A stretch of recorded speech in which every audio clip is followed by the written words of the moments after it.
kind of diverges from this. But yeah, I just want to say. Let me ask you a question, Buddha. If you were to ask the last man who ever spoke to a hero before he died, what would you say?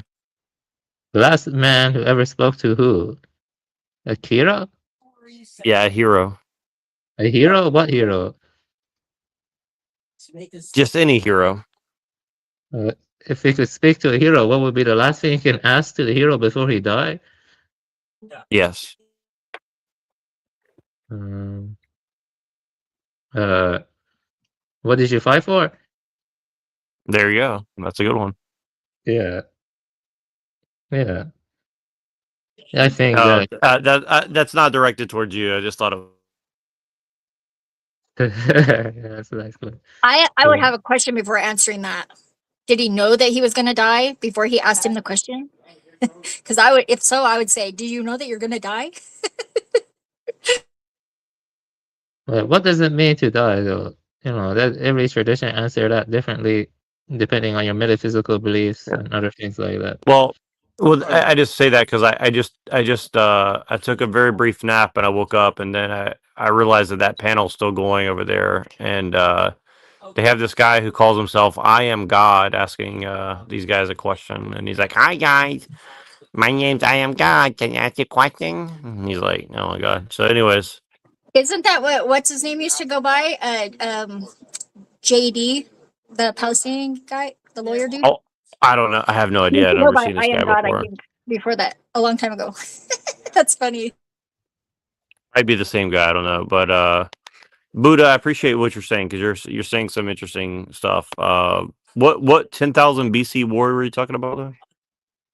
I was talking about, that, well, pre-industrial man was nowhere near as bad as now. And it's more preferable than right now. They still drove some species to extinction, but nowhere to the Yeah, extent of now. Like woolly mammoths and. yeah. He was saying that basically humans wiped out Homo floresiensis, and I was saying, I was basically recanting like, what is is there any conclusive evidence about that, right? So, and to which he replied, no, there isn't, right? Anyways, There is for woolly mammoths, though. There is. Yeah. Woolly mammoth. right, Yeah. maybe, right, I Yeah. mean, I like to think that we ate the dinosaurs to death personally, but I mean, yeah, like No, we they weren't could have wrong. just froze, but yeah, what is the thing, um, um, so we will continue with this, let me hold on and sort of talk to the chat here. I think this guy said this. I'm gonna read all the comments now, and then I'll play a song. Right? How can we begin with all beings are quote unquote when we can't even see what is real? Why not begin humbly? We are blind, confused. We must first learn to see. Yeah, that's true, Mega Man. Dress it up as true synchronization of time, space, matter, self, quantum internet of things, bio nanotechnology, deformation, and replacement dressed up as transformation. Exactly. Demonic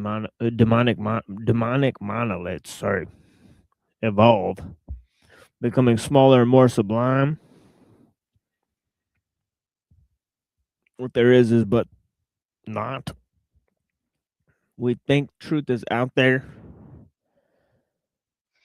to find someday, but is here all along. The real problem is our blindness. Yeah, that is what we rarely speak about. Great comments, guys. A cosmic virus of demonic micro monoliths all connecting and forming one singularized global monolith. Real shit. Uh, great points, Mega and Set Skills. Oh yeah. Better to be worm than man. What is human? Asked the homie. Uh, yeah, that's a great question. What is a human?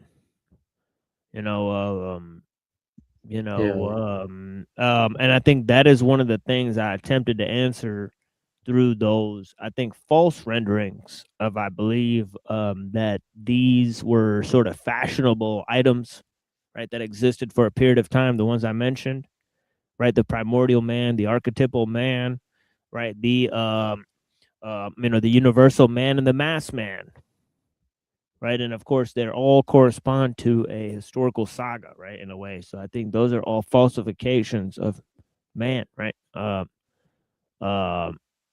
anybody else? Yeah, I have an Would you- answer. What is human? There are two truths doctrine. I would say two truths doctrine. Conventionally, humans are, like Mumford says, symbol making animals. Okay, that's the Oh yeah, conventional. that's a great answer too. Yeah, Yeah, we kind of yeah. said But that. on the ultimate level is the non-abiding awareness, the signless awareness. That's what I say. Two Oh, truths. okay, Yeah, yeah, non-abiding signless awareness. Oh yeah, yeah. you But did say that before. Yeah, yeah, if right. Mumford were alive now, I would ask him if human beings were, You debate that hypothetically boy. speaking, to vanish, could there be another symbol-making animal? That's what I would ask. Yeah, And yeah, that's a eventually, great question. yeah, Yeah, yeah, smoke a yeah, do mushrooms with Mumford and ask him that, right? yeah. I think we all have bad code. Star Wars is the ultimate depiction of Mumford's mega machine in fiction, I think. Yeah, that was interesting, Dom. Maybe if some other species ingests mushrooms, maybe they'll have symbolic reference. Yeah, Xenial, thank you for joining. Yeah. Maybe I should do that. Yeah, I should go make that. I should go get mushrooms to all of them. Yeah, I would yeah, highly recommend that. I think it would open up a lot of different pathways in your mind.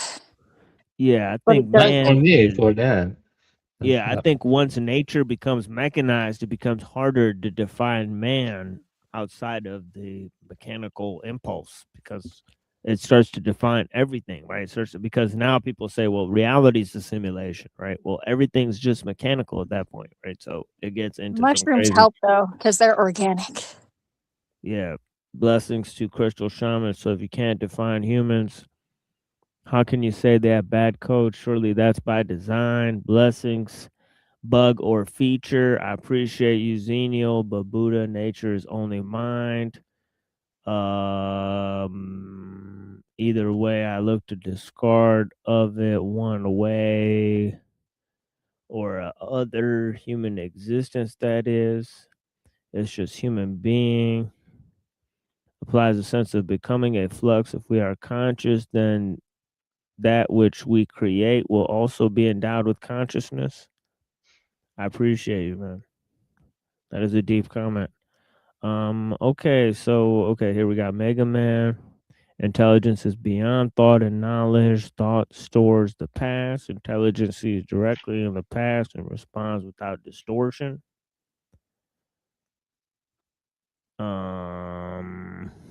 He's got another one up here. If we cannot say it simply, it may not be true or may not understand it clearly enough. Yeah, truth tends to clarify, not hide behind confusion. All right. Did you know that ants, they farm aphids on plants? We have them on our rose bushes. They're pretty minimal Yeah. though. They're not that bad. Yeah, it's pretty crazy that they do that. Yeah, interesting. Yeah. Actually, ants, they do this called eusocial organization. They compartmentalize their works. Like you have worker ants, you have those that reproduce. So they actually do specialization. It's called eusocial. In some ways, we are imitating the ants in some certain ways. Sort of, And yeah. On the group level, definitely. Because I think once we get into group dynamics of why people do things, they tend to go with the crowd, and the crowd can start with the wrong idea or something sometimes, and it goes wrong. It's weird. Check out this comment. Pre-industrial man had horrible food. Food tasted disgusting. We made palatable food. 3 years of change. It's satchel, man. Yeah, man. 36 flavors. And Would you say that maybe we had we're enslaved to, instead of to our emotions, our pheromones? Yeah. I think it makes a bigger impact on people than they are willing to admit. But think about if you've smelled a smell and it took you right back to a childhood memory that you totally forgot about. That's just proof that's how that. I mean, it's the key to our memory, really. Yeah, And so Olfactory goes songs, straight yeah, to the brain, no filter. yeah, it goes past all the friggin' veils and everything, just right. It's got the backstage pass. Yeah, He's you got the got VIP pass. 36 flavors and 500 colors 36 chambers of Wu-Tang. and a not clean bathroom full of chemicals. 36. 36. 36, 369, Existential loop. 37 yeah. square. 200 million year old bones. Oh yeah, baby. Ooh, baby. Ooh, baby. I went on a little rabbit hole dive after I got off with you and Neurojack earlier, while I was making stew. Like, yeah, it was pretty Haven't interesting. I'm had gonna a put good together. stew in a while. Yeah, Dan went to the store and he got a entire like pork roast, like for 43 cents. It's crazy because it's totally marked wrong. What? Yes, it's a beautiful, beautiful. Extremely marked wrong. Yeah, I know, right? It's 43 like, cents? I was How'd like, they if you even could, sell that? I know, and nobody even noticed. I was like, damn. That's a steal. I said, do that tomorrow and I'll think you have magic. Okay, so here's Dr. D. Yeah. Blessings. I knew Pretty you'd show cool. up eventually. And we Hey. also got GT. GT. Most of us are a little above animalistic behavior, but not by much. All right. So there you go, Avian. The anthropo denial. yeah, nice one, GT. All right, so let's play a little song here and then we'll move forward. I appreciate you guys. This is a remix thing or a rehash or mashup or however they call these in terms of Remash. Just make up rematch. your own term, I guess. Yeah, of verbal graffiti. So here is verbal graffiti. So yeah, blessings to the people. I'm like a panther in the dark, silent when I strike the paper like a dagger in your heart. When I write, I leave a mark. I seen an arc before they even bark. Told son, lead a block. Get that money upstairs in case the currency is marked. Be the man who plot against me. God forgive me. My enemies die in the street and my heat is empty. Coincidentally, the same fate was meant for me. My AK's my lawyer when it's on, it represent for me. Vacate the sentence. Case acquitted when your face gets split. I stay spitting with grace. Chain glistening. Great Timberlands. My niggas face predicaments. But we can even live down, face imprisonment. Take a hit of this, uncut raw. A taste of numb your jaw. My rhyme is on consignment. Just in case you wanted more, lyrics are furious. I reign imperious. Niggas ain't fucking with me, son. I'm dead serious. Trees personify me like heat I keep beside me. Either I be the most underrated lyrical drug-related nigga who's gonna be blazing in the project. A prosperous drug block is subject to conquest where I'm from. A phoenix selling heated for 5 jumps. Dealers scatter when D's or Y come. R.I.P. is written on walls for people who die young, and niggas either dream of b-ballin' or to be ballin'. Sometimes it's hard for me to write, son, the streets callin'. Patience is a virtue, temptation to hurt you. Extend it to a bit, your fake friends will desert you till your ass out screaming like a bitch that burnt you. I don't expect a fake nigga to feel it. Look in my eyes, stare at the realness.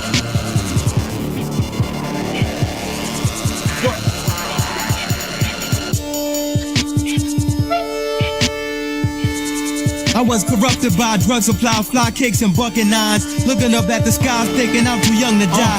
Thoughts of conquering, but we were taught not to. Send Supreme Court and death got a nigga losing lots of friends. My pen's immortal, like mommy in heaven, no man can harm you. My army of angels with true love is there to guard you. Tell my dog Blue I love him like a brother, the deep shit.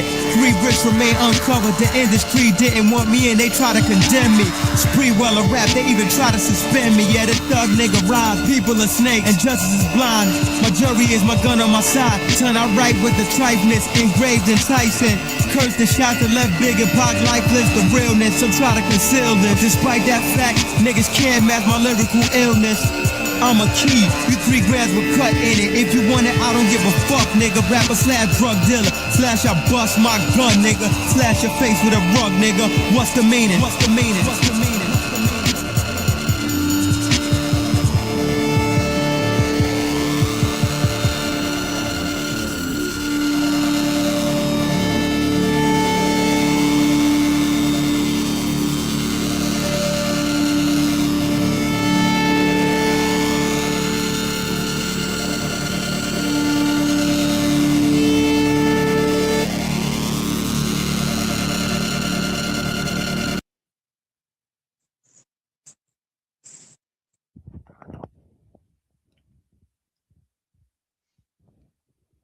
All right, let me open this up, and I've obviously what is really remarkable about this document is the fervor for humanism, right? He's sort of saying that obviously the universalism of man was necessarily for this sort of technological expansion to take place, right? In which technology achieves the final realization of the universalization of man, right?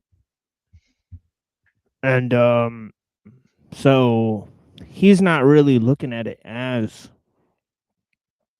a sort of post-human idea, right? But something that could permanently improve the humanity's project. So obviously I was looking at this earlier and I had I was sort of solo looking at some of his statements and the veracity of some of his statements. I gave it a hard time. But of course, that is the purpose here, right? Is to sort of critique some of these ideas, right? So take this off the screen. There we go.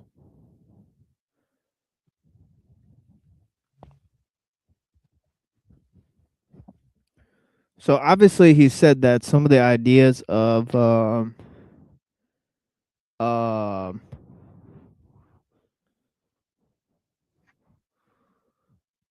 alchemy, right, especially in terms of Taoism, right, and some of those practices, right, and he talked about the Greeks, Daedalus, right, talked about hubris, technological hubris. Okay, he talked about something about Gilgamesh, where he retrieves a plant from the bottom of the sea to get the elixir of life. So he's talking about the elixir of life being in the man's technological capacity. He quoted this thing by Pico della Mirandola. But first we'll read this again by his idea about how Aquinas defended alchemy. Could I mention another Yeah. Mesopotamian myth that talks about something similar? It's yeah. The myth of Adapa, and he's the first person, the first man, the Adam. And in this myth, he's sailing the sea, and I don't remember exactly what he does, but there are these winds coming, and he does something to manipulate the winds and control the winds. And this impresses the gods. So the gods invite Adapa to a feast. And at this feast, they will give him a drink or a food, I can't remember which will basically grant him immortality or eternal life. However, Adapa's main god, Enki, tells him to not eat this or drink this because it will be poison, essentially. So Adapa goes there.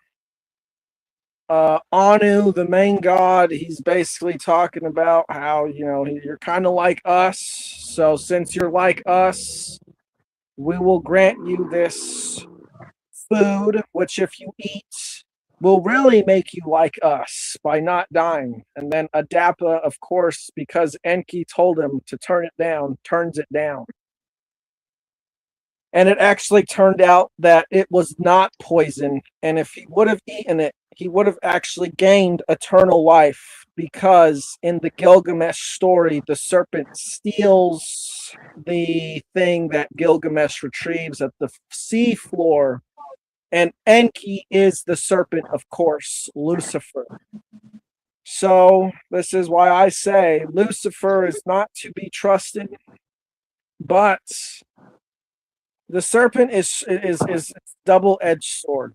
There's good things about it, and there's bad things about it, and all the bad things about it have to do with Enki.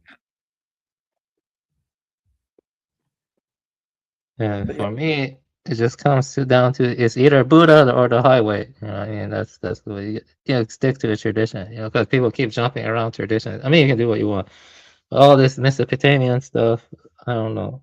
So yeah.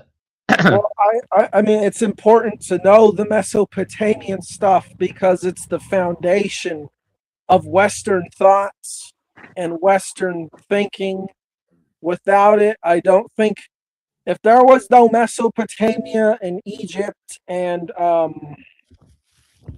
don't think that there would be this centralized European government like we think of, like England going around and dominating all these different poor nations, or the United States like it is today. I really don't think that would be the case if it wasn't for Mesopotamia and their mythology. The problem I have with that view is it strips people of accountability. Yeah. What? Yeah, it does. You know, because How? I don't want to derail this, but it kind of does. I don't. Well, the thing is, I'm just going to say we have continued the same systems. So the people who do this, which is basically most everyone, are accountable because we haven't changed our ways. Yeah, I think that's true. We are all accountable for our own. Yeah, absolutely. Yeah, they had whether you know it or not. the ancient depictions of the cities, right? So some of what he's talking about is definitely been applied in ancient Babylon for sure.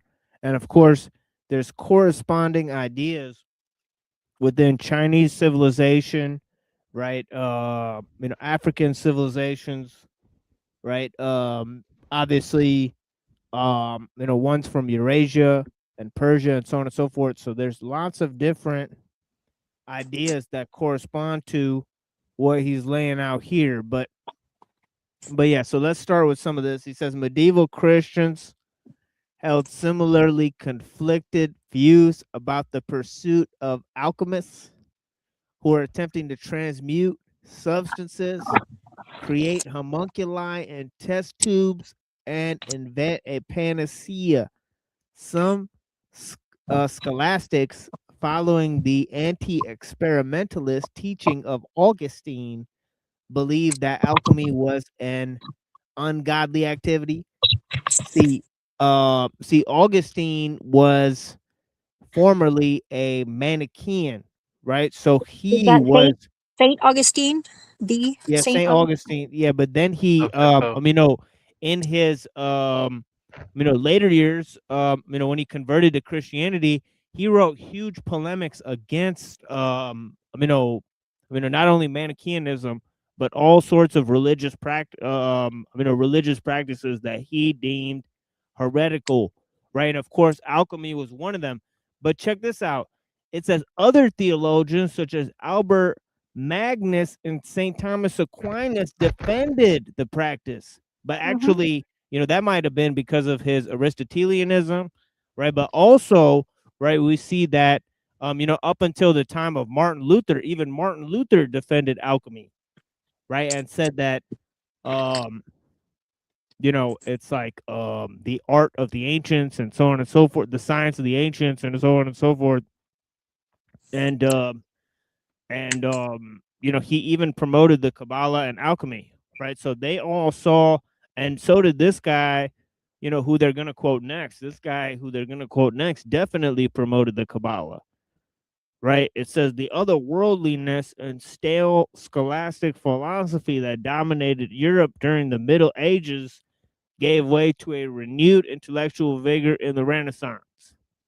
The human being and the natural world again became legitimate objects of study. Renaissance. Yeah, of course. Right. Renaissance Right. Renaissance humanism encouraged people to rely on their own observations and their own judgment rather than to defer in every matter to religious authorities. So that's really important for him, right? This move from religious authority to this sort of do-it-yourself understanding of the world, right? Which, as I pointed out, that was crucial for developing this notion of universalism, right? This idea that man had to be abstracted from the archetypal realm, right, where he was in a heavenly place, right, to then being defined by this, pressure, right, where he had to sort of define himself. And of course, the state was a perfect model, right? Politics was a perfect vehicle in order to achieve that, right? So let's see what happens in the Renaissance, right? He says here, Renaissance humanism also created the ideal of the well-rounded person, right? So remember, I remarked last time, I said, if it created such an ideal of a well-rounded person, how come it led to such a society which over specializes man, right? His roles, and it creates an over specialization and a rule of experts and a compartmentalization of knowledge, right? That prevents mutual discussion between the different branches of knowledge, right? So what happened to this sort of well-rounded person, right, that they were supposed to create, right? Maybe it just, like, what happened to that guy, right? What happened to the Renaissance man, right? So it says one who is highly developed scientifically, morally, culturally, spiritually, right? And it says a landmark of the period is Giovanni Pico della Mirandola, the founder of the Christian Kabbalah, right? And this is what he says. He says, we have made you a creature neither of heaven nor earth, neither mortal nor immortal, in order that you may, as the free and proud shaper of your own being, fashion yourself in the form that you may prefer. Right? Somebody said earlier when I was on a panel, he said, when we becomes I, we begin to have a problem with you. Right? Yeah, that's pretty funny. But yeah. So this is like the measure of man is man himself, almost, right? Oh yeah. But this is even more severe than that, right? Because yeah, I think actually you got it. Yeah, measure of man is man himself, because it's not man as measure of all things, right? Where it's like, if man is a measure of all things, then there's still a one-to-one relationship between man and the things, right? So yeah, but this is here, basically transhumanism, essentially, right? Basically. It's kind of like a step before that. It's universalism that's necessary for transhumanism, in the sense that man has to be evened out before he can be transformed collectively, right? So making like man an object, essentially, or objectifying men as a Or humans. what was your thing about object? You said something about object, Zephyr. So Yeah, I'm just I saying said it's like, object. Yeah, because that making a being that is spiritual into something that is an object is failing to see another part of it. And I think like all things have a spirit in them, of course, but I think that failing is to see it makes it an object. that kind of like objectifying women or something? Yeah, it can be. That's one that I'm very familiar with, actually. So yeah. So now, Being a so it's woman. like objectifying mankind as a thing. So if first she Mhm. objectifies them as a thing, now we're universalized. Then it's like, If well, you- I don't know. It's questionable, because if that's like really all that bad, because like as a whole, like humanity, like if I was to like objectify myself, as long as it wasn't excessive, I think it would be fine, probably. But like, as long as it's not only that. Yeah, I mean, in this stage, they still have a goal for man in order to free himself. So they're not really objectifying man at this stage, according to a bunch of writers, right? It's going to take another stage where you have sort of Marx and the creation of the man that's created by society, right? Then you can objectify man, because then you have the creation of the mass man, right? The mass man is the man that's subject to alienation and techniques, and he's Slavery. obviously a rootless I mean, he's a rootless cosmopolitan, as they say. I think Dom had something to say. Dom, you got? So I was having a discussion with other people in the past week, and the question was asked about what even is an object. And my immediate answer was something rooted in etymology and Parmenides, and it was basically something that exists and is objective, or exists in objective reality. So what would you guys say an object is?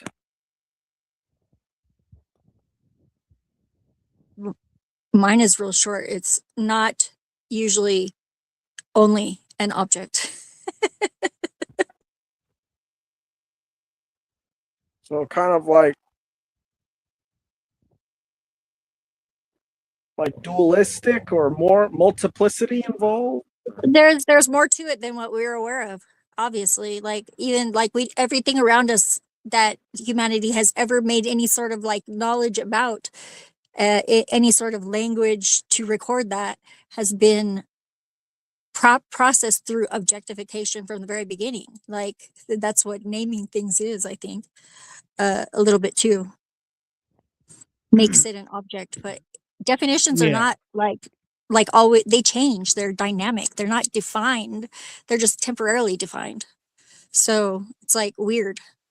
Well, and they're also temporarily assumed as well. People assume what definitions Oh yeah, are. it's highly variable from person to person. I mean, like I have to be very clear, explicit about like the words that I use with certain people, because they will misinterpret me every time.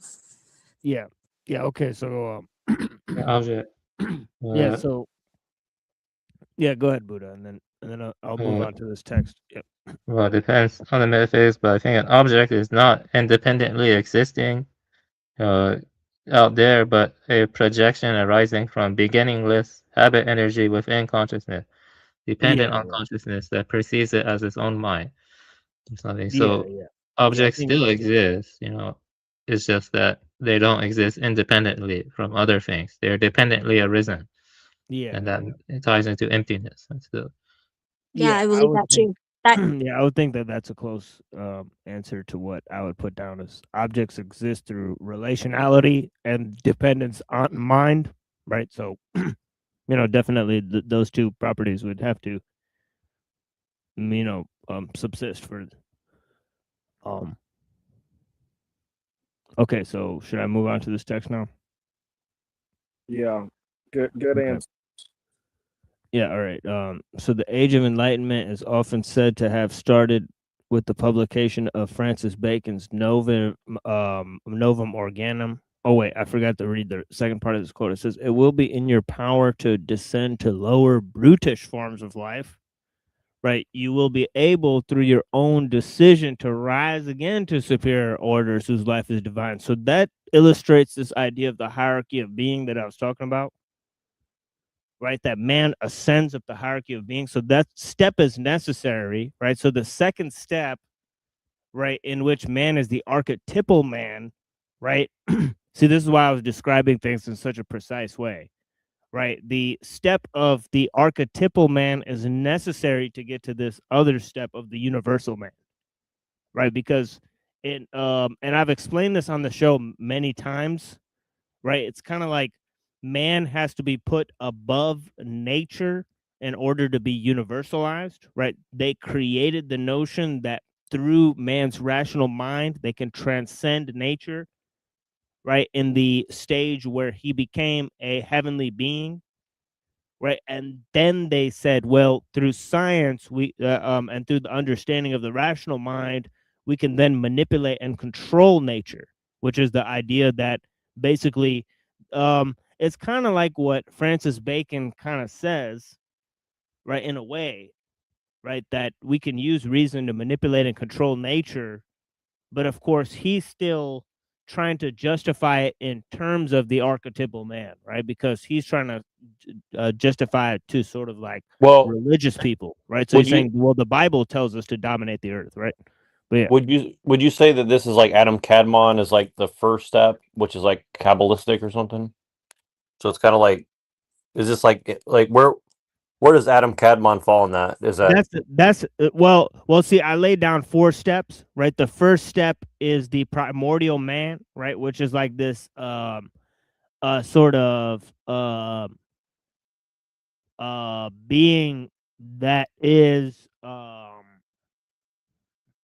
arises through nature, right? Has a one-to-one relationship with nature, right? And the forces of nature, and the gods are sort of natural beings, right? And so there's all this idea where the primordial man sort of has to do with sexual relations too, right? Because the gods have like sort of like sexual relations, right? Or either that or they become androgynous. Well, when they become androgynous, they create this notion of Adam Kadmon, right? Or the archetypal man, right? And then from the notion of the archetypal man, which is this guy that doesn't exist within nature but exists in heaven, right? They create the notion of the universal man, which is the man that is basically going to be realized through the liberation of everyone on their own terms, right? So man gets to define himself in this third stage, right? And then in the fourth stage, right, there's the mass man, right, where man is defined by technology and by his own creations, right? And there he starts to worship his own creations, right? In the third stage, man worship is he worships himself, right?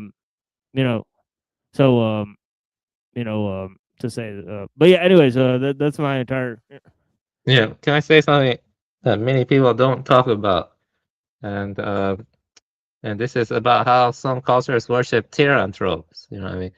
And tyranthropes, it doesn't have to be exactly like that, but I see them as archetypally representing the potency in nature, or not in a Aristotelian sense, but more in the Are those sense of like chimeras or like mandrills or like creatures like that? Is that what you're talking about?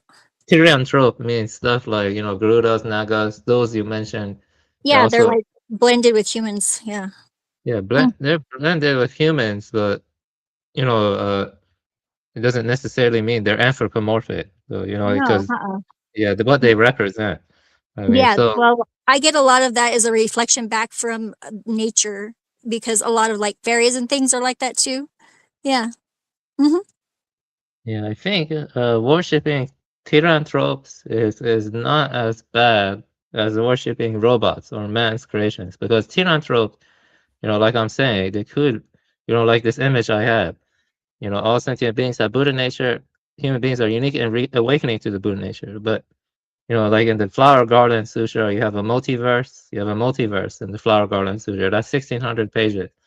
It's not, I haven't read it yet, though, but I do plan to read it. But, what I'm trying to get at is trianthropes represent the primacy of nature, and that it could have been a different way, like counterfactuals, counterfactuals in a way that still places the primacy of nature and awakening of the nature. And so I think the demonization of the worship of tyranthropes, it could be underlying what eventually led man to create his own creations and worship that over seeing a greater mystery in nature or something. You get what I'm trying to say? Do you think that maybe is like that was the turning point when the ego of humans like started like not needing to, it wasn't so important because like we weren't like trying to we were like getting one up on a lot of the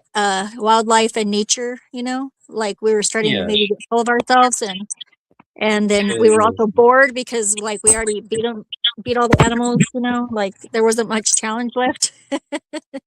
Yeah, exactly. If you pay attention, the traditions that are most peaceful, like not peaceful, but they try to prize nature and respect nature, at least relatively speaking. They have trianthropes like Buddhism and Hinduism, and even I think some of Taoism. I'm not sure. I have to look into that more.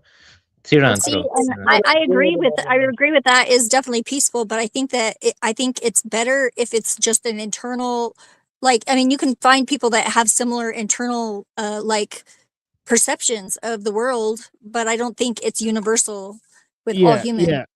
Yeah, so here's the thing, is that how it may fit into this, right, is that if you could depict that the animals actually depicted more settings within nature, and then they became more anthropomorphized, meaning they had animal heads and human bodies as time went on, right, then that sort of depicts the same picture that Rousseau is painting, that we fell from seeing nature as divine to then putting the gods in human forms, and then we sort of turned humanity into the gods, and then we sort of started worshiping that the deification of man is the same thing as creating nature as the idol, so to speak.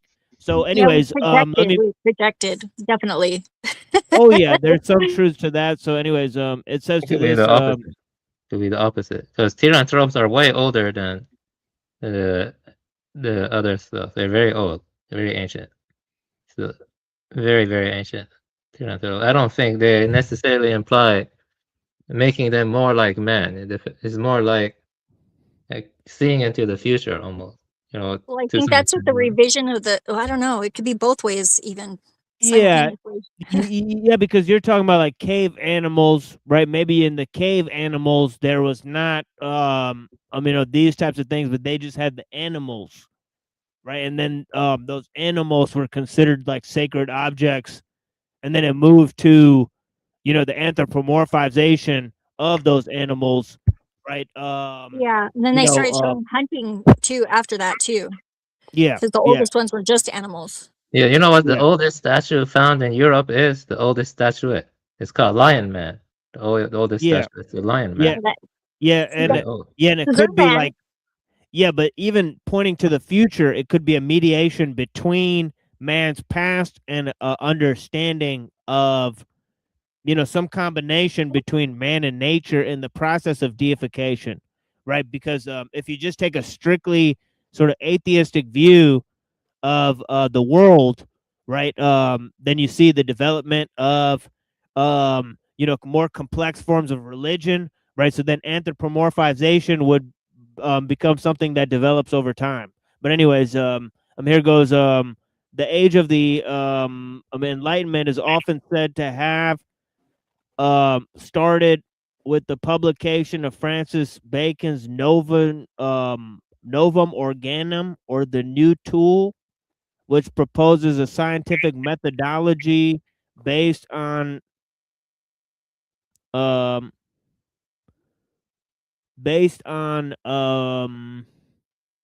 on guys, I gotta go grab this coffee here in a second. Which proposes a scientific methodology based on empirical investigation rather than a priori reasoning. Okay, so this is going to be important for for him in a minute, because he's going to start talking about Kant and this whole idea of a priori reasoning, most likely, right? Because that's what Kant is responsible for laying down, right? This category, right?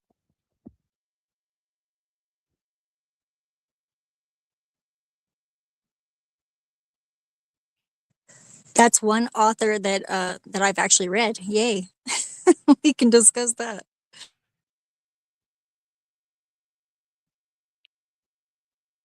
Yeah, Kant's cool because I don't know if I'd say that, but okay. Well, I mean, I like that he goes on about morality. Oh yeah. It's really that's definitely one of his achievements, bringing morality back into the framework. But some may argue that the way he does it is sort of irreligious, because he's not tying morality to reason, right? So some might say it may be tied to reason, like how John Locke says it is tied to some sort of reason. He actually says, morality is practical reason, right? But anyways, let's move on here.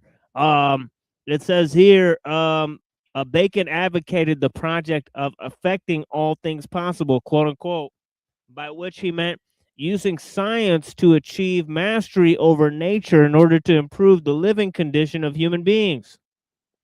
The heritage from the Renaissance combines with the influence of Isaac Newton, right? Or somebody who saw nature as mechanism, right? Thomas Hobbes, right? Who said the state is the artificial God. Sorry, he said the artificial man, which is the state, is a mortal God, right? Which is sort of like speaks for man, right? So it's like a weird concept that he invented where it's like the deification of the state, way before Hegel, right? Then you have John Locke, right? Remember, John Locke just said nature that lies there without man improving it is just waste, right? Then you have Immanuel Kant. Remember, he said the starry sky above and the moral law within, right? Nature and morals are not connected, right? The Marquis de Condorcet, don't know who the fuck that is, and others to form the basis of rational humanism, right?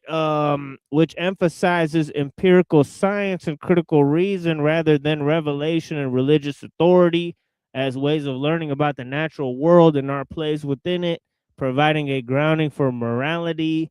Transhumanism has its roots in rational humanism. So that's actually true. We've been saying that a lot, right? In the 18th and 19th century, we catch a glimpse of the idea that humans themselves can be developed through the application of science. Oh, so here's this guy. Let's find out who this guy is. Condorcet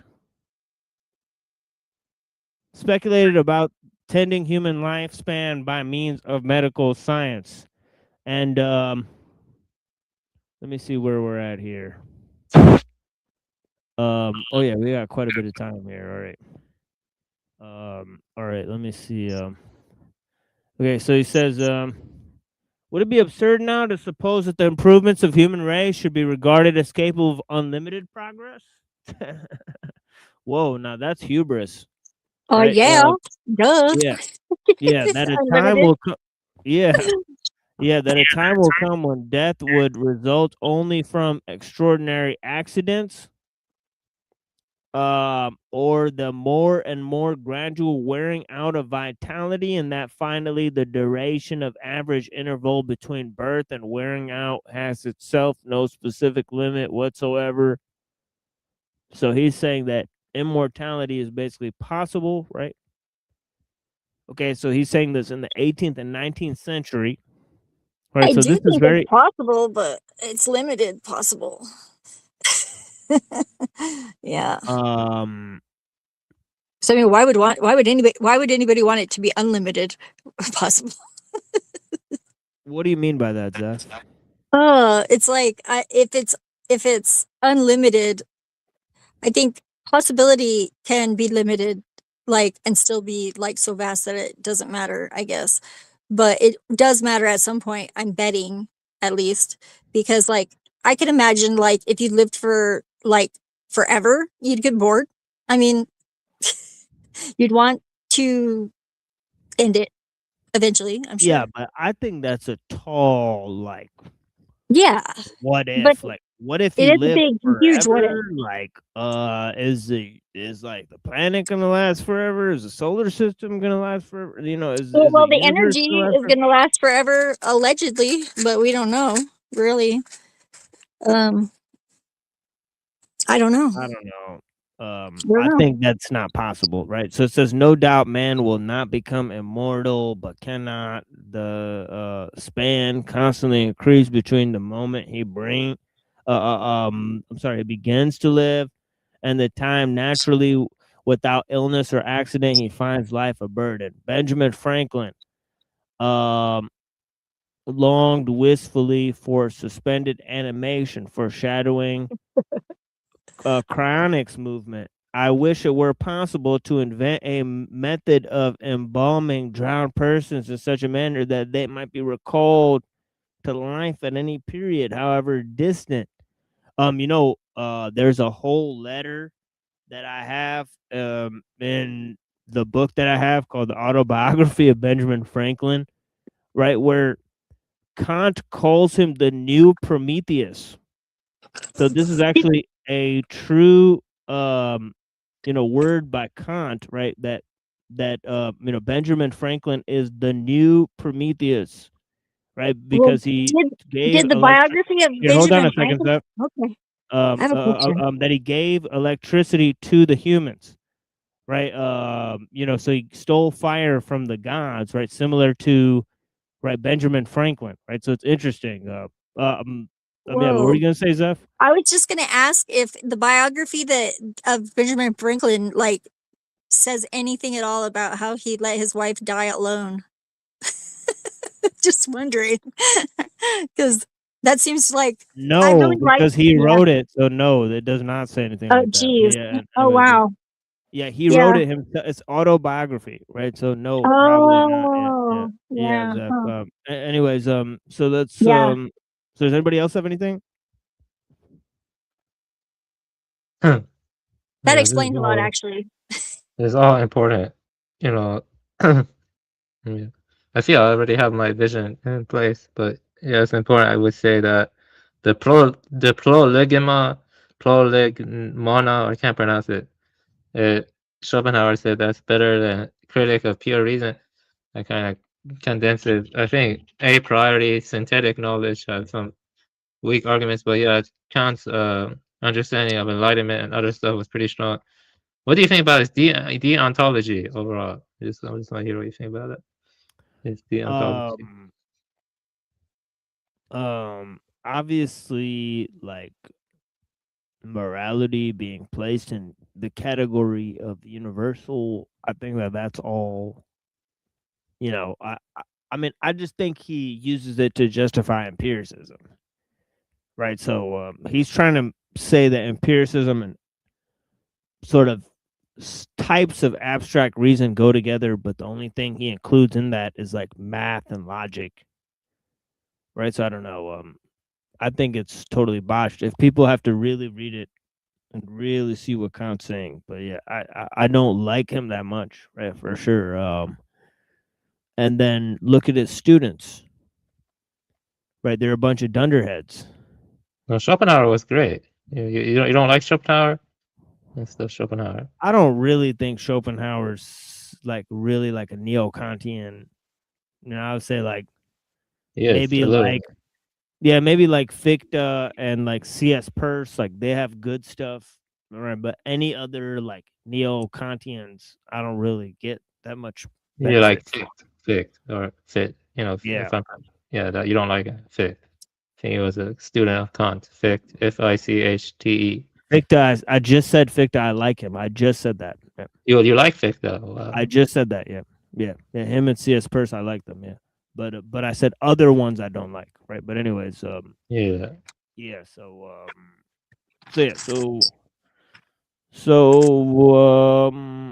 let's see. I should prefer an ordinary death, but immersed. Here, hold on. For having a very ardent desire to see and observe the state of America 100 years hence. Somebody has some sort of like cricket sound. I don't know what that is. But yeah, if you guys could mute that up. But yeah, I should prefer to an ordinary death being immersed with a few friends in a cask of Madeira. What the hell is that? Wine. Oh, okay. Until that time, then to be recalled to life by solar warmth of my dear country. But in all probability, we live in a century too little advanced, so at least he realized that, and too near the infancy of science to see such an art brought in our time to its perfection. So he wanted to be, yeah, so definitely don't wake that guy up, right? After the publication of Darwin's Origin of Species, 1859, it became increasingly plausible to view the current version of humanity not as an endpoint of evolution, but rather as an early phase. The rise of scientific physicalism might also have contributed to the belief that technology might well improve the human organism. I don't see the correlation there. or at least the rise of scientific physicalism might have also contributed to the belief that technology might improve the human organism. Yeah, I see the correlation there. I see it. Yeah, what's going on? It's Through physicalist. hope and free time, maybe, I don't know. Physicalist thing. All basically to physicalist, everything is a material and different process, and so like material aggregates. They think mind is just an epiphenomenon. I don't think there's anything special in the human or in the organisms. It's just a blind process, and so like physicalism. So it becomes just about material benefits for the.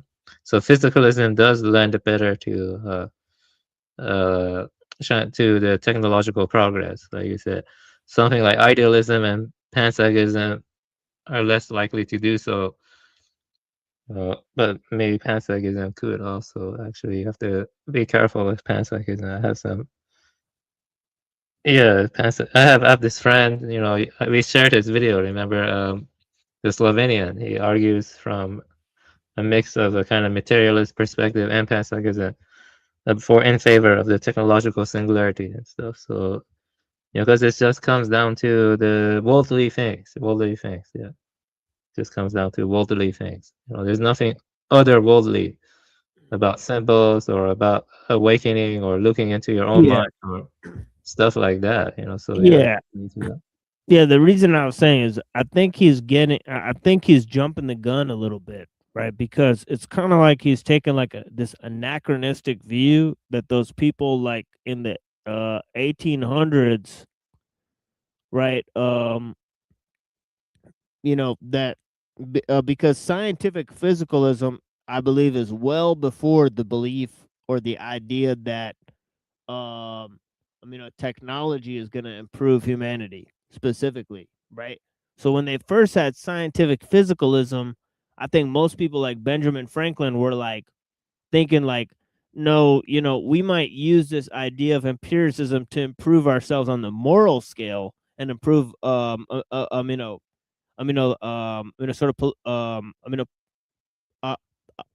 of our range in politics and society, where we might build a better society. But like you said, it's going to be way longer till we really use this stuff to improve humanity. Right? Yeah, I have a problem with that because it's just so obvious to me personally that physicalism, there's no basis for morality or normative values or meta ethics. Right. There's like no basis for it. Yeah, it's just obvious to me. Like, yeah. Yeah. So I'm not a physicalist. I am not a physicalist. But I'm saying that. Yeah.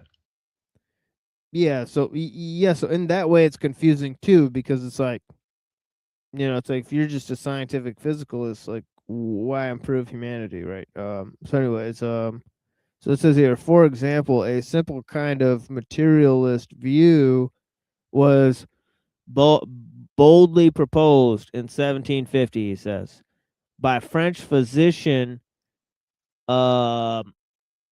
Julien Alfred Lemaitre in La Home Machine. Remember, we heard that term from from Jacques Ellul, right? He used that term too, right?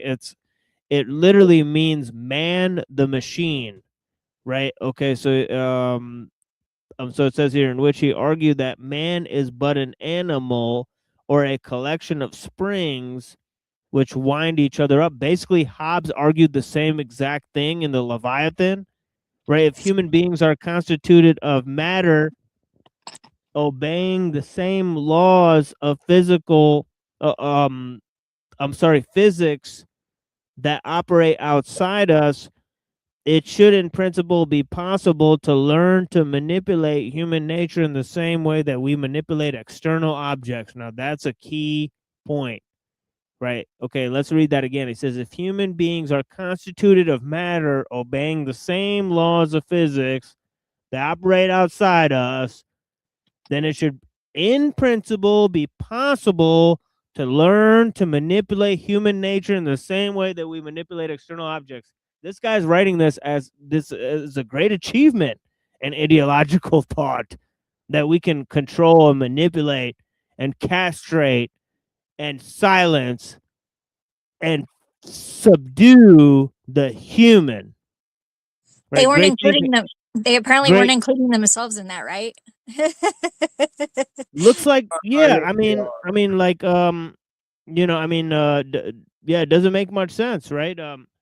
Clearly not, right? But they clearly are included in it, right? Because they're talking about a generalized view of man, right?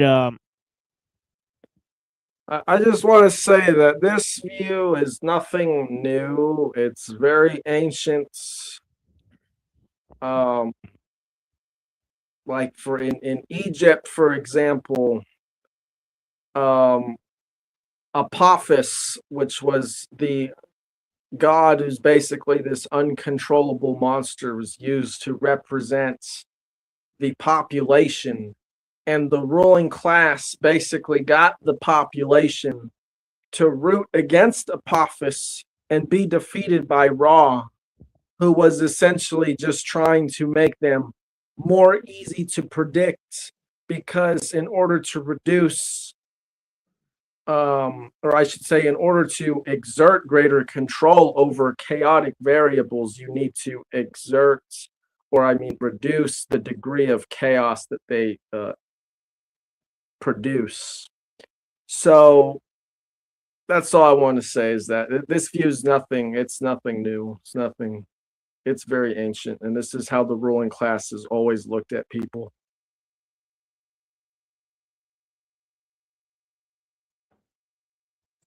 That's like yeah, some it's a pretty great point. vast exceptionalism, though, right? Vast exceptionalism. Yeah, but it goes you know, back to the you know, Mumford and the Mega Machine, right? It's an ancient concept, as Dom said. You know, that's an astute observation for sure. Yeah.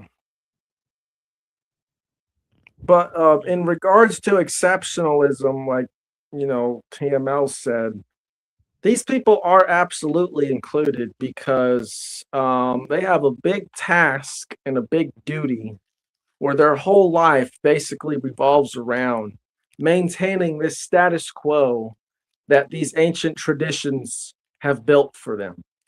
And if they fail at doing that, it could have very huge consequences in their lives, because they have a whole lot more to lose than the average person.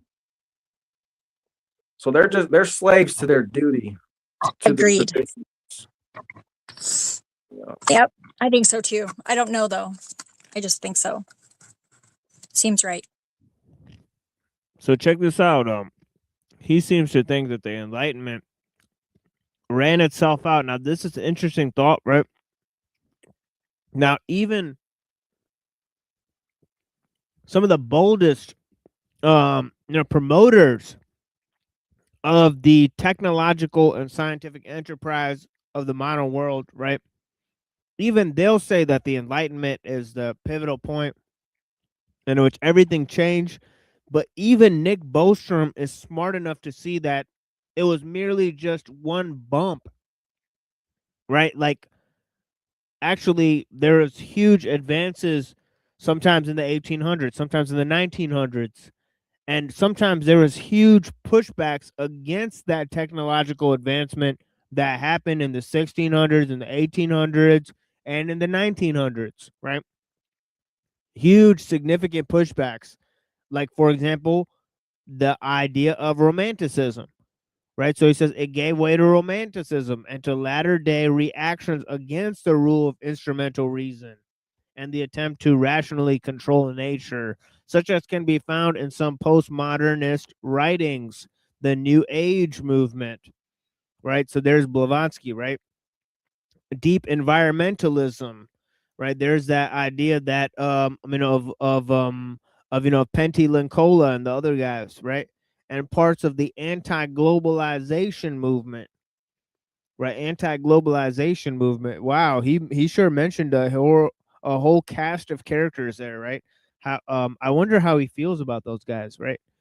However, the Enlightenment's legacy, including a belief in the power of human rationality and science, is still an important shaper of modern culture. Oh yeah. In his famous 1784 essay, What is Enlightenment? Kant summed it up as follows: Enlightenment is man's leaving his self-caused immaturity. That seems a little grandiose. Immaturity is the incapacity to use one's own understanding without the guidance of another. Whoa. Okay, so you got to be led by other men, I guess. And Kant's whole idea, such immaturity is self-caused. Whoa, so this is different from Pico della Mirandola there, right? Saying that you're in charge of your own self, right, bucko? If it's caused is not lack of intelligence, but by the lack of determination and courage to use one's intelligence without being guided by another. The motto of enlightenment is therefore super ode. Have the courage to use your own intelligence. Huh. I don't know. Doesn't that seem kind of contradictory? But yeah, I don't know. Anyways, what do you guys think?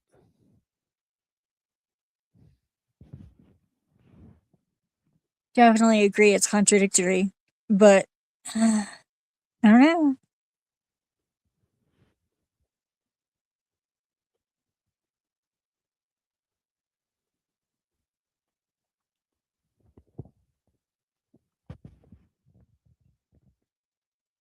Yeah. So to make it more concise or conversational, so we're looking at the conditions, the genealogy of history, and the development of Western thought that led to the proliferation of technique and the preoccupation with it, and the technological growth being the highest value to these Well, it's funny you technocrats. say that. He is presenting a history of transhumanist thought in which he only mentioned one Eastern thought, which is Taoism, practice of trying to seek immortality through developing an elixir of life. All the other ideas he's mentioned are exclusively Western. There has to be some reason for that, but maybe he'll tell us that later. But yeah, definitely looks like a very one-sided view of history, if you ask me, right?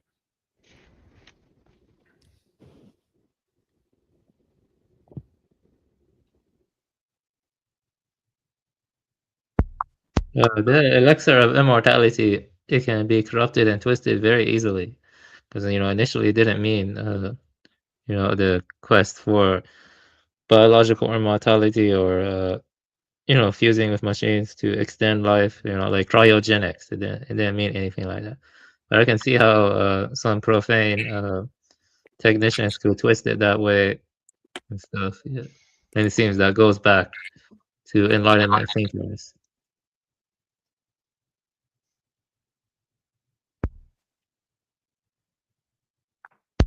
Yeah, I think the Enlightenment was just kind of no good.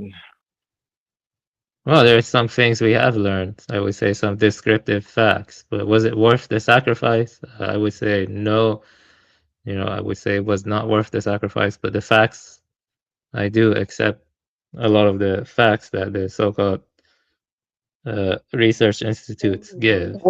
Well, the question is how much of it has been dictated to us for ulterior motives versus like how much of it was given to us by for this like ideal of freedom versus how much of it has been given to us to like purposefully ensnare us in a trap. You know what I mean? Like maybe that's a little bit too harsh of a analogy, but maybe not. No, Yeah, I see what you mean. absolutely right. And this is what I mentioned before, countless times, is You that have to go deep the into school peer-reviewed sources. system, the school system was shaped by organizations like the Jesuits in an attempt, basically as the counter-reformation, to slow down this Protestant spread. and basically, it was just made. The overall objective was just to consolidate power towards Rome and governments becoming more secular, really. I don't agree. You have to look at the peer-reviewed sources, and like the ancients didn't know And our bodies were composed of cells, multicellular organism. Like you have unique cells specialized in your organs. For like liver detoxification or for like the brain. We didn't know about neurons. Neurons are real and stuff. Neurons are real, and they do electrical conduction, and they communicate. And then we look at the brains of others, organisms, they have neurons too and stuff like that. You can keep going deeper and deeper and deeper, but this is not a science channel. And so I would say that regardless of whether it's for liberty or ensnaring us in their trap, facts are facts. You know what I mean? Like when you see a loved one dying from like Alzheimer's or Parkinson's, you can look into the brain and you can see like, causal mechanistic relationships. Now, this doesn't tell you about philosophy, because philosophy deals with unfalsifiable questions like idealism, panpsychism, blah, blah, blah, all of that. Even theism, theism does not, you can still be a theist and still accept. Well, findings. on that note, let me ask you this: we were watching this Yeah. whole debate between the Christian Freemasons versus allegedly non-Freemasonic Christians, and they seem to dance around the fact that philosophy and theology have a relationship. How would you characterize philosophy? Would you say that it is inherently theological, or? When I use philosophy, I'm speaking broadly, because for a lot of Christians, stuff like St. Augustine is important. St. Augustine is a philosopher too. For my tradition, it's like Vasubandhu, Nagarjuna, they're philosophers too. They're like more theological philosophers. So, I see theology and philosophy, they can be closely connected. They are connected. They're like different branches or whatever. Well, some people say that the Eastern didn't really even have philosophy. It's No, only they the had West that had philosophy. What are you talking about? They had philosophy. I'm the No, one. I'm not saying that. I'm saying Yeah. other people have said that. So Yeah, they're stupid. They're stupid. They're the kind of people who go and they probably just look at a Wikipedia article or something and they think they're experts on the subject. You have to go deep into this subjects you consider yourself an expert of, or that you can criticize. Eastern philosophy is very rich, especially Indian, especially Central Asian, especially Chinese Buddhists. And so you have Vasubandhu, you had Nagarjuna, you had Tiante school of China, you had the Huanyan school of China. I'm gonna be honest. I don't like. People can do what they want, but taking conspiracies too far, it's just ridiculous. You have to also look at the opposite side. You have to look at the side you're critiquing. You have to be an expert on that side too. And so, you see what I'm saying? Does that make sense? Because do you ever look or into or consider the conspiracies that are happening, Avian? Yes, I do. I do look into them. I've read some occult texts that talk about them too and other stuff. What do you think a conspiracy is? Something they want to keep hidden from the masses, some kind of covert action, some kind of utilitarian objectives that the elites want to do, social engineering basically for the masses to keep them locked in certain dialectics and narratives and stuff with, so, but you have to realize that conspiracy, Avian, etymologically means together, con, and spire, breathe. Together we breathe. That means that we're all on the same page together. We're all going to do the same thing, and we're going to conspire together, like you said, in secrets to accomplish a goal. That's really all it is. That's interesting because respire and expire, that's like inhale, exhale. Yeah.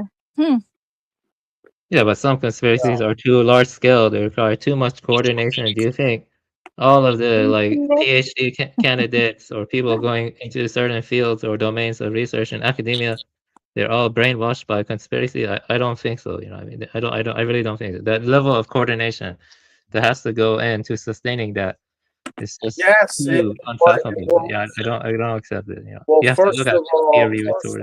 Avian, What? that level of coordination did happen and does No, I happen. disagree. You know that. And second of all, I never said that everyone with a PhD is brainwashed. However, everyone with a PhD is initiated into a Masonic system that mirrors their degrees. No, I don't agree. I don't agree. You know, first off, we have to realize that. All you want.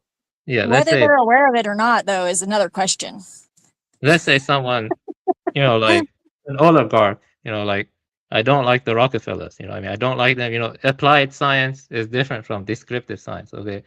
You know, but let's say like, you know, they finance some of it or whatever because they have ulterior objective. You know, the findings, you know, like in genomics or in like other biological fields are misused for technique. They're used to embolden the technological growth. So, but even so, the facts are facts. You know, I mean, you have to look into the way they have their methodologies. You have to look into the math. You know, it's not easy. You have to learn a lot of math. You know, differential equations, statistics. You know, all of that is not easy. You know, like and you keep telling me to look into the facts. Yeah, the facts. And I've told you nothing but facts. What? I've told you that the modern day academia was built by the Jesuits, and their whole system of compartmentalizing subjects, focusing mainly on reason and math, comes from them. And you're saying it's conspiracy and to look into peer-reviewed studies. Yeah, I'm saying that even if that were the case, which I do give you admission for, you know, I concede that. I'm saying even so, you know, the facts are facts. You know what I mean? It's like saying that a serial killer who tells you not to drink bleach is wrong because he's a serial killer. Or it's like people who dismiss Teddy because he was a part of an MK Ultra plan. You have to take things on their own terms. You have to first go look at the methodology. You have to go talk to different PhD or researchers or whatever, and you have to like take it more holistically. Because, you know, just saying that, oh, it was the Jesuits or the oligarchs, and then dismissing all the findings as from the researchers as being psyops, that's disingenuous. You know what I mean? That's what I'm saying. You know what I mean? It's disingenuous. That's not again, that's not what I said I'm doing.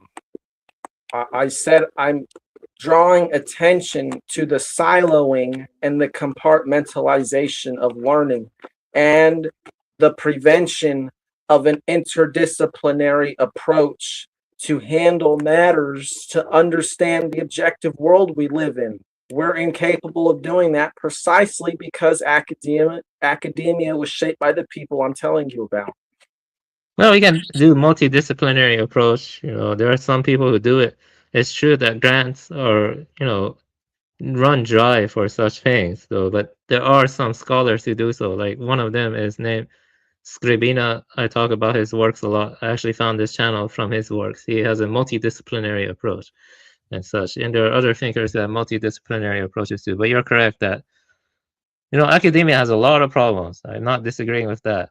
But I'm saying that when it comes to the question of facts, you know, like empirical facts, you know, it is not easy to just be dismiss, you know, just dismiss all of them. You have to like look into them deeply and then you dismiss them or whatever, or, you know, then you reject them or then you like critique them or something. You get what I'm saying? Like getting into the math and other stuff. Well, I don't talk about astronomy and astrophysics, you know, for example, because I don't have the expertise in that matter. I have friends that do. You know, they're way better at that stuff. You know, I'm not gonna act like, oh, I know better than you. What you're doing is just, you know, it's just started by Jesuits, and you're falling for a psyops, you know, or something like that. I was gonna bring that up because you don't think we went to the moon, right? I'm pretty sure I've heard you. Yeah. I mean, you know, I'm gonna be honest with you. You know, my background in astrophysics is weak. I lean towards yes, but overall, I say I don't care. You know, it's not my area of focus. You know, but I lean towards yes. I mean, because you know, like, you know, going to the moon. Even if they went to the moon, what's so great about it? There's nothing really that great on the moon. Right? So who cares? I agree.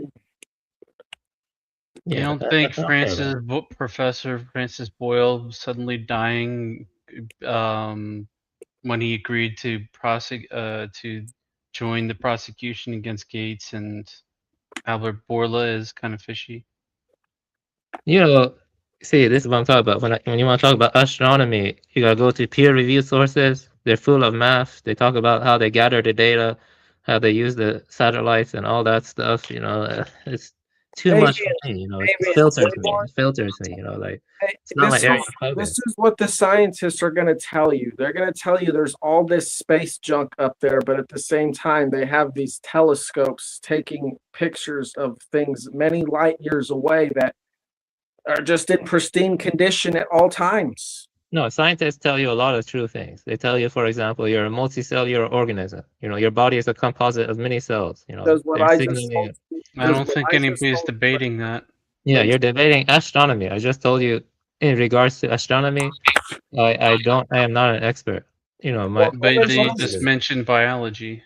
Yeah, because that's my area of focus. That's my area of focus. I read books on biology. I don't think I've ever heard of psyop or conspiracy of us not having any cells or. Yeah, but you can't make sense of cells without evolution. You can't make sense of it. Why are there cells in the first place? It involves evolution. Why is there anything in the first place? Because nothing doesn't exist. I agree with that. I don't think there are pure vacuums or voids. I lean towards there are no pure vacuums or voids. Like virtual particles, which I studied, are still something in physics. Virtual particles. It's weird stuff. Yeah, but like my area of focus is biology, and so one of them, and then Buddha Dharma, and then philosophy of technology. I view technological growth negatively. That definitely I view it negatively. But when it comes to science, I see it more impartially. When it's used to facilitate technological growth, I see it negatively. But that doesn't necessarily have to be the case, and it's just facts they're reporting. And sometimes there are debates about it, but it's not easy. You gotta read the look at textbooks, peer-reviewed sources, get into the math, other shit like that. It's like when it comes to astrophysics, I have learned some electromagnetic stuff. The math for that. It's crazy. I learned it for LiDAR. About LiDAR. LiDAR is being used for very bad stuff. LiDAR. Basically, it's a way they can get an image of any surface, a topological surface, and then they get the particles, or what's it called again? It's like little dots. It's like little particles, and you can make images. Where I did that with coral reef a little bit for a project. And they do it for landscapes too. They can easily model the whole Earth with LiDAR and stuff. But it's really damaging, isn't it, to like things on a very small level? Like it really disrupts things briefly. Yeah, I think so. Yeah, but, probably. Yeah, it wouldn't surprise me. Maybe. Yeah. I don't know. I have to look into it more. I'm not an expert in LiDAR. I just know the basics of LiDAR because I was working in Python and other stuff with LiDAR.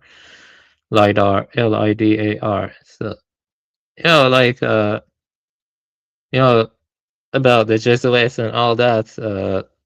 There's, even if they may have, started it, for utilitarian purposes, you still got to take the facts on their own terms, the research on its own terms. Maybe that research is being misused and to serve technique and stuff. So there you go. Is it? This is. Like. Well, here's the thing, Avian, right? Because science is just ultimately a method used to test objective reality, or ideas we have about objective reality. So, is quantification and empiricism more important, or is actually understanding the ontological foundation of reality more important? The ontological foundation of it. I'm an idealist. I would say a non-substantialist idealist, basically. Because like I said about non-abiding awareness. But you see, look at Bernardo Kastrup. You can look him up. Someone like that is closer to my views. Not 100%, not 1-to-1. I don't agree with him on every tiny little thing. But in general, I would say he's in the right direction. Bernardo Kastrup. And so I do like his idealism.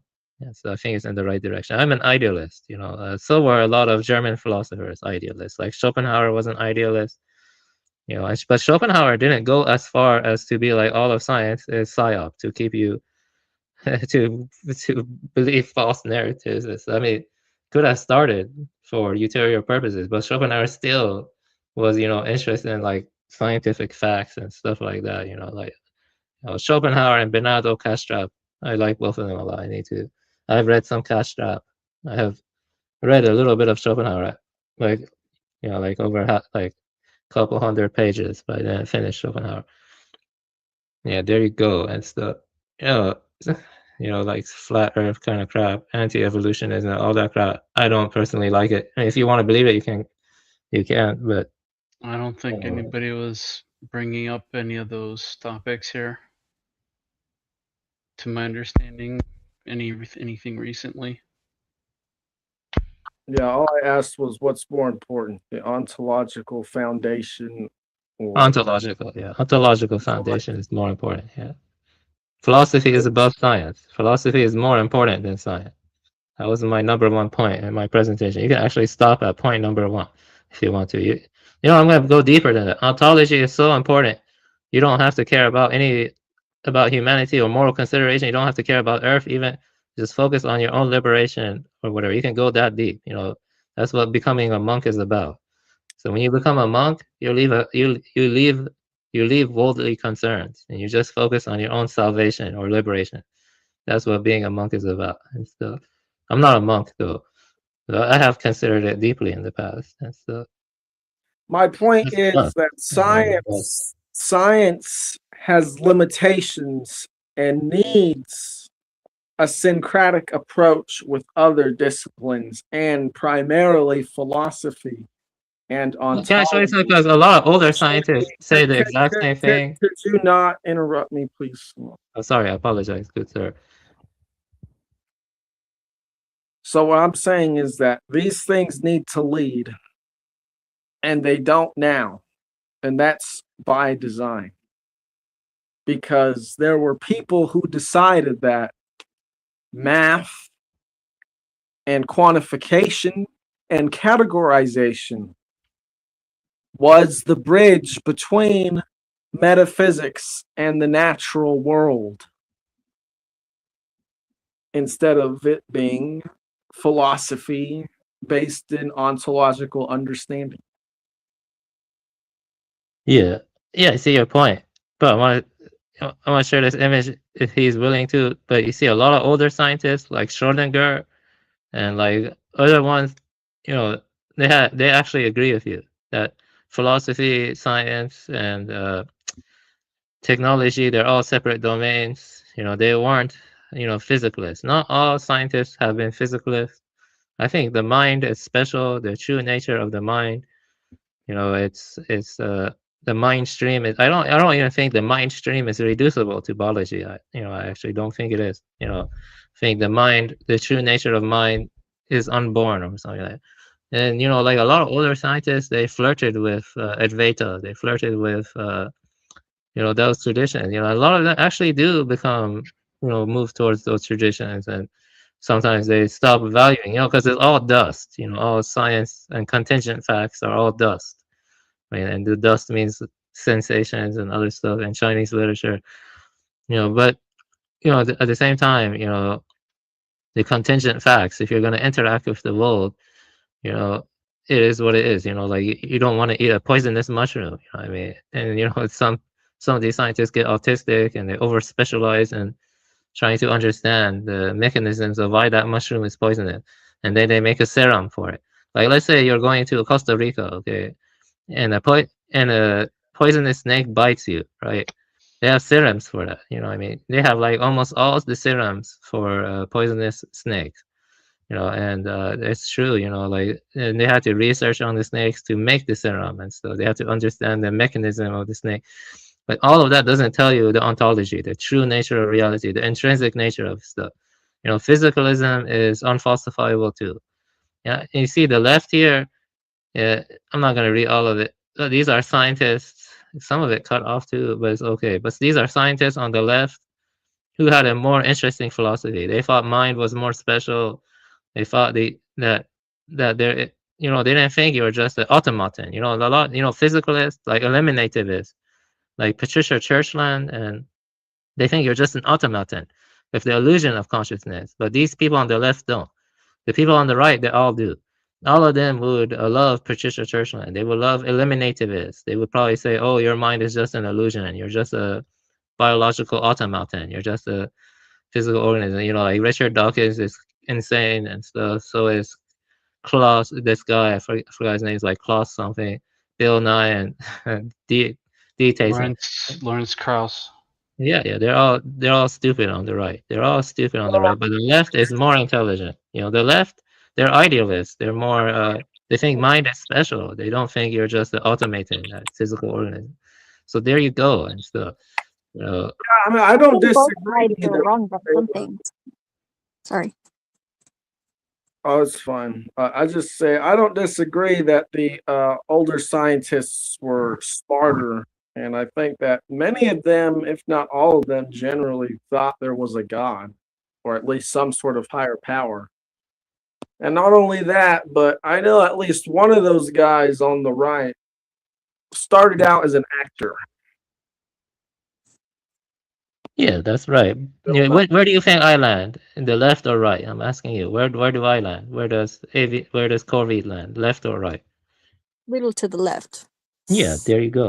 I land on the left and stuff. Not in an extreme way, usually, though, I've noticed.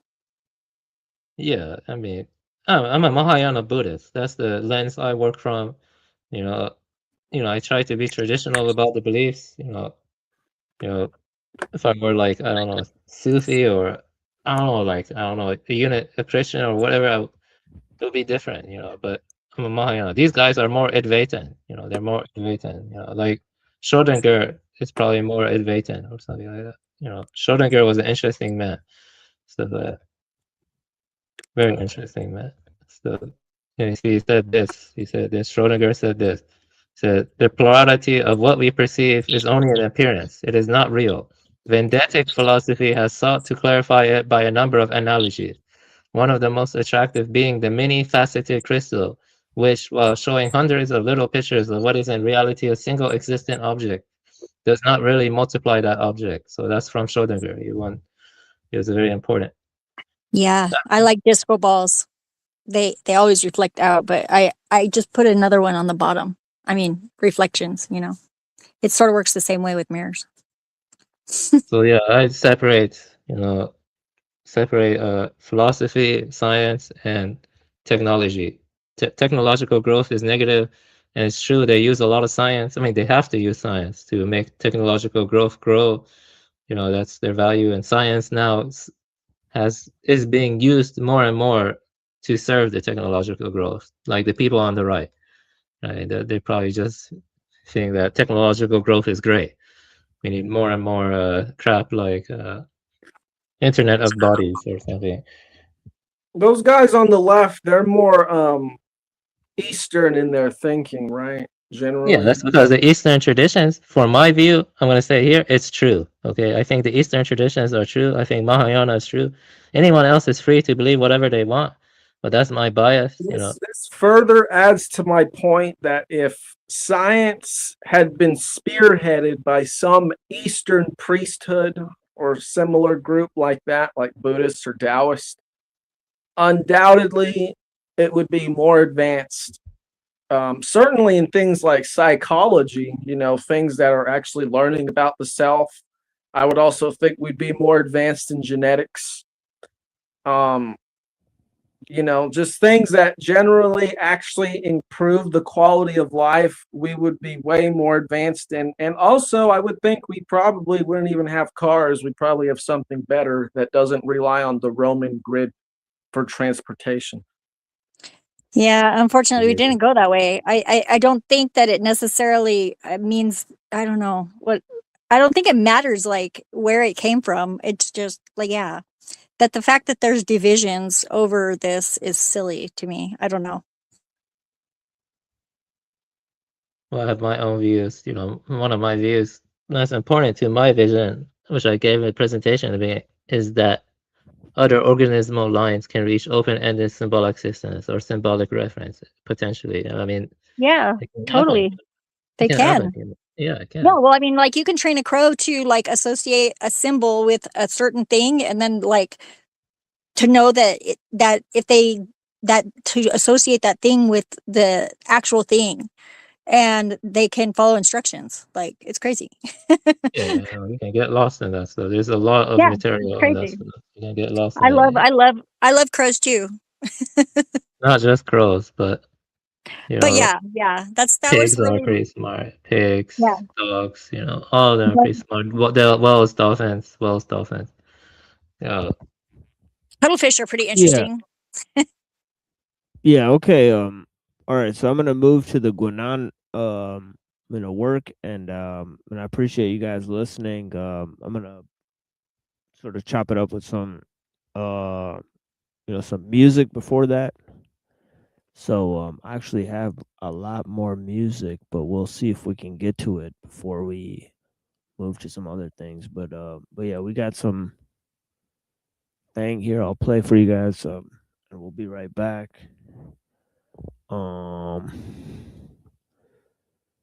In a little bit.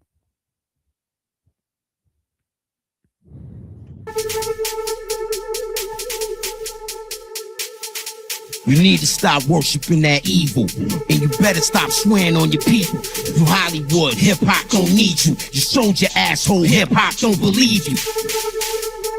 You ain't proven. I don't know who the fuck you think you fooling. What are you, a lyrical bodyguard? Starstruck over the bodies you guard with pajamas on. What the fuck you rhyming for? V5 bomb, the 40-ton dinosaur with smoky lungs. Nigga, where you know me from? Thoroughbred hip-hop head. Hip-hop ain't shit without knowing the ledge. That's what the God said. I smoke Wally Green, turning to Charlie Sheen. Fuck the honor roll if hip-hop don't wanna honor me. Jump off the deep end, give me the beat, man. I'm 12 albums deep, you just getting your feet wet.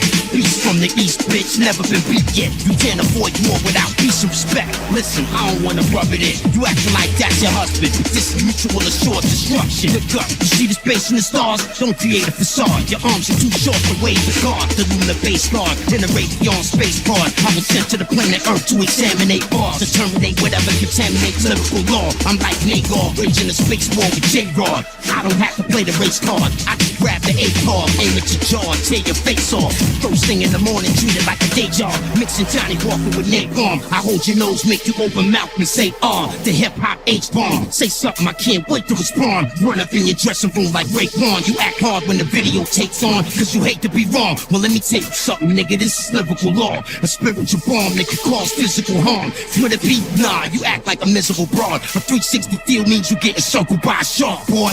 Better beg your pardon, turn into a horseman, slaughter him. I'm an underguard, you too overconfident. Stop talking, nigga, cause you can all get it.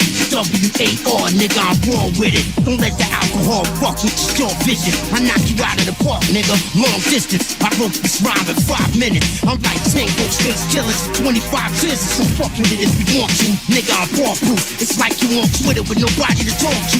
Fuck your spine 59 times with a horseshoe. It's on you, nigga, don't say I didn't warn you. Never had enough rhymes to fuck with mine. You know what they calling you, right? Moist 5'9". You souped up cause you got signed. You getting so much shine, you going fucking blind. Hey yo, 5'9". You must be out your rabbit ass mind. Huh? For real or what? I'm finna get some. Y'all niggas line up. Before show, I'ma show you what it is. I'ma show you why they kick me out the biz. Them niggas ain't tryna let me live. I ain't gonna end up like Pocket Pig. Without the right, you understand me? Fuck y'all niggas. Fully automatic trigger mechanisms. You know my name, nigga. What? When I say bust, they gon' hit you up. Cash money, nigga. Ain't a goddamn thing funny, nigga. You heard? Fucking back. We ransack Team Shady Cat. Get outside, get your ass in the saddle. Slaughter alphabetic like papoose. What you drink? That look like whack juice. Come at you, your rap group versus my rap group. Cross saber spurs and black boots. Duck, duck, shoot, nigga, get at you. Don't take yourself too serious, man. It's only hip-hop, alright, nigga? Peace.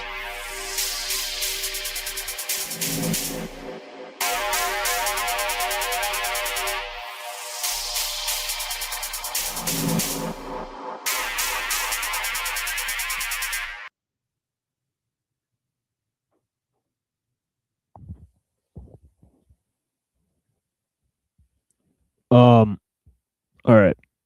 Pull this up.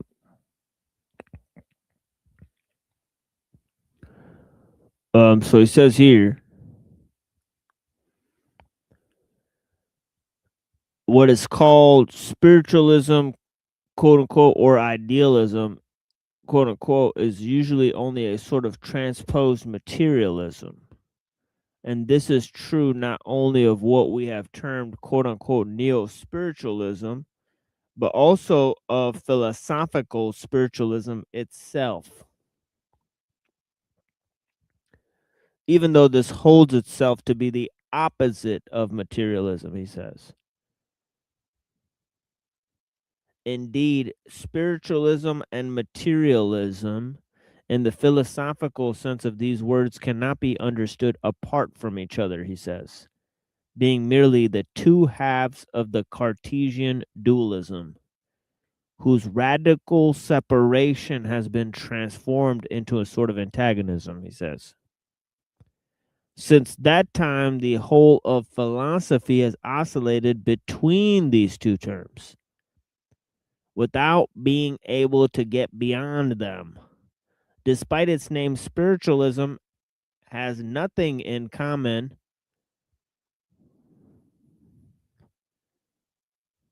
with spirituality. Its war with materialism cannot be of the slightest interest to those who adopt a higher point of view. Who see that these two alleged opposites are basically close to being simple equivalents, he says. And that on many points, their pretended opposition ultimately amounts to no more than a mere verbal dispute. So what's he saying? He's saying that the dialectic between spiritualism on the one end and materialism on the other end, right, is basically just a false dialectic, right? That those who are spiritual don't see materialism as their foe, and those who are basically,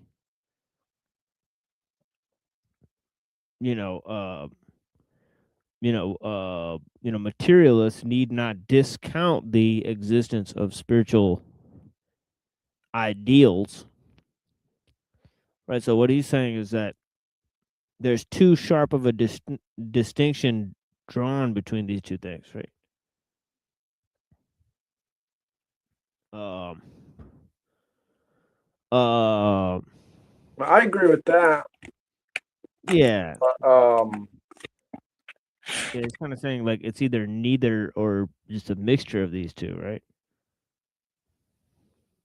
but we got to realize that it's not all physical, nor is it all spiritual. Because, like, I think Christians think that it's all spiritual because they think in the end it doesn't matter. As long as you believe in Jesus, you'll make it to heaven. This is an exoteric Christian perspective. And, it can really make you not care about what's happening in the world that you're actually living in now.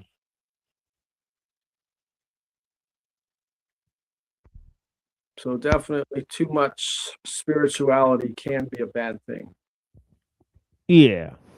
Yeah, I get where you're going with that one. So Yeah. he says, Buddha, did you have something there? Yeah. Sorry, I'll have to use the bathroom.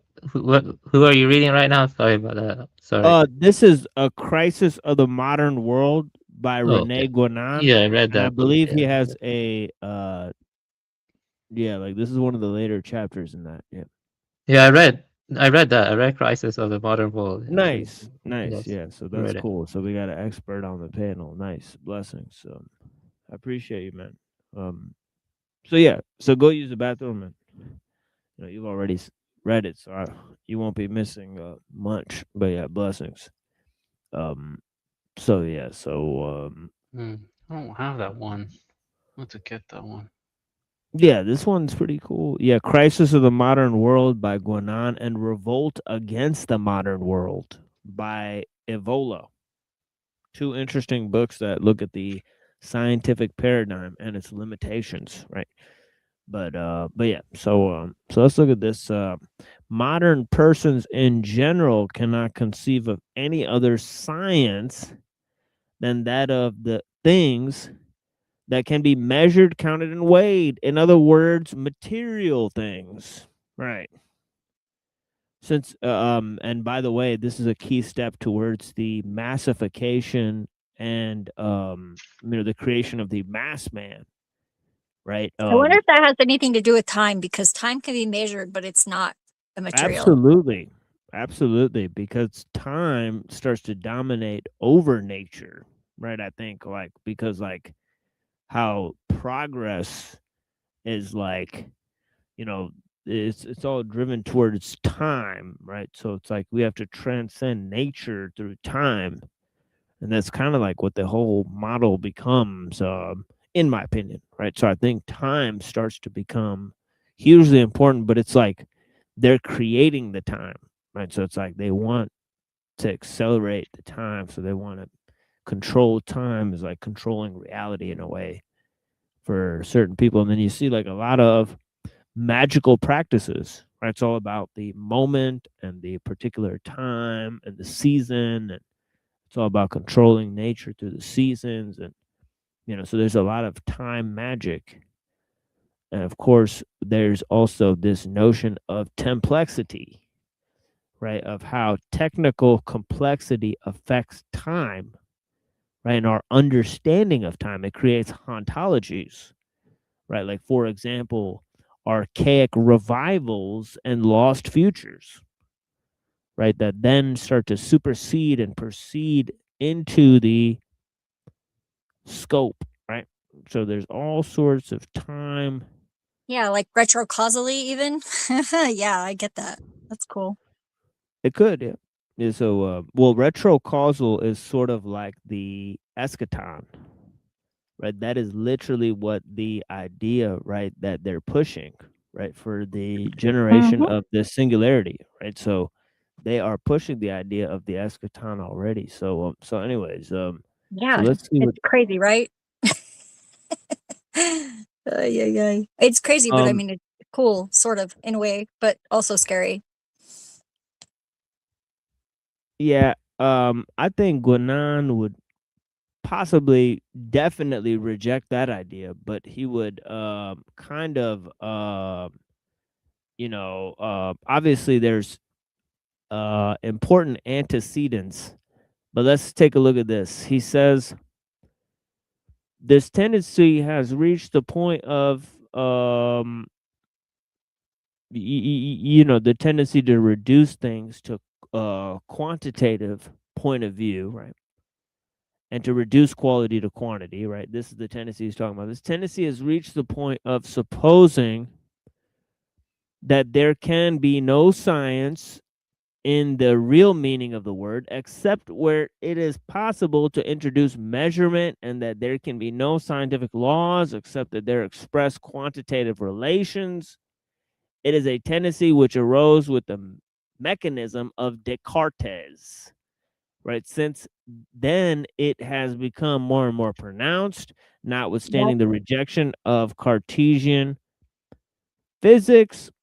So Descartes was the founder of rationalism, right? So in terms of moving from empiricism, from idealism to just empiricism, there's a middle ground which is called rationalism, right? Which basically says that there's abstract principles that are, that organize physical reality, right? And those exist in the mind, and that the mind contains sort of super rational principles that organize reality that is separate from our perception of the material world.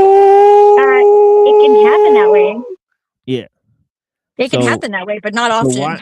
So why he's blaming Descartes for this is that Descartes maintained the physical laws, right? So he said that there's physical laws in addition to those mental sort of principles or properties that we use in order to observe the world. So he's a sort of precursor to Kant and his critique of pure reason, right? So Maybe this, he's the one that put Descartes before the horse. Oh. right, right. So anyway, so let me go on with this a little bit. It says it is a tendency that arose with the mechanism of Descartes, right, and also pretty much of Newton, right? Newton and Descartes, right? Because Newton was the guy who created this mechanistic view of nature, right? And then Descartes, as I said, right, he sort of related this to those mathematical principles which exist in the abstract realm of the mind and those physical laws which determine the outcome of physical reality, right? So he says here that it is a tendency. Oh, sorry, I'm gonna skip that. If He that's the says, case, and you're right, TML, that you could take, if you're smart enough, you could look at physical reality and use it to extrapolate some of those properties that you're talking about on the other side. If their manifestation or a cause is what's going on over there, then you should be able to see a link if you're bright enough. yeah. Oh yeah, definitely. Yeah, see, like Guanan is saying that that these people are drawing too sharp a divide between the two, so they're unable to see that because they're kind of Yes, like those saying, people like, would never be able to see it. Anyone yeah, taking that attitude. They're yeah, kind so of that's, nearsighted in a way, yeah. yeah, because he's saying that there's a perfect sort of cutoff point between abstract mathematical principles and physical laws, right? Whereas he's saying that Why would they make between, that leap? Why would they say that? I want it. That's not even logical. No, it's not. see, A lot of good things were banished to superstition because of that too. well, he says, Just because right, science can't grasp everything, for them to say if we can't with our science, as if it's perfect, prove it, it can't exist. I don't think any scientist would even make that fucking statement. He knows it would be done, at least I think. yeah, well, that's the thing with Cartesian dualism. See, he says, when he says, "I think, therefore I am," right? Basically, what he's saying is that consciousness, right? He's not saying that consciousness is primary to matter, right? What he is saying, right, is basically that I can doubt that physical reality exists.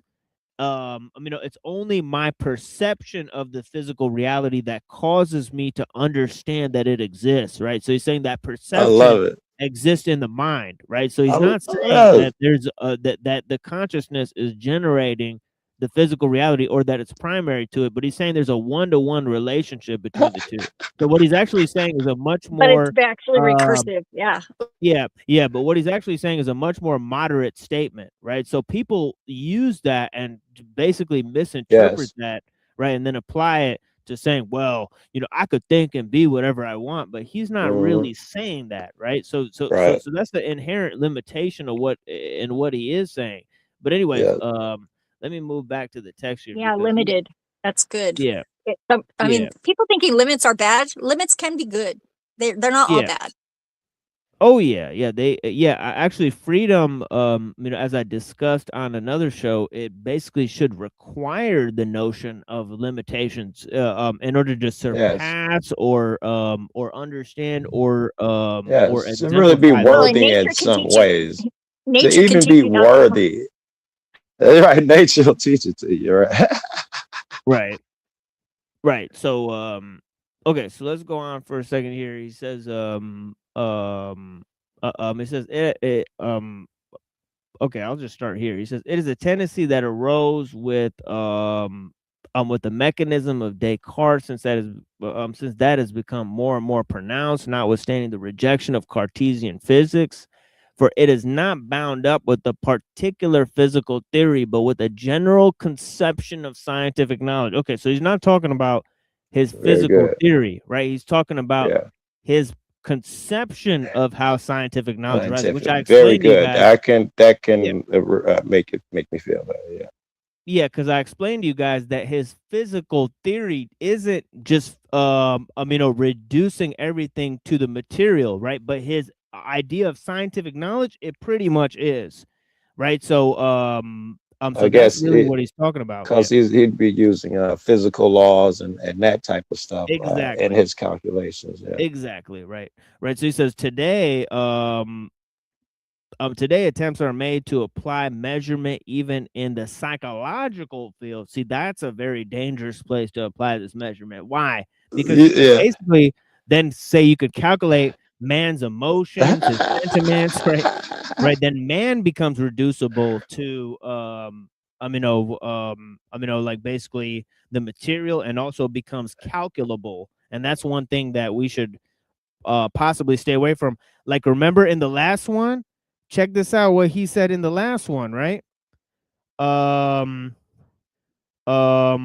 Where was it again? Oh yeah, he said if human beings are constituted of matter obeying the same laws of physics that operate outside of us, then it should be in principle be possible to learn to manipulate human nature in the same way that we manipulate external objects. Oops. Yeah, that's Right. happening. So that's so let's say it stay away again. from. Say the whole thing again. Say the whole thing again. Oh yeah, it's right If here. man was manifest, say the thing again. If man was manifest in the physical, what'd you say? Yeah, if he's obeying the same laws of physics, right, that constitute matter, then Yes. as where possible, to manipulate those laws, it's possible to manipulate human nature as it is those external objects. You see, so Yeah, well, it's to very respond simple. to that a bit, Yeah. Franklin, is about regarding a very interesting video you shared from MIT. Yeah, but real quick, but just to hammer in the point, here's another explanation of the same thing. Check this one out.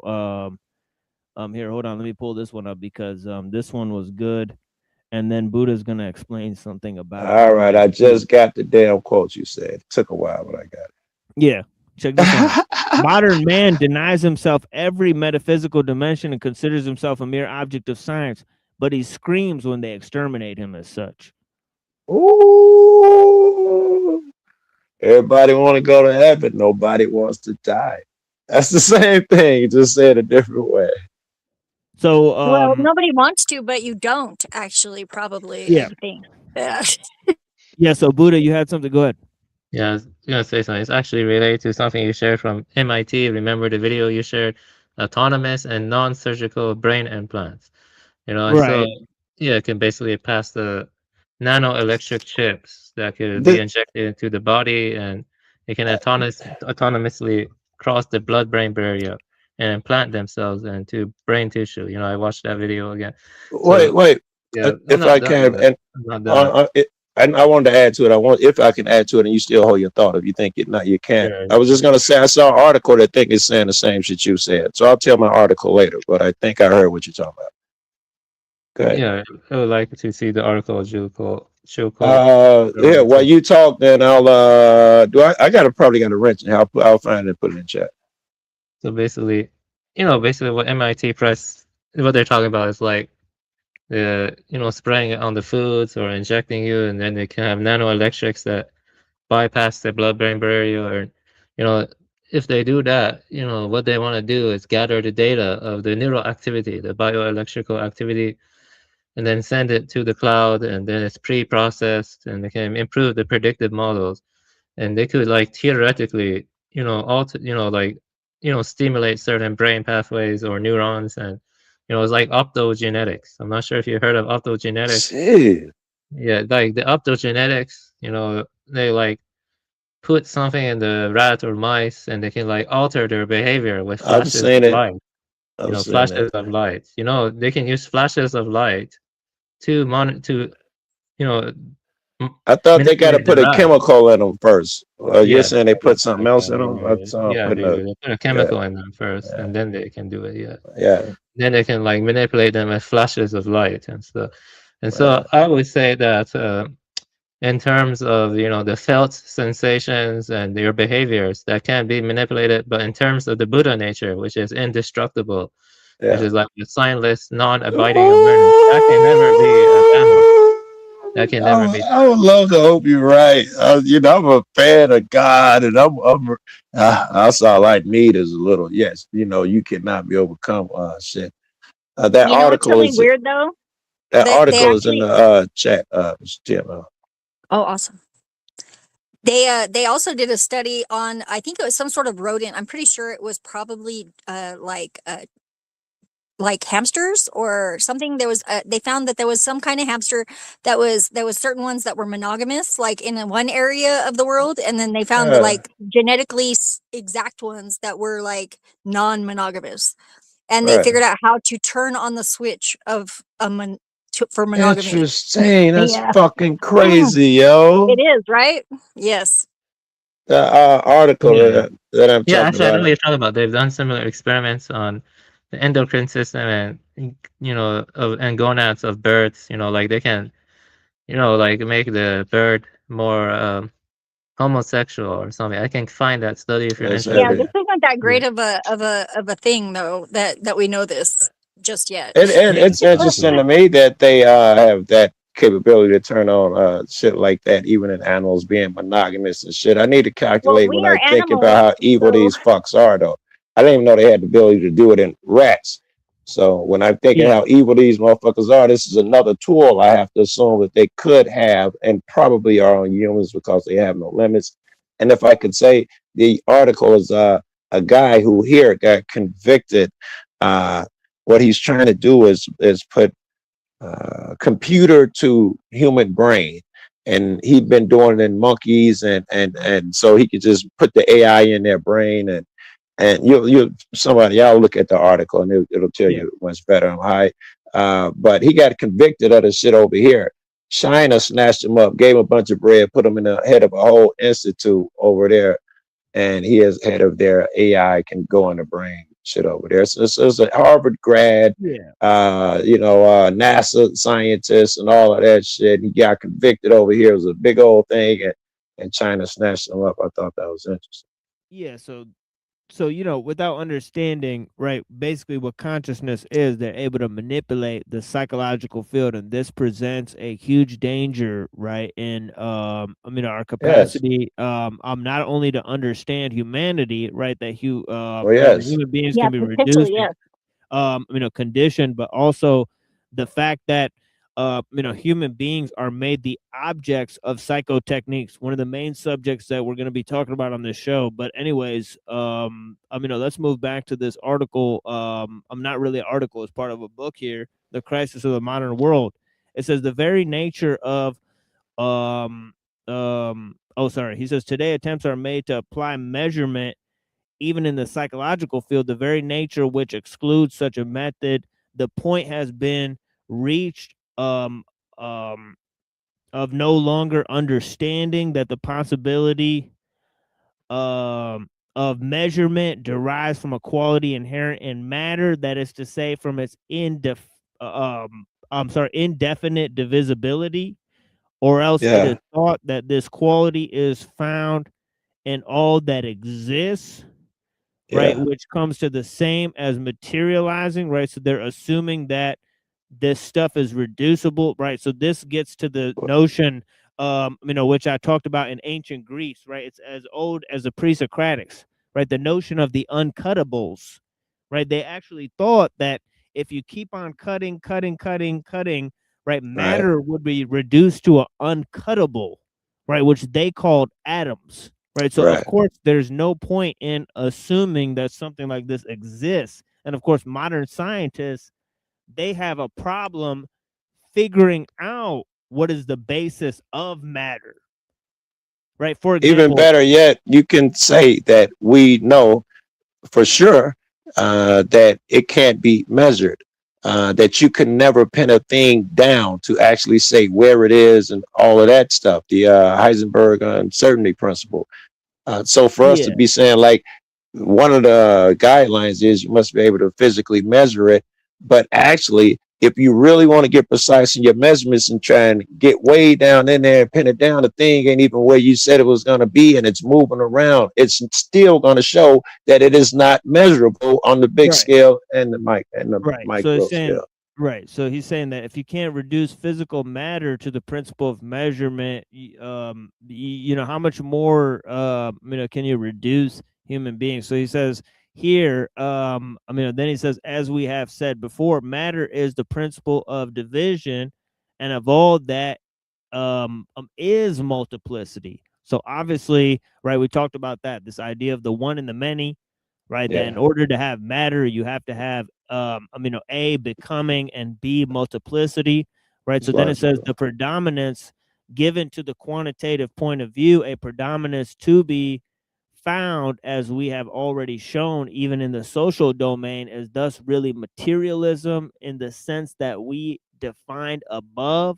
This materialism is not necessarily connected with philosophical materialism, which in fact it proceeded in the development of the tendencies. Remember, he made a distinction between philosophical materialism and the materialism which says that there is nothing in existence except matter, right? Which today, right, they would call naturalism, right? Even though it's not like, so naturalism is not, in philosophy, like the love of nature or something like that, right? But it's actually thinking that nature or the cosmos is the only thing in existence, right? So here it says that this philosophical materialism, which in fact it proceeded in the development of the tendencies inherent in the modern outlook, we will not dwell on the mistake of seeking to reduce quality to quantity, or on the inadequacy of all attempts at explanation that are more or less of the mechanistic type. This is not our present purpose. We will remark only in this connection that even in the sensible order, a science of this kind has but little connection with reality, the greater part which is bound to elude it. Speaking of reality, leads us to mention, leads us to mention another fact which might easily be overlooked and which is very significant as a sign of the state of mind we are speaking of. It is that people commonly use the word quote unquote reality to denote exclusively reality of the sensible order, right? We Reality of the agree. sensible Yes. order, right? As Right. language expresses the mentality of a people or That's a dope. period, one must conclude that for such people, everything that cannot be grasped by the senses is unreal. Yes. As It's logical. Yeah, that is to say, illusory or even non-existent, right? They may not be clearly aware It of begs the it. question. That's how it. I've heard it, Fred. It begs the question. It's baked in. Any of your responses is baked in. Just coming from your point of view, or else it's legitimate. He's right. It's illegitimate. He's right. Yeah, I guess what he's trying to say is that you're speaking of reality from your own limited perspective, right? Yeah. Whatever you deem as unreal is unreal to you, right? You're Yes. So incapable of knowing it, right? You're closed off from it, right? yes. It doesn't Same include, thing. it doesn't denote your sensible order of things, right? So he's saying Right. as language It's expresses the outside of what you think is real, so it can never exist.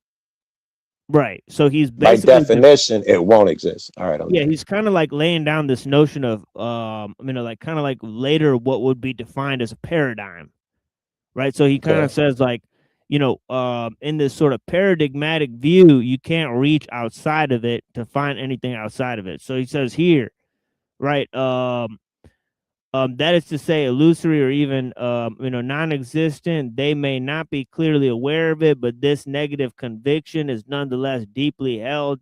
And if they deny it, one can be certain that though they may not be aware of it, their denial is merely the expression of something even more outward, and indeed may be no more than verbal. If anyone should be tempted to think that we are exaggerating, he has only to consider, for example, that the so-called religious convictions,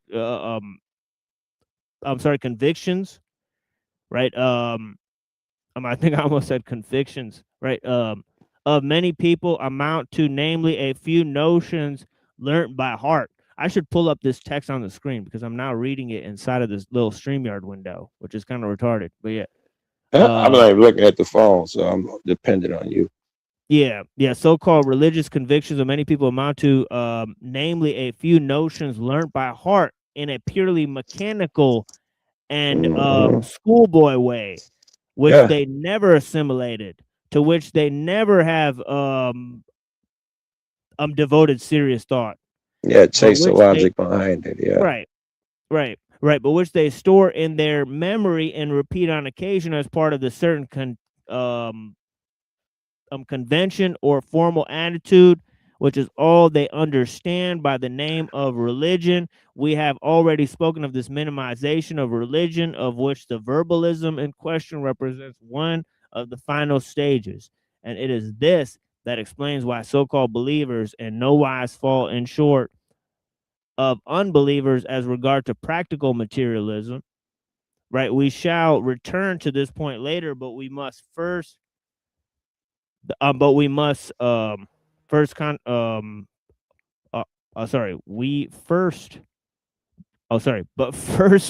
complete our description of the materialistic character of modern science. So he's saying that actually there's people that are limited by their own beliefs, and he's mentioning among those the religious people, right? He said that the people who hold religious convictions, right, they're no different than the people who are basically just materialists, right? Because they act and believe and respond to the facts of physical reality as if all there is in existence is a physical world.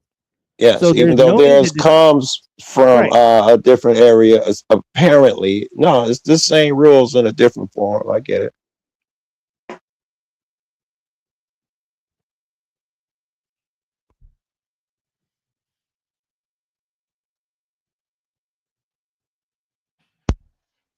Yeah, well, that think you went out. I don't agree with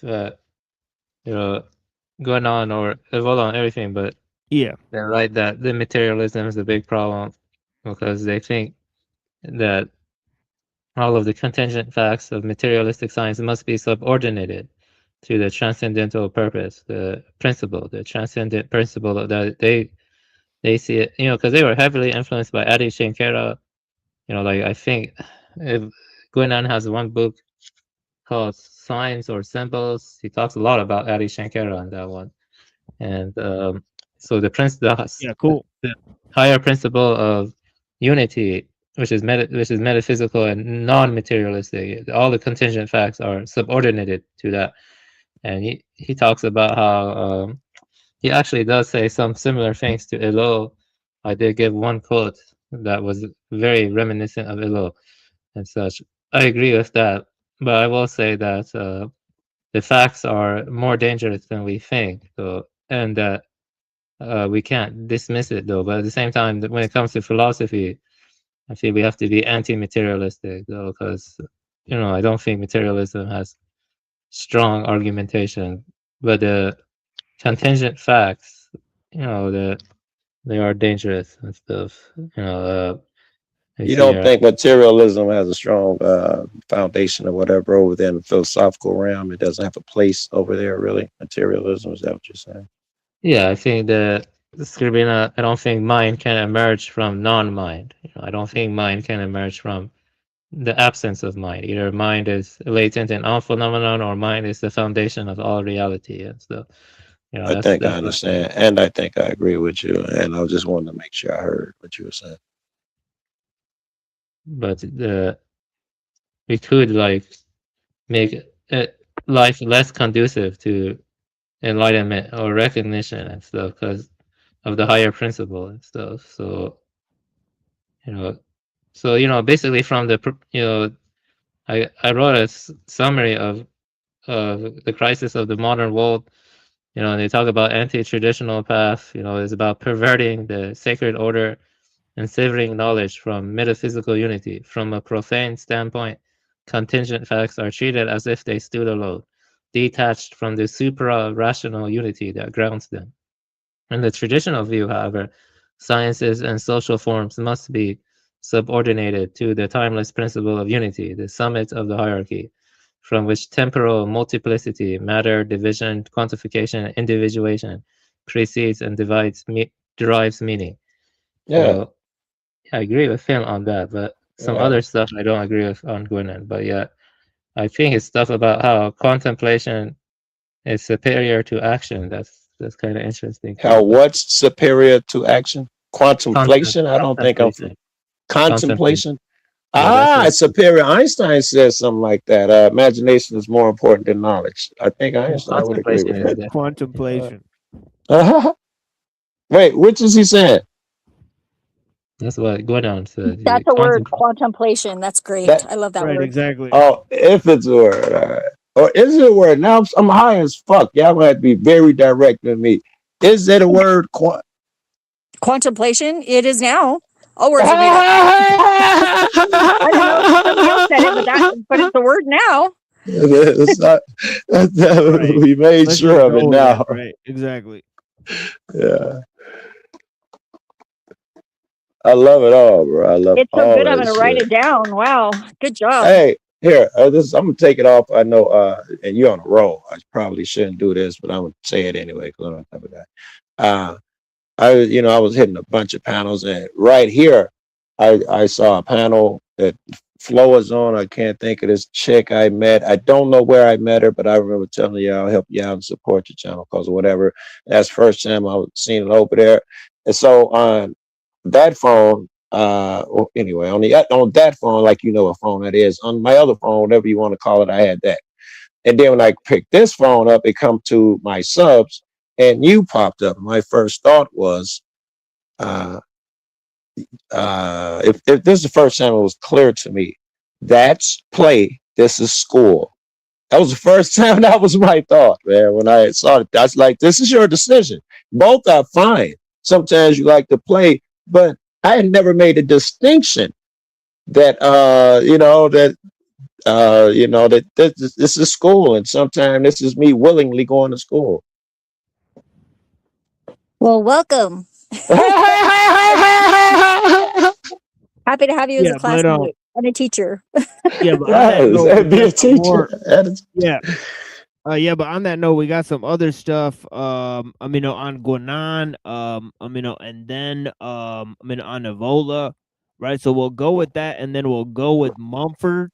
Right, I got both a documentary and then a sort of reading from the Myth of the Machine. So we'll take a look at some of that here in a minute, and then we'll go ahead and move to some other stuff, right? Would you like me to read? I mean, I don't have to. Would you like me to read my summary of?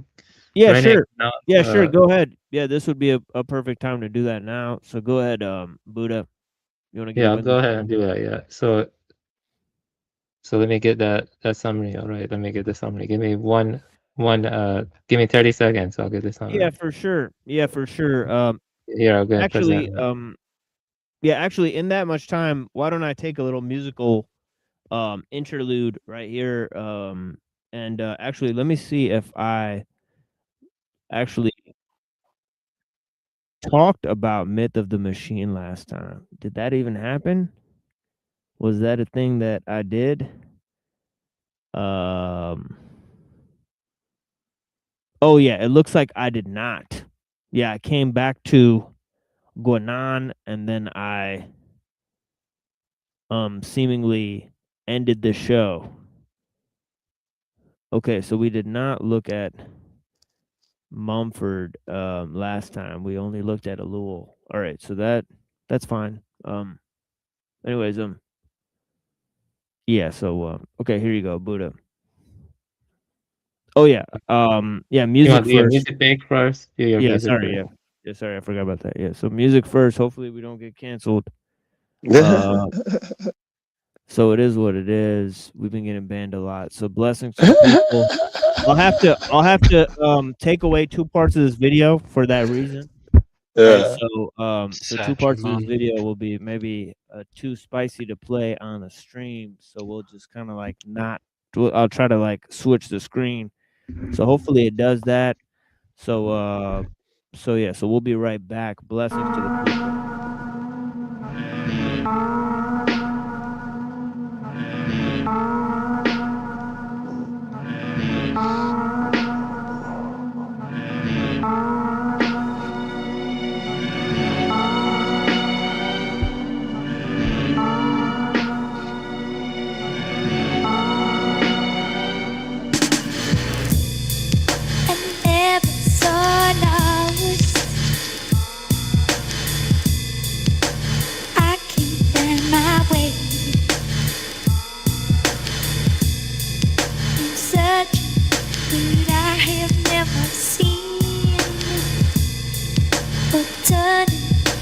Turning from the seed, 'cause a child roses light tried to reveal what I could feel. I can't understand myself anymore.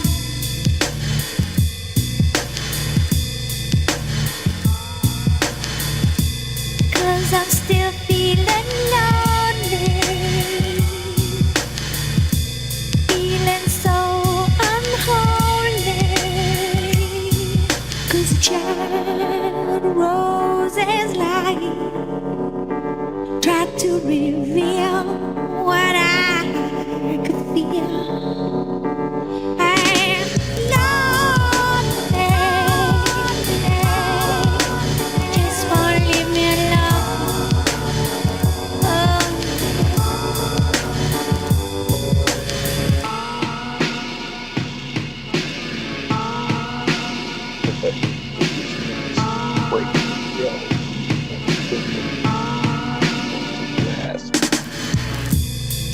I'm fooling somebody. A faithless path I go. See that you breathe this secretly. But silence I can't bear. 'Cause a child roses light tries to reveal what I could feel. And it's lonely, just won't leave me alone. Oh no. And it's lonely, just won't leave me alone.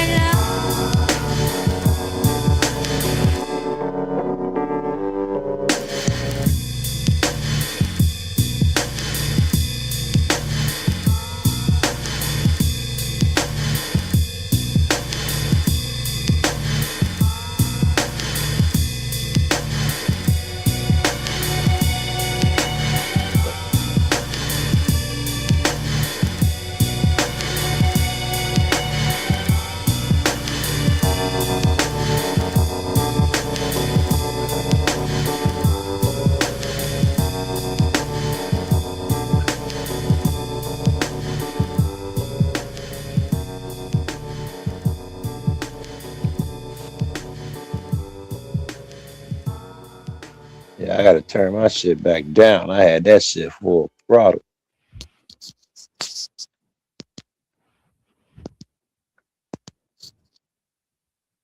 Wait, you smoking for real? I thought that was a clip in the video that you was showing. You over there smoking for real? Yeah, that was you for real.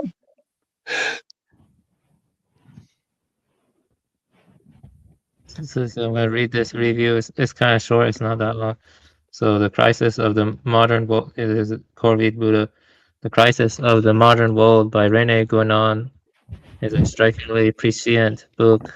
Guénon argues that by losing sight of higher principles, the West has taken an anti-traditional path that perverts sacred order and severs knowledge from its metaphysical unity. From a profane standpoint, contingent facts are treated as if they stood alone, detached from the supra-rational unity that grounds them. In the traditional view, however, sciences and social forms must be subordinated to the timeless principle of unity, the summit of the hierarchy, from which temporal multiplicity, matter, division, quantification, individuation precedes and derives meaning. This loss of subordination also produces a devaluation of contemplation. Guinan insists that contemplation is superior to action, just as the unchanging is superior to change. So you can see there's a Parmenidean influence in the traditionalist school, like people like Guinan and Evola. You know, action that is cut off. I don't know them niggas, but the philosophy is sound. Yeah, action that is cut off from the higher principle degenerates into sterile agitation.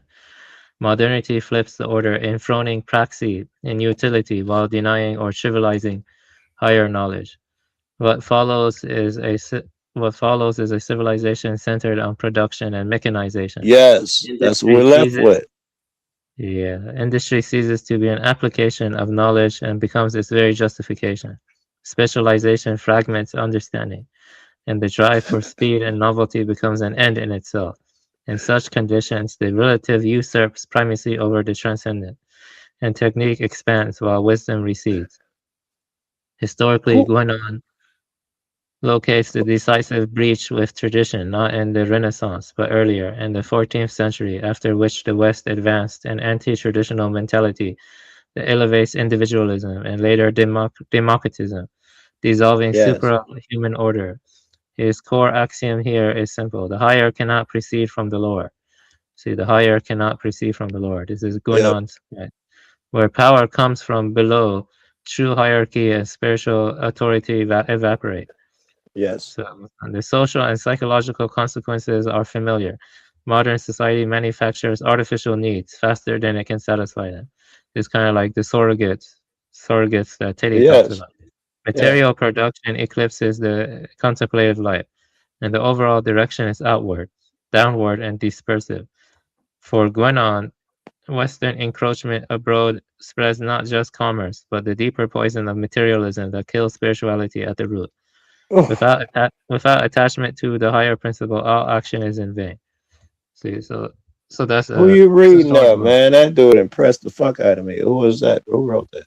Well, it's funny you should ask because we're about to move to Rene Guinan, right? From the intro here, right? Here, actually, let me skip the preface and go to the chapter 1. And we'll start from here. So let's check this out for a second. It's the same author? Yeah. That well, no, that was Buddha talking about this guy, right? Oh, Buddha, wow. Okay. Wow. Damn. Okay. Let's hear Buddha's like that. Yeah, for sure. That's dope. That was dope. But he's talking about this dude going on. You know, he read this book. He read this entire book. So, yeah. Okay. Chapter 1. The Dark Age. The Hindu doctrine teaches that a human cycle, to which it gives the name Manvantara, is divided into 4 periods marking so many stages during which the primordial spirituality becomes gradually more and more obscured. These are the same periods that the ancient traditions of the West called the Golden, Silver, Bronze, and Iron Ages. We are now in the 4th age, the Kali Yuga or Dark Age, and have been so already, it is said, for more than 6,000 years. That is to say, since a time far earlier than any known to classical history. Since that time, the truths which were formerly within reach of all have become more and more hidden and inaccessible. Those who possess them grow fewer and fewer, and although the treasure of non-human, that is, suprahuman wisdom that was prior to all the ages can never be lost, it nevertheless becomes enveloped in more and more impenetrable veils, which hide it from men's sight and make it extremely difficult to discover. This is why we find everywhere, under various symbols, the same theme of something that has been lost, at least to all appearances and as far as the outer world is concerned, and that those who aspire to true knowledge must rediscover. But it is also said that what is thus hidden will become visible again at the end of the cycle, which, because of the continuity binding all things together, will coincide with the beginning of a new cycle. Ooh. It will doubtless be asked why cyclic development must proceed in this manner, in a downward direction from higher to lower, a course that will at once be perceived to be a complete antithesis to the idea of progress as the moderns understand it. The reason is that the development of any manifestation necessarily implies a gradually increasing distance from the principle from which it proceeds. Right. Starting from the highest point, it tends necessarily downward, and as with heavy bodies, the speed of its motion increases continuously until finally it reaches a point at which it is stopped. This fall could be described as a progressive materialization, for the expression of the principle is pure spirituality. We say the expression and not the principle itself, for the latter, being beyond all oppositions, cannot be described by any term appearing to suggest an opposite. Moreover, words such as spirit and matter, which we borrow here from Western terminology for the sake of convenience, have for us little more than a symbolical value. In any case, they can be made to fit the question in hand only on condition that we exclude the special interpretations given them by spiritualism and materialism are in our... Dude, like, we can only even have this conversation once you understand that this is just words, and it does not represent the whole and all of that shit. I love it. Right, because the words are assigned by the technical understanding that's trying to be observed, right? So you can't use the very terminology, right? So this is why yes, like it's the whole, yeah. He was saying that basically idealism, materialism are two halves of the coin of Cartesian dualism. So if you use either one or the other to understand the completion of what is real, right? The second point that he's making is more controversial, right? Because not only is he saying that there's no such thing as progress throughout history, and that the change throughout history develops through a cyclical progression. He's also saying that there's been a collective devolution of man, not a progress, right? So he's saying actually the inverse of that is true. Yes. Right.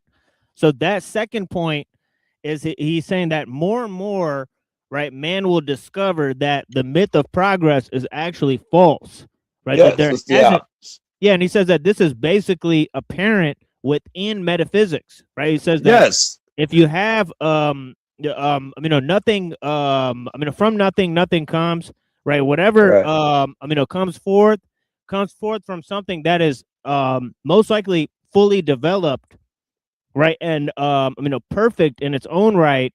And then he's saying it devolves or degrades from that principle. Right, so, all the way to some philosophy I was reading. They say if you want something hot, you must start with something cold, and the opposite. That's exactly what they're saying, because it will go to the other side. And like Dude was saying, it'll build momentum and it will degrade into the opposite at some point.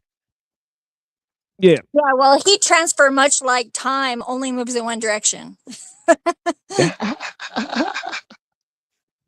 Yeah, and some might say he's stuck in that paradigm because he's still saying it's only moving in one direction, but it's going down instead of up. So it's interesting. Yeah, seemingly. He calls the de-evolution involution. Exactly. Yeah. The same as evolve. Yeah, interesting. Yeah. Self, for the latter, being beyond all oppositions, cannot be described by any term appearing to suggest an opposite. Moreover, words such as spirit and matter, which we borrow here from Western terminology for the sake of convenience, have for us little more than a symbolical value. In any case, they can be made to fit the question in hand only on condition that we exclude the special interpretations given them by modern philosophy, whose spiritualism and materialism are, in our eyes, only two complementary forms that imply each other and are both negligible for anyone who wishes to go beyond these contingent points of view. However, since it is not of pure metaphysics that we propose to treat here, if all due precautions are taken to avoid ambiguity, and if the essential principles are never lost from sight, we may accept the use of terms that, although inadequate, nevertheless serve to make things more easily understandable. So long, of course, as this can be done without distorting what is to be understood. What has been said of the development of manifestation gives us to might. We may accept the use of terms that, although inadequate, nevertheless serve to make things more easily understandable. so long, of course, as this can be done without distorting what is to be understood. That's dope. Okay, hold on. Give me 1 second. That was great. And Buddha, I'm so glad you read your version of it. It helped me understand it better when he said it, right? That was great. No problem. Yeah, I like to write summaries of books I read for my Wow, own your shit future is reference. so good. I would love to read those, man. You know, fuck. It's less work and it's the language that I speak. You know, that shit you said was, you know, word for word, where motherfuckers should talk to me. I don't know, just the facts, man. I don't like motherfuckers that do the flowery shit and you didn't do it. Motherfucker who put their ego in there, you didn't do it. You know, I like just the facts, man.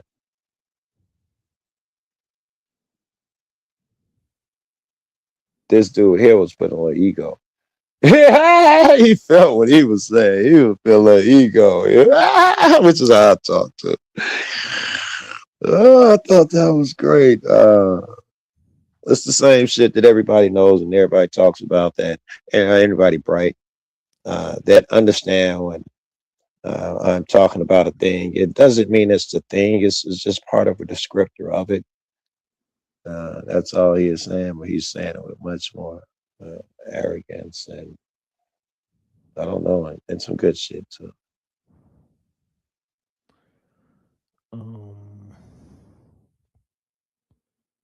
What was the cat's name again? The author there? This is Renee Guanan. I'll never remember that. So yeah, so I love it. So let me play a little more of this. What has been said of the development of manifestation gives a picture that is accurate when viewed as a whole, but is nonetheless too simplified and rigid in that it may give the idea of development along a straight line, in one direction only and without oscillations of any sort, whereas the truth is actually far more complex. In point of fact, as we have already said, two contrary tendencies are to be traced in everything, the one descending and the other ascending, or in other words, one centrifugal and the other centripetal. And from the predominance of one or the other tendency result two complementary phases of manifestation, the one a departure from the principle and the other a return to it. Two phases often symbolically compared to the beating of the heart or the process of breathing. Although these two phases are usually described as successive, the two tendencies to which they correspond must in reality be conceived as always acting simultaneously, although in different proportions. And it sometimes happens at moments when the downward tendency seems on the point of prevailing definitively in the course of the world's development, that some special action intervenes to strengthen the contrary tendency and to restore a certain equilibrium, at least relative, such as the conditions of the moment allow. Right. And this causes a partial readjustment through which the fall may seem to be checked or temporarily neutralized.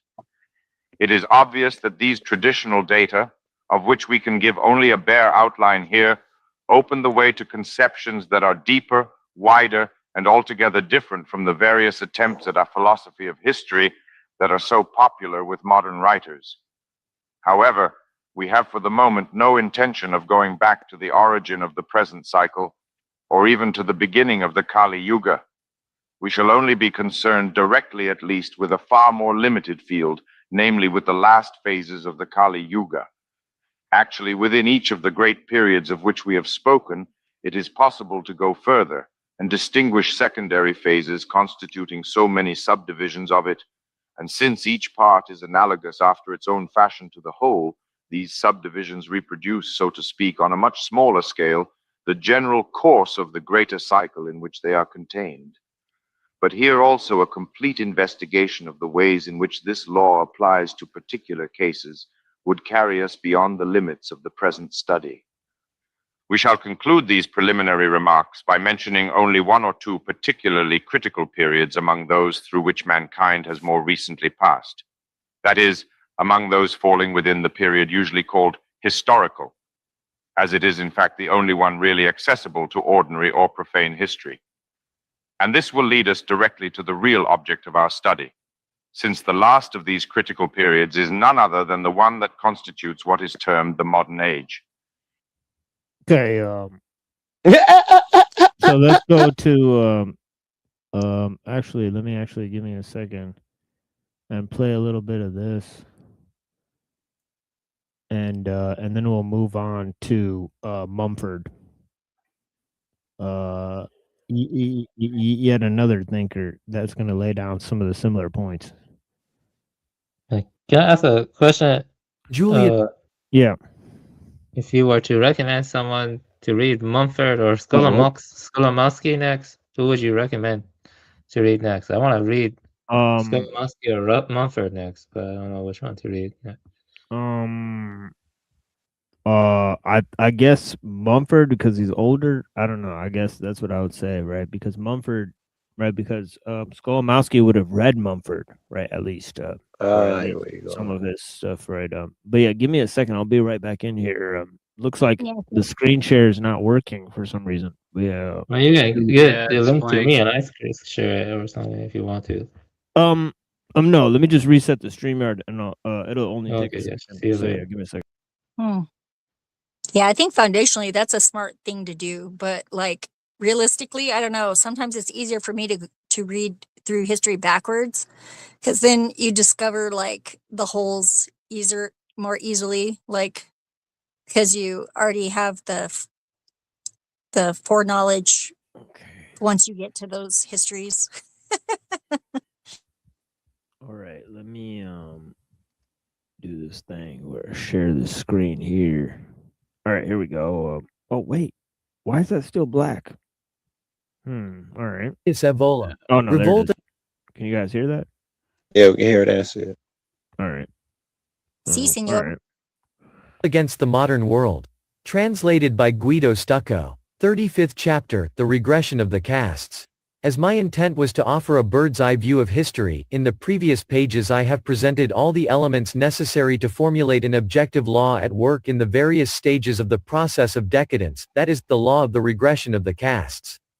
A progressive shift of power and type of civilization has occurred from one caste to the next since prehistoric times, from sacred leaders, to a warrior aristocracy, to the merchants, and finally, to the serfs. These castes in traditional civilizations corresponded to the qualitative differentiation of the main human possibilities. In the face of this general movement, anything concerning the various conflicts among peoples, the life of nations, or other historical accidents plays only a secondary and contingent role.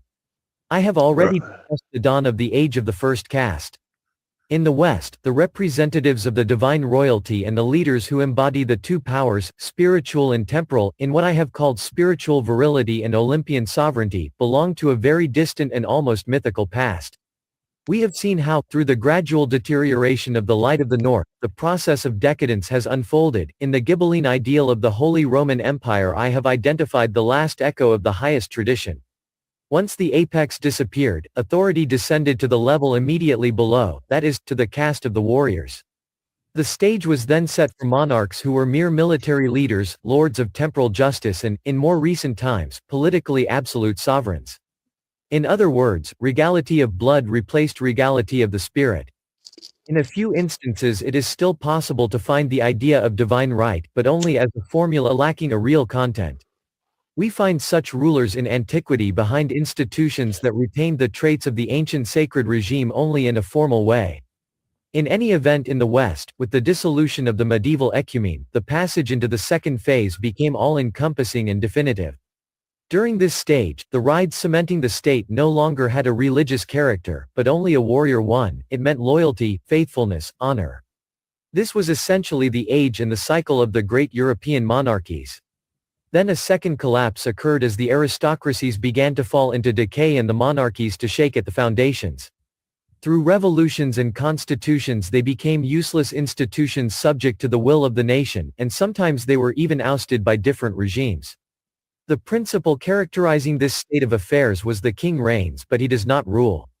Together with parliamentary republics, the formation of the capitalist oligarchies revealed the shift of power from the second caste, the warrior caste, to the modern equivalent of the third caste, the mercantile class. The kings of the coal, oil, and iron industries replaced the previous kings of blood and of spirit.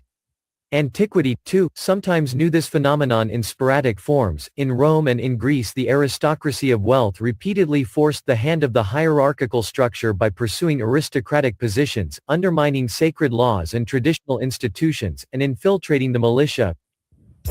For just $37, you can generate as many videos as you want. Whoops. Yeah, but you guys see what he's saying is that there's a corresponding devolution in history. There's a corresponding phases, right? First, is the loss of the divine right, right? Then is the rule of the aristocracy. Then is the rule of the of the oligarchy and the merchants. Each time lesser forms take control of the power. So he's saying this devolution in history represents a corresponding view of the people who are in charge, right? Of the Wow, meaning right? each one is more, I guess, more. Their views are even more evolved. Yeah, their views are even more devolved, right? Because first they started out saying that the spirit, right, causes the king to rule, and then they just moved to the aristocracy and said, no, the king has a right to rule because he's the guy with the most power and the money. And then they just threw him out and just made it power and money. And just said, oh, power and money just rules, right? So, so it's kind of like it becomes stupider and stupider, and it corresponds to a devaluing of the human purpose, right? I love it. Yeah, it comes from, I think, an abstraction layer of consciousness, because like whenever we put this like friggin' name on something like that, it tends to do that. Like money. And it does. Like anything, actually, you could do it with race. You could do it with, if I say, you see a tall black guy around the corner, someone like one of you cats who are enlightened would just be like, I didn't see anyone fit in that description. The other motherfucker would be, why he got to be black? So you add all sorts of shit to it. If I say I hate Trump, I just mean I hate him. Someone else may add, oh, you're one of them leftist liberal. We must agree it's just a descriptor when we're using these words. I don't want your baggage. Yeah. Joe, are you black? Are you black? Are you saying you're black?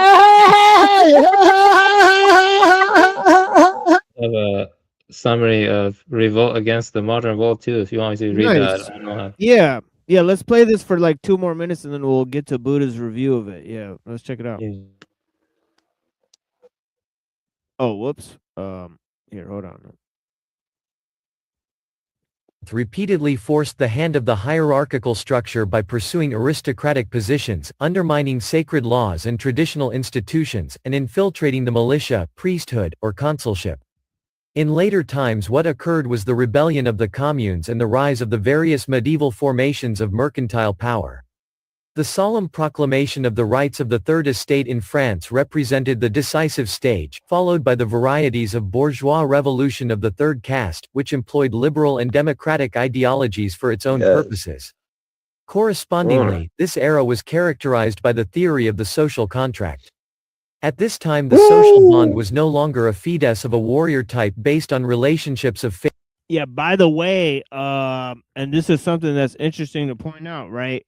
Rousseau actually called, right, the social contract, right? He talked about the collective spirit, right? And he said basically in civic society, there's a collective spirit, right? And he basically framed that this collective spirit was the founding of a civic religion among man, right? So his entire thing is like how the state creates its own like religion by this collectivization of spirit, which is like the state. Therefore, if I could interrupt, TML, it just made me think that. Okay. Yeah, just give me 1 second. Yeah. So in other words, the state becomes a spiritual principle of man, and you see that later on in Hegel, right? Because obviously there's a delineation between Rousseau, to Kant to Hegel, right, where they pass down this idea that the state is going to be the ultimate realization, of human rights, or whatever. But go ahead, Joe. I was just about to lose it. Therefore, you would have to make what word did you use? The spiritual, I think, is the word you use.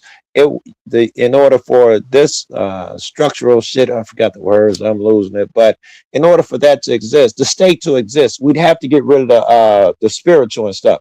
It would be an enemy of theirs. You could actively identify them by hating the spiritual aspect of things. It would be an identifier.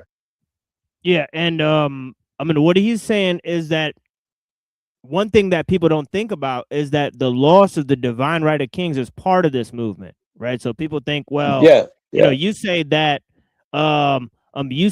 basically, I love it. you know, that means that the king gets to say that he's almighty, right? That he has all the power, that God gave him that power, and he just made that up. But he's saying that the loss of that means that there's no sense in which the government is a sacred institution anymore. Right, it's just people that are just like doing what they need to do to get by, right? So that the biggest gun rules the world. Nothing else exists. Exactly right. Faithfulness and honor.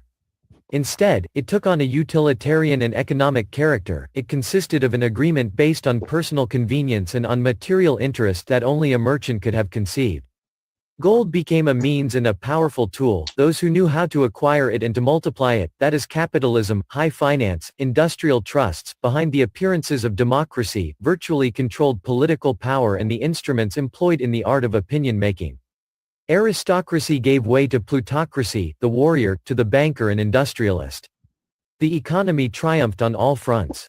Trafficking with money and charging interest, activities previously confined to the ghettos, invaded the new civilization. According to the expression of Werner Sombart, in the promised land of Protestant Puritanism, Americanism, capitalism, and the distilled Jewish spirit coexist. It is natural that given these congenial premises, the modern representatives of secularized Judaism saw the ways to achieve world domination open up before them. In this regard, Karl Marx wrote, "What are the mundane principles of Judaism? Practical necessity and the pursuit of one's own advantage.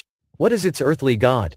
Money. The Jew has emancipated himself in a typically Jewish fashion not only in that he has taken control of the power of money, but also in that through him, money has become a world power and the practical Jewish spirit has become the spirit of the Christian people. I'm about to say that applies to everybody. Themselves insofar as the Christians have. That applies to everybody, though. He's slaying Jew and he's correct, but that applies to everybody. God's everybody, money, everybody. I mean, money's everybody, God. That applies. Yeah. That would have applied to everybody I can think of. Yeah, all but he's sheep. saying that. But he's saying that it specifically applies to Americans and also to Christian Americans, which is actually fundamentally true, right? Because if you look at the character of Christian Americans, they have a fundamentally Jewish spirit, right? They're basically like, like some of them even say like the Jews are chosen above the Christians. Right, so he did see something pretty fundamental there, but I'm not so sure. I'm not gonna acquiesce yet. I think he's labeling it Jewish, but I think that again is just a label. The spirit that the Jew. I'm sorry. What exactly are you denying that the Christians in America have a fundamentally Jewish? That a large portion of them. I'm saying they have a. No, I'm not denying it. I am saying that I think he's making a mistake by labeling it Jewish. I think the spirit itself is what it is. They dominate and all of that shit, and he'll be correct if he chased those lines. I'm not arguing that, but I'm saying that spirit that exists, you shouldn't give it their name because it's a real thing, and we have it to a different degree. It's not like they own it and they create it. It's a real spirit running around out there, and all of us have it. Bad of it too. Perhaps, but him quoting a Jewish person, Karl Marx, saying that about Jews, that basically their religion is money, their God is money. It's basically interesting, right? It is, yeah, I dig it. And it does correspond to the behavior of American Christians, right? Because they think and he was going there too. He was just starting to say, and the Christians and a lot of the more evangelical sects of Christians, right? And you could say that's everybody. But actually no, right? Because there's a certain group of people that's extremely represented in terms of wealth and power, right? So so Trent that's I Reznor's saying misspoke when I that. said everybody. I tried to correct myself. I think I did and said bootlicker. Those people. Anyone out there saying, just follow what the government say, the police right, just doing their job. You right. can But say their God is right, money. Their God right, is money in the end. right. But bootlicker to who? Right, because if you want power in the United States, you got to bootlick a certain group of people, right? So Money. In the end, it's all money. That's what the Jews chase. They're better at it. So he's calling it Judaism. But it's money. Their God is money. That distinction is Money there over all over the place. Yep, they do that. That's yeah, true. if you seem particularly offended by the Jewish comments, hang on to your hats because he's pretty much anti-Semitic. He's kind of an anti-Semitic guy, and we kind of just go over that on the channel. So you're gonna have to get over that one. I'm not Let's offended. do it. Yeah. Let's do it. I am not either. I like taking into consideration where he's from, but all that just makes it funner to me. Well, you don't even know where he's from. Where is he from? No, you alluded to it in something you said. Him talking about it as a Jew from so and so. So I was like, I'm gonna keep that in mind for later. No, I was talking about Karl Marx, Joe. Yes, I'm seeing Marx's philosophy on that. Yeah, right. All right, that just adds to it. Yeah, so let's hear a little bit more of this, and then we'll. A world power and the practical Jewish spirit has become the spirit of the Christian people. The Jews have emancipated themselves insofar as the Christians have become Jews. The God of the Jews has become secularized and has become the God of the earth. The exchange is the true God of the Jews. In reality, the codification of the traffic with gold as a loan charged with interest, to which the Jews had been previously devoted since they had no other means through which they could affirm themselves, may be said to be the very foundation of the acceptance of the aberrant development of all that is banking, high finance, and pure economy, which are spreading like a cancer in the modern world. This is the fundamental time in the age of the merchants.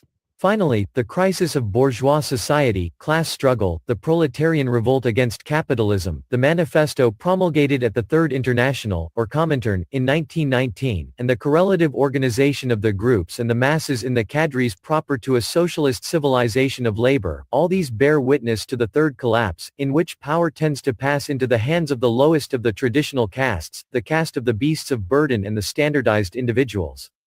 The result of this transfer of power was a reduction of horizon and value to the plane of matter, the machine. By the way, yeah, so I like how he brought up the technical aspect of things, that's a low level of consciousness, right? But the fact is that it belongs to a corresponding element within Book 8 of the Republic, right? There's first, right, the rule of the philosopher kings, right, which he calls basically the Caliopolis, right?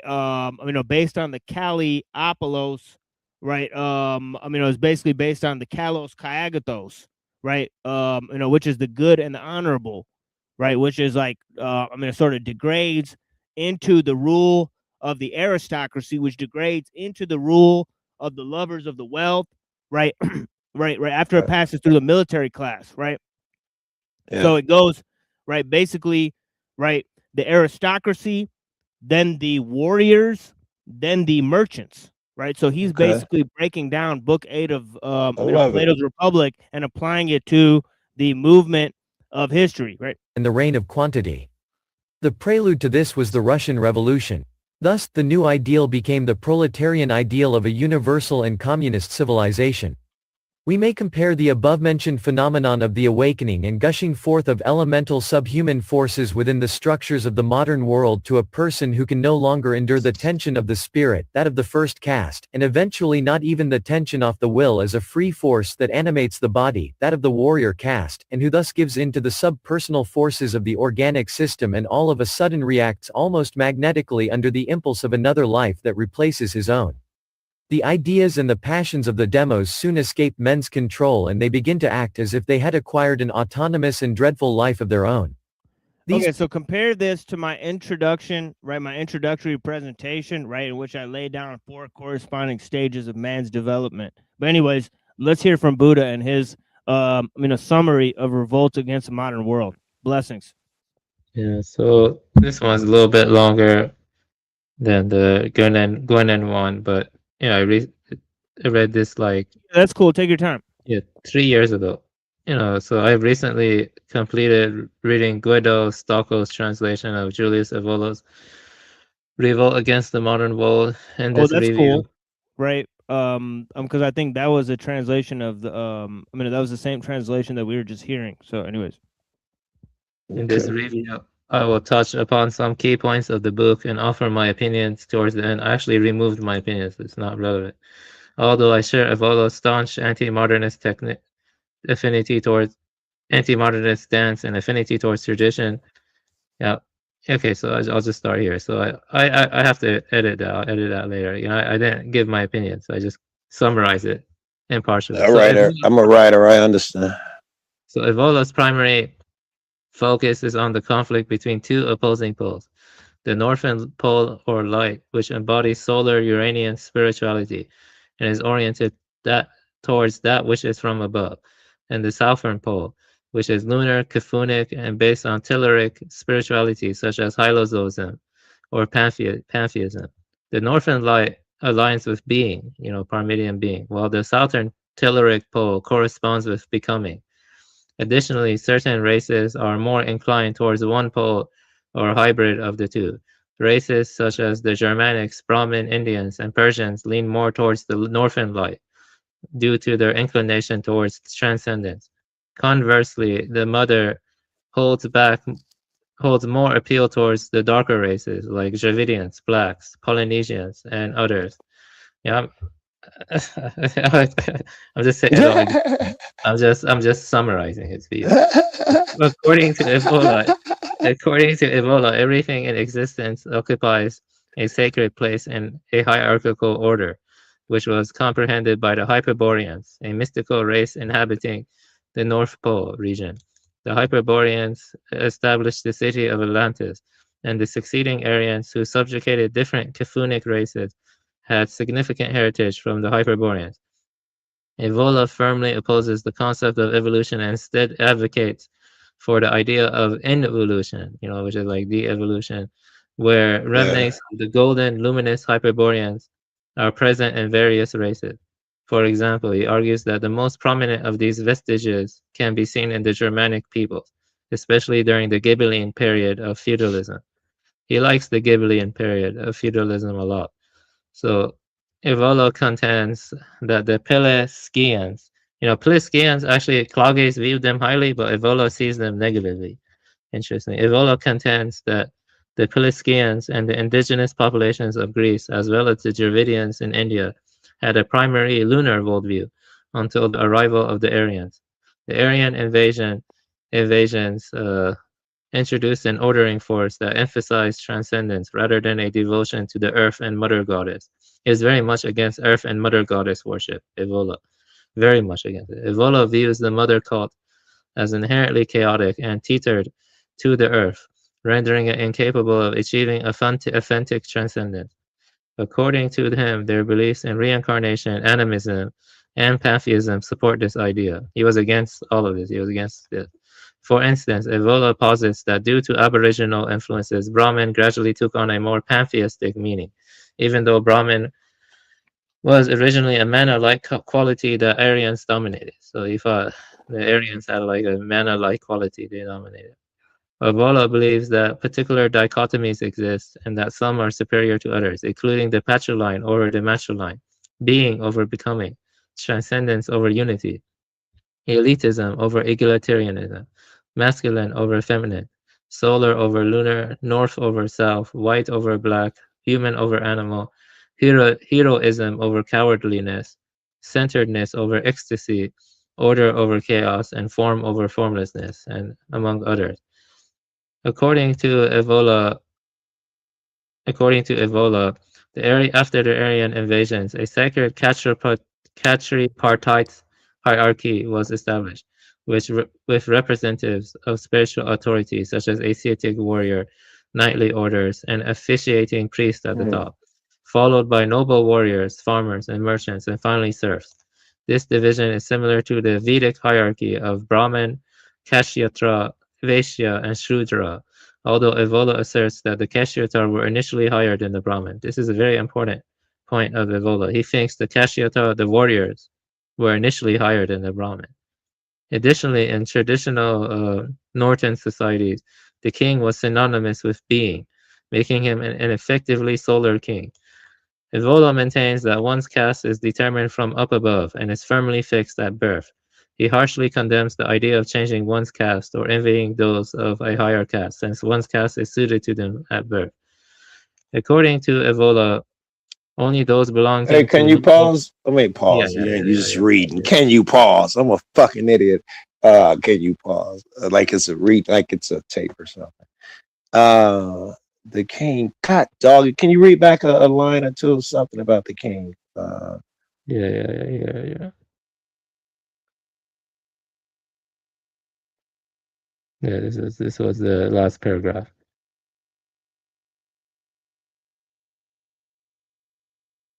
Can you read it, man? I'm not really.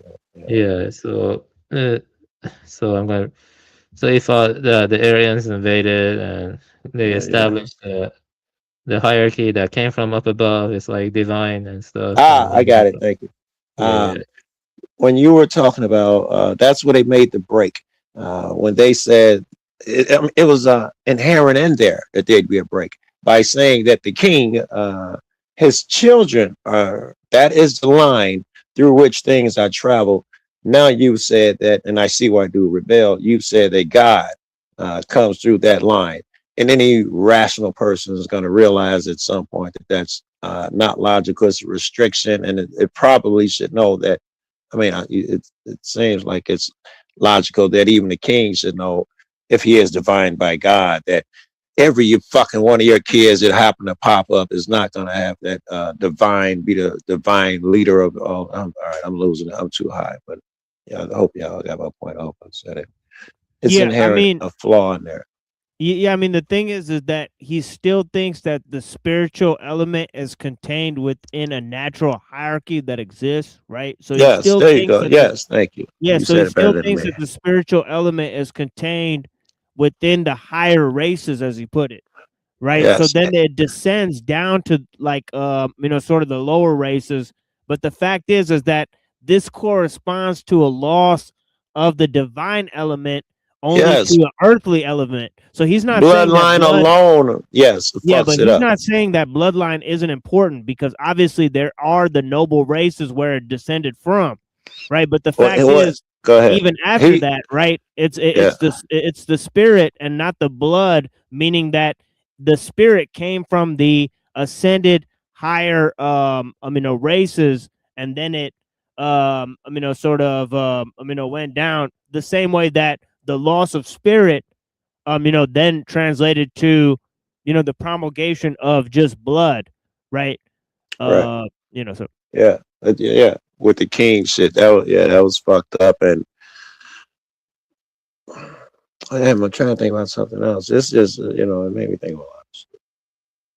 Yeah, I will continue reading now. So yeah, because he's like an occultist, right? Yeah, was an occultist, and then he also thinks like there's obviously the same way as Gunan, that everything descended from a higher element to a lower element, right? So he's applying that to basically everything, right? He's saying like, that there's a high level of everything. Yeah, so he's saying like people literally came from the mountains and created civilization. Right? Yes. I would not necessarily buy any of that. It's a word you said, which I forgot, but it's a theory. The theologian is a theory or something of the Atlantean people, where they came from. I've been hearing a lot of that. He's one of the main guys who came up with these theories, right? That helped me a lot. Because he's one of the top occultists in history. Very good. But yeah, go ahead, Buddha. So, according to Evola, only those belonging to a noble caste, such as patricians or those above Shudra, are eligible to undergo initiation or a second birth. Initiation is a very important idea to Evola. Patricians are considered to embody solar qualities, while plebeians are viewed as chaotic and telluric. However, a patrician without undergoing initiation is considered equal to a plebeian. In the chapter Initiation and Consecration, pages 60 to 67, Evola emphasizes the significance of initiation for higher castes and describes it as a highly symbolic rite that touches upon deep mythos and ethos. The process involves complex actions such as crossing a river and ritualistic behavior, including imbibing and liquid, which varies across cultures. It is noteworthy that Evola distinguishes between two paths, the path of action and the path of contemplation, with the latter being exemplified by the Pali Canon of Buddhism. While this book primarily focuses on the path of action, Evola acknowledges that a non-Shudra who chooses the path of asceticism can arise above the caste system. So even a Shudra, a non-Shudra, like they could arise above the caste and with the path of Right. asceticism he talks Right. about. However, he seems to favor the path of action. Most of the book is about the path of action, which is more typical of Kshetras, the warriors. In fact, much of chapter 17, titled The Greater and the Lesser War, is devoted to discussing the virtues of the path of action. And in this, he talks about like inner jihad. The inner jihad is not really, oh yeah, actually talk about that. Yeah, I don't need to talk about it. Yeah, I talk about certain things about Evola astounded me, such as his defense of jihad and the claim that Islam is superior to Christianity and Judaism due to its warrior-like nature and focus on the transcendent. He talks about that in page 244 to 245. He considers Christianity hostile to life and its sacred hierarchy. However, it seems to me that he regards Roman and Germanic paganism as the most spiritually virile, particularly during the Ghibellian Middle Ages of feudalism, when Asiatic heroism was commonplace. He really loves Asiatic heroism. Evola believes that chivalrous knights embody the traditional warrior aristocratic ideal by serving feudal lords, who are incarnations of the solar god, and by embracing a heroic death. This is because they look above, remain centered, and give a sacred dimension to their battles, much like the heroic epics of Cuchulainn and Rostam. Evola dedicates a significant amount of time to detailing how civilizations decline, providing numerous concrete examples. Essentially, he argues that this process is due to the lunar Demetrian spirituality gradually contaminating and eventually overriding the order and golden hierarchy of the solar Uranian pole. So the Demetrian lunar hierarchy is more focused on becoming. It's like Aristotelian way of thinking. He thought, you could actually say that.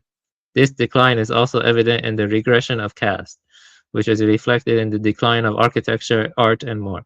Additionally, Evola claims that one significant reason for the decline of the West was the Protestant Reformation, which removed the upward orientation and paved the way for illusions such as progress. So, Evola considers progress an illusion. He doesn't like That's progress. dope. That's dope.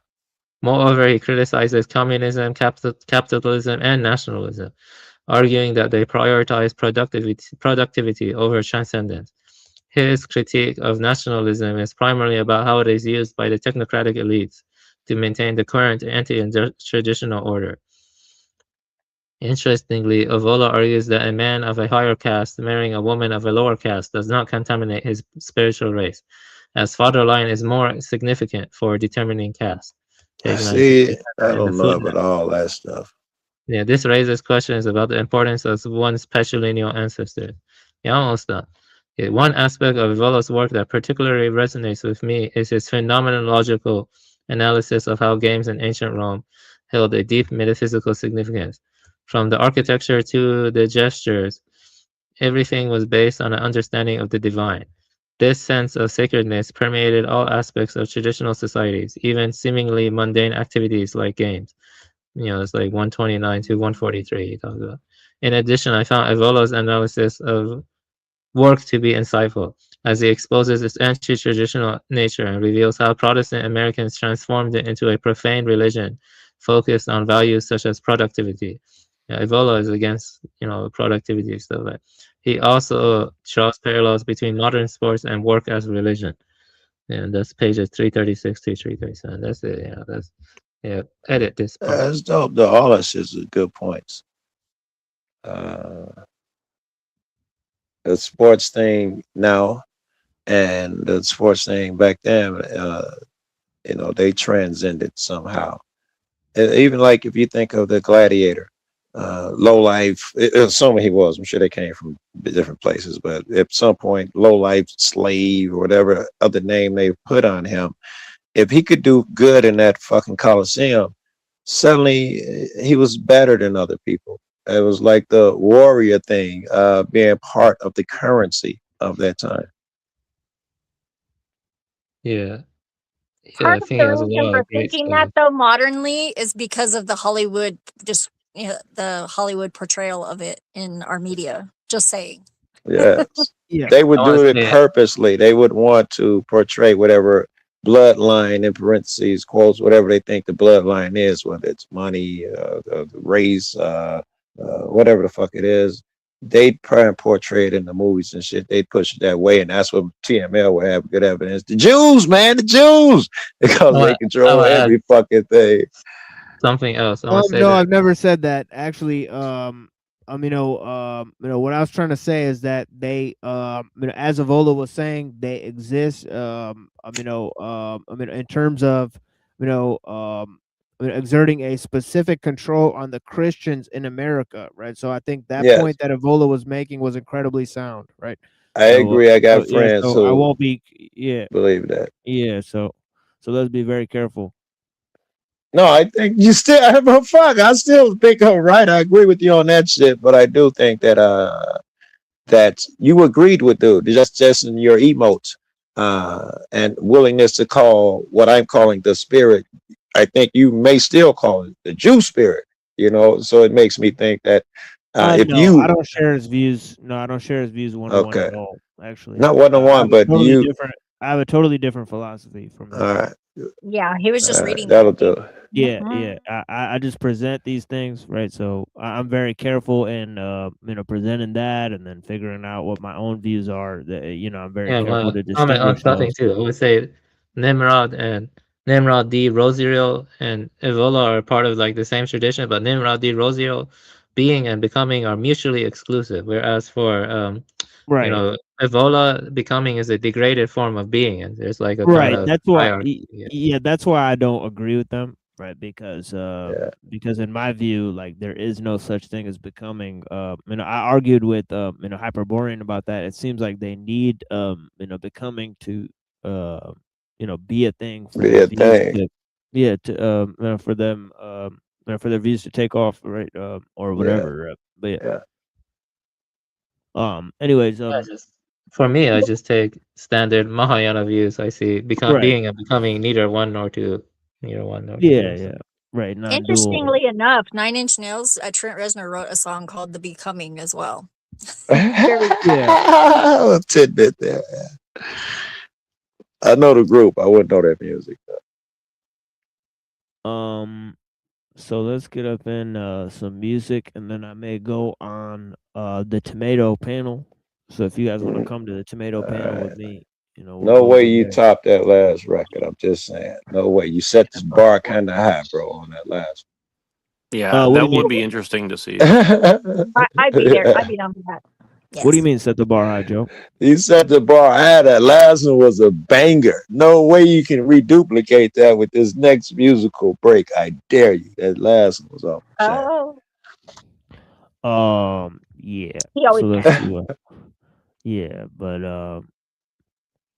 yeah, I'm gonna dunk everybody for a second, and we're gonna go on the tomato panel. We'll play music, and then I'll bring I'll mute everybody up. back, and we'll get up in the tomato panel, right?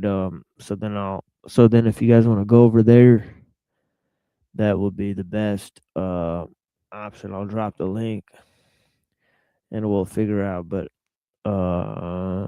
all right, so let's play a song. We'll be back in 4 minutes.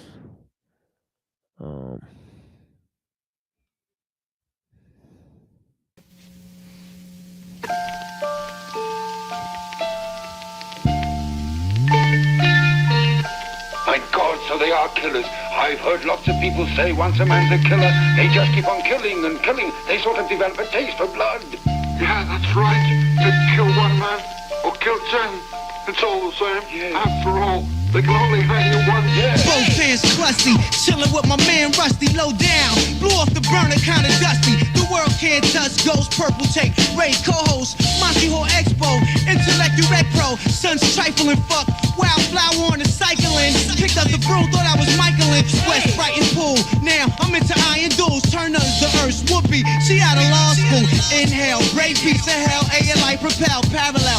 Doris hell not, you flash the burn cell. Snap at the Candyland kids, the old rumor is blacks become immune to shit. We never did like eating dead birds. Trust the pharmacy over herbs, men marrying men ill. They got the herbs, Kotar, scissor hand, wig vanished in the winter, living off land. You got them right. I fuck fans, king me. Checkmate, props like the Michael Chip founder. Neck to neck stock with Bill Gates now. When we hug these mics, we get busy.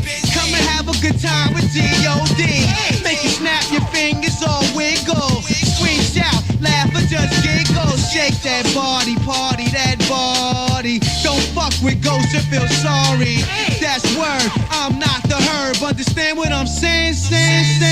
Hit mics like Ted Koppel, rifle expert, let off the Eiffel. Burn a flag in your grass, it's spiteful. Ringleader, set it off, rap Derek Jeter. Culprit, prince of the game, wish you could see us. We lay low, glitter wax, 4 bangles. Priceless ropes, lay around the guard, get tangled, woolly hair. Eyes fiery red, feet made of brass. 12 men following me, it be the guard staff move. Every script like Miramax, smash the big boy, totaled it. Wilshire, Fairfax, sun beaming, wifey on the beach, sipping Zima, woo beanos. To Latinos, we lust to lean overnight. Guard schedules, FedEx, pretty silhouette, velvet nights, DNA scroll, genetics too hot to handle one thought from scrambling, the mandolin. 100 game, Will Chamberlain, smack him, say when. He rolling up, face wrinkled up, hands is on his nuts. Okay, stop fronting on the grounds before you get touched. It's Canada dry, that's with a lost son. We won't ride, we want it so bad we might cry. For every blow depends on breath control, so it's the first thing you must learn. Fortunately, it's easy. You'll soon learn. My God, so they are killers. Killing and killing, they sort of develop a taste for blood.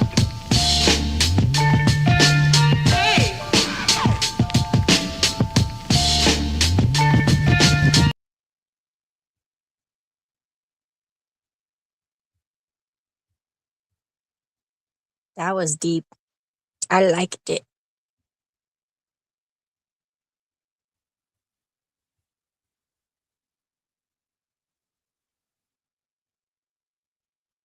Becoming tune is The me that you know, we used to have feelings, but the blood has stopped pumping. Yeah, pretty much. talking about becoming a machine. Uh-huh. Exactly. Very relevant.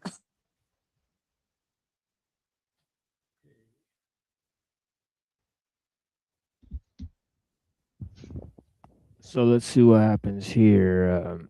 Blessings to the people. Obviously, I'll drop the link in the chat. You guys can come up too. It looks like Hyperborean's there. So, Ruh-roh. What is he doing on tomatoes? I'm not surprised. He started going there after I started going there. Proselytizing, yeah, that's probably it. So yeah, so gotta get that IIA grind on. Just as one within all of existence itself, and that is the one thing. Okay, then we agree. Well, yes, yeah. So you have parts only, and these parts create wholes, make up which the whole. seem as ones. They call them unities. But yes, yeah, exactly. But the unity isn't truly existence. It's the part that's truly existence. The unity is temporal. Only as long which is the awareness. Only as long as participants participate within a unity does the unity exist. 100%. Exactly. Without creation, then there would be no God. Well, here's a question for both of you. What about like cause isn't that putting the cart before the horse? What can participate without unity? Can you guys tell me? Well, a participant can exist alone. He doesn't need to participate. Yeah, hostile. So the question is like, would they can hear you? It's just not yielding, Brick. They can hear you. I have a question for them. So in your little concept there, does cause without purpose have any concept there?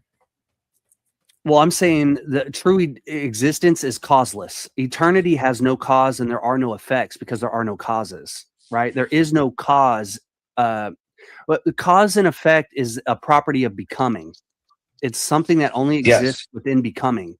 Now, outside of becoming is being, which is wait, back up in the sense that you gotta Brick listen can't carefully use to the words. it. Listen carefully to the words he's saying, though. Listen carefully to the words that he's using. We just talked to this on TML panel. That's why he got that big ass grin on his face. We were just talking about something like this. Well, he's already in a contradiction if I say the word time, but yeah, let's go ahead and listen. Causelessness doesn't produce effect. So if you don't have cause, then there is no effect. So if you're talking about like the all of all, without a cause, you're not going to have existence at all. No, you do. Brick, you're going to have to agree on a definition of cause first. No, you came in real late and we were having a discussion already. I'm not trying to be rude, but please let you just were. Go ahead.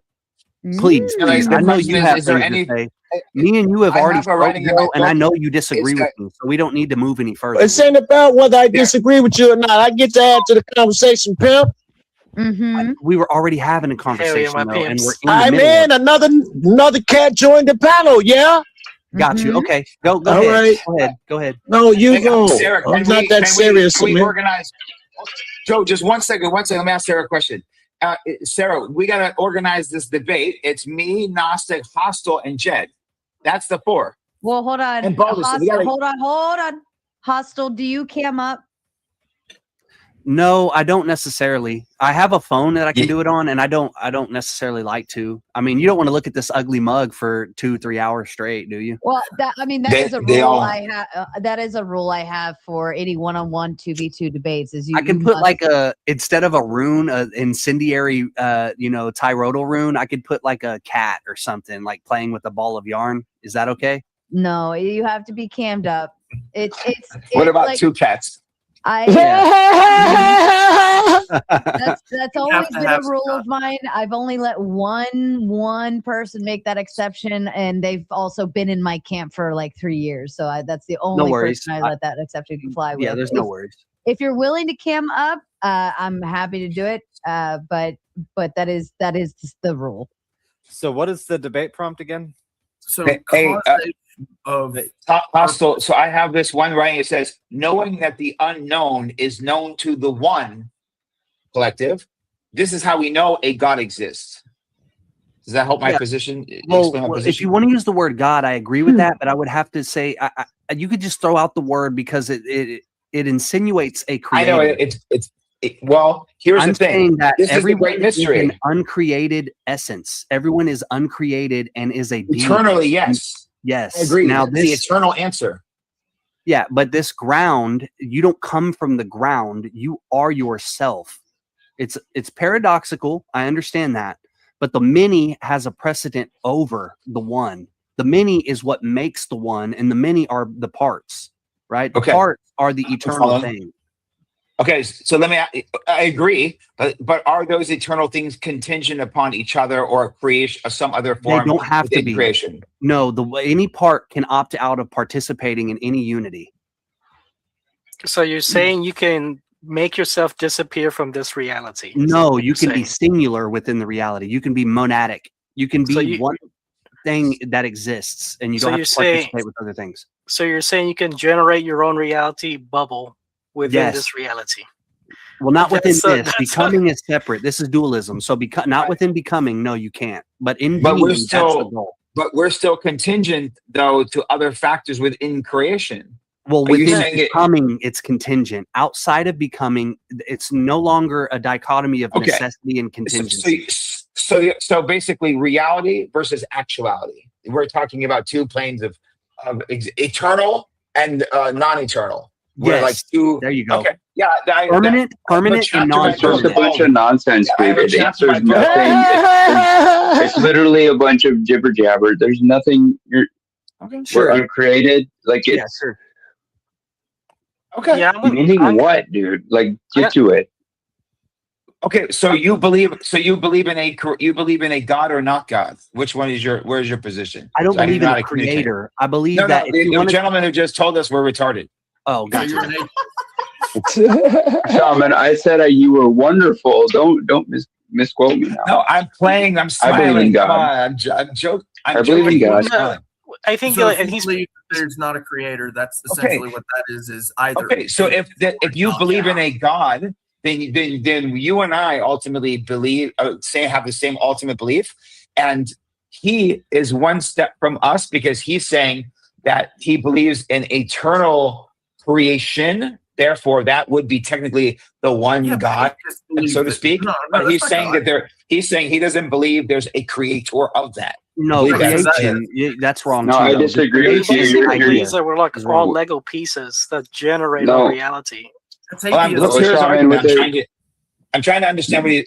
I don't fully Where understand. you and I divorce one another is that to say that there's an eternal creation, which is stuff comes from stuff essentially, that is different than something that creates. Something that creates is a paradox. We can't really grapple with it. No, but we create. That's an uncreated creator. I understand but there's other entailments with it too, like intelligent victimhood intent or love or things like this. I think that's where it's not a one-to-one between you and I. So the pantheistic view would be that the oneness split itself into many pieces in order to create reality, which would mean that we are both the pieces and the one at the same time. Yeah, that's a logical to me. They're separate, right? The concept between the one and the many, the one is a falsity and it's impermanent, and then the parts are actually permanent and truly existent. Now you can take either one of those paths, but I opt out for individuality. The other path leads to a one, right? So you don't have an individuality. Anyone that believes that on this panel believes that they return to that source of the emanation, right? So now you've dissolved your individuality and you never left the source. You're still always part of the source. I believe in a polytheism, right? In short, it would be kind of like polytheism. Everyone is an eternal being. You could call that God, but I would say just throw out the word God. And Okay, shout out to Marathon Kev with the big 20. Says, Sister Sarah. Hello to you, Kev. He says, Joe, take that bass out your voice, boy.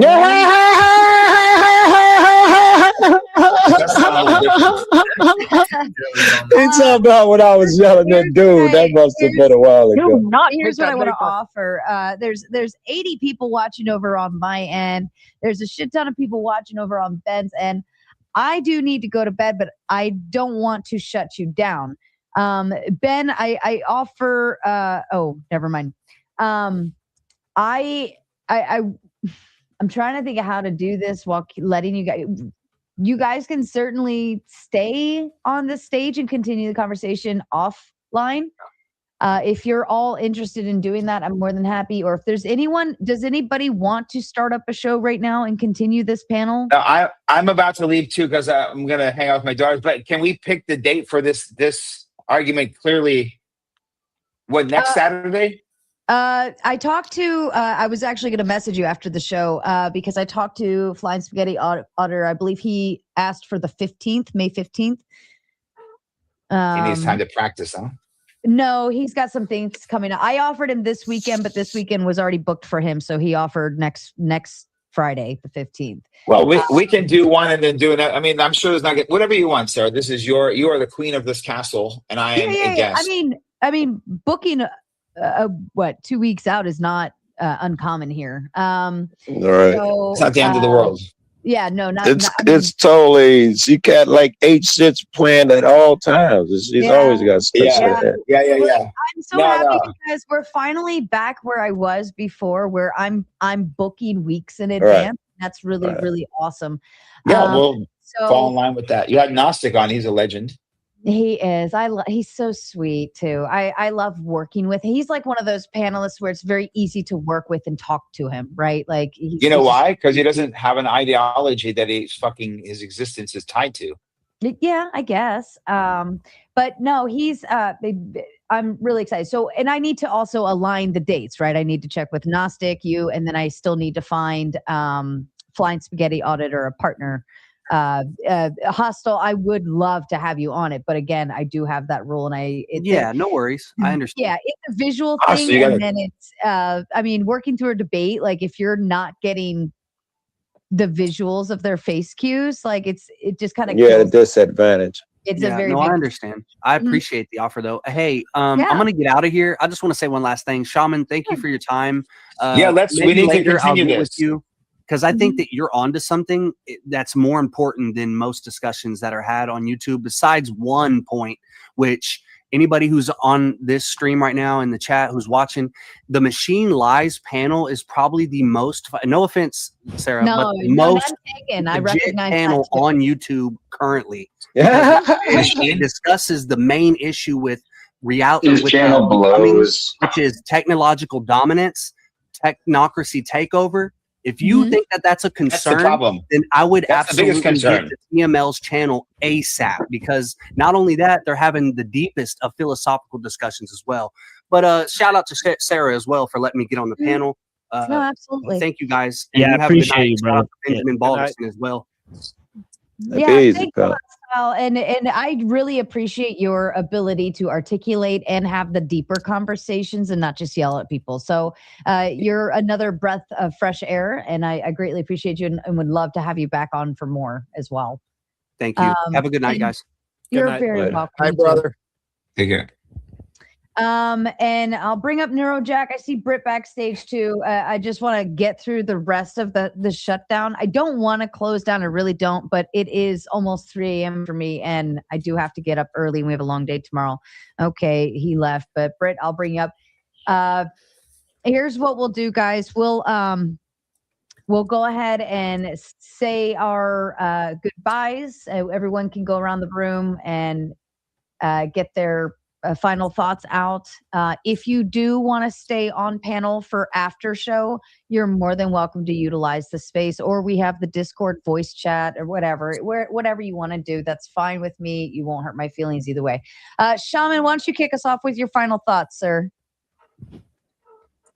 My final thoughts. My final thoughts are thank you, gratitude. It's not a night unless someone calls me gay or an anti-Semite. So we have finished with one and not the other. Anyway, there's a joke, Shabbat Shalom. Anchor, yeah, baby. this was I'll thank you, Baldur. Listen, you motherfucker. You pagan. you pagan. Get it? Love you, Omar. Of course. God, anyway, I'm really grateful. This was an amazing debate. It was really cool. I was with my daughters earlier. I would have been on much earlier. It was going amazing. This is great. All you guys are awesome. Clay, Balderson, all the usuals, everyone here. And Sarah, thanks for keep on keeping it on. And it's a lot of fun. And yeah, God exists for sure.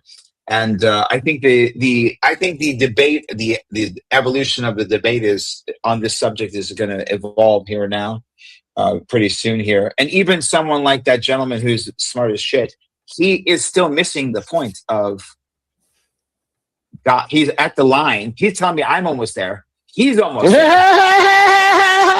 Because there's one step first. And I'm telling you, it was so full of shit. I looked at it. It was wrong. He's talking about a lot of stuff. Parmenides is 90% accurate, and it goes. The problem is Christians usually. Anyway, there's no problem. The goal is okay. Here's my final reality. Joe, we are one. We have an eternal soul. Anyone who tells us that we're different, below, or above anyone else is fucking selling something, and usually that is war and our own demise at risk. In their benefit. Bless you, pal. God bless you, pal. That's what I mean by one. Amen. I love you. Love you guys all. Thank you, Shaman. And you, Good by night, the way, everybody. you made it just in time for the panel to open. You Did I? literally, like I had Yeah. no idea. I'm super present with. Yeah, no, absolutely. Natural selectionist, your final thoughts to the panel, please. Yeah, thanks for having me on. This was quite a bit of fun, even the crazier parts of it. Yeah, I basically came over from watching Ben on TED Talk Tuesdays and heard about this from there. So, Aw, yeah. Ben's been a blessing here. He truly is. I love that. But yeah, Yeah. sorry I interrupted.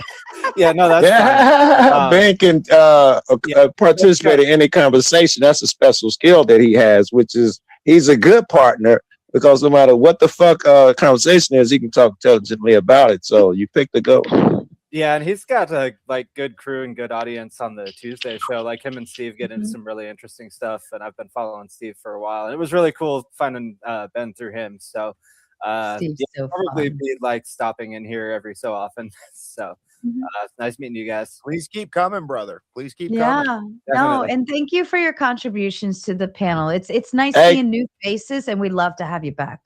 Can I go before TML? Cause I see he's in line. Why you gotta go? No, I don't have to go, but I wanted to dedicate my out time to him, and I wanted him to hear it. I'm going to co-sign what the guy said earlier, man. I realized today I saw panels, I saw flow. I was finna run over there, but on the other phone was TML.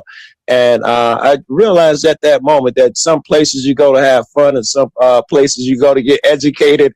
And that's when I went to the education, man. He wasn't lying. Go over there and fucking get your game up, step your game up. No, I concur with that. I've actually surprisingly, well, maybe not surprisingly, but the topics have been in TML's wheelhouse that I've actually been reaching out to him, and I'm like, hey, we've got this going on. If you're interested, we'd love to have you, join. And I like, not to say that our topics are too dumb for him, but like our previous topics weren't in his wheelhouse, and now they are, and it's nice to reach out to him to say, Very because good. I've been sub to TML. I know where his arena is, but I've had no reason to reach out to him to say. I totally understand. You have to be the special so and so, and you find his mark. Oh my God. Yeah, it's a niche topic especially for TML, and I know where he stands in that, at least in that arena. What would intrigue him, and so anything AI, you call him up. Anything machine oriented, call him up. Right. I agree. He's an Go Uncle ahead. Ted. Yes. Go ahead, TML. Your closing thoughts to the panel, sir. Yeah, thank you guys. I appreciate the topic, the historicity of the Bible. I actually wrote a 400-page book on that topic, right? If you guys email me themachinelie0@gmail.com, I could send you guys a free copy of the book, right? It's available for free. If anybody wants to know more about the topic, I have an exegesis of Paul's epistles, right? Available on my channel. I go through them verse by verse and tell you guys what I think about it. But that's just one of the many topics we cover, as you may have heard. I appreciate the praise from the other panelists, and thank you so much to Sarah and for and also thank you to Benjamin Balderson for running the TED Talks show, one of my favorite shows. But yeah, blessings to you guys. Thank you so much. No, thank you, TML. Yes. Britt, I know you just got up here, but we are shutting down. But if you had any final thoughts to the panel, please feel free to take the time. All right. Yeah, check out that TED Talk show. Honestly, very warm reception we got when we called into that show. Honestly, they let me talk for like way over a half an hour about like Elul and Kaczynski and all that stuff. So Yeah, that's funny because that was my first panel was on Ben's previous show, like with Weaving Spiders. Yeah. And I got to talk about voxel and everything. So yeah, they wanted me to come back and talk on their open panel that was members only, and then they started really getting deeper into the topics. But they started out part of their show where they started critiquing modern advancements in technology, and then I sort of branched off from there, telling them about some of the more radical theories, right? Yeah, I got a from subscription Scorbina. to their channel Yeah. gifted to me, so I got to see that. Huh? Yeah. So yeah, so I started laying down Scorbina, Alul, Uncle Teddy, and stuff. So they were very Yes. receptive, you know, and also they were really open to talk about any type of conspiracy or anything, like even about the Jays or anything. They were very open in talking about anything. So I was Mm-hmm. very surprised. I was like, wow, these guys don't really censor themselves at all. Nope. Right. So so shout out to them. I They really do have some appreciate good it. production. The person that I used to hang out with, her name was Nova, over on Telegram. Like, she knows all of those guys too. So yeah, they're based. Yeah. So so yeah, so I guess I'll end the show with some stuff with Alul here. That'll be the go-to here as we're closing in on the chapter on the state. And of course, we're going to move to a very important chapter on human techniques. I think it's like some of the most important stuff I've ever read. Really, I think more than 50% of the you know, sort of the I mean, monologues and you know, stuff that I've given. I mean, as introductions to my show have been solely based on that. I mean, a material from Alul's analysis, right, about time and space, right, and emotion and all this the crazy stuff that he lays down that is super ethereal and super strangely put in you know, his section on human techniques, right, and of course it's I mean, expanded in the book Propaganda, right. Of course the human techniques are all about the communication technologies, and of course the expansion of these communication technologies. So it's a very interesting type of stuff that he expands on in the book Propaganda, which is not just a book about, right, like newspapers and the media, right, but it's a book about sort of the way we correspond to sort of reality in the modern world, right. It's like the way we get information. It's like the consensus reality, right, or whatever. So yeah, so it's a very unique work, but yeah. So um so yeah, so let me move to Alul here, and then I'll be ending um the show from this end. We've recorded tons of shows over at Neurojack. So I mean, good lord. I mean, between the like you know, basically he's running out of StreamYard time. So we've done, you know, hours and hours and Isn't hours he of on a recording. paid option now? He's Yeah. not on a paid. He's got to be on a paid option. You don't get all that fancy stuff. Well, maybe with OBS, but Yeah, he's on a paid option right now, I think, but he's going to be running out of I it guess you soon. still have. I guess depends on how much you pay for, right? Yeah.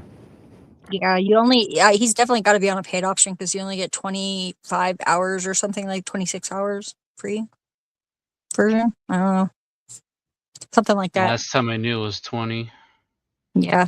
for free. They might Yeah. have upped it though. I don't know. Mm-hmm. I think they did. I think it was 26 hours or something because I came up on like 25 and they were like, "Hey, you're almost out of yeah." Right. So I really appreciate those guys saying that to, you know, such a large audience and crowd. Hyperborean, that was very clutch. Joe Cool, that was extremely clutch that they came in. You know, Very I cool. did Yep. not expect them to do that, so that was actually excellent. That and right up. So yeah, so it is what it is. Yeah, it totally made like it worth going over there to not say a whole lot else. Worth it, right? Right, I know. Yeah, it did. It did. So yeah. So anyways, so let's move into this. Right, we're in here. Oh wait, I skipped a huge.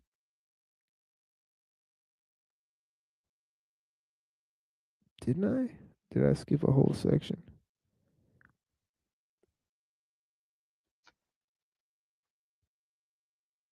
I always read books out Oh, of okay. order. Yeah, no, wait, this is where we were at. So this is where we'll end, right? So he says modern man can think only in terms of figures. The higher the figures, the greater his satisfaction. Now, this corresponds to basically everything Guanan and Avola and all these guys were saying, right? Okay, it's the reduction of man. Okay, it's a quantification of man, right? And obviously, it corresponds to his massification, right? And the creation of the mass man, right? So he says he looks for nothing beyond the marvelous escape mechanism that technique has allowed for him to offset the very repressions caused by the life technique forces him to lead, right? So it's like how Buddha says all the time, right? It tries to I mean it creates the very problems it claims to solve, right? So he says he is reduced in the process to near nullity, right? Even if he is not a worker on the assembly line, his share of autonomy and individual initiative becomes smaller and smaller. He is constrained and repressed in thought and action by an omnivorous reality, which is external to him and imposed upon him. So that is the first thing, is the externalization, and then the second thing is the fact that man becomes objectified through this externalization, right? So here it, and of course we saw that also in Marx, right, in his notion of the commodification of man, right? And he says here, he is no longer permitted to display any personal power. Then suddenly he learns that the airplane his factory manufactures has flown 700 miles an hour. All his repressed power soars into flight in that figure. Into that record speed, he sublimates everything that was repressed in himself. He has gone one step further towards fusion with the mob, for it is the mob as the whole that is moved by performance that incarnates its will to power. Every modern man represses his will to power in records he has not established himself. Yeah. So this is part and parcel of the development of this mass mind, right? You kind of believe that the achievements of the mass correspond to your own achievements, right? And when you exert power, that is actually your will sublimated through the machine, right? You think it's your power that you're expressing, right? And I think this is basically a process that I like to call the externalization of the ego, right, through the mediation of the tools we use, right? So basically, this is also the mediation of the personality through tools and machines, right? Through this externalization, right? And of course, this turns into a where the technological system becomes like an extended prosthetic nervous system, Yeah, right? it's also a projection, right? It's like a projection Oh, yeah. of their internal. Yeah, because it's simultaneously a projection. Right. But in this sense, right, man is more turned into a projection of the mechanical, right? Whereas because he's the one being conditioned, right? If he was the one that was creating all the impulses that he's subjected to, then it would be pure projection. But in this case, it's like an extrapolation of Yeah. of a projection of something else that's imposed upon him, right? Yeah, perhaps So a better metaphor would be it's a projection happening in a house of mirrors. right. Yeah, so it's amplified, right? So he says, Ruh-roh. yeah, so he says here, he says, every man expresses his will to power in records he has not established himself. Public opinion is all the more important in that it is the two-pronged element. In the first place, there is modern man's collective worship of the power of fact, which is displayed in every technique, which is manifested in his total devotion to its overwhelming progress.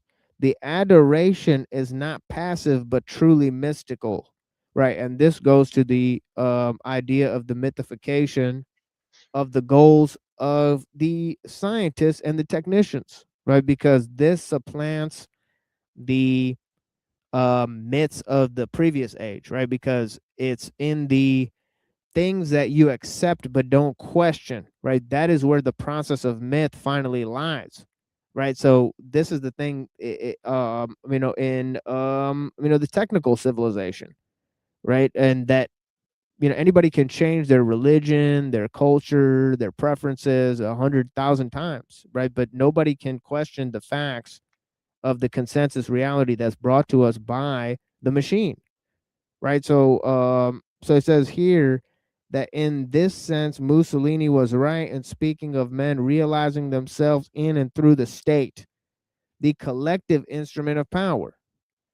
The martyrs of science, or the Air Force, or of the atomic pile, give us the most profound sense of this worship when we see the difference the crowd pays them. Quote, I have much faith in technique, unquote, declared Henry Wallace. Oh, is that Henry A. Wallace? The former Secretary of Commerce in the United States? Is that the same guy who put the pyramid on the back of the dollar bill? The same Henry Wallace? His faith indeed dwells in men's hearts. Man is scandalized when he is told that technique causes evil. The scourges endangered by one technique will be made good by still other techniques.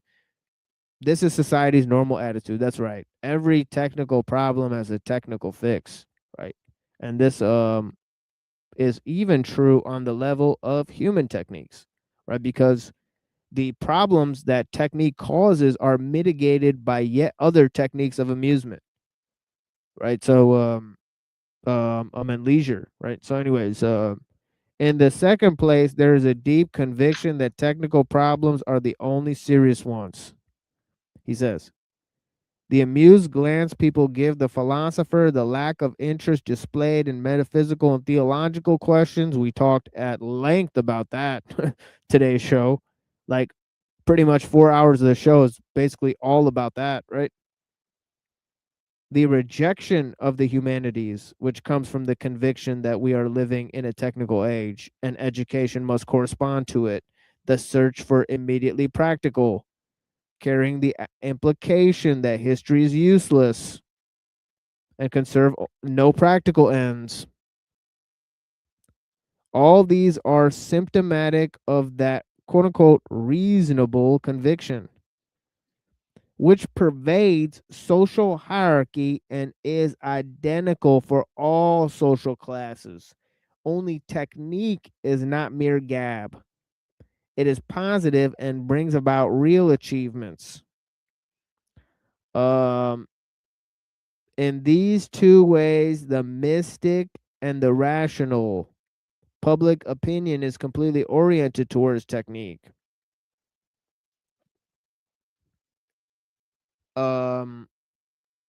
Okay. So let's take a look at that. The mystic and the rational, right? So in terms of that, right, that used to be totally in the domain of religion. Right? And then it sort of passed, right? It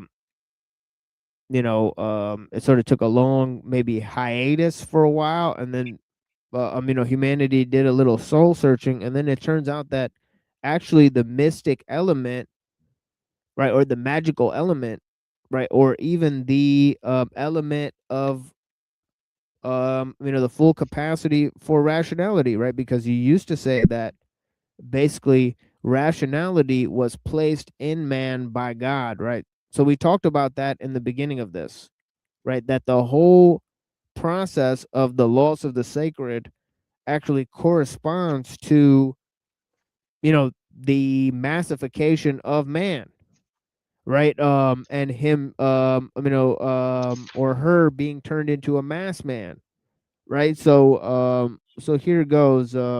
Says in these two ways, the mystic and the rational public opinion is completely oriented towards technique, and at present, another precise technique molds public opinion with references to any given question. This technique has never been fully exploited because public opinion is favorable enough to technique without it. But if a sudden change should occur and public opinion should turn against technique, we would see the propaganda machinery set into motion to recreate a favorable atmosphere. For the whole social edifice would be at stake. Oh yeah. Well, right. We've actually purposefully put like, okay, we've surveyed the media, right? We've seen the media talking points. We've purposefully tried to invert and subvert the talking points, and you'll see there'll be a barrage of people to correct the the narrative, right? They'll pop up like hundreds of them will pop up. Like it'll be like crazy. It's like whack-a-mole. Yeah, it's like whack-a-mole. Yeah, it's like so it's wild. So we've tested this ourselves, right? So as to the third traditional restraining force, the social structure, the question is whether the social structure of our world acts as a brake on the technical evolution. By way of answer, I have shown that progress has been rapid only because social morphology has favored it. The phenomenon has not fluctuated very much, and at present we are witnessing the penetration of social structure by techniques. The life of the modern world is to an ever greater degree dominated by economics, and economics in turn more and more dominated by technique. The whole of the material world in which we live rests on the technical base. It is a commonplace of science fiction writers to imagine what would happen if the use of technical instruments were to be suddenly stopped. Likewise, our analysis has led us to recognize that as technique progresses in a given society, it tends to reproduce in that society the social structure that gave birth to it. So here's the thing, right? Technique, although it totally supplants the people's reliance on each other, right? It doesn't damage the existing social structure, right? It barely touches it, right? So it seamlessly recreates the social structure that created it, as you said, right? So in that way, it's totally different from what people think, right? That it'll totally cause an upheaval of the social structure, right? Yep. Of course, if it Time did does that, the it same wouldn't. thing. Yeah. It totally does. It's so weird. I'm sorry, I'm interrupting you, but this is like I'll lose it otherwise. Time does the same thing because like it's ubiquitous. Like as soon as we start language coding, like we are learning time. Like it does the same thing. But a baby just knows it's hungry. It wakes you up in the middle of the night. It doesn't care.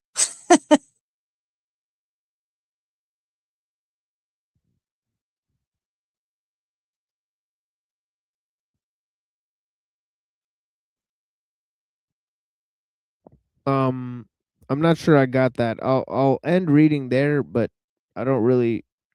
Yeah, we'll talk about it later then.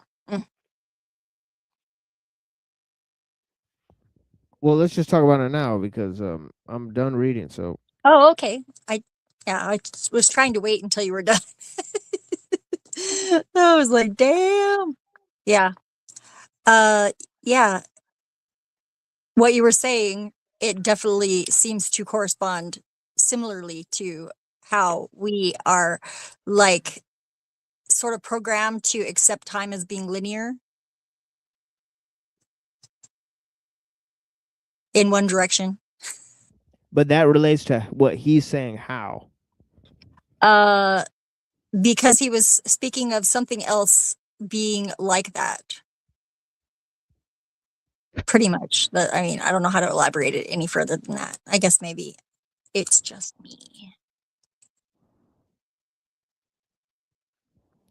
Well, what he's saying is that essentially the social structure won't be damaged by the implementation of techniques, right? So he's saying that essentially, right, and he brings up the sort of um um you know the an example of the kibbutz, right? He says they may be communities like the kibbutzim whose object is to exploit techniques while allowing man while allowing man a normal life.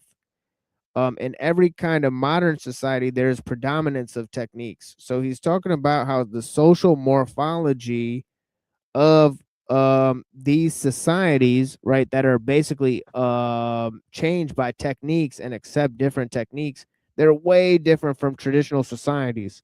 And he's basically explained that by this idea that there's an increased sense in which technique itself controls the mystic and the rational. So this is why it doesn't really damage the existing social fabric, right? So yeah, so that's So do you agree with that? what Do you agree with his assessment of that, or is that something that you as well question? What? Like his statement that technique doesn't damage the social. Well, after it's conditioned the people to ideologically accept it as the mythic and rational agent, yeah, of course it doesn't damage the social fabric. He's absolutely right. And look around, right? It's obviously true, right? The one thing that cannot be uprooted, cannot be questioned in the society, right? You could question anybody's religion, you could question what anybody believes, you could question any other thing about anybody, right? You could question how they dress, right? What they think, and all that stuff changes like every 20 years anyways, right? But the one thing you can't question is the application of technique, right? And so on and so forth, right? Because that would be to question the police, question the hospitals, question the government, right? So on and Oh, so forth. If you can't question do those that? things, no, you can't. You can't give legal advice. You can't give medical advice. You can't take an insurrection against the government. You can't do any of those things, right? You can't do any of those things publicly, right? So the thing is that, right, the things that technique establishes, they are, they belong to the process of myth. They cannot be questioned, right? So, I think it's an unfortunate reality, right, that we live in, that 90% of people will not question the consensus reality because they're basically conditioned. Yeah, Right? So, that's I agree with that. But I think to say that it can't be questioned is a whole nother thing. But I guess publicly is true because you get railroaded. But some people still do it. A lot of them end up dead. Well, all of them eventually, but some of them a little sooner. I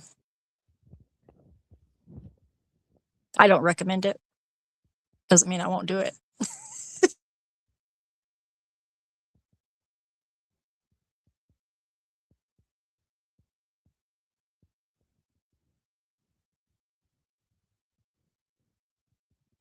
Yeah, he's describing how technique takes control of the state, those things that belong to it, like for example law, morality, justification of that legal rule through justice, and a foundation of a greater sense of purpose, where the state is belonging to a nation and that nation is belonging to a greater a sort of cultural heritage. He's saying actually the techniques, when they take over the state, right, they recreate man and they recreate the state in the image of those techniques. And all of these ideas, like for example, right, the police, right, like what they do, like that becomes identical to the law, right? And and the police apparatus, right, and the entire idea, right, is linked to economics, right? So so economic production and all these ideas, right? He says it doesn't matter whether you're in a communist regime, right, or in a capitalist regime, right, or in a fascist in a regime, right? The effects of technique are pretty much the same, right? So he says it's not sort of capitalism or communism or how the state functions. That's not really what's deciding power in the modern age. It's actually the expression of techniques, right? And that's the thing that most people don't think of, right? That all expression of techniques creates a uniformity of the expressions of power within the state, right? And that leads to identical systems, whether they be capitalist, communist, right, fascist, so on and so forth. So he demonstrates how in each of those systems, right, the expression of power within the system is the same, right? And it doesn't matter whether those tactics are employed by democratic regimes or fascist regimes, right? The effects of them are the same, right? Like, for example, the concentration camps, right? When they were applied, in America, they're applied in Russia, they were applied in, in Germany, right? They were applied for similar reasons, right? And the expression of the ideas, and they came at a similar time, and one could say it's a response to a bunch of different ideas that happened, including this idea of the Industrial Revolution, right? They had to consolidate power within the system because there's a new expression of techniques. So then they had movements like communism, movements like fascism that say that you should centralize power, right? Centralize the industry, right? That's pretty obvious, right? That would come about, and it's the same thing in the, the same thing happened in the capitalist society. Even though they claim that they're capitalist, democratic, same thing happened. But it's the same expression of power, right? Even though they believe, oh, it's ideology that causes a different expression of power. He's saying it's not fucking ideology, right? It's the system that causes it, right? If you look at these different, people who have these different ideologies, the system caused them to express power the same way.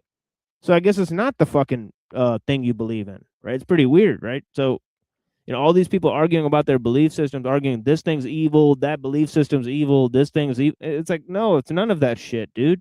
It's just the practical facts, right? So yeah, it's interesting.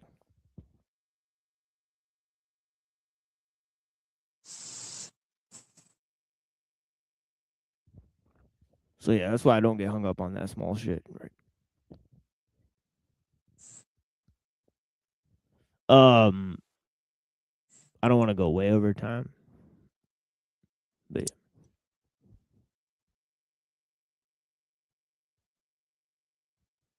yeah.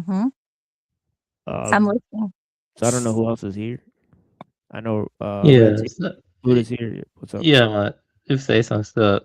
So, I would, agree that man is effectively turned into a projection of the mechanical. That's effectively saying that from the conventional perspective, man is mechanized, conventionally speaking. I wouldn't say ultimately, though. No, because of Right. Buddha nature.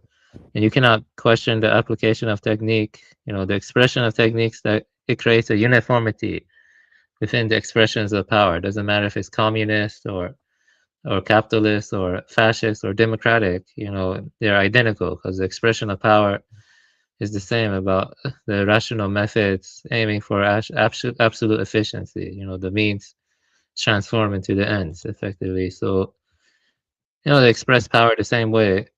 Yeah, but yeah, I would say that effectively man is mechanized and kind of like, but I would say that I've given up on man then, because most traditions talk about like Kali Yuga, Dharma ending age, or a decline. Well, maybe not all of them do, but the point is that one thing that's my own view is that could like because I've given up on humanity personally. Can another organismal lineage,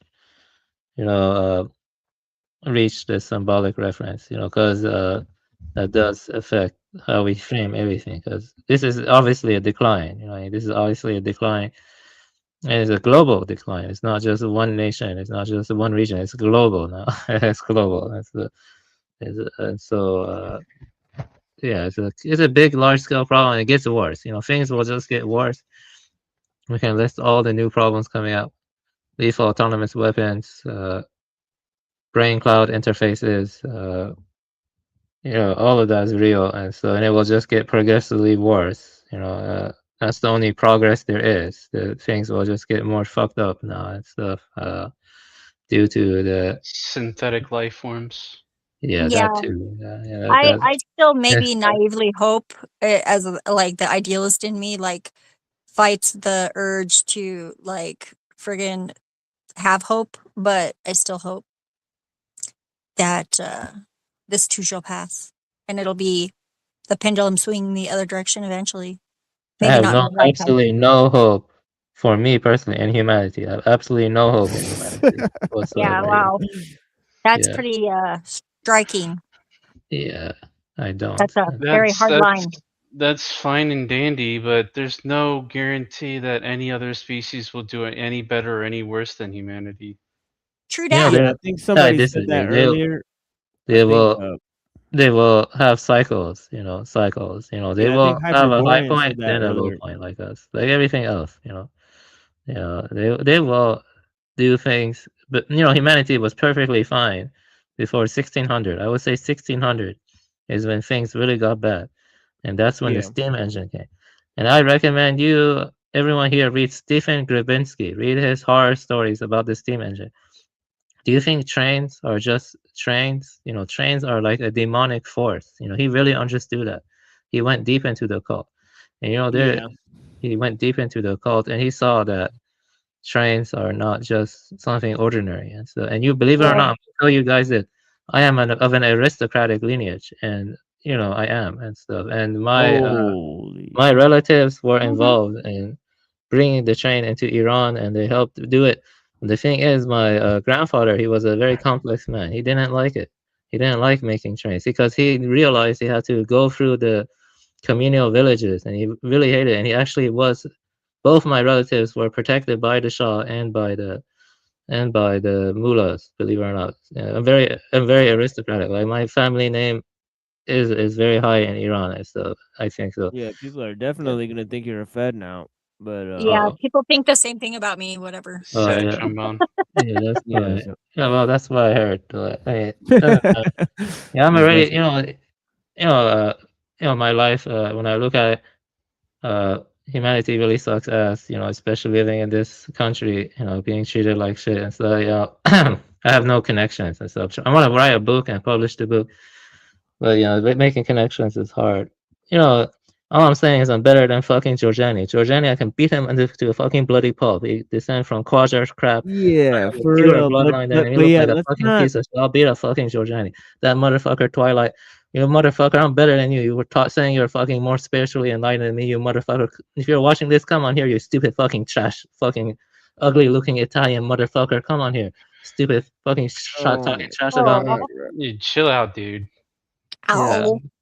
Yeah, Crazy madness. But yeah, yeah, the thing okay. is like I'm Getting gonna worked take a up for break from no panels. reason. Really, I take a break from panels. Yeah, give me 1 second, Buddha. Most people here, besides you, TML, Yeah, and Reddington, maybe some other people, I did not enjoy talking to them overall. It was just too much for me. I don't enjoy talking. I prefer writing. It's just what it is. I have to be I calm. like your honesty, man. It's great. Oh, thank you. All right. So yeah, so this is a bad time. But yeah, thank you so much to Tomato. Yeah, blessings. Thank you for the invite. But yeah, we'll definitely come by again. But yeah, the whole thing, yeah, I mean, yeah, let's not threaten celebrities. But yeah, I appreciate the people here. Giorgiani, we definitely love to talk to him if he's available. Twilight not so much, but yeah, I appreciate him anyways. Yeah, I appreciate Twilight's contributions to the show, but Me too. I think is just totally out of whack on a few of his opinions about me, right? So I don't know Agreed. if I'll basically be corresponding with him anytime soon. And of course, he has not apologized for saying any of that.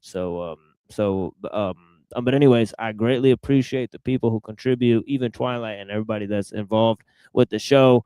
and I greatly respect all the people.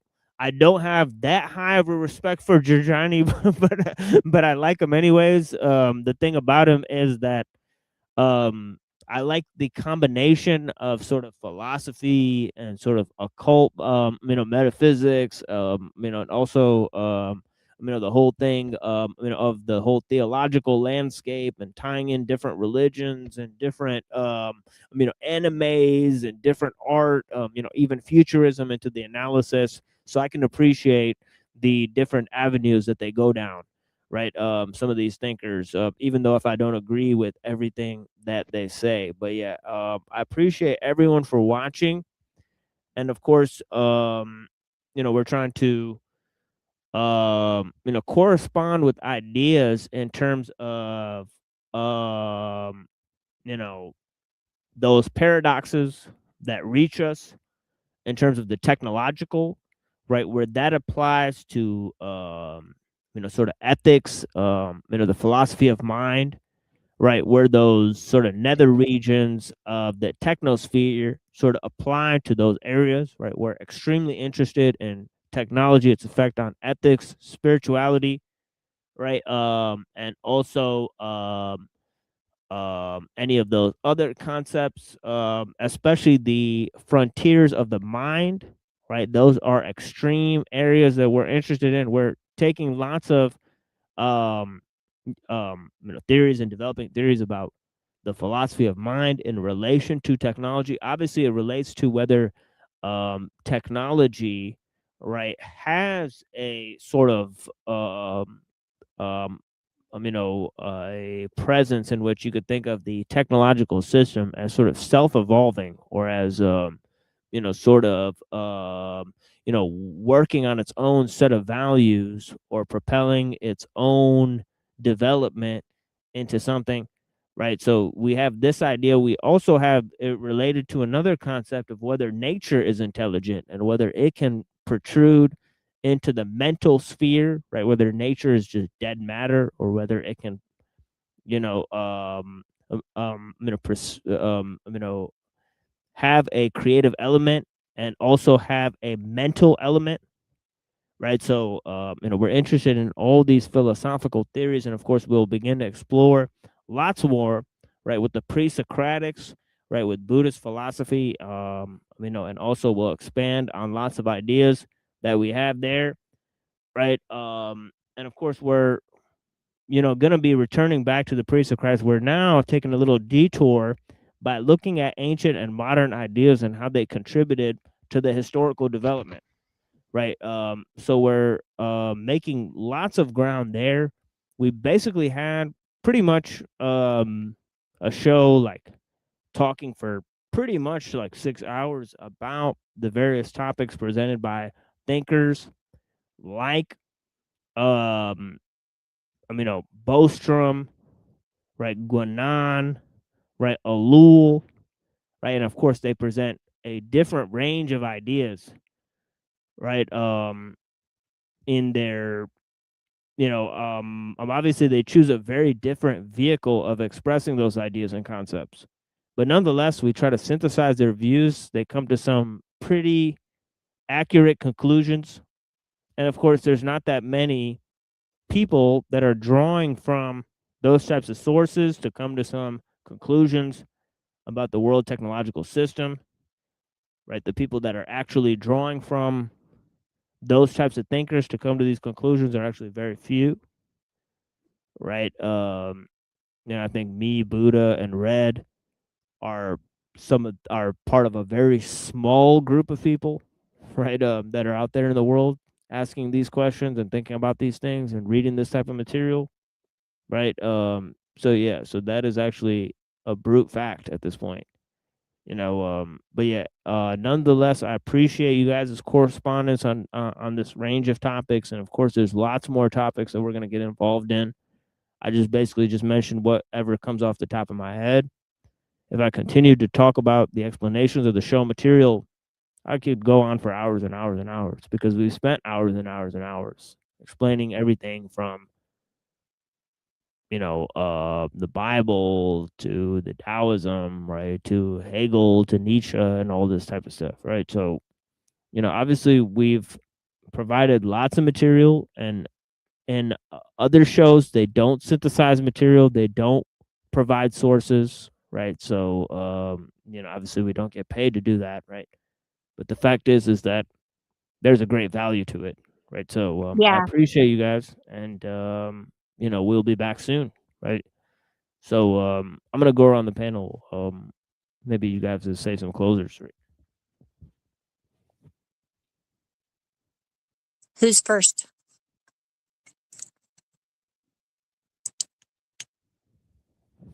Yeah, we'll have some other stuff, some No, music. I was gonna say that's the difference between a vocation and an avocation. Right. Yeah, and we appreciate the people that called in, right? And watching, right? I appreciate Hostile Hyperborean, Joe Cool, and of course everybody that's on the panel right now. I Turn greatly into appreciate you guys. invocations. Right. Lorp and Neurojack, and some of the other people that called in. Right. I think just Joe Cool called in, was our only guy that called in. Other than the regulars. So I greatly appreciate you guys' time for sure.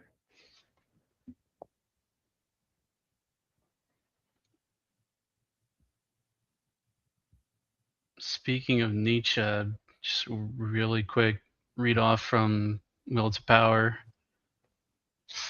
where he says in number 420, I do not wish to persuade anyone to philosophy. It is inevitable, it is perhaps also desirable that the philosopher should be a rare plant. I find nothing more repugnant than didactic praise of philosophy as one finds it in Seneca or worse Cicero. Philosophy has little to do with virtue. Permit me to say that the scholar and scientist, too, are fundamentally different from the philosopher. What I desire is that the genuine concept of the philosopher should not utterly perish in Germany. There are also many half-hearted creatures of all kinds in Germany who would be glad to conceal their ill-constitutedness beneath so noble a name.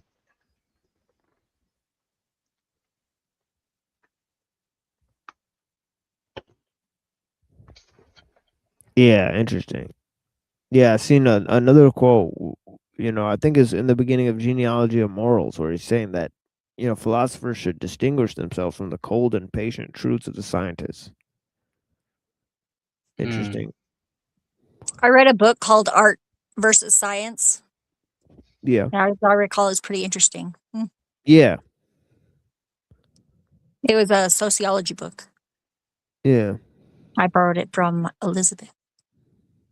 So, so you got anything, Buddha? Let me see. Do I have anything? Well, I'm not gonna come on panels for a while. Yeah. Because I need to read more, and I want to write my book. Yeah, I appreciate you. Yeah, see, what do I have to say? I have a lot to say, but I don't want to go on too long. I will say that everyone has their differing views or different philosophies. This time is really shit because of all the stuff Elo talks about, and Scribina and Yep. and Teddy and stuff is shit. Is shit. Yeah, it's very shit. When it's like despair. Sometimes I feel like ML Cherian. ML Cherian. Sometimes I'm not sure if you guys ever read him. ML Cherian. He was a very interesting sardonic figure. He really went deep into he wrote a book called On the Heights of Despair and stuff. So I think Buddha nature exists. I think I have some of his books. Well, you do, yeah. Nice. I Yeah. almost didn't recognize the name because of how you pronounced it. Syrian. I don't know. I'm He's not sure how to Romanian. pronounce it either. He's Romanian. He's a Romanian. But Actually, yeah, I do have other at friend least deep one or into two him. of his books, hard copy. Well, that's cool. Yeah, that's cool. I Yeah. also have one Legati, and some other nihilist I see. publications. I wouldn't say I'm a nihilist, but I am very I have no hope in humanity. Like I said before, I don't know what to say about it. I would say that ultimately, I think, yeah, like if someone were to stay home at this point and they have the funds to do so and just play games all day, they're helping society more than someone who go work at a 9 to 5 job working for a corporation, a faceless corporation, and they're just making machine parts or whatever. The person who just stay home playing games or watching anime and they don't give a fuck about anything. They're probably helping society more by not contributing to it. You know, yeah, that's the way. I mean, speaking relatively, I'm speaking relatively. You know, uh, when you realize how fucked up shit is, there's really nothing you can do. So there's not much you can do. Yeah, especially depending on your circumstances. You know, I mean, I actually do have one thing I want to read from the story of the stone. It's a classic Chinese literature. I find it. Yeah, just read it. I want to read this. It kind of deals with art too. Yeah, I want people to think about this. I read it before, but I think this is kind of true. Truth becomes fiction when the fiction's true. Real becomes not real, where the unreal is real. That's the entrance to the land of illusion. I want people to think about it more because it's silent. Clona is a bodhisattva. Clona is a bodhisattva. There's avatar I have. He's a bodhisattva. So Clona is a bodhisattva. Let me see it. Yeah.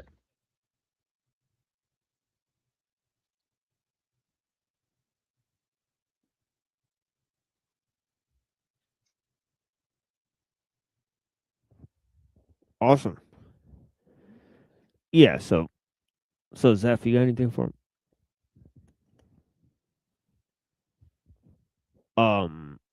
Just the Maybe. usual.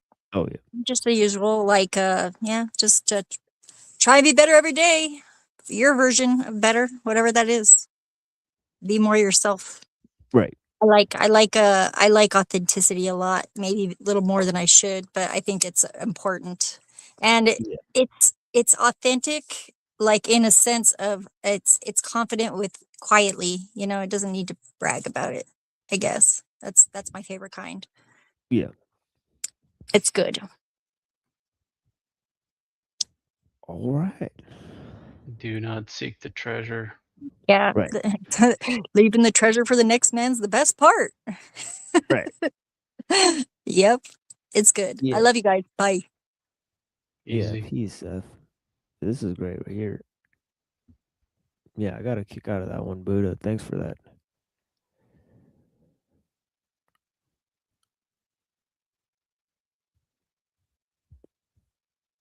Yep. Cool. I'll definitely think about that one. Let me come back in the studio.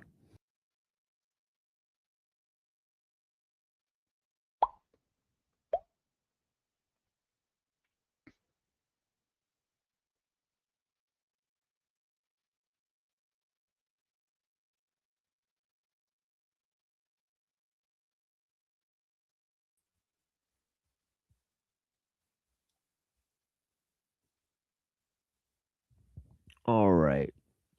So thank you for joining us on the Machine Lies, where we talk about the lies of the machine on the machine that lies. And I hope you guys have clarity to see through the lies. And here is a series of, I guess, videos that are going in no particular direction. Right. But two of them are new ones videos that I made. So blessings to the people, and yeah, join us next time, 9:15 p.m. Eastern, on Tuesday night, right? And in 2 weeks we'll have another music stream. If you guys missed the last music stream, it was a real banger, right? We put that together on yesterday, right? So that's available on the Cyber Caliphate channel, right? At Cyber Caliphate 0101. So we have a Cyber Caliphate channel. There's a defunct Cyber Caliphate channel out there as well. Avoid that one. It's the one with 200 subscribers. Is our one, right? Now. So go ahead and sub there. Okay, so we'll have music. And yeah, that's pretty much it. Yeah, we'll be back on Tuesday. Blessings. Whoops.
That's all right. Supposedly, as Americans, you got the guts to do it.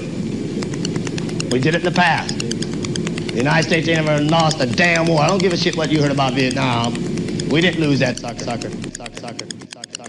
The only thing I like bright beside my name and lights is the back of my head, Mr. One Stripe Red. Open my front door and watch love overrated, hate spread instead. As I witness Ed and Ted rob Fred for bread. Broker in debt, so debt for 2 cents. A dollar earned already spent, pocket straight to pay the rent. But money comes and goes like multiple topics and flows. Pursue the paper chase to accumulate zeros. My best is yet to arrive. Right and reflects the wisdom of age. I'm defeated by the forces of life. To go back to my father died. I used to climb a tree and stare at the stars and say that's where I'll be. So I stayed up late, worked hard to create. Whether I wrote or masturbate, to be a name you equate with great. So the cake, monsoon, bread the frog, multiply on your delta 3 cheers, fully bloom, spring, pom pom, phenom, the sticks of con, spit the flame on. Now it's now simply imperial. Deploy your possibilities, turning probability into actual fact. Gas X under a hiccup, up with that what you lick up. Cause that's like you in sit-ups, your chin twig snaps under a fist. Brief deduction of percussion, you're dead motion like a ski lodge. In the oven of July, right to the eye, place a sign that stays closed for the season. Dead in motion. Dead in motion. Dead in motion. I come on the track with more fire, more fire, more fire. Pat down like you're wearing a wire inside of your hideout. Taking it up a notch when it's hot and toxins start to leak out of your skin. Murderous carcinogens, hemorrhage in the track, ripping your cardiac. Now give much cardiac and a pair of black hard bottoms. All soldiers stand at your post when this squad's rocking to get your arms torn off. Pile drive down to the floor like Paul Orndorff on door for my performance. I spit late acid, battery acid with these bastards. Shake plastic, 8-tastic, strict spastic. Right. Craft a master, piece with a glass up. Shasta after I slash rapper with a protractor. Flow factor, blow back the cap of a backpacker. Slash top the album off of naps to remember the tragic. Dead in motion. Dead in motion. Dead in motion. Dead in motion.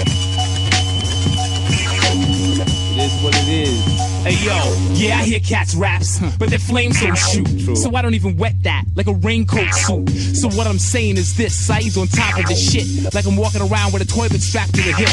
Packed with a gift, December 25th when I spit. From a haunted house in the city. Hey, glitch like fit, I itched and ripped, I twitched, then hit a switch. Fuck, the body buried under the bench. That's what happens when you get hit with the stench.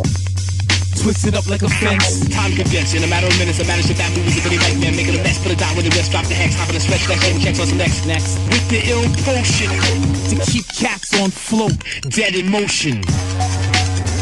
Dead in motion. Dead in motion. Dead in motion.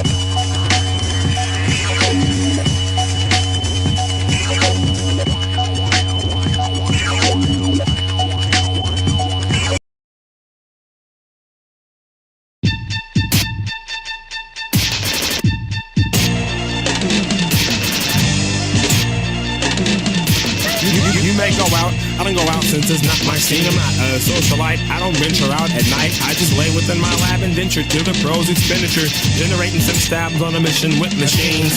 And their wave emissions is a byproduct of transmission to a remote unit for usage at a later acquisition. When the track is listed missing, then in fact it's coefficient with a high impact resistance. So after that rendition, while I'm logging all the footage from surveillance exhibitions, just a catalog efficiently, then split just like fishing.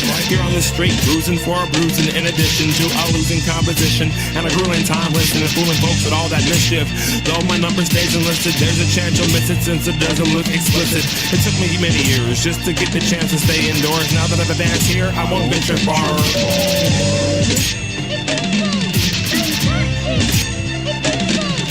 Yeah, you may go out, I don't go out cause it's not my scene. I'm not a socialite, midnight gets the parasite, seeking sustenance from some nocturnal activities such as this club or that show, these drugs or those hoes. Unless dough is on the right side of the equation, I'll be blazing trails in the ground of sales of land-based retail property and possibly blazing properly manicure plants. One with C-cell in a foreign destination, aiding mental elevation, fundamental to the pacing of the task at hand. Facing what was once a 4-track task cam, soon replaced when upgrades were necessitated. Synapses stimulated, sound is now resuscitated. So I'd rather focus on what really matters than be inundated with the hopeless banner of the uninitiated, searching for acceptance in a scene full of reluctant, self-proclaimed nonconformists, all with similar appearance as if prepping for performance. And all the world's a stage where the sages are excluded from the numerous diluted personalities included in this evening's entertainment. Popularity's the goal, give your soul, you might attain it, then it's on you to sustain it, as long as they contain it. To my door's outer surface, when it's time to innovate, there's no need for you to penetrate.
Hey, my nickel, let me conversate with your ear for a bit, since I'm caught in the system. One that's ruled by a type of lunar bullwhip. In a world that's cool, watch how cartoons pull it. Sell for sell, the movements stay fluid in the music, but the background stays fixed at a glass ceiling to it. Over, am I over? I'm a killer, I don't know her. EKGs of a down-ass nickel on the motor. What up, my nickel-plated aluminum alloy disguise was designed specifically for this debut. Dust debris off durable cloth, random substance of the night got me feeling like thought. Powerful beyond your current comprehension levels, so let your apprehension settle when you approach greatness of this magnitude. Hella attitude, send it at you if you step with something less. Biting more than you could chew could prove difficult to digest. My world looks flat, the sun sets like soda. Your girl looks sad, you should tell her to come over. What's the word? Mad. Unheard, absurd. We're swerve on curbs, perturbed raw birds. It's the daughter Providence, throw some keys in that lock. Like another type of rapper, serve some keys and I'm rich with a land mass. Grow some trees on that ditch. Yeah, it's murder to eat burgers, throw some cheese on that white and rich bun. We're not rich, boy, but my jacuzzi weighs a ton. With the laser gun, what's up to laser store? We've got them on the run, I'm showing them the door with confidence or. So what are we about? Money in a great enough amount to fit spurs and mount. Just a blur at the base of the mountain. You're facing stark contrast to the vast land traversed and acquired by the higher tier peer network. Expert, hustle game, muscle name, tussle in your game pain and the wrong kind of fame. Shine from the chain, blind, lame duck stuck in target range.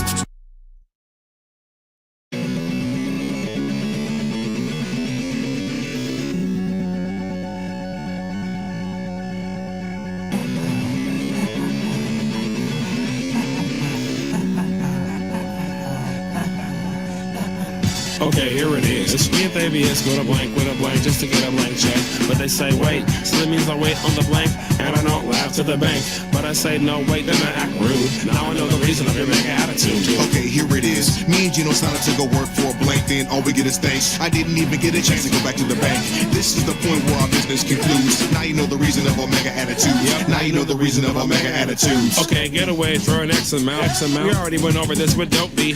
Anyway, here it is. We can work for an amount or not, and it wouldn't affect you remotely. Get $1, lend $1, spend $1, hits $1. Road money gets more than a road scholar back. If you're live at a 9 to 5, why bother? I'm mad cause you're sad that I'm glad that I work smarter and not work harder. You're sad cause you work like your dad, and since he worked berserk, you have no father. Not my problem, I'm not your martyr. Baby is here, has a son and a daughter, and he's still sick. Baby, you should barter. Talent for mental imbalance, then you could probably go farther. Do this for starters, do this for starters. Corkscrew smile is the response to a voice in all cap fonts, projecting the detrimental thoughts. plots. Toward all our monumental plots, we treat them like a fault line and make them shake rocks, causing fundamental damage to you guppies. Looking at us like a couple guppies who are endorsed by some killer whales. Lucky? No, game is self-aware, trust me. Doesn't mean you're lacking, well, you must be. I mean, just because the light doesn't reflect 92 carats on my neck, doesn't mean that you should expect to get hot shit from this click with a post-dated 4-figure check. Would you accept dirt or pure gold when you know the worth of what you hold is 100-fold what you've been told? You grow thick skin and go bold. That's why the attitude is so cold. Okay, here it is. Me and Thavius go to blank with a blank just to get a blank check. But they say wait, so that means I wait on the blank and I don't laugh to the bank. But I say no, wait, then I act rude. Now I know the reason of your mega attitude, dude. Okay, here it is. Me and Gino decided to go work for a blank, then all we get is thanks. I didn't even get a chance to go back to the bank. This is the point where our business concludes. Now you know the reason of our mega attitudes. Now you know the reason of our mega attitudes.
It's not mine, never was or ever will be. Fulfilling prophecies, hollow knees of MCs. Set the free the rich air of mediocrity.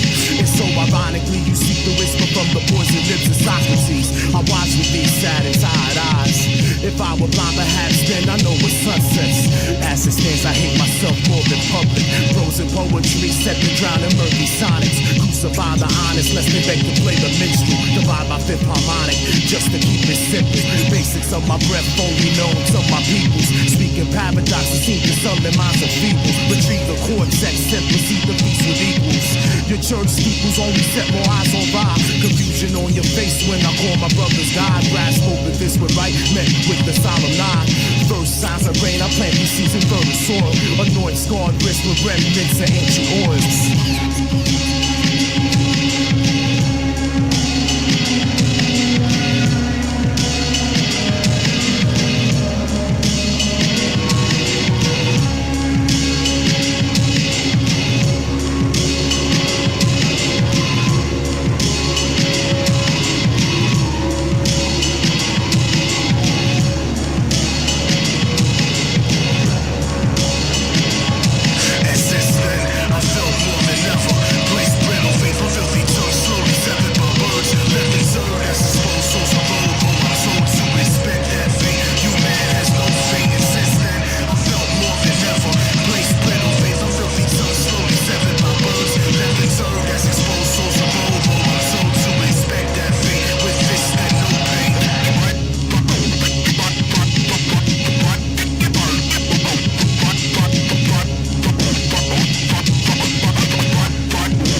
to split this right wrist, fracture lips, spits, blind truth into life's abyss. Lift the spirits, only crash the concrete. Greet enemies with pounds, brethren with harvest sounds, resonating what we wrote. You forced a false hope for those who tie noose with stale rope. Ghost ride with strong neck, elastic attempts to gain respect, rather than the constant threat. Yet we easily forget where we are, what we are by far foreign concepts. Somewhere between the seeds of gods and monsters. Quite a thought to ponder, ancient treasures squandered by greed that bleeds from all things. Humanity maintains false histories to breed lies and ink to infect truth written.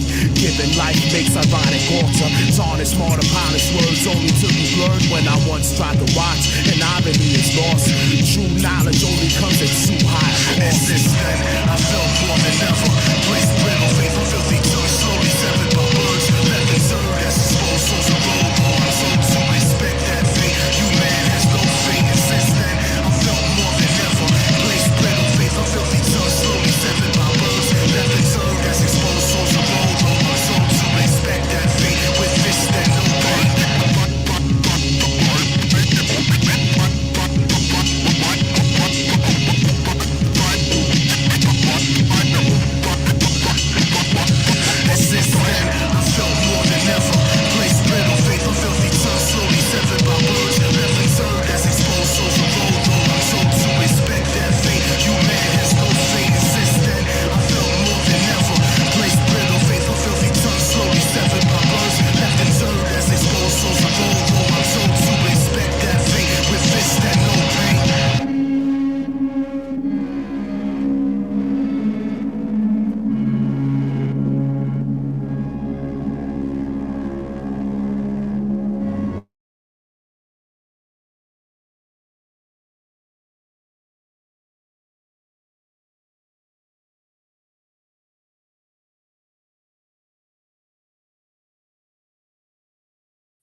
Off this, who the culprits that claim to be the newest? Rapping bullshit, my rhymes get Ruger endorsements. My song boosts and the tech sells through the ceiling. Let's talk with guns, combo till the police come. Give you a red shirt with the wet hat to match. Burst max like it's Hamburger Hill for real. It's Red Dawn when the mall get it on. My outfit stuck on some wild out shit. All about it, we move gambit through the overcrowded. Forthwith, pull out long fifths, extended clips. Want the nozzle and shift your back. Me and the clique, I sit down and eat dinner. Wake up every morning, write a new banger. And strike harder than your best attempt to sound like P or the HAVOC, nigga. But that's staring your face, it seems to me. Remember me, the one you got the technique from?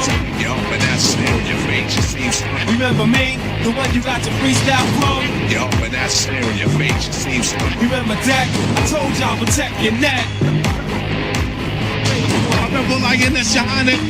Fake one, take one, no ultimatum, face one, there's no escape from. Straight from the grain, come the great one. My blade swung, decapitate your snake head, slit your snake tongue, make one false maneuver, you a mystery. Unsolved, the mob that revolves automatically involved. Muscle bound, stand surround, commercial thugs, by turtle dove, Bowery suit, and purple gloves.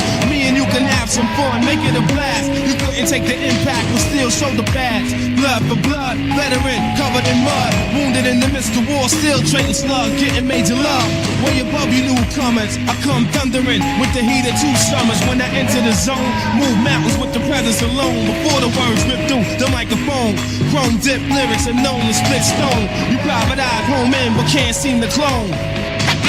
Yo, but that's staring your face, it seems to me. Remember pun, the one you build your whole shit from. Yo, but that's staring your face, it seems to me. Remember pun, I snatched away the moon and blew away the sun. But that's staring your face, it seems to me. Remember pun, the one with over 1,000 guns. Yeah, Witness is ready. Prodigy, Dak, and me, QB, and Bronze Trilogy. Lyrically hazardous for your wealth. Swing on your royalties, spoil your plans, boil your grams, shake and shine. Fold all your hands, spoil your mans, make a mind, take all you made.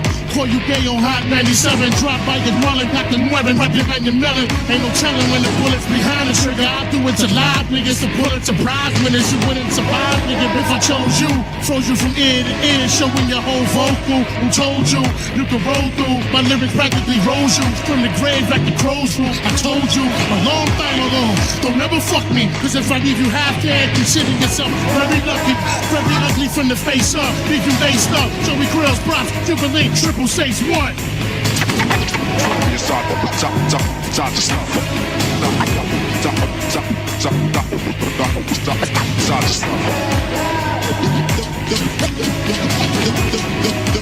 The pressure.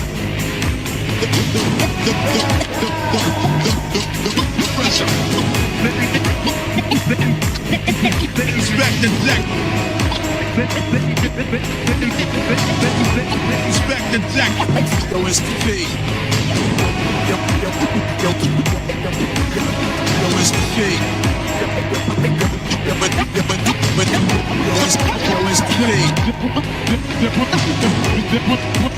Punish is ready.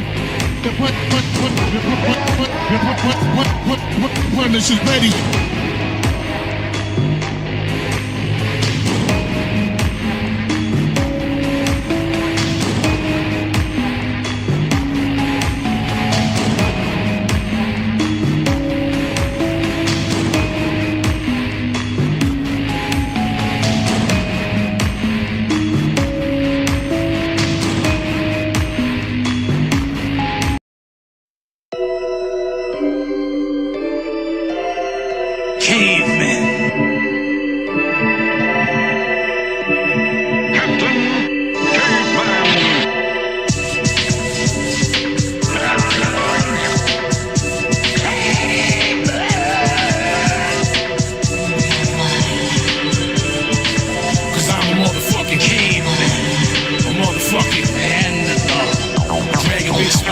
Dead bodies everywhere, I'm a motherfucking.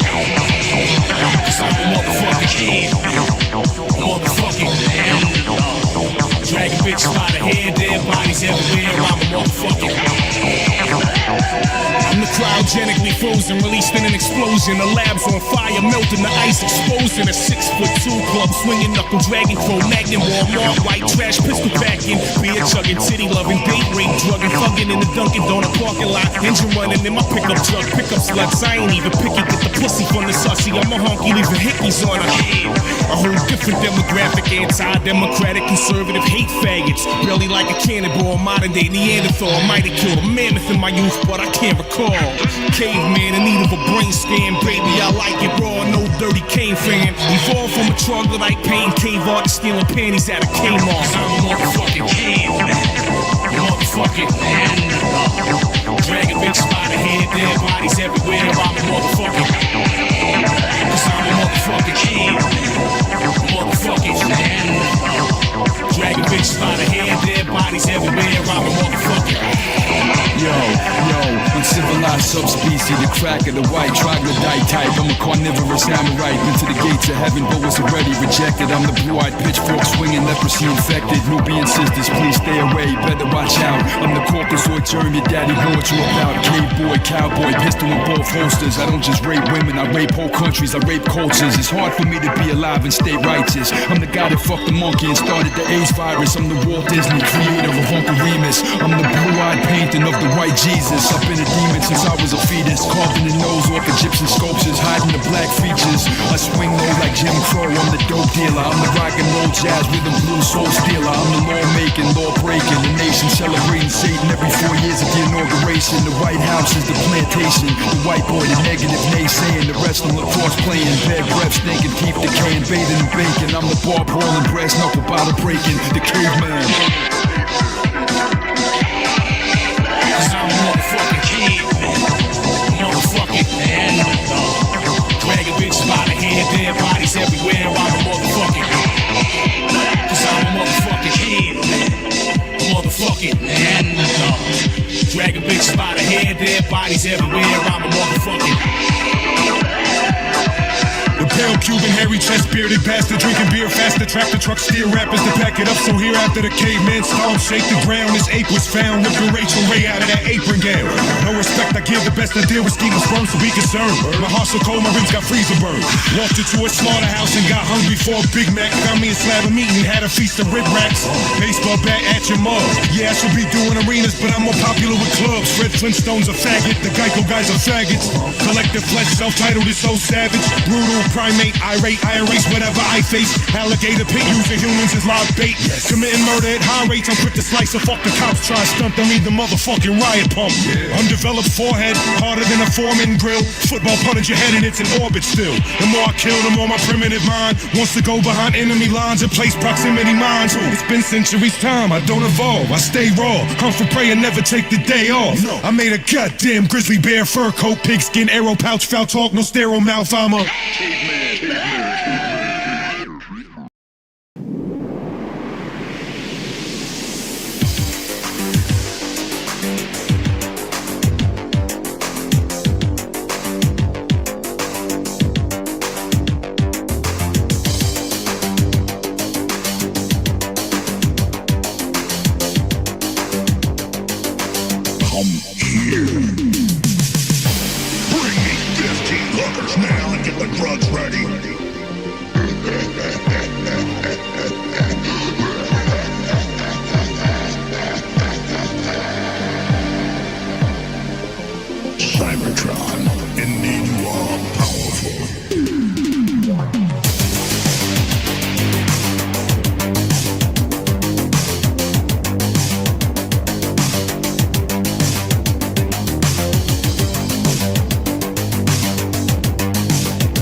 On the molecular level, we are all the same. We are what you call entangled. I need clarity, and there's 1,000 people after me. My mind is bugging out, I gotta kill up all these bastards. See, make sure that it is passed to me. I burn it cause it kill the stress. Cause really what I live on a daily basis is just a mess. I feel it, yes, but we the blessed. I need a couple weeks at best. Proceed, I must indeed with we got speak to all the Buddha says. I'm just a baby new to this. I know I'm getting through to this, or maybe getting through to who. And really who the hell are you? But really who the hell am I? And really who the hell are we? And really what the hell is this? This ain't the place I wanna be. I look down at my little seed and wipe the tears up off her cheeks. I only get to see it once in a while, every couple weeks. I wander through these deadly streets with nothing in my brain but anger. Work the baby mama, one of these days I'ma have to hang her. No respect like Dangerfield, my neighborhood like Cloverfield. I'm holding on to promises that already been unfulfilled. Who am I? What are they? What are we supposed to be? Slaves in this society or patrons of humanity? More forgotten casualties were looked at as commodities. Could it be that possibly it's falsified philosophies? Who am I? What are they? What are we supposed to be? Slaves in this society or patrons of humanity? As I'm observing from the sky, I prepare my flesh for atmosphere traveling passages through my mind's eye.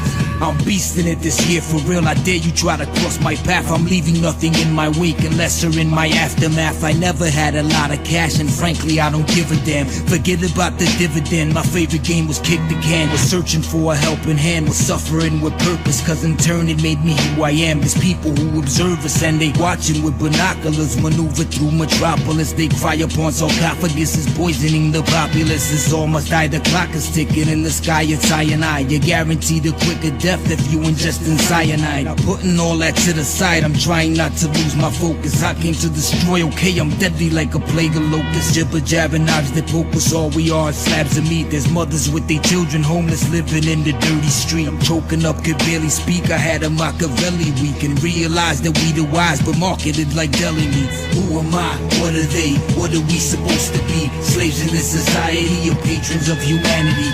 More forgotten casualties were looked at as commodities. Could it be that possibly it's falsified philosophies? Who am I? What are they? What are we supposed to be? Slaves in this society or patrons of humanity? As I'm observing from the sky, I prepare my flesh for atmosphere traveling passages through my mind's eye. The future's full of enemies, its energies, consistency. Was homeless at the point and had to live in inefficiency. I'm 26, emergency, I'm getting older, urgency. This devil's playing tricks on me, they poking me and burning me. I might just lose it, then I think there has to be a better way. The grass is always greener on the other side is what they say. Tell me how you feel today, I'll tell you what I'm feeling rotten. Looking for an opportunity to bug and get it poppin'. Who am I? What are they? What are we supposed to be? Slaves in this society or patrons of humanity?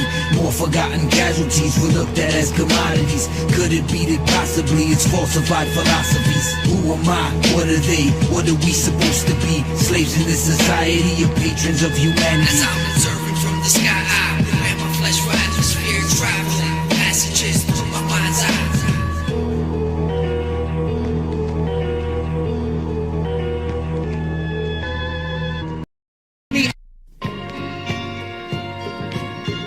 Save yourself for others.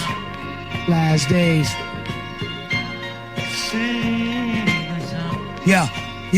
We live in the vicinity of enslavement, ruled by a trinity of cavemen who stole black virginity by plaguing inhabitants of Canaan. Worshippers of idols that are graven, masterminds behind blood flooding the pavement. What's the wavelength acceptable to air receptacles? Fear makes brave men susceptible to germ war festivals. Injectable, micro, implantable, stainless brain chips. You need survival manual. Describer of the annual demise of a whole tribe of animals. Hope without prescribes understandable. Modern day Delilahs paralyze the man in you. Solomon be wise and analyze who's damning you. Famine flew through ya, human computer. Should've stocked cans of food on your maneuvers. Instead of being in the club seat sipping Kahlua. Crammed in the tunnel like rats in the sewer. Yeah, the ghetto's Egypt being smitten by the 10 plagues. Drugs, diseases, war, etc. We foul slaves like Musa. We here to raise y'all about the case. Give y'all the proper nourishment so y'all can be My saved. slang hits sports with unpopular shit. Sound painter on some fancy Ford Coppola shit. Am I divine or divine? It rhymes, grapes, a rap in the wine.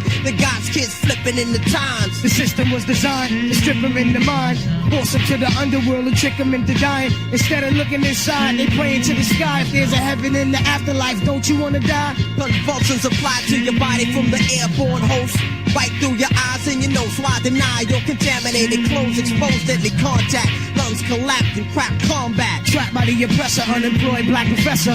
Cracking under pressure, now he's strapped as the aggressor. Turn amphetamine chemist, cause we lack black investors. Damn cheddar fees are finished, feds attack and arrest ya. Cardiac arrest be the recipe. Biochemical entities that slip into babies on spike. Bottles of Hennessy affecting us look. Professional crooks write medical books and the poor get shook. Bottom crooks, shook hustlers get booked on drug warrants. Them suckers be in protective custody, turning informant. Submitting to corrupted officials and laying dormant till that day they found hung in they cell, slain in torment. Some have ears to hear and want paradise, others don't care. They want the glamour life, attracted to the aura of God. It got you staring right. Save yourself before the devil raise the Fahrenheit. A paranoid soldier don't care who he's shooting. He'll make us lose the war, interrogate who we recruiting. Understand people's army, be careful who we saluting. We need to organize like the great Huey Newton. Evolution of the mind, pollution is the prosecution of the blind. Give me a sign, God, to find a solution. Times is hard like that rock of Gibraltar. The sweet little water was laid in a coffin under the altar. Culture, the essence, like many adolescents who were fighting drug wars without a vest. God bless them. So many times Satan tried to strangle my breath, had me dwelling the earth looking for my angel of death. Paranoid, scared to return on that eternal journey. When y'all learn me, y'all see carnal-minded shit don't concern me. God, I firmly understand these events. We in the trench, in the war under the firmament. Learning this lesson of life for Armageddonites. Get it right, reality bites you like a viper. Ghetto mothers, make sure your baby is attended to. My soldiers, always keep your radius defended.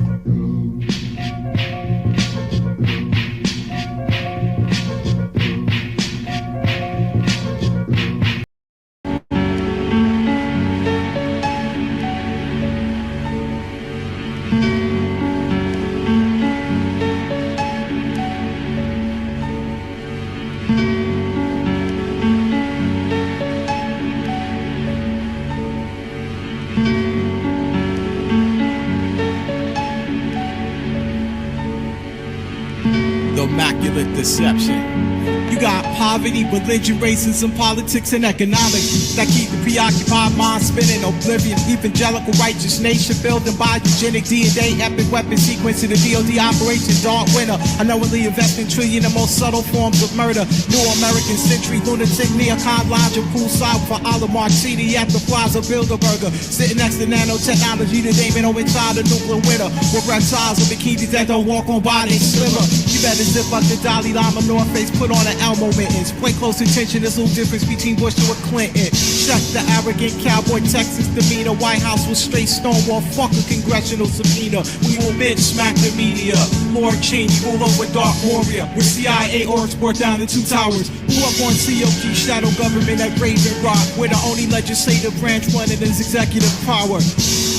Connection listeners, we're talking about continuity of government. We're talking about the shadow government, which is up and running in a bunker. Our in-depth look at Washington's secret shadow government. Bush has activated for the first time long-standing plans to ensure survival of federal rule. Continuity of government. And the notion that we have a shadow government. We're talking about the shadow government, which is up and running. We're talking about COG, as they call it in Washington. And we still don't know very much about who's in the shadow government and what they're doing. I think that the Bush administration is going to have to eventually give us a lot of information to clear the air here. And the notion that we have a shadow government, that there's some urgency about having a shadow government. It's actually a shadow government operating right now. Is finished, master. Is my music really on some apocalyptic, dark and gloomy shit? Or my part of some now freedom music? Your perception to this rhyme reflecting your influence. The most dangerous person in the world is someone who don't do shit. You think I'm fearless, confused, and just blind, or to safely actually continue to perpetuate itself in the mind? A helpless victim of revolutionary soldier, you decide. Then ask yourself why am I so rebellious and out of hand? When a country will spend hundreds of billion to kill 500,000 to kill one man. Am I really the rebel against society for now world revolution? Knowing full well to put off world globalization, millions I have to die to subvert the authority of the Constitution. And how much of this silly, goofy, wacky conspiracy theory is really hype when all of the media world is controlled by select food program and status quo lies. Home of the freedom, ignorant, hypocritical, and buck wild. American politics is more confusing than the racist sin of the illegitimate black love child. I bet you want me to rhyme by alcohol and beverages with the girl. When I only liquor I'm talking about is Molotov cocktails. When in my country people of color make up 62% of the incarceration rate, to form the largest prison population in the world. While you set claiming born again Christianity, murdering preemptively, showing up to rally the troops in a homo flight suit and a plastic stunt turkey. Believe you can't hurt me or do me none. I'm down with God, Allah, and I ain't afraid of no one. And this is world decrees, imperial letters of protection, warning you about privatization and depopulation and federalization and deregulation and globalization. Request this on your favorite radio station. Request this on your favorite radio station. Request this on your favorite radio station. And I bet you it won't get nary rotation.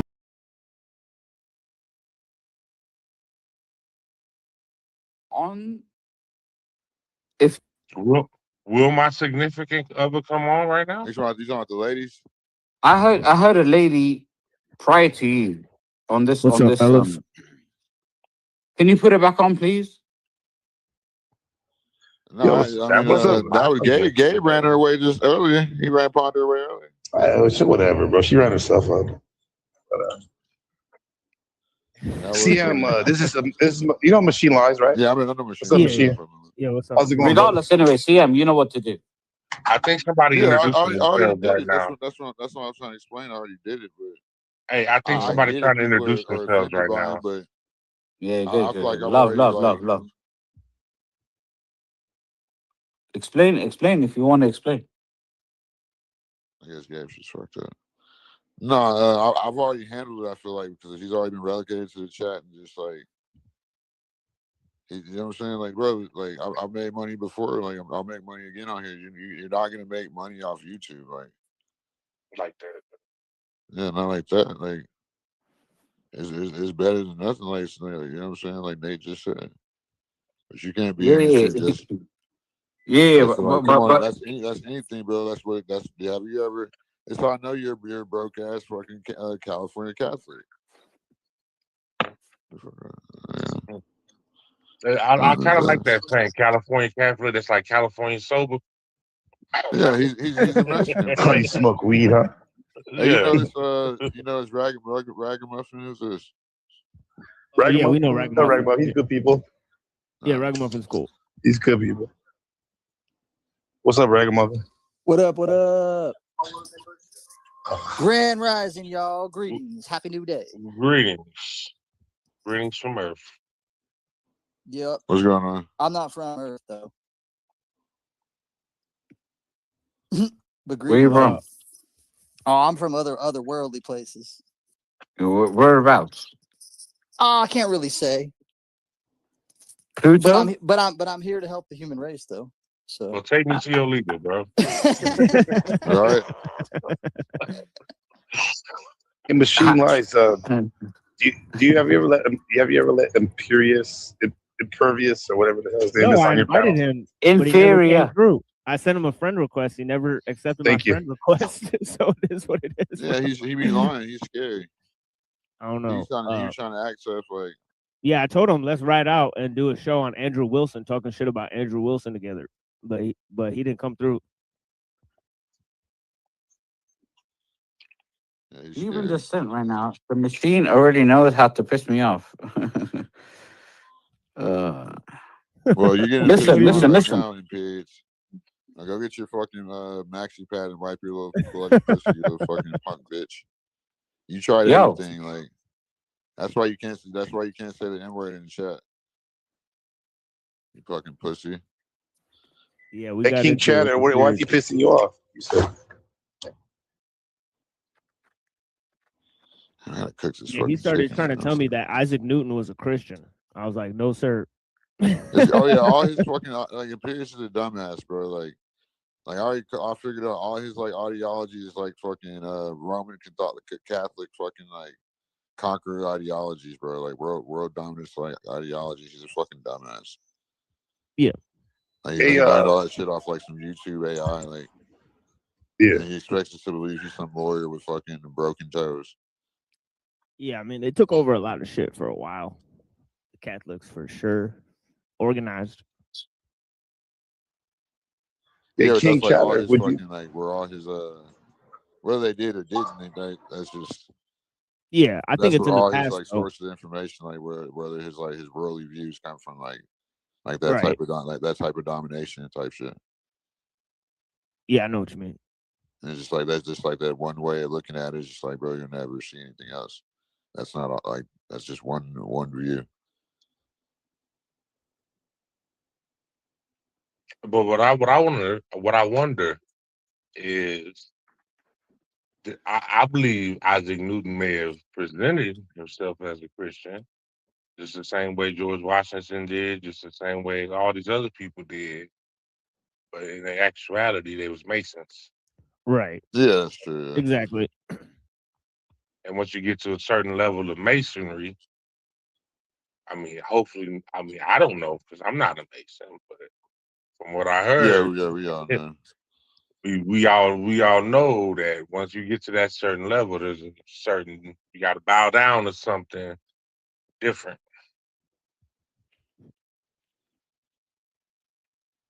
Oh, don't be quiet now. We can talk about it. We can talk about it. No, I went on this with I went with Neurojack on his TikTok channel with this ex-Mason old dude was talking about how, well, he said they claim they're religious, but when it comes down to sun worship and some other stuff. Yeah, Saturn worship. All religions. Saturn worship too. It's also they all worship Saturn. Like basically, they worship different deities too, but it all leads back to the Saturn, like the black. Do you know that Black Rock, all that shit? TV Wonder has a song called Saturn. I was listening to it. I never heard it. It's called they Saturn. all worship Saturn. Wasn't he like a Ponder? We started talking about this shit yesterday, but yeah, never finished it. Yeah, we have the whole thing finished. That was with Wella, actually. No, me and Ponder started talking about it yesterday too. Okay. And we never got to finish it because I guess something else happened. But yeah, a lot of the stuff comes from a lot of the stuff comes from Pythagoras, right? Like Pythagoras is like I remember like, shit like that too. Like Pythagoras theorem? Yeah, what's the no, his cult. Right, his cult was called Orphic Pythagoreans. Right, the Orphic Pythagoreans. You heard me? Yeah, go ahead. It comes from Pythagoras and Aristotle, like a lot exactly of right. shit. Yeah, that's exactly right. Yeah, they started a cult back in the day before Plato was a philosopher. They started a cult, called Orphic Pythagoreanism, where they said all the universe is made of math and whatnot. And that's where Gnosticism came from. It's a spin-off of the Zoroastrian religion from Persia. You said narcissism or Gnosticism? Gnosticism. Yeah, Gnosticism. It's like Gnost. It's like a C, like Gnost. N-O-S-T. Yeah, from gnosis. Right, from gnosis, the word meaning knowledge. Okay, I got you. Right. Yeah. So Gnosticism. Okay, understood. Yeah, it's like N-O-C-T, right? I think there's a G in that bitch. No. Yes, Gnosis. Gnosis. Yeah, okay. Yeah. Okay, I must be something wrong. But that's crazy. I did not know that. I'm glad you gave me that knowledge. Yeah, that's from the 2nd century. Right. They rehashed Orphic Pythagoreanism to turn it into Gnosticism. And then the Gnostics and the the alchemists, right? You had this guy named Zosimos of Panopolis in the 2nd century, right? He was already reading the secret book of John, which is a Gnostic scripture, right? Okay. And he got a lot of his knowledge from the Alexandrian Jews because there was Jews living in Egypt, right? That absorbed all the knowledge from the Library of Alexandria. Yeah. Was that time time of Moses? No, this is way after Moses, sir. This is in the 2nd century AD. Moses was nobody really knows when Moses existed. Way BC. No, that nobody was really knows. Similar same time, by the way. Moses is like way before when they had Egypt. This is after Egypt is already conquered by Rome. Okay, Yeah. got it. And if you want our biblical history, Moses is many generations before the C in BC. They won't say that's a C. Before Christ, yeah, of course. Yeah. Yeah. Yeah, Before it's Jesus. interesting stuff. Yeah, because the Jays, right, the Jews, they created Gnosticism. That means that they started saying that they were descendants of Cain and Seth, and they were that they followed a different God than the God in the Old Testament. Right, so they had reverted to their Canaanite religion. No, I've been talking about this shit all the time. He's right. Yeah. They Machid's from Detroit area. Yeah. And he's a hip hop head, king. Yeah. So in Ragnar, 400 he's a musician. Yeah. No, let that nigga keep going. Let that nigga keep going. That nigga speak. No, I know. I've been talking about this shit all the time. I think I even told you about the Canaanites. I mean, I haven't not told you about the Canaanites before, Joe? No, I be in the Bible, bro. I know exactly who the Canaanites are. Yeah, right. I continue. Yeah, go ahead. No, I was telling. Hold on, before you go, I was telling them my dad's from Detroit. I got a bunch of family out there. Remember, my dad's on Motown. Yeah, that's cool. Yeah, that's awesome. Yeah, but what's more awesome is they were discussing this before they were about to go to jail. I'll keep it real with you. That's gangster shit. You're discussing like top level stuff. I respect that, baby. Oh yeah, we always talk about that over here. Shit like that. Yeah. So I don't know why people be saying like. Yeah. I mean, of course, I love the occasional punching bag. I like to be This is. No. Hey, hold on. Hold on, bro. All I'm thinking about is having Hold on, 3 time out. boxer All y'all shorts time out, before I go goddamn in. it. All y'all fucking time out. How about that? So what I'm saying is, Gabe, how many times have I been talking about the Canaanite in the past week? Well, at least 80% of the time. Yeah, it's a huge topic. It's a huge topic because it's like like there was a whole Jewish religion before Judaism, right? And most of the Arabs and the Jews were basically part of this religion, which is basically a pagan religion, right? How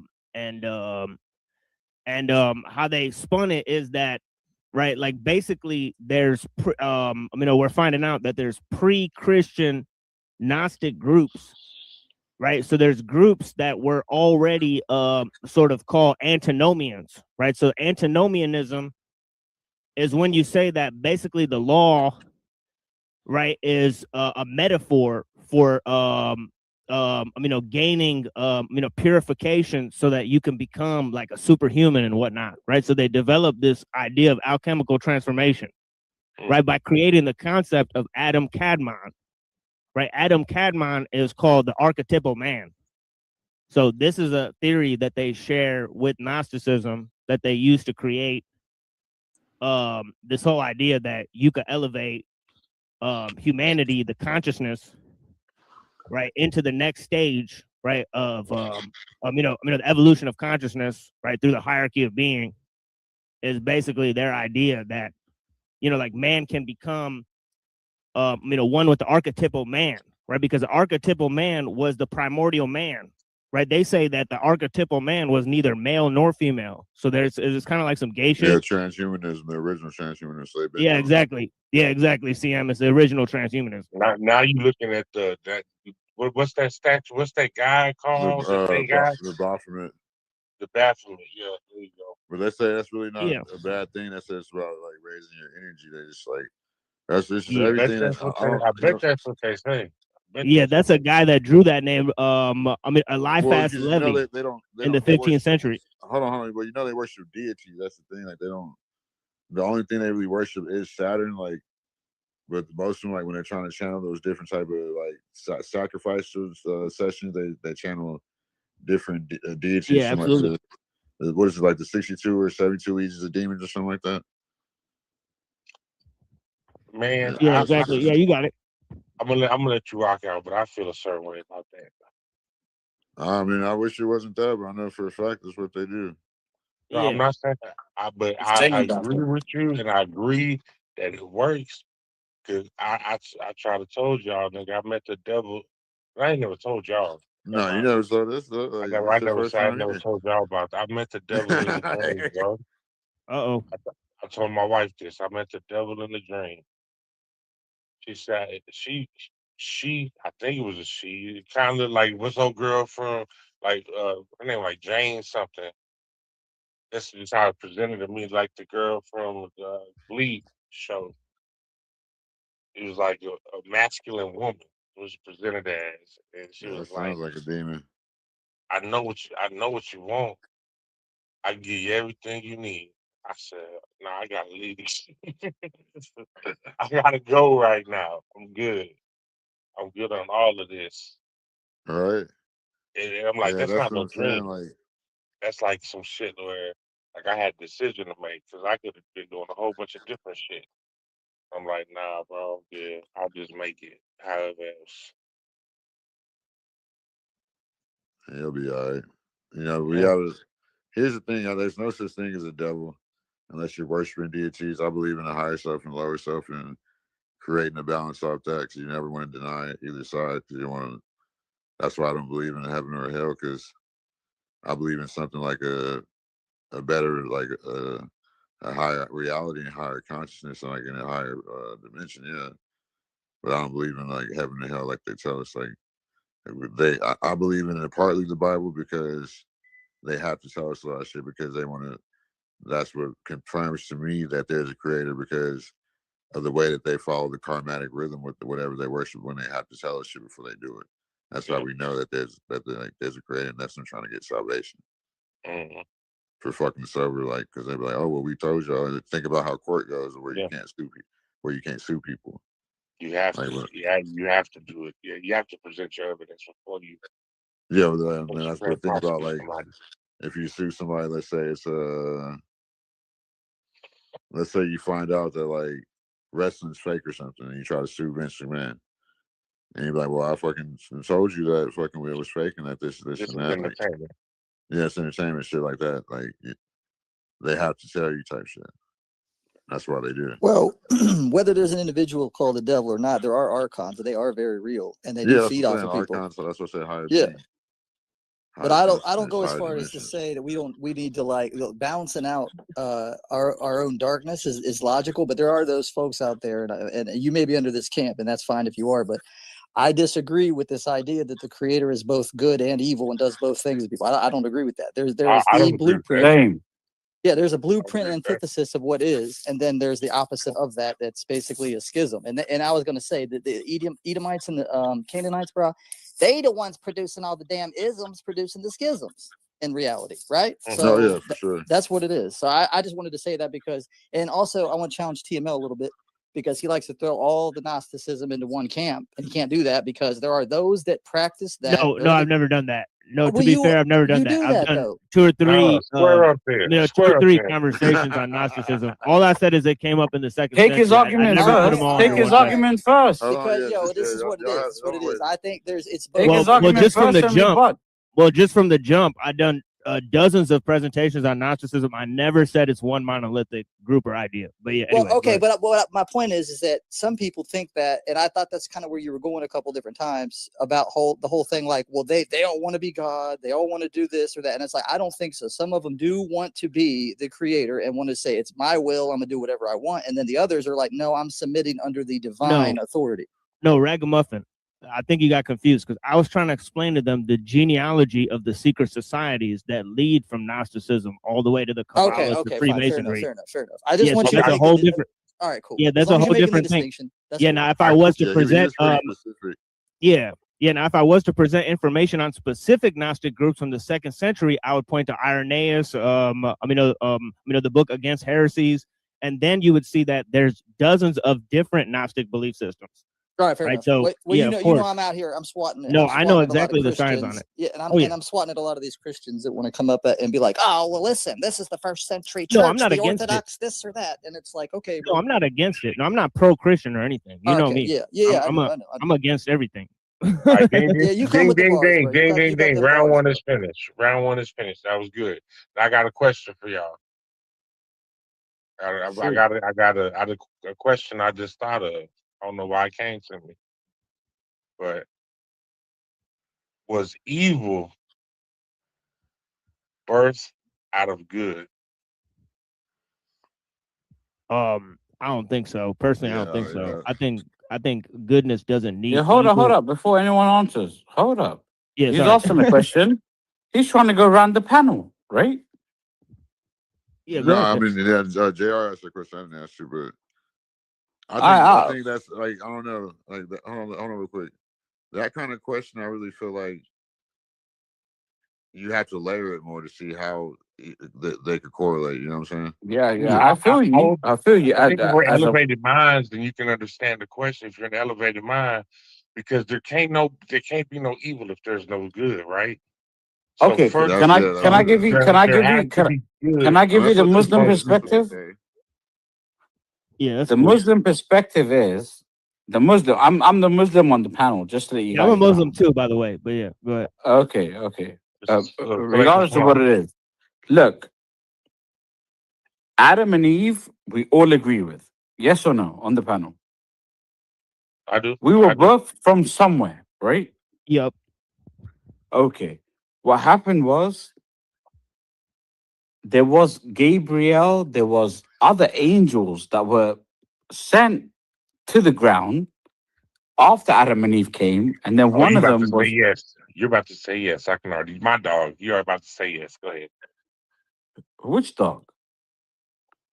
I haven't even finished what I was saying. I already know, but I see where you're going. Go ahead. Go ahead. Go ahead. My bad. Who's about to say yes? You're about to say yes. Evil was birthed out of good. I'm just trying to give the facts of what my viewpoint is in terms of my customs, right? And similarly to even Christianity and Judaism, one of the angels disobeyed, and that was the one that was evil, right? So, fact of the matter is, evil exists in the world purely because of two things. Adam ate the apple, and one of the angels, his name is Iblis, by the way, never took the It wasn't me. commands of God. That's it. That's all. I'm not saying yes, but anyway, it's on you. So you're saying because the only way something can be evil is to derail from good, right? Derive. You know my No, you know the rail is right. No, be just derive. my, no, I mean derail like the Both are train right. derail. Like, yeah, but Yeah. I guess they both make sense. But that's right? Like evil. I'm not saying good made, but yes, I am saying good But made that's evil. incorrect. That's incorrect. Why does it have to derail or derive from good? Evil can just come from. From what? Right. From what? I'm just literally trying to So if kill it was just someone. evil out there, then it wouldn't be called evil. It would just be called fucking making it work. Sociopaths. My point exactly. So it's not from good to good, it's evil to evil, right? But if we were all Think about sociopaths, none of us would be sociopaths. Anyway, let's not get into that. You were saying? I mean, From good to just, evil, I agree. No, I just wanted to throw in there just to throw. I wanted them two to answer that because I thought they was kind of going at each other a little bit. Oh, I wanted yeah. them to kind of posturize on that thing. Yeah, I mean, I think that the inverse of falsehood is not equal to the truth. Right? So the truth does not need falsehood whatsoever. Right? So similarly, goodness does not need evil. Right? Evil is a reorganization of what is good. Right? So There we go. goodness is just what existence Ooh. is. Right? So if you just reorganize the good, see, organization is hell. Right? So it's like, whereas goodness is like spontaneous, right? Sincerity, it doesn't need anything to do what it does. Right. So this is the thing. you know, with goodness. Goodness does not That's need why it's evil. called insincere. It's not called Right. like, yeah, okay, you got it. You win. Yeah. So that's where I'm at with it, right? Evil is goodness reorganized, right? You know. I agree with that. By the way.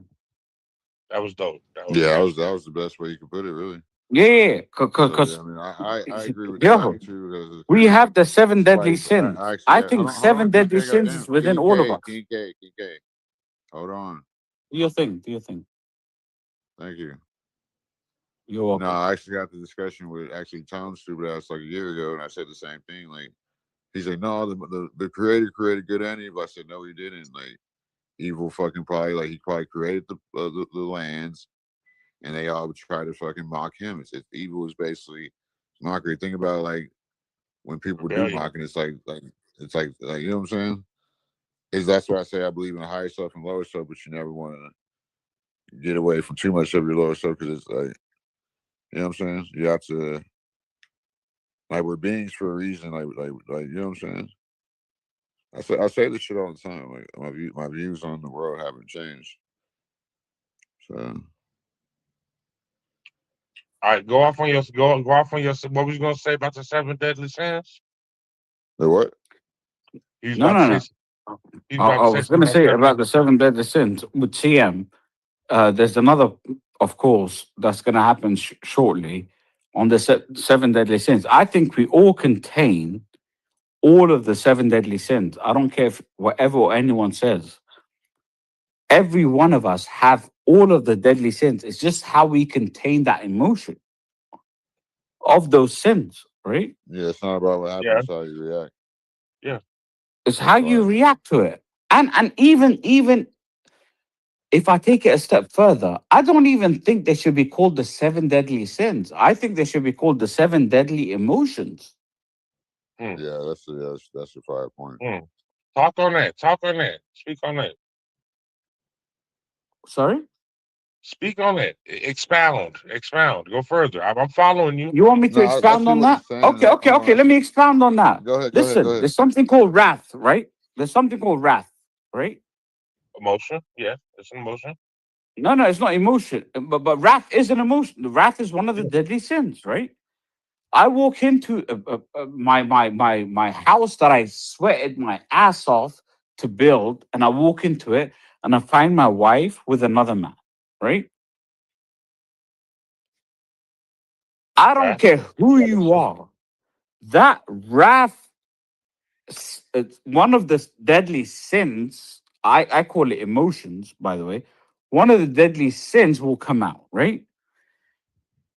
In my eyes, it goes from a sin to an emotion, how you handle it. So I could kill the man. Say it backwards. Say it backwards. It goes from an emotion to a sin. No. I said it right the first time. That's how you saying it? It goes from a sin, because my first reaction should be to kill him. All right. And then it should go to the emotion. Not the emotion, then the sin. No. I think the acting out of the emotion is the sin. No. First, I might be wrong. I walk in and I see that. My reaction is sin. I should kill her and him at the same time, right?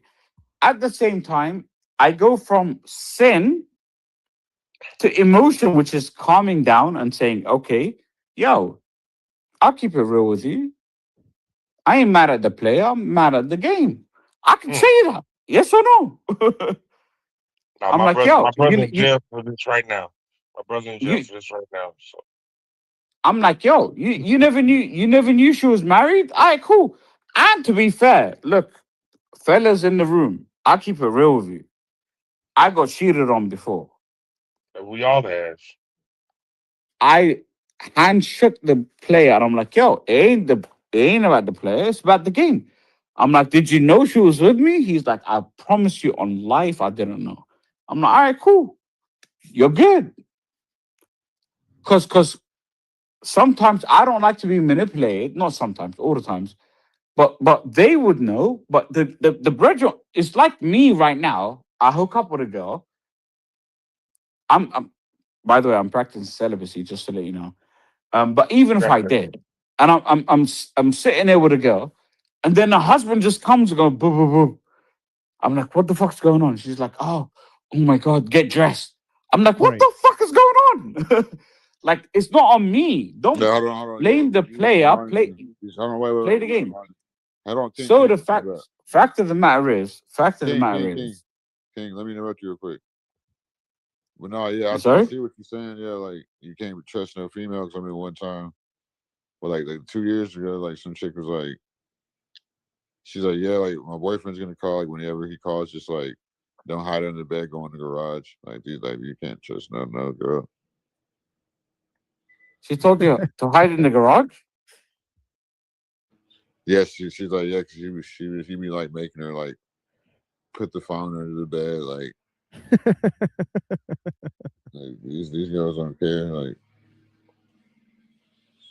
they like that shit. But at least, yeah, they definitely do. I got an aside as well. I think we all gonna put our stories about sleeping with married women. I had a one chick right across the like the trailer parks in Spring Steuben. This bitch was married. Husband was in the army, serving our country. You know what I'm saying? And I'm not the only one she called over there, but she had me driving their car and shit. I'm like, oh man, I feel bad. I mean, I cheated on her too, so I wasn't feeling like super bad. Like I wasn't loyal to her. You know what I'm saying? But we all got some stories. That's what makes you feel better, right? Right, yeah, like nigga, I'm cheating on you too. I'm fucking your neighbor too. Like I can never be loyal to a disloyal bitch. You ain't even loyal to this nigga. But you never knew she was disloyal yet. Yeah, but one thing I was gonna say is that the seven deadly sins. There's also 7 virtues, right? I think they're all corruptions of a virtue or some shit. Spit Where that it's shit. like there's a twist on it, right? Like because yes, Pope Gregory, right, who came up with the 7 cardinal virtues, and the sins are just like Dick Gregory. By the way, Dick Gregory is the best comedian I've found of all yeah, time. he's a G. Yeah, he's a G. I didn't know Dick Gregory was a pope. I knew it. I knew that nigga had something in him. Yeah, his name is Dick, motherfucker. He has that shit, and he he was pumping me. By the way, I met Dick Gregory. He had a show here in Dubai. I promise you this, yeah. They got him a room, and I was in his room, and he's like, it's what's that shit called in Jamaica? That under the seeds, the soil under the seeds. Sea moss, yeah, sea moss. He's like, sea moss. You know what sea moss did? All he did was he went from the ground and he jumped on the table, which I can't do till to this day. And he did that as he was 90 years old, by the way. Dick Gregory, 90 years old, jumped on the table. And he was like, Dr. Sebi is the guy. Look at him. He got me to 90 years old. And I don't know if he was 90 years old, whatever. Anyway. But anyway, you were saying? You were saying, brother? Point of the story. Dick Gregory had hops. Back to Pope Gregory. 7 virtues. Go ahead, bro. Yeah, hold on. Let me Hey, pull it up. real quick, I don't really have it memorized or anything. But it says here. Well, hold on. Real quick, TM, I wanted to say I agree with what you said, the way you phrased that earlier about the evil versus good, and I totally agree with that. I think it's if there's a blueprint for good, it's a continual refusal of that then produces the evil. So I don't think and this goes along with that, right? Because it's the corruption of the virtue that leads to the sin. Yeah, exactly. So it's like, hold on, don't give him all the credit because I'm the one who birthed the question. That's good. Yeah, real talk though. Yeah, no, but they both phrase it their own way. Like basically. No, I'm just good, taking like credit. good with poor. Hold on, goddamn, niggas. I was being egotistical. My bad. No, basically, like good is something that's virtuous and like will lead to evil, not like going against that like it does. You basically like that would be basically the equivalent to a moral compass. You know what I'm saying? Exactly. Yeah, Like, and I think the human mind likes to try to engineer things up to where we're like, oh, well, it has to come from good somewhere. So where did it come from? It had to come from that. And it's like, no, it doesn't have to come from that. It could just be that the continual refusal to follow that produces that. That's deep. That's deep. You Yeah, got those virtues ready for us? Yeah, it says pride is the sin, right? Humility is the virtue. Humility is seeing ourselves as we are, not comparing ourselves to others, is what it says. Humbleness, humility. Yeah. Then envy is the sin. Love is the virtue, right? Love is patient. Love is kind, according to the Bible, right? I think that's St. Paul, right? Love actively seeks the good for others for their sake. Okay, I can see the inverse of that. Yeah, then gluttony is the sin. Then temperance is the virtue. Temperance accepts the natural limits of pleasures and preserves their natural balance. Right. So I'm not hearing that word very often. Temperance. That's a very good word. Yeah, when they wanted to ban alcohol in the country, right? They created the temperance movement. Ooh. Hey, baby. No, it's cool. Ooh. Take a shower. You're good. It's like, temperance is one of the highest virtues for Aristotle. He says temperance or moderation is the highest virtue because all virtues seek their mean. That's dope. That temperance is a dope word. Go ahead, bro. Yeah, temperance. Yeah, it's like patience, pretty much. Explain that more. Well, patience is actually down here, so that's a different one for anger. But I guess temperance would be like. Yeah, go ahead. Yeah, temperance would be like. Like basically, what it says, like your temperament. Yeah. So like discipline. You know what gluttony is? No, not temper. Well, temper you can temper your temper, or you could, you know what I mean? That'd be your temperament. So like what the words also has a. It's the opposite. It's the opposite of gluttony, bro. So gluttony is I want everything. Yeah, it's like moderation. It's like all things in moderation. Perfect correlation. Right. Yeah. Yo, I've got three people explaining. Anti-American. I want my hood niggas explain it to me. Oh yeah, hold up. Who's gonna explain it to me? We just explained it. Yeah, to my left or right? No, I'm saying we just explained, like we broke it. No, I had three guys explain it to me at the same time. I didn't even get it. I'll be honest with you. Explain to me, brother. The word temperance is just like how the way he correlated that with moderation is like, and we're talking about like the basically like good is something that would be it wouldn't come from evil. It basically it's the evil is basically the consequence of good type shit. That's why we're taught the way we are type shit. If you really, and everything else is inverted in between. You know what I'm saying? And it's gonna have like, that's why like evil never can conquer good, even if you think it's, you know what I'm saying? Like that's why the whole phrase like, what does it say? You might have won the battle, but you didn't win the war. That's why that exists, like because basically like evil is the battle, good is the war. All right, perfect. I'm about to come up with my own saying. Blessed is the man satisfied with few, as opposed to the man intrigued by many. That's temperance. Yeah, and that part too. Like basically, temperance would basically lead to what I said. Temperament has to come from that, which we know temper comes from temperament. So they have to be a consequence of each other type shit. So, yeah, I feel like I'm coming. You're coming in with the right temperament, to be honest. That's facts. You're coming in with the right temperament in this equation because you explained something to me, and at this moment, your friend came in with what temperament was, and you're rolling in with the right temperament. So continue your temperament, and whoever else is explaining the other 2, 3, or 4 left of of the 7. Yeah, there's Please do. yeah, there's 4 left.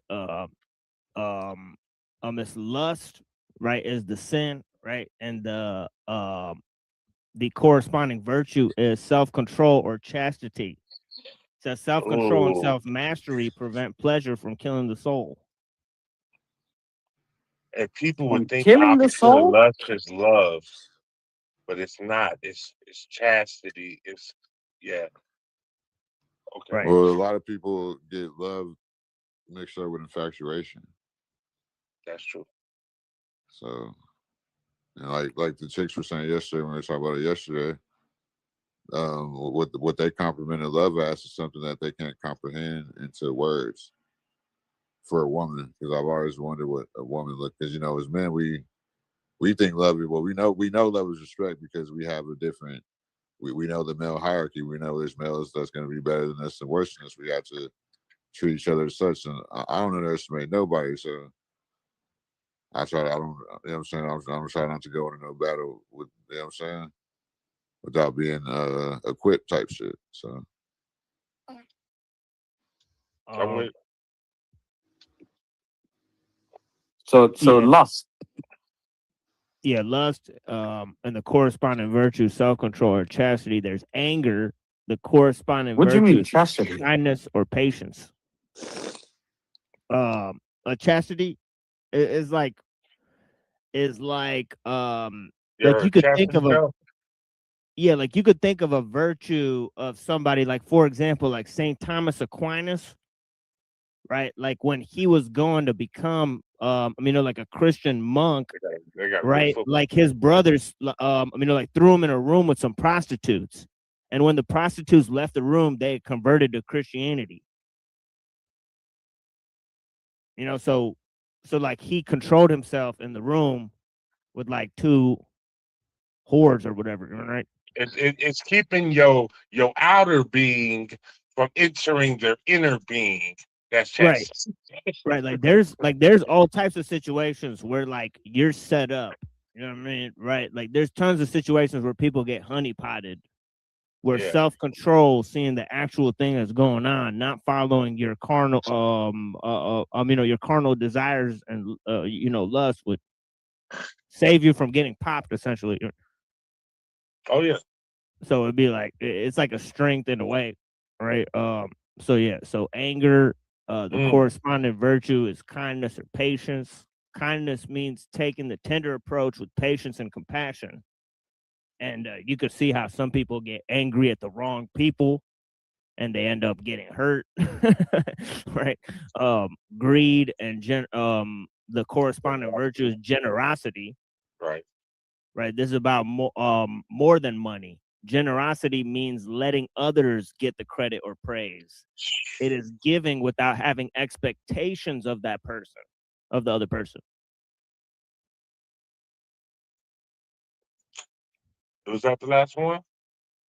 No, the last one is sloth, right? And the corresponding virtue is zeal or diligence. Zeal, yes. Zeal, yeah. Yes. Yeah, zeal is our energetic response to spirit's urgings. Hey, excuse me, Lord, but how fucking crazy is it? We only know the negatives. Right. Right, and they're putting us like with the Disney movies and all this shit, and it's crazy. We're But never told. We're never told about the positives at all. Which is all the negatives is the opposite of the positives. Like that's crazy, bro. Yeah, you know what's gonna happen to the people if they do the negative stuff, but you have no idea what it's like to experience the life of somebody who embraces the positivity of it. All right, like that's basically what it is. They never tell that story, right? I preach. Thank you for that. Thank you for that return. Like, Nobody never broke down to me. It makes so much sense now. Bro. Yeah, I think that's in the 5th century. Pope Gregory, he said that there's 7 deadly sins that correspond to the the vices correspond to virtues that are corrupted. Because they believe that goodness is a corruption. That when goodness gets corrupted, right, it becomes evil. Right. Oh, so he was talking like me. Yeah, yeah, He yeah. turned That's why I was himself going out off on of what you were the bro. saying. Yeah, that's what I was going off of what you were saying, because Saint Augustine basically said that evil is non-existence, right? So he said that that that because something exists, that means it's good, right? So evil is just a lack of That's good. So biblical. evil It is a is good. privation on the good, right? So instead of it being something that corresponds to goodness, it's a lack of goodness, right? Exactly.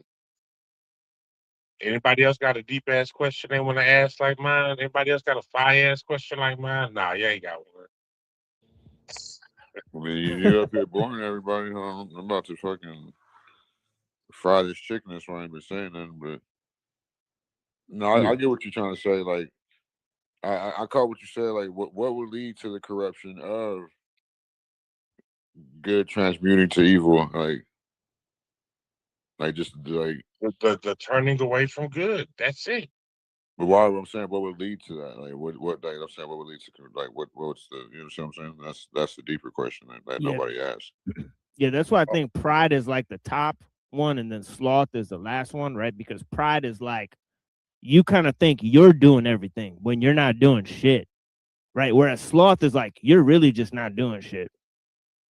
You know what I'm saying, right? So it's just like, so sloth is not as bad as pride, hold on. right? You're giving him his answer, but you didn't say it. His answer is self. Right, yeah.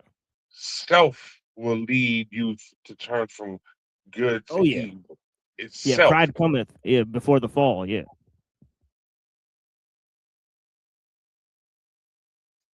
It'll be you. It'll be whoever it is. You know what I mean? They're gonna be the one. Absolutely. That. But I hate to get biblical on y'all, so let's switch it up. Let's go to something else that's totally No, unbiblical. hold on. Like, I'm not done. I Oh, told you trying to okay. make this My chicken right niggas, go here. ahead, bro. Hold on, chill out.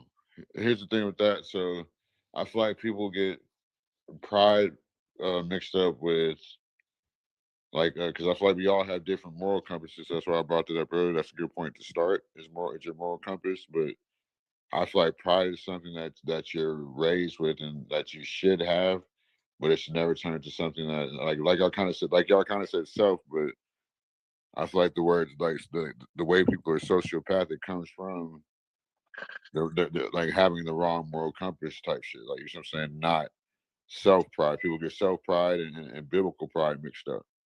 And I feel like, you know what I'm saying? I feel like that's a confusion type shit too. You see where I'm coming from? No, I agree with you, but that's why I said self. But I think self is like a colloquialism for pride. Like they kind of line up with each other.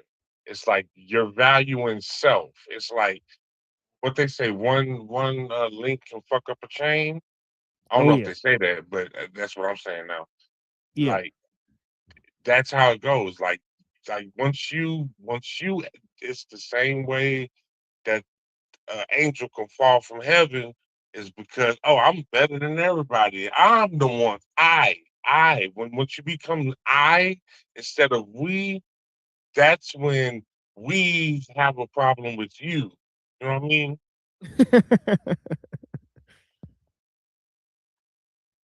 But here's the thing with that. What if I have to become a better King K's back. What if you were trying to bring that up in the back machine?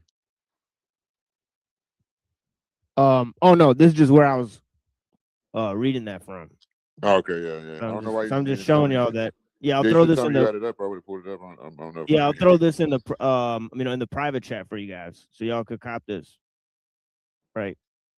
Just to let y'all Yeah, I know. already know about shit like this. I'm not religious. I don't believe in religion, but I know that Yeah. there's real shit in there, like you know what I'm saying about like as far as like I've already stated earlier, as far as like the truth. You know what I'm saying, as far as like us coming from like there being a higher consciousness that where we basically come from, and we have to basically elevate our consciousness to kind of how like the Krishna, like the original Christ, where Christ comes from, like, and what Jesus was really teaching, like the the Christ consciousness. You know what I'm saying? Whenever you know what I'm saying? I feel like another lesson, and here's where I was going with this correlation we're talking about. A lot of us are born with different consciousness that have higher moral compasses. Like we went away from that. We went to just something more man-like. You see what I'm saying? So it kind of correlates to both things because where do people have lower moral compasses than higher? Like was that fall into pride, like and self-pride when you should know thyself and not worship thyself, like and be in vain. You see what I'm saying? So yeah, I mean, pretty much answering my own question now. You did, but I think a lot of what You definitely did. I think a lot of what you just spoke about got to do with. See, I ain't gonna get into it, like the Nephilim and all that shit. I think there's shit that's in us that ain't supposed to be in us, bro. I think when we fell from grace, we really fell from grace and we became something we weren't supposed to become. So you don't think that the 7 deadly sins should be in us? That they should be what? It shouldn't be in us? You didn't hear what I just said about different people born with different I heard what you said. Hold on, Yeah, hold on, King K. You've been interrupting all night. Chill out, but thank you though. All right, cool. About what I said about people being born with different moral compasses, so that will lead to, you know what I'm saying, what I just say about that will lead to a different understanding of good and evil, to where they would have to have a different understanding of self. You know what I'm saying? So that how would you go to getting them to raise their consciousness or frequency to get on a higher moral compass than what they were born with already in DNA? Now I feel like we went away from that and we went something more towards man-like because of our pride and what's that word called? Material gain worship. Like, you know what I'm saying? Man worship, basically, like monetary. I feel that. I feel that too. I feel that too. You know what I'm saying? So that's we basically we went from more God level to man. And like I was saying this yesterday, when and you can catch those people too.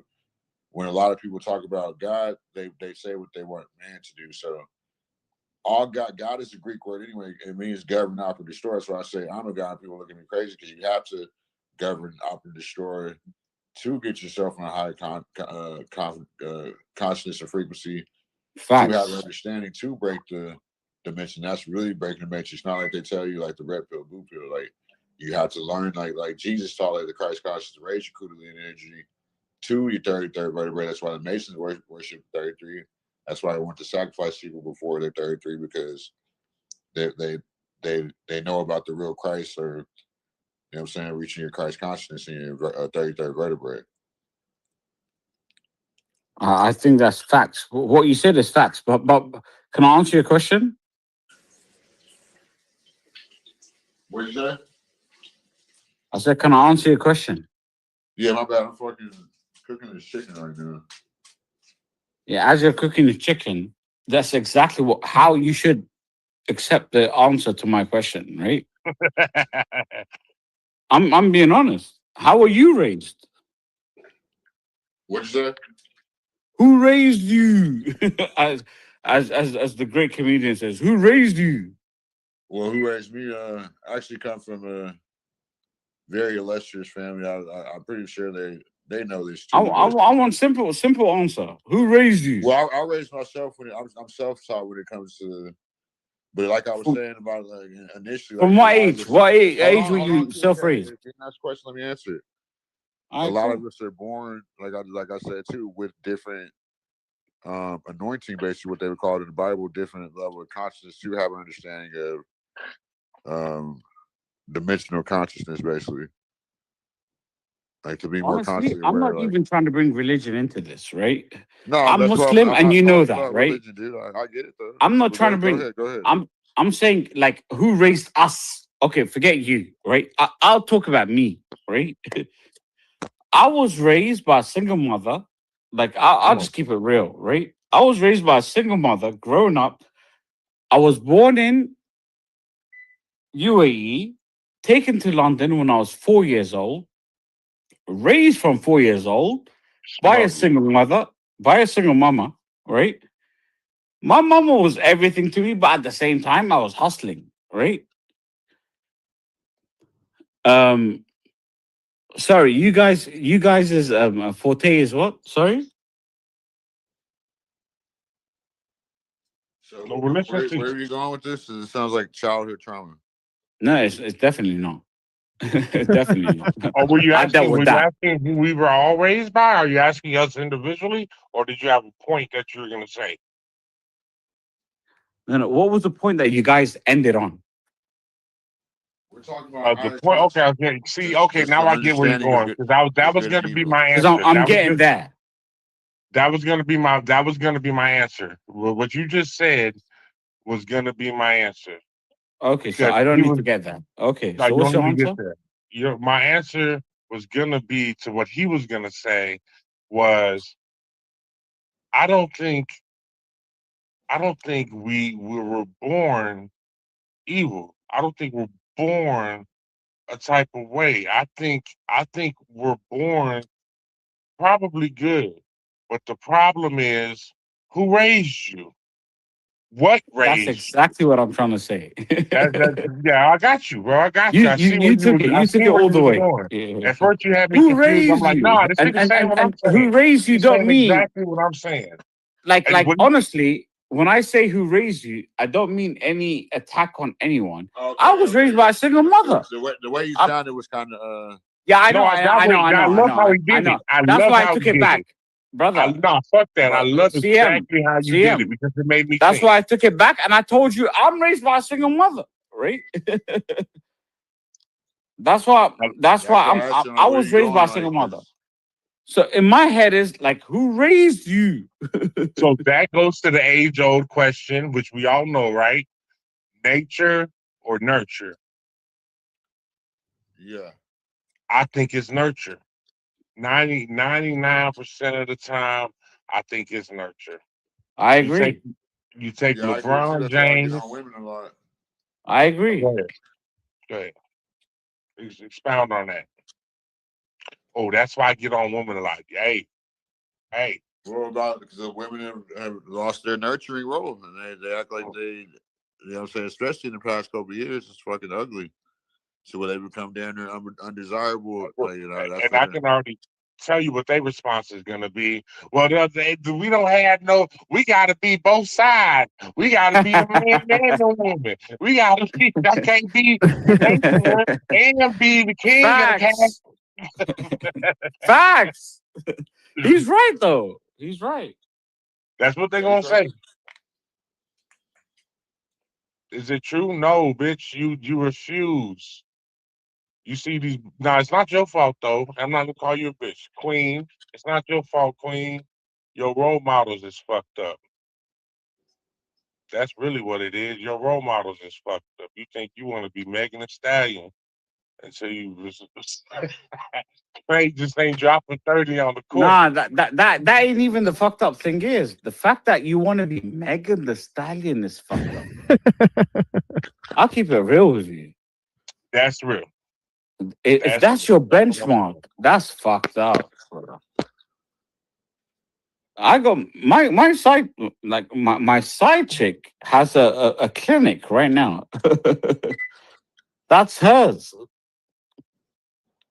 Fact of the matter is, I'm probably she's not my side chick. She's my actual my girl. I'll keep it real. But she could potentially be my side chick. Right? Something better coming out. In one, no. But my point here is to look at a Megan, and that's the problem we have with the girls today, right? They're looking at Megan Thee Stallion as the benchmark, and that's fucked up, bro. Megan Thee Stallion don't have 100,000 in her account. I think she probably do. She definitely doesn't, because she has so many lawsuits that Rock Nation has all of her money tied up. Come on now, like fucking Klay Thompson is signed for what, $300 million in NBA contracts plus endorsements. Come on now. Who's that? Wait, yeah, the nigga that she just left. That nigga say that he ain't She never nobody made a knew cent him. of that. She wasn't married to him or engaged to him or nothing. That's why Nah, he what left Cliff her. what Why, Cliff is why would he doing is stay doing with her? comparison. Why would Cliff he is stay with her? comparing. She had He's a baby saying with him? no, she didn't. But what Cliff is saying is that females was like, oh, niggas, we didn't know who Klay Thompson was until he started dating Meg Thee Stallion. Get the fuck out of here. That's what they saying. I'm from London and I knew who Klay Thompson was before I knew who Megan was. And the crazy thing is, you got to think about it. Klay Thompson ain't the first millionaire in his family. Oh yeah, that's true too. Yeah. Klay Thompson, daddy is Michael Thompson, Y'all for ex-LA real, bro. Laker, Showtime Laker, current broadcaster for the Lakers, if I'm not wrong, or he might be a broadcaster for the Warriors now. I don't know. I don't get LA local TV, but either way, still making money. That man came but from money. they weren't earning that much back then. Let's keep it real. He never earned it. He's still making money off of his legacy. So when I say he isn't the first millionaire in his family, I mean that. I guarantee you. Yeah, you mean that he's just stacking bread. He don't got to take care made of that. people like that. Okay. Quick question. Sorry. Bro. Quick question. My apologies, because I don't know how America works. I don't give a fuck if your father, and I don't even think his father has like 5 million to his name. But he does well, of course, because he was a basketball player, whatever. I don't know if his money contributes to his son's wife's money, or not even his wife. you see what I'm saying? No, it doesn't. But when I say when I brought up his money, is for it to be like, girl, you didn't even make as much money as my dad. You know what I'm saying? Like, Yeah, my facts. dad is sitting on That's you facts. in the Yeah. 80s. Like, you're not on this level. You're not as popular as my dad was. You really just around the way, girl. Like 20 years ago. 20 years ago, my dad was more popular than you. Exactly, bro. And that shit is bullshit to me, by the way. How the fuck did she even have the mind to think I can take 50% of this guy who his dad, and by the way, coming back to his dad, put him in training every single day and was with him in training every single, from when he was 4 years old all the way when he became an NBA All-Star. Yeah. So hey, I'm about to argue with you right now. So when you say his dad don't got $5 million to his name, I turn it around and say, nah, his dad got $300 million to his name.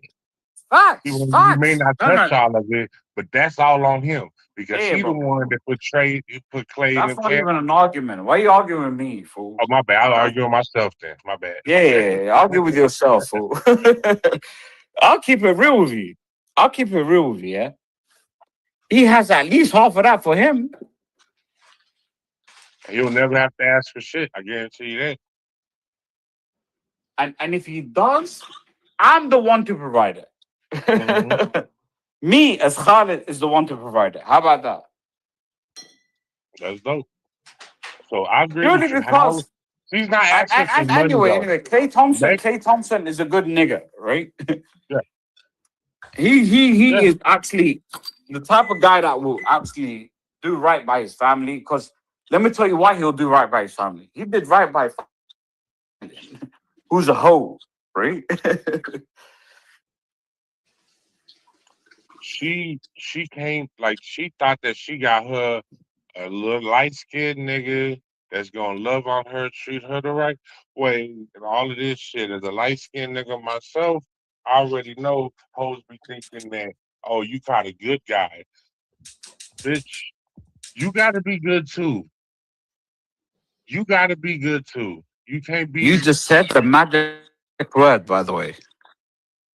So you're saying she thought she had a goofy?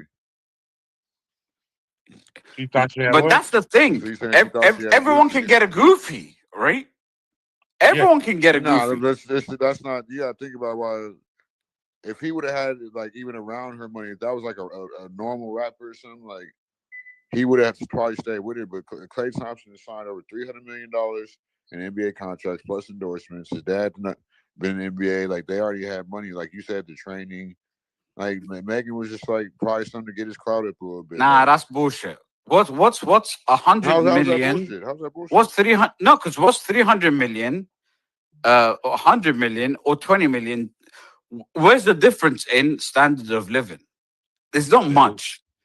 Yeah, it is. Say what you mean. That's No. Let me explain. Not Let me for you, explain not why. for you individually, Dave but for like Chappelle even said it. I generationally, see what yeah. you're saying, but yeah, Generationally, it yeah. is. There's a big difference in having 300 million. But she's not looking at generational. She's looking at where am I staying right now and, That's why what are we she doing fucked right up, now. because she thought fucking she was gonna be able to fucking mooch off that. Y'all nigga, are but he asking Of didn't the have it. course, wrong because she's question. jumping from man to man. She wasn't But ain't with no Yo man got, Gotti. ain't got that money like that, bro. Y'all are asking the wrong question, bro. Y'all are asking the wrong No, that's question. the only question. Let me That's just that's finish really what why I'm. she Let me fucked just up. finish my thought. Right. She was with Yo Gotti first, and then she Yo, went guys don't to got the money Klay Thompson got. no. Then she went to another rapper, which was She's with She was with Moneybag Yo. She wasn't even with Yo Gotti.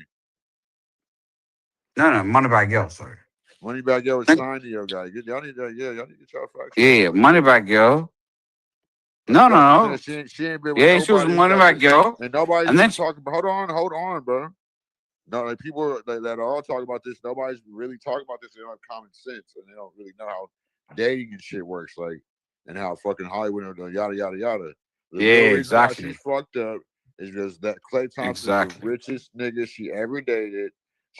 She's about to hit the wall, but if not hitting it, her fucking career is damn near over.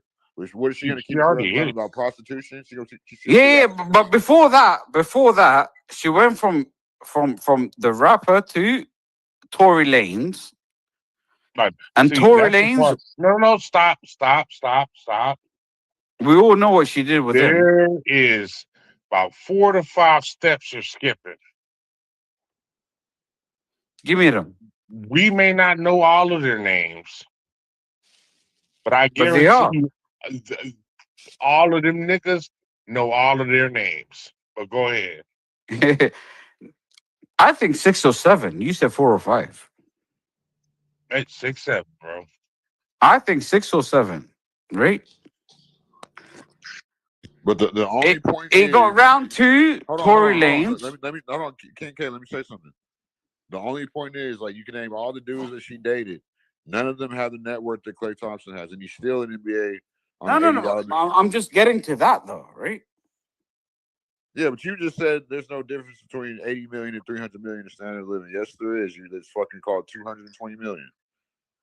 Tory Lanez was literally having the same. No, he wasn't, dude. Trust me. Yeah, hold on. No. You don't know how America works. Tory Lanez is a broke rapper who wants to show who's on a 360 deal. And actually, No. Tory Lane's different.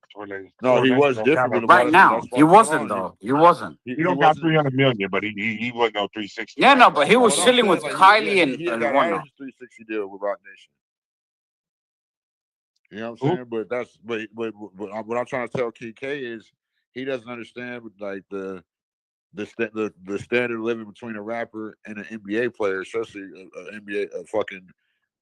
one of the fucking top 5 shooting guards of all time. The second best shooter of all time. No, y'all both kind of right, because the standard of living. But I'm just trying to get there to that conversation. Hold on, bro. I'm explaining for him.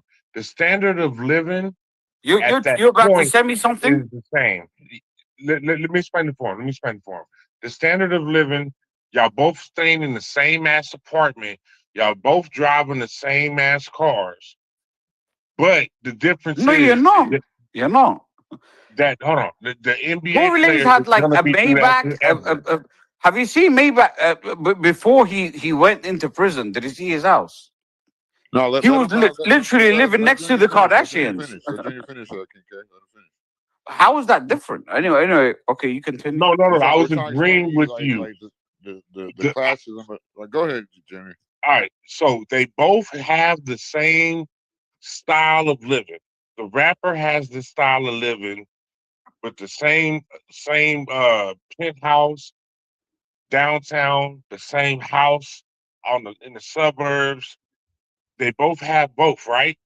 But the difference is the basketball player has that for generations. The rapper has that until he's done rapping. Not even until he's done rapping. It's not even that. Like, not even that. He doesn't. Hold on, bro. Until next week, by the way. Hold on. Most rappers get something called an advance. So that's called a fucking 360. They got to pay it back. NBA players aren't getting that. Exactly. They got to so that's what the difference is. Like exactly. That's exactly the truth. So Megan's never had an NBA player, especially one like. Oh yeah, she has dated an NBA player, but she dated a nigga who was making $1 million to her a year, but she didn't have fucking Klay Thompson.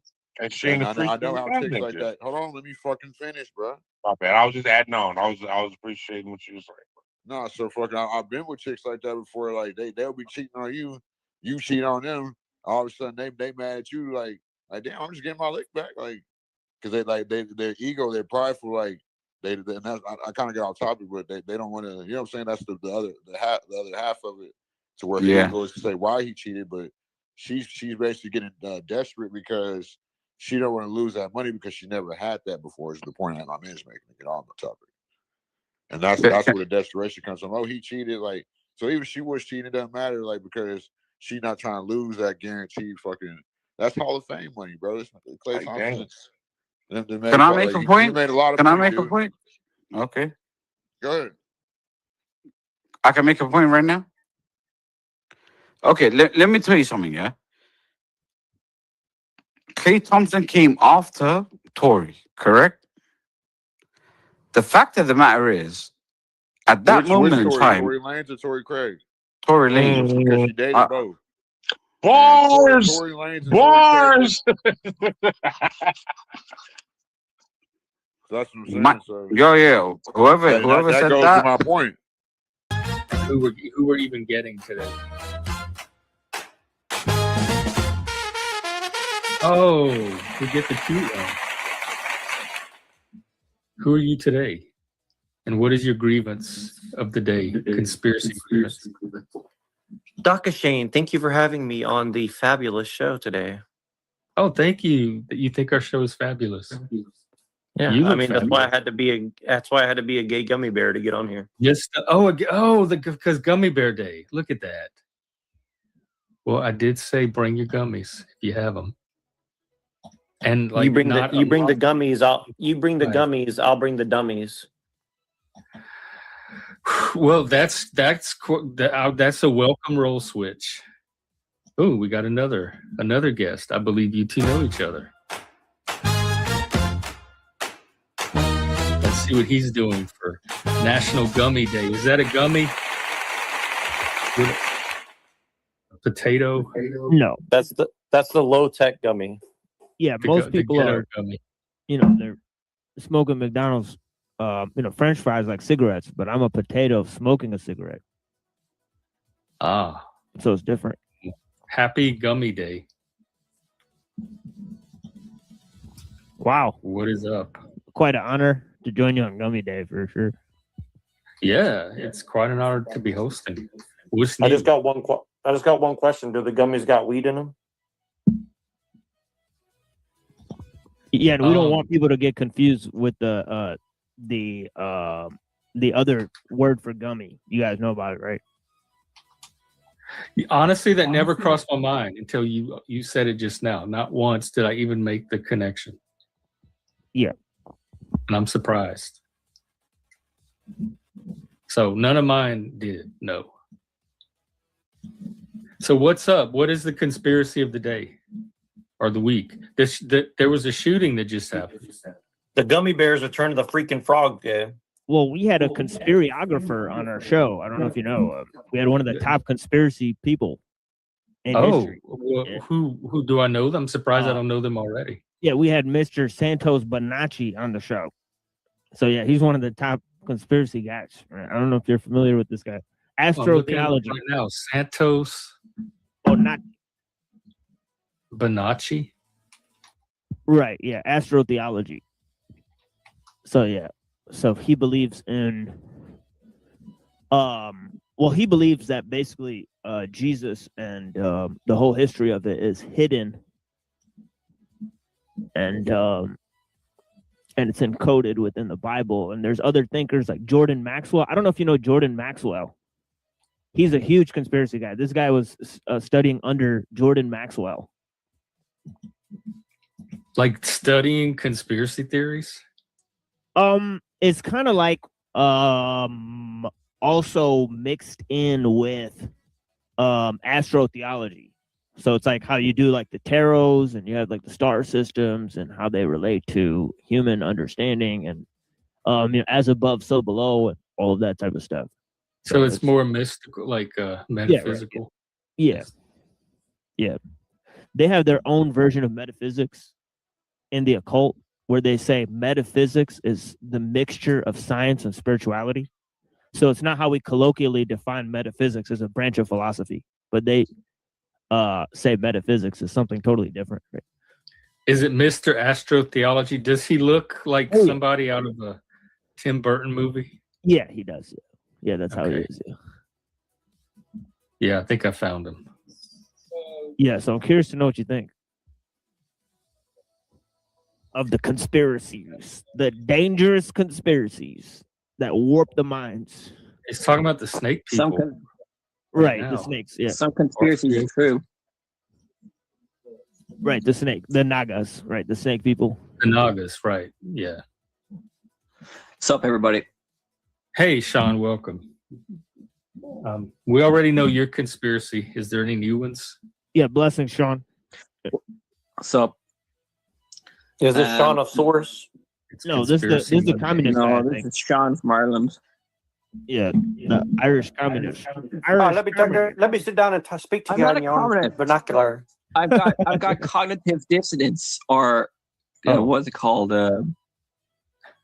It's the law of non-contradiction. Laws of logic. Oppositional defiant. Oh, oppositional attitude. You mean oppositional defiant disorder? That's right. There's only one truth, my guys, and that is my truth. The 1-1. Happy Gummy Day, by the way. Are you doing anything to celebrate? No, I didn't. There's probably a day. Every day is a day for something, isn't there now? Sorry, I overtook your conversation, Machine Lies. Blessing it was. Yeah, I wonder if they'll have like a deal at the weed dispensary because they sell gummies. So are you a communist? Is that what you're telling me? Are you part of IRA or one of the other followers? No. Other one? But what were you talking about? Machine Lies, the conspiracy guy. Santos Bonacci. I've had him on the show, so he's a student of Jordan Maxwell, prominent conspiracy researcher. Right, he was on The Hour of the Time with Bill Cooper, one of the premier conspiracy broadcasts of our time. The Hour of the Time. Bob. What's his name? William Milton Cooper. I don't know. I know Jack Talcott. Let's see. Oh, William. Close enough. Milton Cooper. Yeah, he's adjacent. Talcott's conspiracy adjacent. Bill Cooper? The Hour of the Time? Oh, yeah. You never heard of this? No. Behold Bill a Pale Cooper. Horse. He wrote a book called Behold a Pale Horse. That's one of the top. I read the Piers Anthony book on a pale horse. Oh, I'm not familiar with that. Agatha Christie wrote one called... Was it a gay romance novel? No, it was about death. Close enough. The main character is death, and he had to go around and collect people's souls. He killed death. He killed the actual death. And if you kill death, you have to become the new death. And so he had to become death. Wow. Sounds the pale horse can turn into a car, kind of like Knight Rider. Was he an Irish writer by chance? Do what? Proof of mind control. Sure he be Irish writer or not? Who? The death guy, the death feller. No, he's American, Florida. Took the Xantha series. Are you King, the guy from what's it called? Ooh, there's hang on, there's a bunch of echoes. Oh, people my might fault. Maybe it's me. Let me go mute. Yeah. No, it's Jacko. Yes, my bad. Sorry, I have you on my big speaker. Sorry, my fault. I thought I muted it. Sorry about that. Yeah, go ahead again, Sean. What are you saying, man? You're saying the author of Dracula? What's his name? He's Irish. Bram Stoker. Yeah, Stoker. Yeah. Yeah, he's OTO. He was Irish. Ordo Templis Orientis. Occult. Yes. Wait, Bram Stoker was OTO? I'm pretty sure. Yeah, well, he wrote that about like his Jewish boss who ran like the theater or whatever for like the biggest theater in London or some shit. It's pretty interesting, but good. Machine Lies, are you like, do you believe in all this occult stuff? Like, because you're Muslim, right? So that's like I'm kind of more scientific. No, it's not occulty at all. It's a legitimate thing. Like for example, like Islam contributed to lots of scientific advances throughout history, like algebra. You know, like for example, the algorithm is named after an Arab and who studied alcohol. algebra. Yeah. So because they invented the distillation process.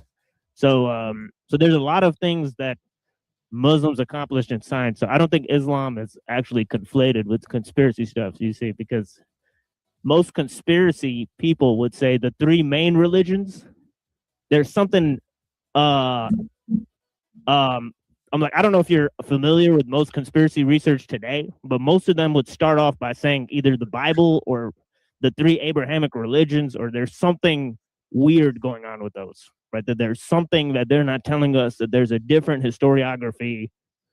So if you're familiar with like flat Earth, they claim that, right? If you're familiar with Jordan Maxwell, he claims that, right? He claims the Bible is all about astrotheology, right? So he would think that Islam and Christianity are false. There's also prominent researchers that say that Islam and Christianity were actually invented either by the Roman Empire or by the Jays. So there's different theories, right? So no, Sean, that's actually false, you know. And I would say if it was created by one, it was probably created by both. But go ahead. But would go ahead. Hey, welcome. Salute. Hello. Are they doing it with just these three religions, or is that something? It sounds like something that any group would do to any other group at some point in history. Mike's a Catholic, so he knows about some of these because he talks to the gematria guy. Right? Yeah, where do you come down on the Pope? Trump Zachary versus Hubbard. the Pope. Is it splitting the Catholics where you are? He froze. I think he froze out. Yeah, he froze out. By the way, I don't know Mike, but I heard that he was unalived or something, and I don't know why people are saying that. That was one of the gossips. Back from the dead. I arose on Easter. It's funny because I was released on Easter. Right. And I rose again. Yeah. Released? It was all live. I got pneumonia. I passed out and got pneumonia, and that's all it was. Oh. And someone down the street, I think. The thing on the Pope, so the Pope is a figurehead. The Pope doesn't really mean what you think it means. Right. The Pope is kind of like the president. It's just a figurehead. It's just a symbol. So when he and Trump are fighting, is it splitting your loyalties? No. I'll always go with the church. That's just me. I'll always side with the church. That's bold. The church is forever. Yeah. Well, Well, can I ask you a question? Why does the church hate white people so much? I don't think they hate them. I've never heard the church hate people. They hate whitey. Well, I tell you this: in my congregation, I go to Holy Spirit. It's down the street. It's in Virginia Beach, and the majority of the congregation is actually Filipino, so they're actually Asian. So there's I believe there's more Asian and Spanish than there are whites in the Catholic Church. So Catholics are very diverse, and there's more and more Catholics now and Christians in Africa now. So a lot of people are converting away from Islam into Christianity. So I think Islam is still the growing. Yeah, we still have that. Yeah, and look, I don't have a problem with that. I almost married a Filipino who was Catholic and stuff, you know, Sure. so I would have been in the Catholic Church probably. But what I'm saying is just that, like it seems that a lot of this propaganda is coming out to say like, well, the Catholics should hate the Jays, which again, that's debatable, but I would say like more than that, like why do they hate white people so much, and why is there so much propaganda to like use like charities to bring in like tons of immigrants and all this stuff from the Catholic Church? I've never been privy to that. I mean, all I can tell you is, charity I'm sorry, Jeff, go ahead. specifically. I haven't heard this either. Yeah, Oh yeah, they definitely fund some of that. yeah. I mean, I can only speak from my experience. My experience is that we welcome everybody and we feed and clothe everybody. And I told Jeff that Jeff knows this from the past. I don't know if you guys know this, but I work with the Catholic Charities. We give out food, we give out clothing, we do all kinds of drives for people, homeless or not. So the Catholic Church is the single biggest contributor of charities. Catholic charities are the biggest in the world. Are the Catholics? Do they have some faults? Yeah. I mean, there's a lot of faults, but there's faults in everybody. There's all kinds of faults. Yeah. So yeah, that's fair. That's fair. And again, like, don't think this is like a personal thing against like Catholics. It's really not. It's just more of the structural thing. It's not really about. I know a lot of good Catholics, and I know a lot of bad non-Catholics. So I'm. It's not about throwing hate at it. It's just more of like if you kind of have any thought on it, because like. Sure. Obviously American history has been very contentious between the white Anglo-Protestants and, the Italian Catholics and the Irish Catholics and stuff like this. And I think that those things never really went away. They just kind of got swept under the rug. And personally, I think that's to both parties' detriment personally. So like, I think it's more like some of those things never got addressed. And I think it's really led to a lot of problems for America and ultimately the world. Like, if and that's kind of my problem with like Africa and stuff like that. So we have that mix. We have that mix of the blood, but even they're Catholic. So Catholicism, spreads across the world. But the whole thing is that the one thing I can say about Catholics is that we do give back. Are we flawed? Yeah, we're flawed. We do a lot of F around and find out stuff. But like, yeah, but they do a lot of good for the community, but I could tell you when I go to mass or I go to any kind of food drive, stuff like that, which we volunteer for, we don't get paid for it, we volunteer for it. And it's nothing but love. People come in and they're starving. Dude, look at the prices of groceries now. Imagine being able to come into the church and you talk to me and Jeff, you sign up, you give us your information, we give you like $200 worth of food. Oh, I might be one of those. For free. It's like, I mean, it's paramount for people. It really is. So Catholicism does have its ups and downs. It does. So I've never been shy to say that the Catholic Church does have its downfall. It does. It does have its bad side. If you're asking me, a man should be able to procreate. To have a priest never be able to touch another person, like in marriage, that's weird. To me, that's weird. I think priests should be able to marry. Absolutely. That's 100%. I'm with you on that, Mike. Yep. Yeah. And one thing, Mike. Oh, yeah, I agree with you on that. I agree with you a lot. Europe and the breakaways from Reformation, usury. Hence why, the Judaic were kicked out of many kingdoms because of the money they owned. And actually, as they went forward on that, because they were very smart. And it's numerology that you were talking about before with astrotheology. Yeah, that's right. Yeah, it's included. Yeah, he's right. Yeah, it's included in right. Yeah, there's all especially down to that, because Amharic to Hebrew and all that is a mathematical foundation as well. It's amazing actually when you look into it. Both sides.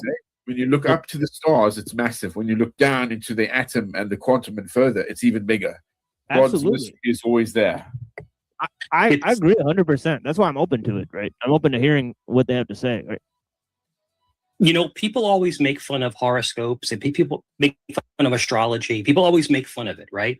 Because they don't. But if you're asking me now, being religious, I'm not supposed to believe in that stuff. That's supposed to be like, taboo. To believe in horoscopes and no. You're supposed to only follow what the church says. It makes more But sense if you're religious.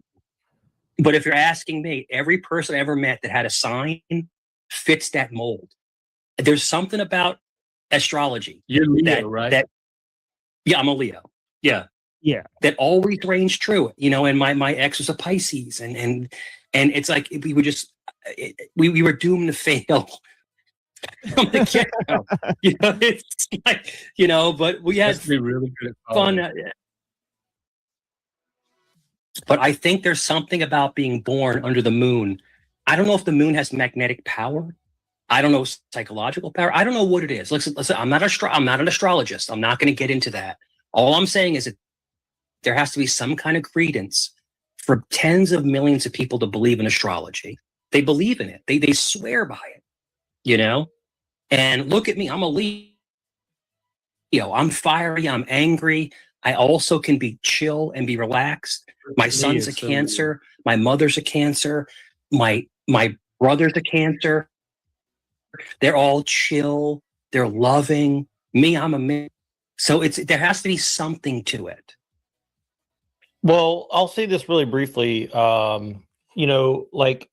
here's the thing, I do agree. And this is kind of goes back to the question of science and some of this stuff too. Like, one of the problems that I see a lot of people saying is like, well, the Catholics suppressed occultists and they suppressed these things.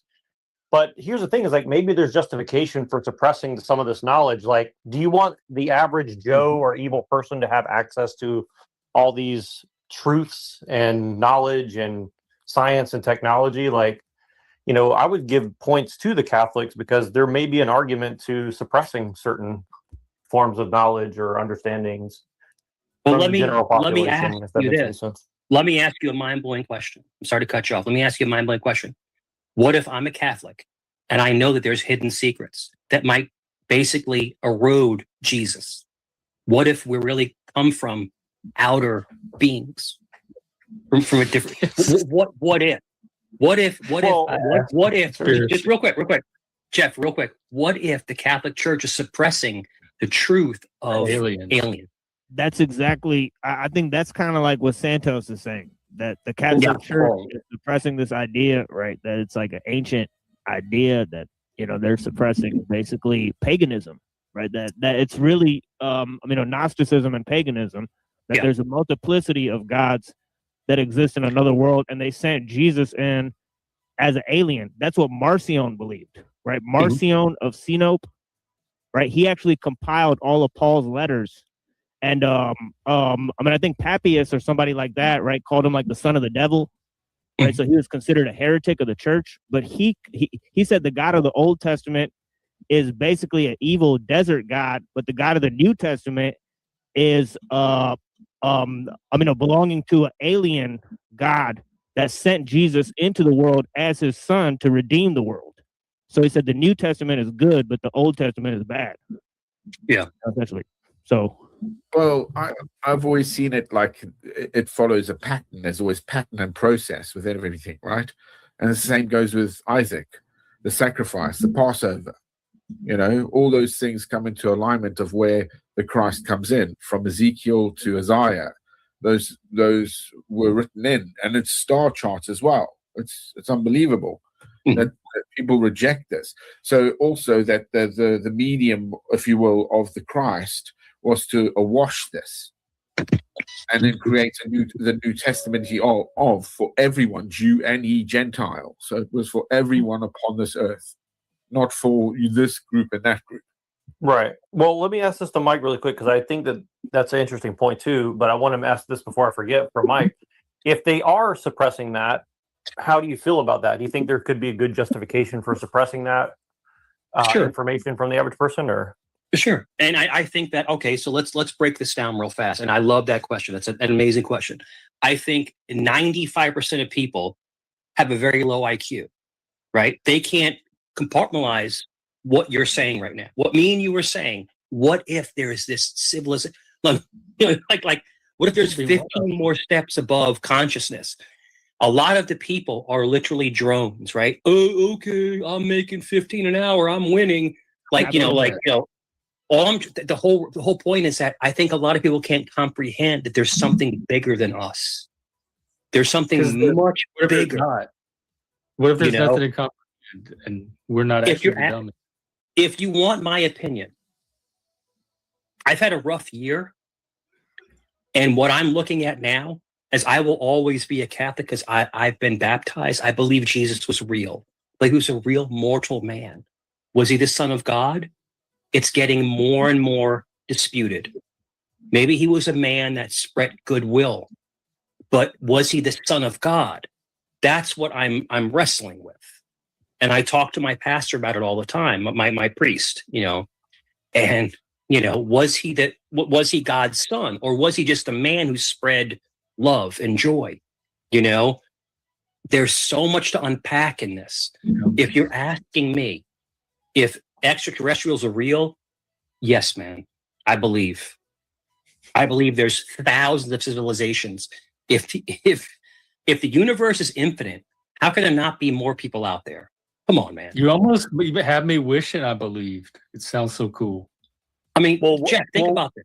What if they're not even out there? What if they're here with us? What if they're here on Earth with us? And this is another thing. It's another thing. I was researching this hard, and I have to pull back because if you get too much into this, you get sucked into the vortex, different dimensions. There's supposed to be 7 to 8 dimensions where these aliens can travel different dimensional portholes. Did you guys hear about that? The wormholes and the portholes. Apparently, they can bend space and time. Allegedly, space can be bent. Have you heard this? In a movie? In real life? In real life. We could bend space and time. Well, it's supposedly one in. Yeah. They talk about that. Actually, like, we believe there's jinns, so there's interdimensional beings and space and time. The jinns, the jinns and the fallen angels and all kinds of stuff, man. The Nephilim, the Seraphim. The Nephilim, the tall white, the small grays. I mean, you could go on into what you want. I mean, I think the Bible very clear. I just want to say really quickly, I think the Bible leaves plenty of room for all that to be true, and still Jesus is the Son of God, and still all these things. I don't see them as necessarily in conflict with each other. Now, I don't necessarily want the average person to know that truth per se, but here we are, and most people are at least aware of it, which maybe for better or for worse, I'm not sure, but I don't see them as mutually exclusive truths per se. Which sounds weird from a Christian point of view, but. I definitely don't. I don't think it hurts my reconciliation of my faith versus all these other things. To second guess your faith only reinforces what you believe. And the thing is that I'm going to be 51 in a couple months. I'm going to be 51.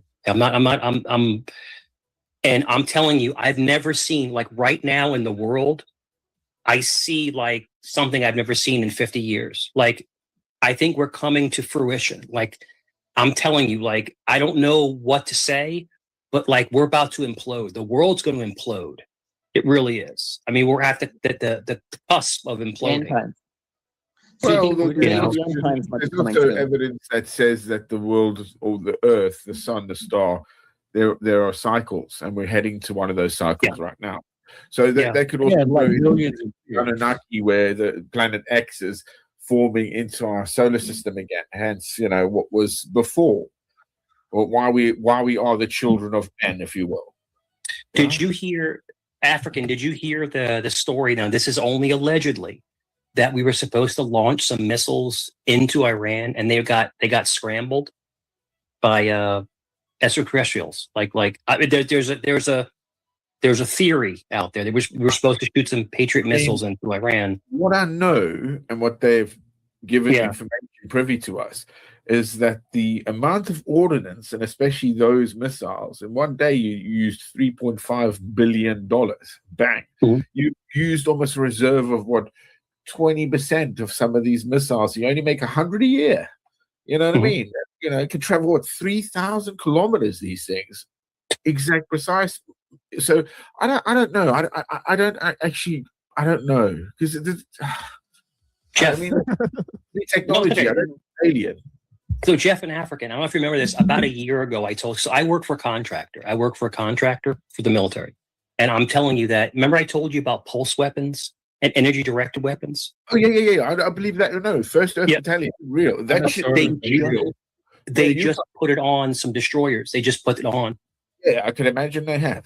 I mean, the whole thing with what they saying as well with these HARP technology has been bombed by Iran, and so it started raining again. The weather weapon. Iran and Iraq dropped by 5 degrees, and it's also like other things. You know, it's things are there's a new well that's happened or a new spring that's come up in the Euphrates somewhere, which is the bank. There is something happening. They busted up through the ground. Yeah, I know what you're talking about. Yeah, exactly. So really quick question. I apologize to interject here, but I think all these subjects are related. When you see the war in Iran and all this stuff going on, do you think it's really the Jays versus the Catholics versus the Muslims or all this stuff, or do you think this is a part of a much bigger game to bring about this technological utopia to avoid this implosion that you're speaking of? Like, it does seem like it's a very like Ragnarok versus Ushas, or like utopia versus dystopia. Like there is some sort of, you know, cycle, or like, and it's like it's like an occult war, and it's like a Abrahamic quote unquote war, simultaneously kind of reflecting each other, in my opinion. And I want to ask Mike and others how you guys feel about that take. I'll give you time. I don't have to build on this conspiracy. African, you go first. Go ahead. Oh yeah, so I would always permit that. Yes, this is true. Gog and Magog shall come apart together. I've been arguing about this for a while, and it'll probably be Russia and China. Nevertheless, that these things have to happen. The seals have to permit for this to go on. Hence why the devil, you know, will have his advocates, and the big brother, the machine, will have what it will be, and we will go to some sort of point of war, nuclear, for the world to actually bow under the beast. And yeah, this is just part of the plan. Hence why, like, when I was in Jordan, I did a little pilgrimage to King Aaron's tomb out there in the desert. And while I was going with a couple of teachers there, you know, they were proper teachers. They were very well-educated men, 2 tour guides, 2 different times. And one of them took me across these things called genie blocks, and they're massive stones. And this is not too far from Saudi Arabia, through the desert down that side. And his version was these genie blocks, because we don't really understand where these Nabateans, I believe they were called, how they came together in Petra, and the influence of those nations that came in and out, because it's always influence. And as we go through it, like intertextuality, as we grow and we understand each other, blah, blah, blah, things change over generations. And so the genie block became what is, you know, Saudi for the powerhouse of, you know, Islam. And that's the counterbalance for the Judaic, or also maybe the sword of the Judaic, to make it work across the world. Hence why, you know, Jesus is like, oh, everyone. And both 2 sides of, you know, Islamic and Judaic are, no, only through us. It's there. You don't have anything else but what we tell you. This is the law. African, you high? No. Oh. But I'm saying that's what I believe. That's what interesting stuff, African. Quite a lot of stuff there to chew on, honestly. The end time, Gog and Magog, the entire thing. You know, Islam as the broom of Judaism, and so on and so forth. As some rabbis have said, lots of interesting concepts, right? For real. It's amazing to see. It's amazing to see the rise of Islam, and we know that it's gonna overtake Christianity. Islam is going to overtake Christianity. It's going to. I think they're both. I think Islam and Christianity are kind of going to overtake Judaism, if you know what I mean. It really has. Like that's like the really old one. But I can tell you this. I'm going to cut you off. I can tell you this. Like a real Christian. Like, we come from Knights Templar. Like a real, actual Roman Catholic with roots 500-600 years. Dude, we are no joke, bro. We will fight to the end. I will fight to the end to fight for Christianity. Well, what do you mean by Knights Templar? Because this is something I've been trying to understand, like how that fits into like Rosicrucianism and Hermeticism and all. Like, and again, if you don't mind, like I don't, because I like, here's the thing is like, I grew up as a Protestant. I lean Orthodox now, and like I think of myself as really just a regular Christian. So I'm just putting my biases out there. But there is something to be said about, I think if you want to really help the world, you would have to have some sort of clandestine intergenerational things. And to be honest with you, I'm a little bit I'm a little bit upset that I haven't been invited into any of these things, just so I know for myself like what's really moving the world. So if you don't mind explaining to me, what does that mean? Sure. So what Knights Templar is, Knights Templar was basically Catholics, Roman, and a lot of French. Now, a lot of French were Catholics back then. So it was either French or Italians were Catholics, and they were Knights Templar if they were knights. And they would defend Jerusalem. They would defend the Jews.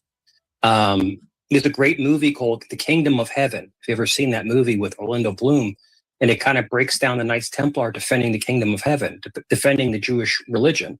So Catholics were basically their bodyguards for many, many years. And the Jews turned on the Catholics and, basically, and bastardized them. And then they were left to their own. And then Saladin ended up, conquering, the Muslims conquered Jerusalem, basically in the end. But if you're asking me, the whole thing is that, Roman Catholics were knights. They fought and they scratched, but like for what? For what purpose? So religion does cloud your mind. But if you're asking me, yeah, definitely.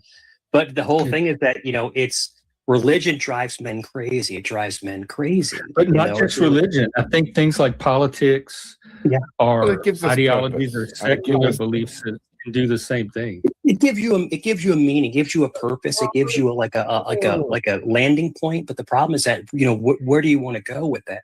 And I can tell you this, growing up when I was younger, anybody not Catholic was not my brother. Now I look at Muslims, I look at Jewish people, I look at Protestants as my brother. Because God wants you to love everybody, no matter what your creed or preference is. But when I was younger, your brother? Are Muslims your brother? Yes, one of my best friends is Muslim. One of my best friends. Yeah, one of my best friends was Catholic, and I also had a great best friend that was a Pentecostal Christian, but he died, and he was actually like one of my best friends of all time. Right? It was weird when I went to mosque, right? So he said to me, "You want to come to mosque?" We went to mosque in Norfolk, Virginia. That's where I'm in Virginia Beach, but there's a mosque in Norfolk, and he said, "You want to come to mosque?"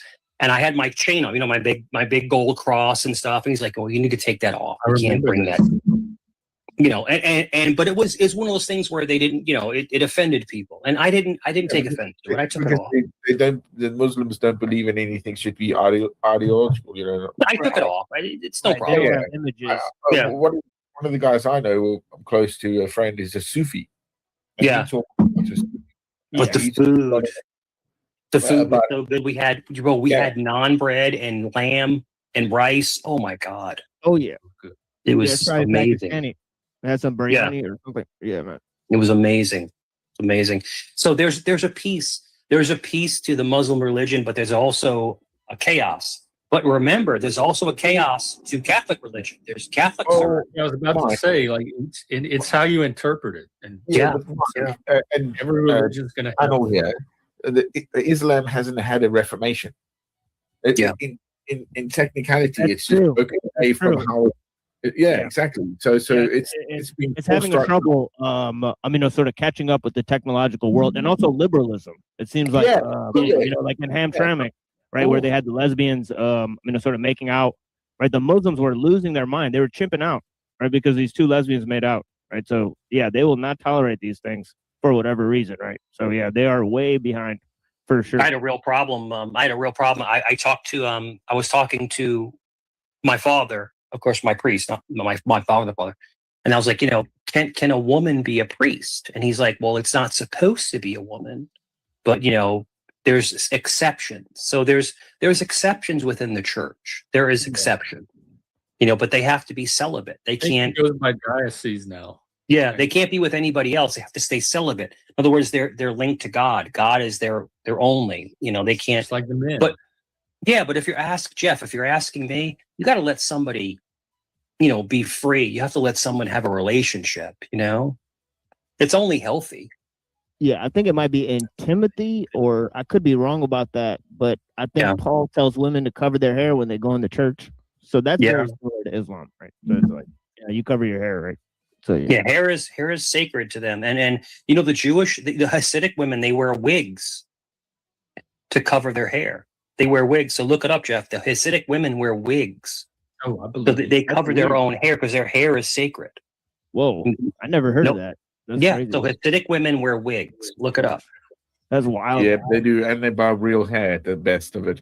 Also, some of the Talmud would say that only when the European empire, if you will, the Europeans are conquered, that's when their Messiah shows up. Yeah, they talk about Ishmael and Edom destroying each other. That Ishmael and Edom will destroy each other, and it's come to represent, basically the Muslims and the Christians over time. Right?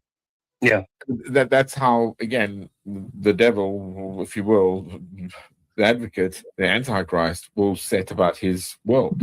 Absolutely. And I think like some of the Talmud stuff, I think it is anti-Christos because it basically defames and lies about Jesus, right, as a historical figure, right? It says that Mary, slept with a Roman soldier and all this type of stuff. So it's extremely blasphemous to Jesus. Who said it before as well that the Romans were conspiracy of that? Because I read that when who died? I think it was Judas of Iscariot died. They had to bring another one in, and it was the Christ, and bang, So they had to, was Judas? I don't know. Yeah, but they had to make a Christ figure, which was the Christ. I read that somewhere in a novel. I'm not getting that one. Break that one down, Plastic. I'm not really understanding. Okay, so if you put that, I would say that when Judas gave his master up, the point was that he was the Messianic message because he knew what he had to do, give up to start this process. You mean Messiah, son of Joseph, and then Messiah, son of David? There's two Messiahs. Iscariot, he killed himself in the end. This is a mortal sin. You're going to hell, boy. But he also knew that he had to start those motions to make the Lamb of God the Lamb of God.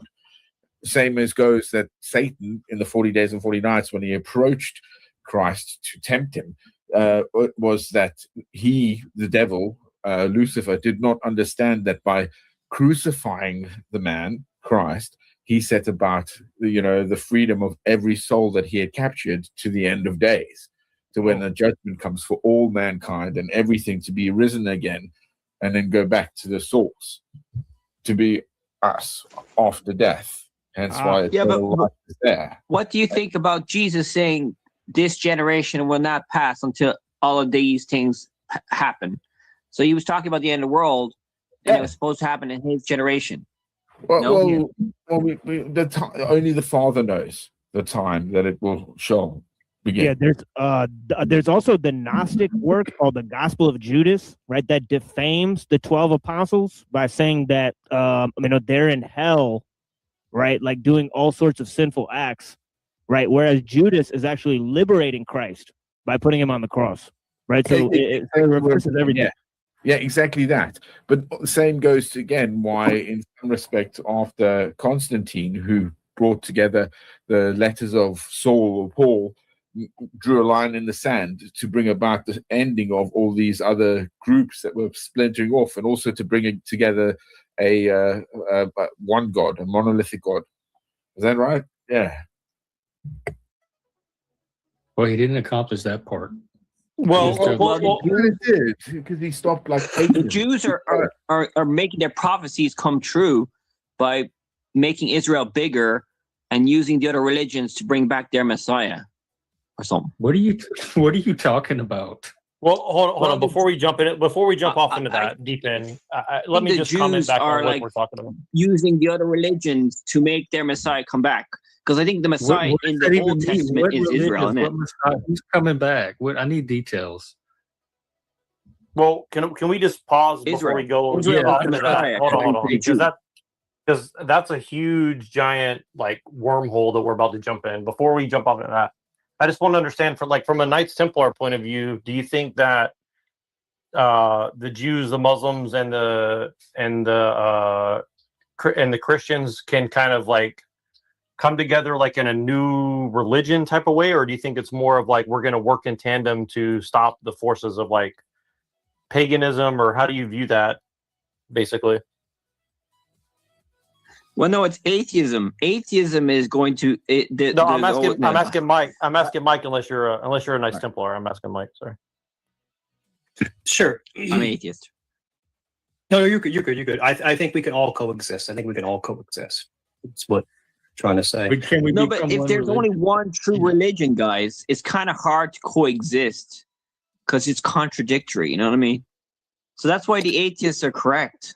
But atheism is retarded, though. That's the problem with atheism. Well, if you're asking me, as going to Roman Catholicism, if you're asking me, I'm sorry to say it, but the Jewish religion, Jesus himself is Jewish, so the Jews are basically the kings of religion. Is that an official Knights Templar position, or is that? Yeah. We are here to protect the Jewish people. But don't the Jews think that their Messiah is Israel and that the God of Israel will rule the world and there'll be peace on earth and utopia and all that stuff? So they want to make Israel bigger, like King David's territory, and then make everybody believe in Judaism. But hold on one second. Right. But wait. Before we get into that, can you define Jew for me? So, like, what is your definition of a Jew? That's what I need to understand. Sorry. Yeah, that's important. A Jewish person, like the Jewish religion. No, not you. I'm asking Mike. I'm trying to understand the definition of Jew under this. A Jewish, what's the official Knights Templar definition of a Jew? Sure, how do you know a true from a false Jew? How do you know when people are doppelganging? How do you know when people are abusing their power? No, I'm being serious. You could be black. You could be black and be a Jew. You could be Sammy Davis Jr. and be a Jew. It's to follow every single religious practice of a Jewish religion. Okay, so it's religious, not ethnic, correct? So why wouldn't we just tell the whole world? Why wouldn't we? And I've said this for 5 years. Why not just tell everyone to convert to Judaism if that's the case? There you go. You'd have 100 million Jews. That's also because, in some respect, you can only be Jewish by a mother's blood. So my I'm sorry to cut you off. Plastic. So my stepfather, we're from New York, and my stepfather, they're from Romania. They're Romanian, right? My stepfather, but they converted to Judaism, so they're Jewish Romanians, but they're Jewish. Passover, all the Jewish stuff, and so you can be Jewish and not be from Israel. That's all. Sure, but here's the other part, though. Wait, before we jump on, I just want to mention this. Within Judaism and other religions as well, the Jew comes first for the Jews. So if the Jews are the kings of us and they put themselves first, regardless of crime or whatever else, which again, I'm not faulting them for that. We should all probably do that. I'm so lost. Hold on, wait. Let me finish this point. How can we trust them as our rulers if they always put themselves? How can we trust them as rulers if they're always going to put their people over others? Which is their right to do that. But I'm just saying, how can we do that? Ruling what? They're not ruling you. Well, no. This is what Mike is saying. I'm basing it on Mike's interpretation of religion and faith and stuff like this. So I'm just trying to understand it. I just want to fully understand. And this is not an attack on his belief. I want to understand what he's saying. Sure. If you're asking me, it's one of those things where there's dominance within religion, and if you're asking me, the Jewish people have the strongest belief in religion, but if there's idiosyncrasies within their own religion, yes, just like Catholicism, there's always idiosyncrasies. There's always like things that you want to second guess and ask questions about, But if you're asking me, what I believe as a Roman Catholic, I believe Jesus was my savior. I believe he is the Son of God. That's just what I choose to believe. But are there idiosyncrasies within the Jewish religion? Yes, there are. But if the Jews reject the Messiah, how are you brothers with them? And again, I'm just trying to understand from your point of view. I'm not faulting you for it. I just want to understand, how do you reconcile that problem, right? That's a good question. But it's just like, do I give up, or do I try to figure out how I can bridge the gap? But if they have the most pure religion, why don't you just convert to Judaism and tell all the Christians to convert to Judaism? That's where I'm getting question. lost. And that's a great question. And I thought about it. I thought about converting to Judaism. I thought about it. I'm not going to lie to you about it. I thought about converting to be Jewish. I thought about it, but I can't. If you throw the Son of God thing out the window, like you said earlier, it would be very easy. But I can't turn my back on my baptism. My parents baptized me as Roman Catholic, and I'll be Roman Catholic till I die. That's my belief. Sure, that's my belief. But would you say, and again, do not take this personally. It's truly not, because I've tried to understand this for many years. So, but you don't see a contradiction between your oath as a Knights Templar and your baptism, or do you think that they're complementary? Or I see a constant, interdiction. It's constant.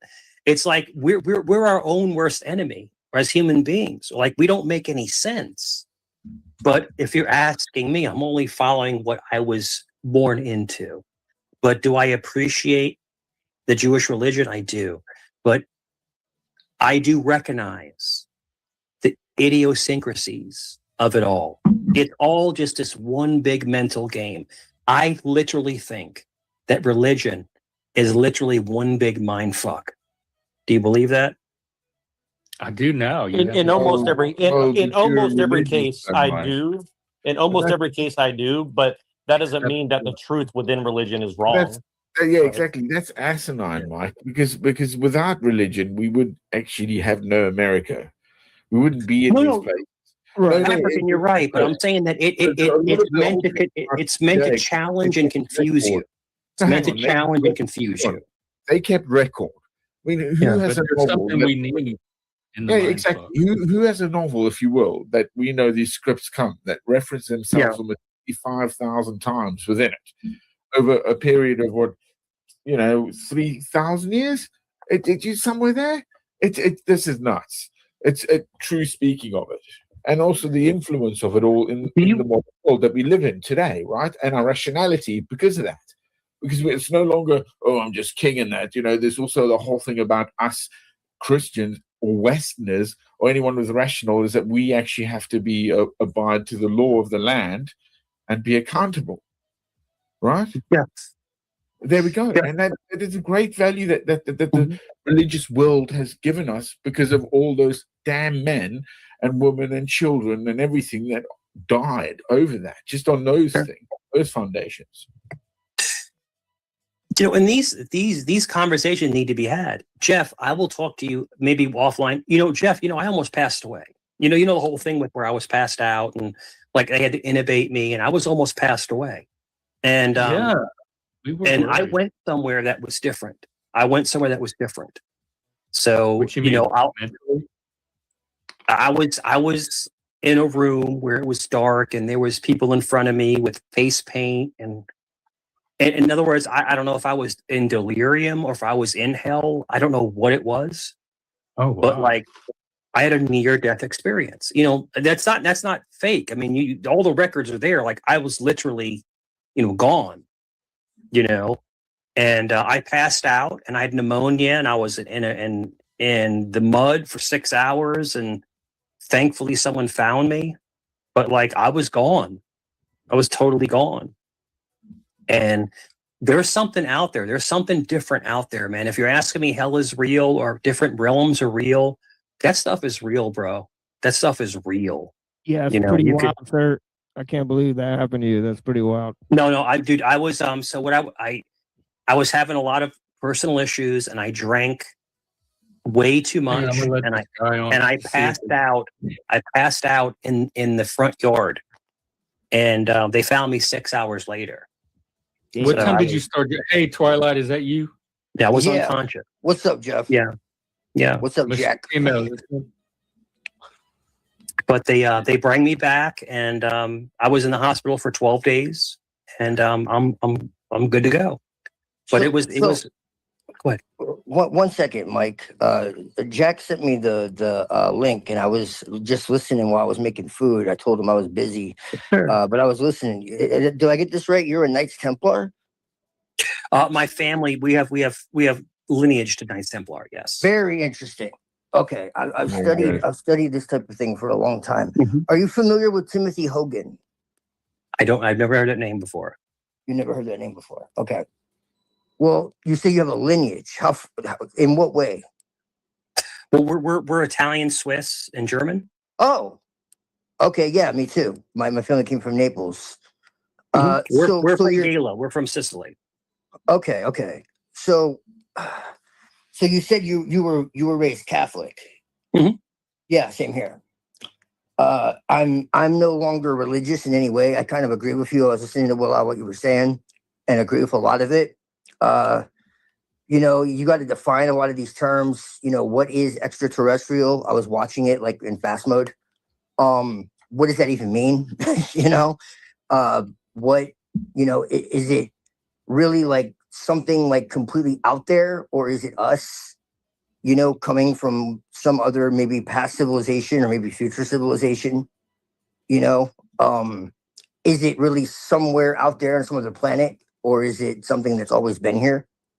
Are these myths that we've been told? I know the Templars were very much like cartographers of like ancient traditions, right? And the reason why I'm interested in them is because from my study of a lot of this stuff, like I seem to have a lot of, should you say, like kindred interests for not being involved in it, I guess you could say. And so, like, I know the Templars were like interested in like ancient civilizations, especially like Atlantis and all this, and like the possibility of there being other like civilizations and other beings out there and all this. And I think there's plenty of evidence to suggest that, especially if you go into, the different mythologies of our ancestors that were just supposedly bored and didn't have anything to do. They didn't have television, so they just wrote all this stuff down that, to occupy themselves, But like you read like the Mahabharata and even stuff in the Bible, if you Is like this rant? No, it's not. Oh. What I'm saying is no, it's a different guy, Jeff, for sure. There's always been this understanding that there was ancient knowledge that was kind of like lost, and Templars especially, but other groups as well, were to kind of recover this information that was lost. And so I'm just very curious what your take is on that, because it completely aligns with everything else you were saying.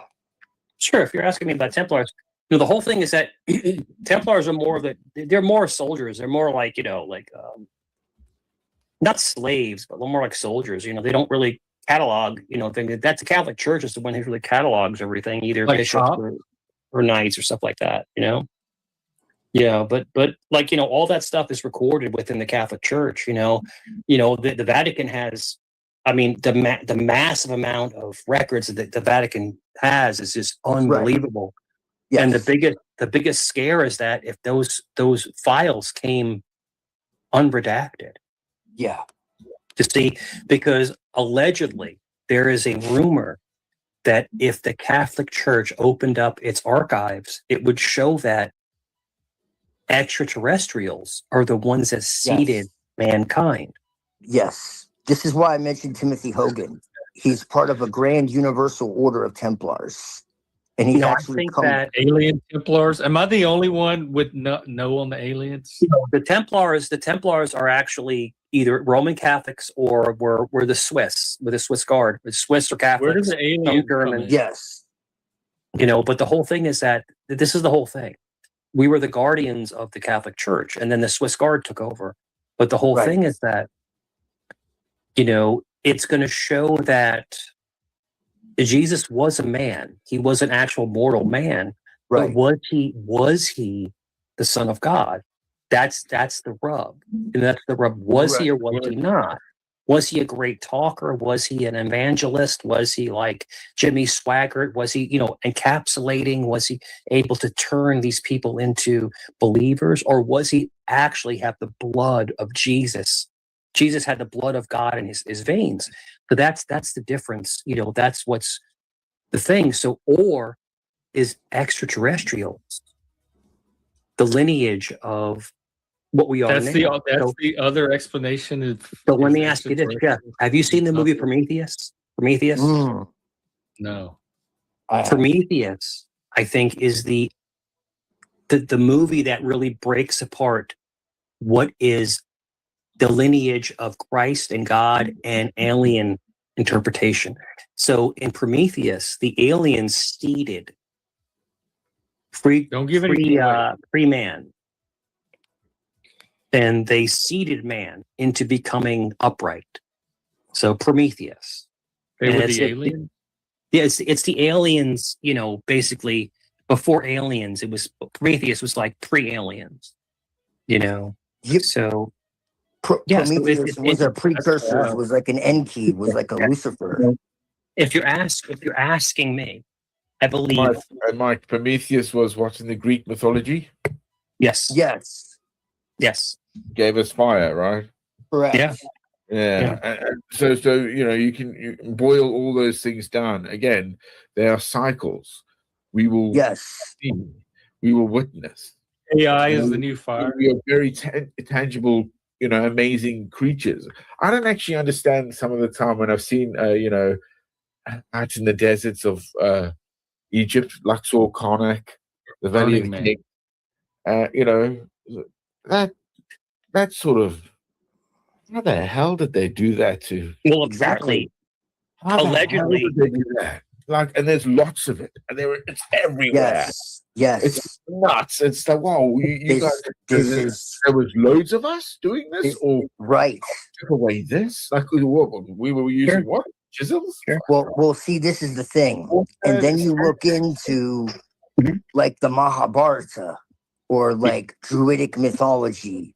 Or, I mean, really, you just pick one, honestly. You could look into any of it. It goes further, doesn't it, Russell? Where did it... Hey, person in the back, flash your cam so I can see it.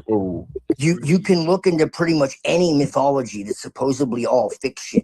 And they have these incredible accounts of, like, hyper-advanced weaponry and technology. And it's like, what in the hell are they talking about? And it takes now to us to look at it and be like, okay, maybe there's something going on here. And my take is that I don't think they're necessarily alien in the way that they're described to us. I think they're just like us. I think we would pass by them on the road and we wouldn't know the difference. Yeah, absolutely. Yeah, I would say that like our ancient blood had to come from somewhere else. And this became our refuge. Why not just from nature, from monkey, chimpanzees, and the existing animals? Okay. Our DNA, with everything, the hand of God is in every time. So it's there. It has to happen. As Mike said before, there are many, many kingdoms out there. There are billions, probably. Yes. Just like us. But we don't get to contact each other because of the scale of it. Or is it because we destroy ourselves? Say the Drake equation. Right. Again. Exactly. To these pragmatic views of how we see it, or is it that the AI that we're sending out, or something like that, is going to be able to network us across that time again, like a synapses of the brain of God that is amongst the universe that we are, and we are the conscience of everything that we choose to do that affects us. And in our time that me and you live in, that no other fucking, go back 100 years, go back 30 years. We didn't have this sort of technology. No, we had AOL. Well, they're holding it back to us. I mean, there's the secret stuff they have. Clearly, warfare is the one that pays the best bill, because that's dominance and perseverance and keeping ourselves together. Right? I have a door. It has a lock. That door's pretty damn strong. Yeah, that lock is hard to break. If it wasn't for those things, who cares? Definitely. It's just, we're very special. We're very special in this whole scheme of the universe. we're very special, and I believe that God picked us, to be his voice, Right. but we're very flawed. We make so many mistakes, but he wants us. So God said in the Bible, we're built to be flawed. We're flawed. We're going to make mistakes, but we're supposed to learn from our mistakes. We're supposed to learn from them. There's something very spiritual about human beings. We are the weirdest creation that God has ever made. This is what I believe. We're weird, and there's so many movies that will say that humans, they will have the most beautiful memories and the worst nightmares. In other words, we are capable of so much more than we know that we can do. We are only in our infancy of our progression. I see. Yeah, we're gonna keep evolving. You ever see the movie Lucy with Yes. where we can use more of our brains?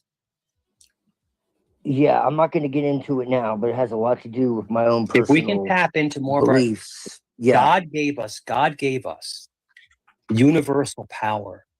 He gave us this gift, but we can't access that part of our brains yet. Right. And power. It's a theory. In Lucy, she's able to tap into parts of the human brain that you can't really tap into. Oh wait, one more time. I'm sorry. The movie Lucy with Scarlett Johansson.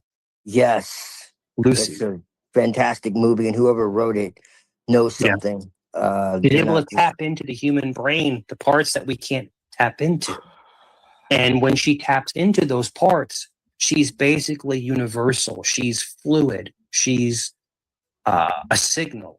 Like we are nothing more than just a creation of these beings, So I think that God is so removed from human creation. He's removed from us. Like he made us, but he made our makers, if that makes sense. It does. I just think, I think he made our makers, and he's sitting back. Who was talking about? Yeah. Thank you guys for having me. Who was talking about a lock? Like we make the lock so strong and so sturdy. A lock's just a deterrent, right? Don't be put the fucking locksmith over there and pick your lock. You know what I mean? You have to bust the fucking door off. It's an analogy of it. You understand? We know I got to kick your goddamn shit down. We can silently go into your shit. A lock is not. It's not as safe. It's just a deterrent. You know what I mean? As a deterrent. Yes. If someone wants to go into your shit, they're gonna get into it. I guarantee you.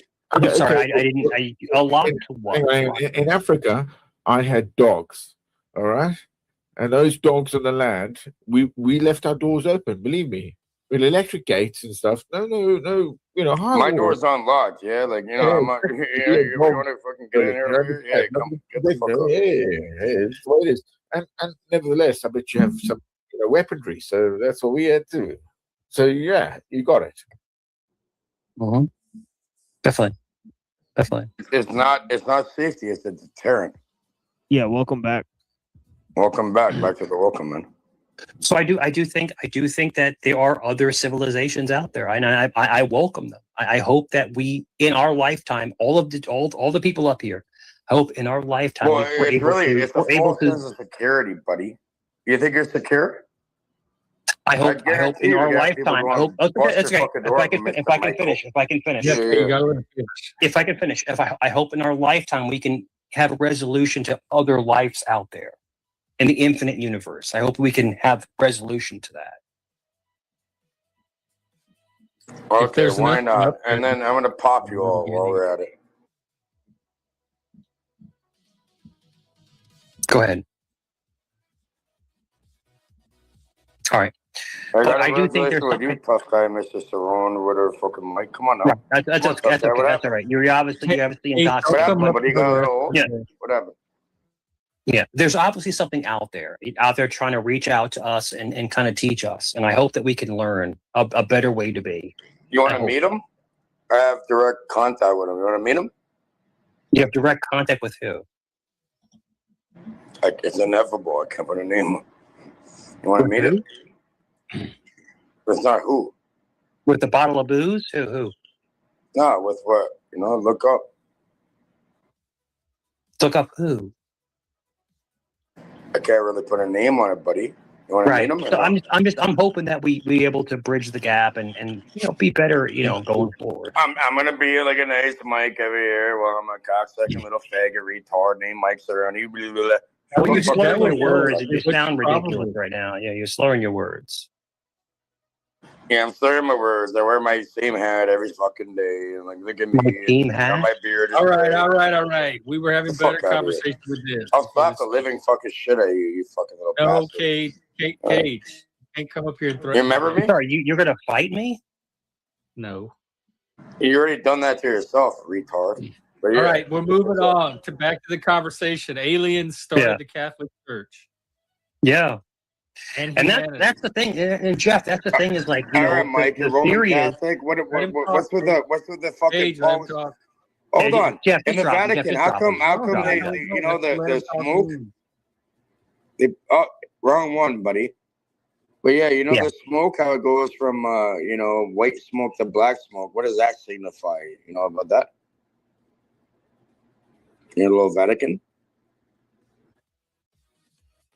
Oh, when they're choosing the Pope? Yeah. Oh, yeah. Mike should act like he knew. But yeah, either way, what does that signify? How does that happen? Okay, go ahead, Mike. Hey, Gage, I didn't know y'all had some kind of beef. I would not have let you. No. There's no beef. There's no beef whatsoever. Cage is just drunk. He's just drunk all the time. That's all. Oh, okay, and you're just cocksucking all the time. But There's something going on here that's interrupting the conversation. So it started with he's drunk all the time. That's all. Well, I'm completely drunk. I'm incoherent. I have no idea what I'm talking about. You guys don't fucking answer me, you bastards. Oh, you were talking. We didn't even hear you. What were you saying? I bet you were. Sorry about that. No, you're good. You're good.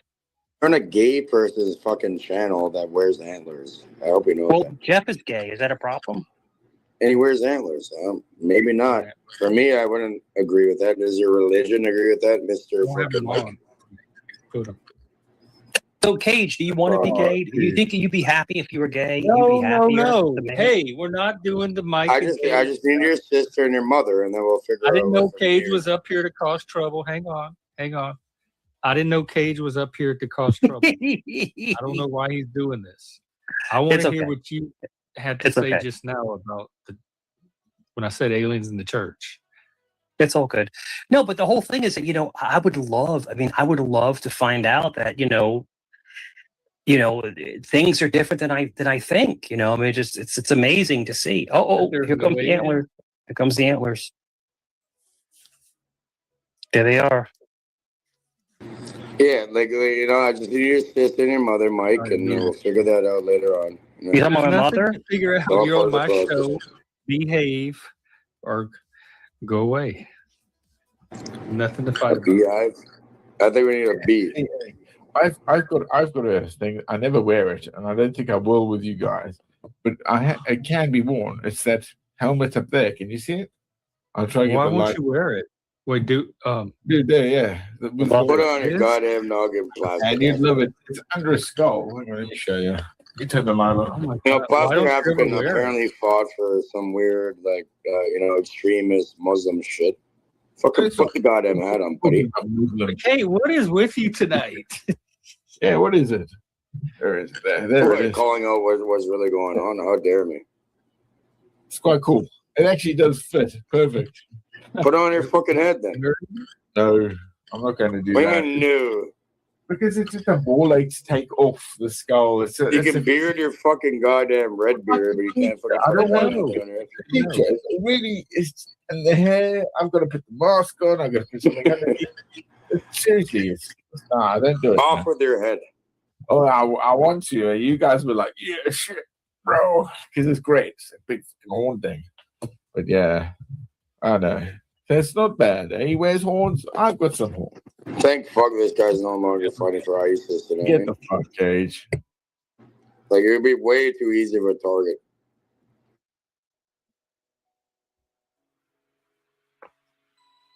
Okay, good, Mike. I want to hear what you were saying. No, it's amazing. I really hope that we can find what's really the infinite universe. It's like it seems like I would really love. That's in between Trump- your legs, Mike. It's called your vagina. All right, he's gone. Okay. I would really love for Trump to disclose the UFO files, the UFO file. Oh, come on. They're never going to do that. Most of the UFOs are theirs. What if there's no UFO? What if there's no Oh, it's theirs. Dude, to actually be aliens. Come on, man. But what if Trump really released it? And it's like, it's true. There's other civilizations out there.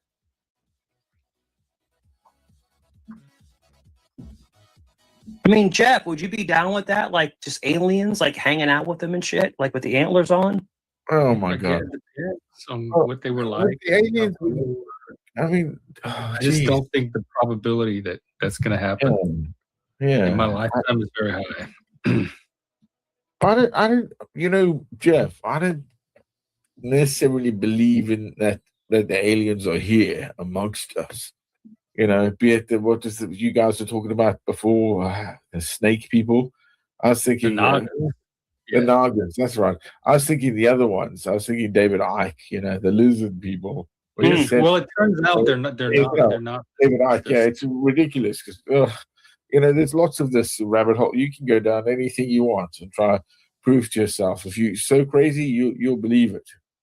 You know, there's something that we all have to have, a belief, correct? The best one should be in yourself and your ability and your family and the people that you're around. And that should be trust that you gain. And you gain trust and experience through failures and through, you know, the regrets on that and making it better. Makes you a better man, makes you a better human to each other. And I think that most people in themselves look in that mirror and don't know who the fuck looks back. Yeah. They just always put on an image for somebody else because we are like no man's an island. Most people are fractures of other personalities because they're keeping up with each other all the time in their ways. It is very wise. And thank you guys for having me, and it's been a great conversation. And and I bid you guys adieu. You know, blessings. You as well, TML. Yeah. Salute, man. Great to talk to you. Great to talk to you, man. Salute. Yeah, peace, Mike.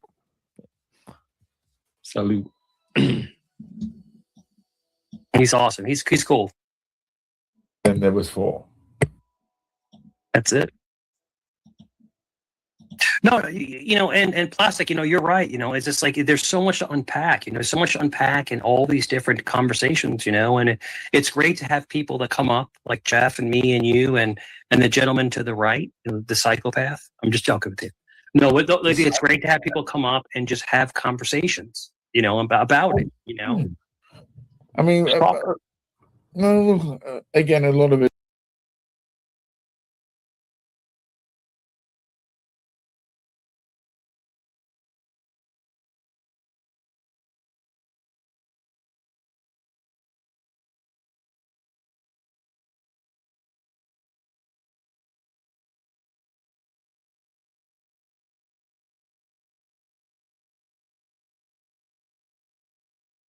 Yeah, I would never do this for y'all if y'all were my show. Huh? What did we do? What? I'll drop. Y'all went off to me. Bro, we was Yeah, we was just Crack trying baby. to talk to you about butt plugs, like you said you wanted to talk about. And I tried to have a good conversation, but I kept over talking because the cripple, I forget his name, and it don't matter. His name is worth it anyway. The cripple guy. What? You know, over talking all the time. Who's the cripple? The crip, you mean? I think it's TC. I think it's TC. I think that's his name. You talk about Yes, Spin City. I used to homie. Oh, Spin City. Oh. Cripple ass nigga. I don't know. I seen that person. Okay. He's a Saracen. That's who he is. Oh shit. Oh, remember we talked about this yesterday, bro? Like, by the way, I'm gonna drop the El Perro Volume 1 interview we had yesterday. That shit was fire yesterday.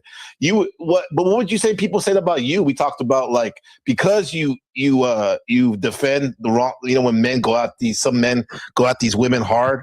Some people have called you that before. Hurricane.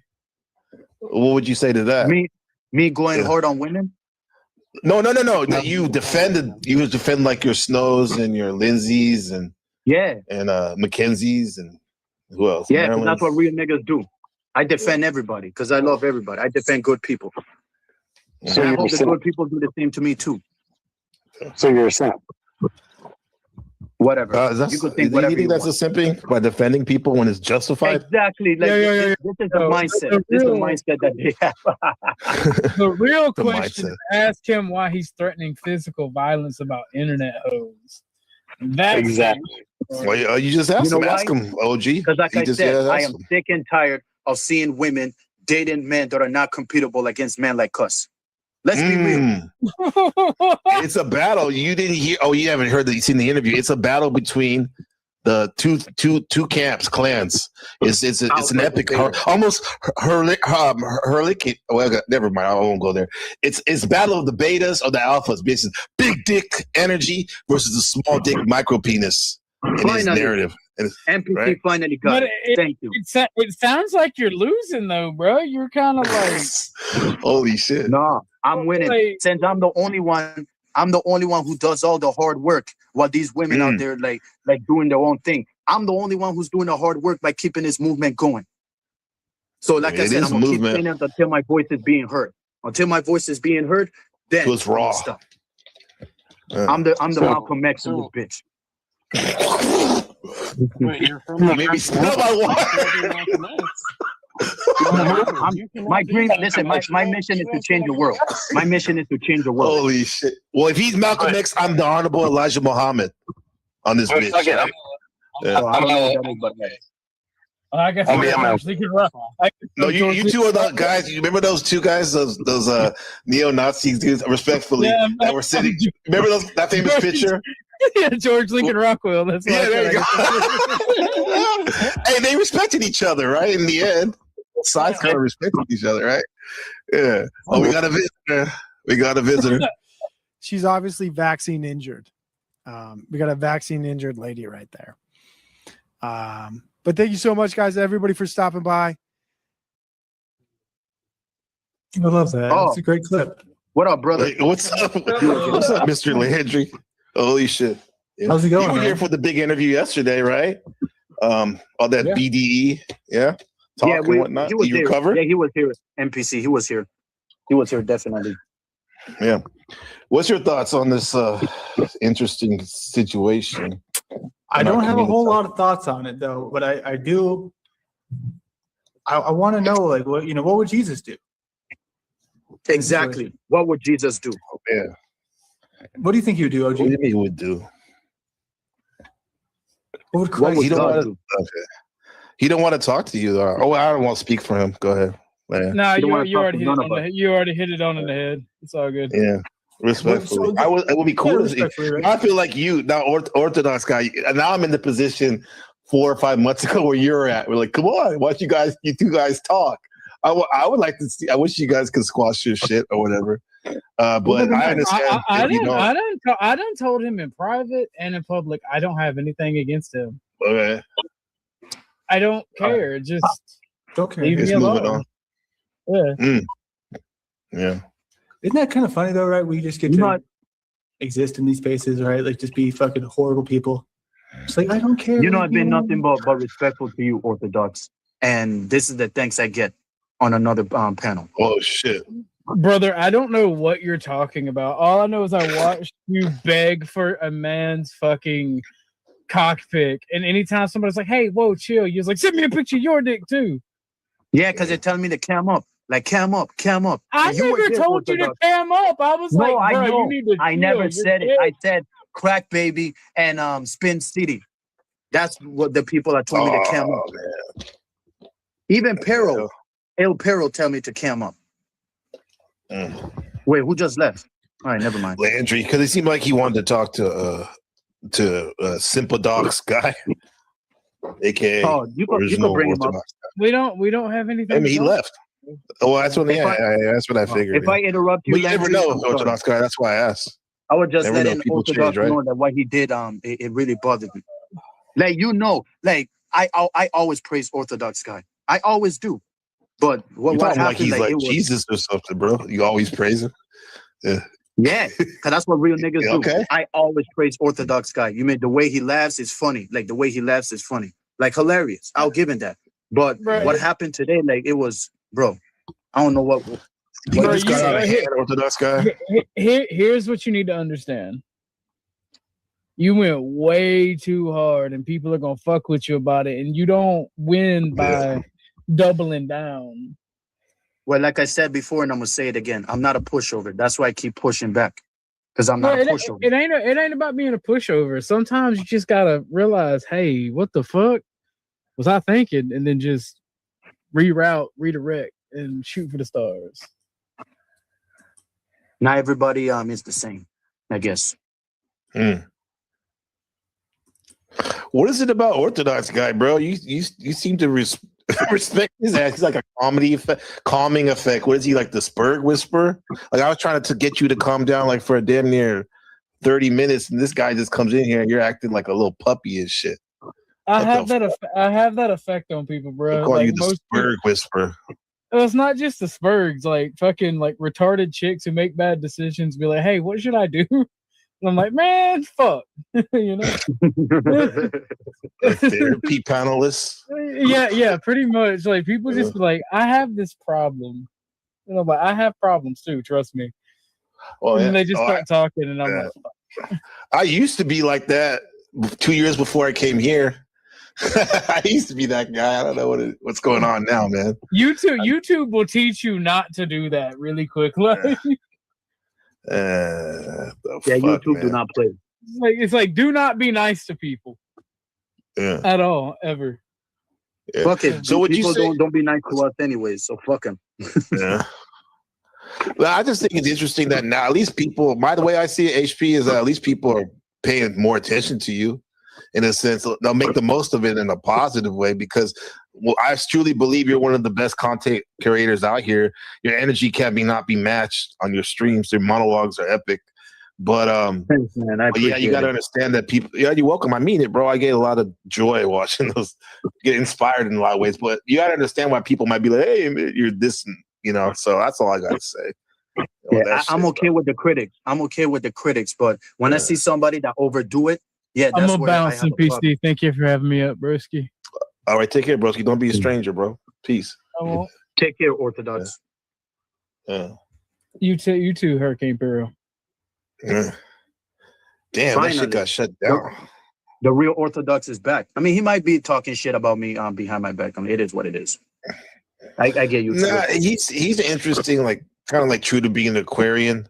Like he'll probably maybe make a little joke here and there, but I don't think he's mean spirited. Like it's like some of these people here. You know what I'm saying? Like yeah, it is what it is. But and I can't believe that man. Joe Cool, you know, got confused too. Like, man, like Joe Cool, come on, man. Like I said, I'm the only real nigga with a backbone. No, like I heard his criticism on Flow State's panel. Like, did you see the stream like earlier, bro? I saw some of it. My ribs were hurting. My ribs were hurting. Right, I was scared to laugh hard because if my mom finds out that I'm still awake, she will be pissed. I try not to laugh hard. Like my ribs were hurting. My ribs were hurting, bro. Flow State just uploaded the premiere version. That's what. Wait, you just said if your mom heard you laughing, she'd be pissed. That's brutal. That's honesty. I love it. So pure. I'm supposed to be sleeping that time. That's why.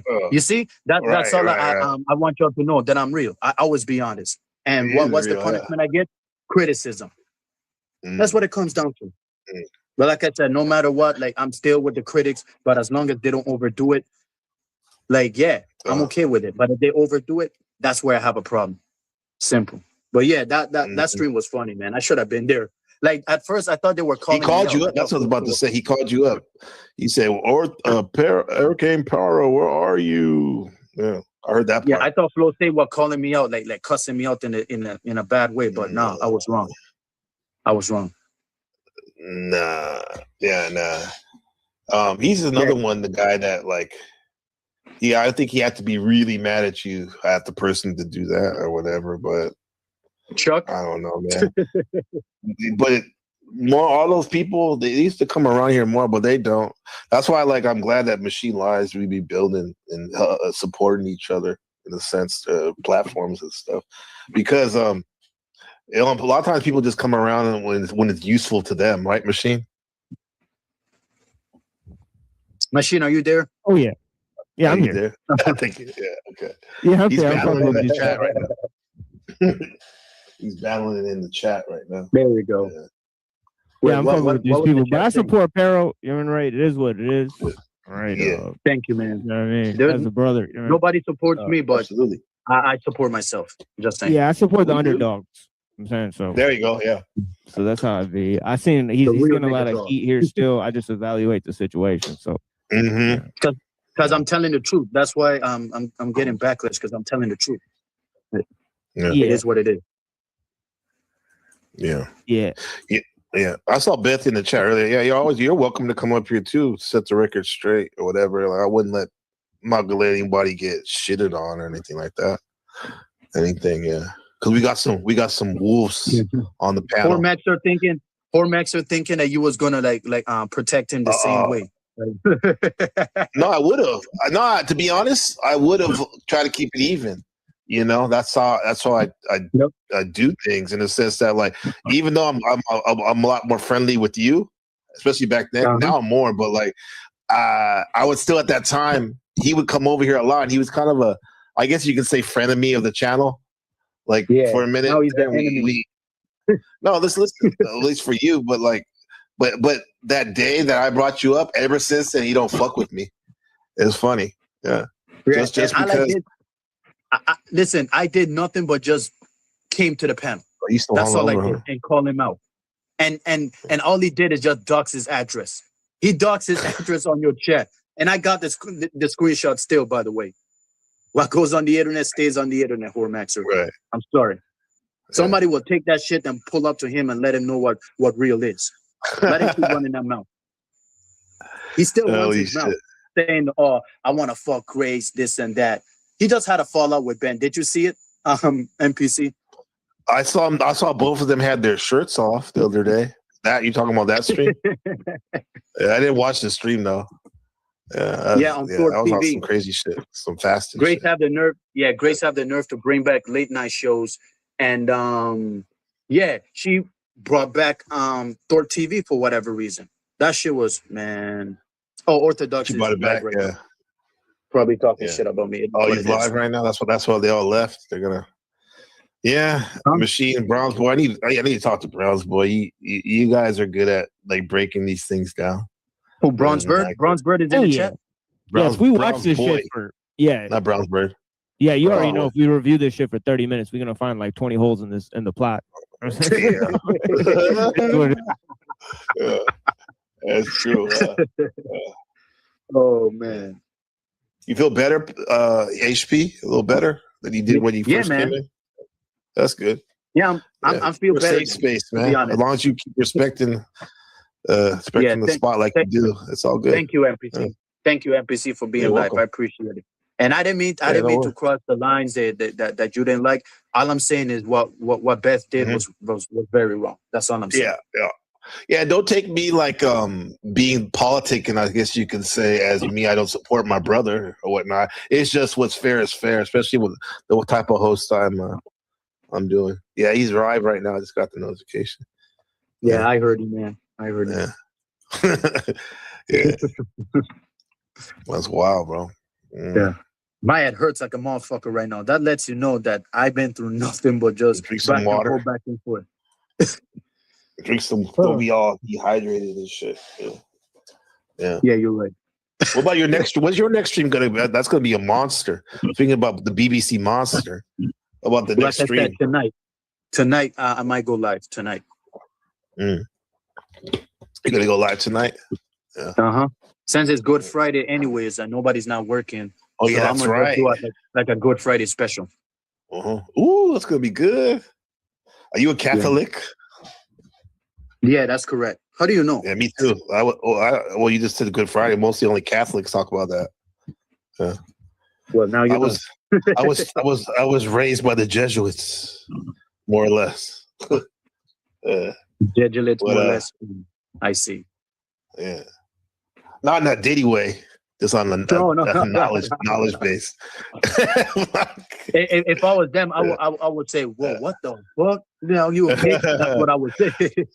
Interesting enough, I was talking to my basketball coach yesterday on Facebook. It's crazy because like a lot of my homies, they didn't like him because he went too hard on the paint. He was very tough, like a drill sergeant. I liked him. I respect him because I figured like as long as we're winning, he can be as tough and yell at me as much as you want. I want that W, man. And I was talking to him. And this nigga's like 80 years old. I think he's like 80 years old now. And he was telling me, he's like, the only thing I wish I would have been maybe a little easier on you guys, you know. But I told him, I'm like, coach, that if anything, I'm glad you were because it helped me be the man I am today, like father, friend, you know, like leader or whatnot. Like, yeah, being straight up with people is important. You know what I'm saying? Even if it is harsh. And it stands out. And that's why I think people they trip out on these things, HP and machine, is because they're so used to being soy boy shit everywhere that when someone's like doing that real nigga shit, like they go, oh my God, clutch their pearls and whatnot. Like, you know, when in fact you're just giving them like straight up, even giving them tough love. You know? Super simple as that. Yeah. Super duper sensitive. Back to the lecture at hand. Machine Lies, are you done with this one right here? Or do you anything else you want to hit on this? This right here? We're going over this. Yeah, I kind of got to take a picture of it again because I took a picture of it with all the typos in that bitch. So I need to take a picture when I redo that shit. Right, because there's like a couple typos in that bitch that are not fucking around. But yeah, I'll bring this up later. I'll bring this up on the show for you guys, man. So yeah. Okay. All right. We're gonna do it. Did you go like 15 hours last night? Something like that? I mean, after the show ends, I'll just go to sleep. But like, I won't really have the energy to like get up. I don't know why I won't just end the stream, but I'll just play some shit. Usually it's the manifesto. Right. So I'll just play the manifesto after the show. And then I'll get up and play some music, usually. After it ends, while I like take a little sleep or whatever. So usually that's the pattern. So sometimes the stream will go like 15, 16 hours or some shit. Yeah, because this shit distracted me in the sense that I've been trying to get through these Kant lectures and whatnot. And then I'm like, I just popped over to your page and then I got hooked. I got mesmerized by the manifesto. I started like little did I know it was like 50 minutes later, and I was like this, like if the manifesto's the cube, that's me. Machine, your show just had me like like just like in a trance because he like what he's speaking on society, it like you can totally see it. One thing I thought it was crazy though, he referred to, I guess he was from Black folks. He said plantation darkies. Am I correct? Right. Does he talk like that sometimes? He moved into the cabin in the 70s. Okay. So, you know, so there's kind of like, you know, he didn't really understand how society is, right? And what what the fuck? You know, I guess he never had a black friend, really. Yeah? Pretty much not. Yeah, you could pretty much say that he never had a black friend, right? So it was like a long time, you know, like he was basically very sheltered as a youth, and then he like a genius, graduated. Right? Yeah. Yeah, exactly. He was a boy genius that went to college early. You know, so like he didn't really fit in with his peers because he was like younger than all of them in college, right? So he was sort of that's awkward for him. Socially ostracized, and he also had lots of problems like he was pretty much trying to adjust into society in some weird ways. Like he tried to get a job with his brother. There was like a humiliating instance where like he kind of like tried to like go on a date with this girl. He might have also had like some sort of problems like in terms of like his psychological ideas. Like some people say that he tried to like become like a cross dresser and shit. Whoa, like, I didn't change know his that gender. Like he went to like the doctor and like trying to inquire about a sex change and stuff. Yeah, by the way, guys, we're talking about the Unabomber, aka Yeah. Uncle Teddy. Yeah, so he was so like socially ostracized and sort of like distraught that he was like very much loner to where like it kind of gave him like psychological problems. And then he was also a participant in the MK Ultra study. So like yeah, and they would use those humiliations against them in those studies, right? Yeah. So him going out to the woods, he actually remarks on that. He says it was an act of personal revenge. So he doesn't see that as his revolt against society.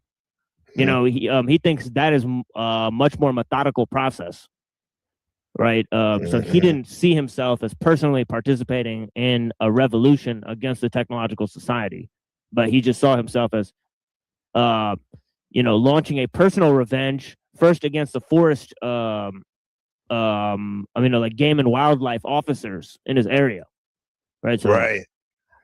Yeah, and then this is before he was mailing shit. Yeah. Okay, that's how it started. That was the catalyst, a more localized thing. Well, he first attacked the the game and wildlife offices or something like that. So. Yeah. Technically, was he not supposed to be in the area? Have a house? Was that his property that he owned, or was he on like a government land or something? He lived in Montana, right, in the woods, in a cabin that he built by himself. Yeah. And there's other people who lived in the area that were his neighbors. He had a neighbor who ran like some type of sawmill or something like that. Yeah. Right, and he poured sand in his equipment because he couldn't stand the noises from the sawmill. Oh, I see. Yeah. So it just created like tons of noise all the time. Yeah. So this is something he writes about. It's the noise pollution, right, and all that. Mm-hmm. Which you can understand. That must be, especially when a quiet place is serene. You go play somewhere to get away from it all, right? And then you have that noise. It's like Wes Watson going crazy with the leaf blower, but times 10, a sawmill. Yeah, that's why in the movie I saw the mockumentary or whatever, not mockumentary, but documentary of him, biopic. They show that wood chipper thing right there. Okay. And then he just started writing. Is that what was the catalyst for him to write, or was he always writing?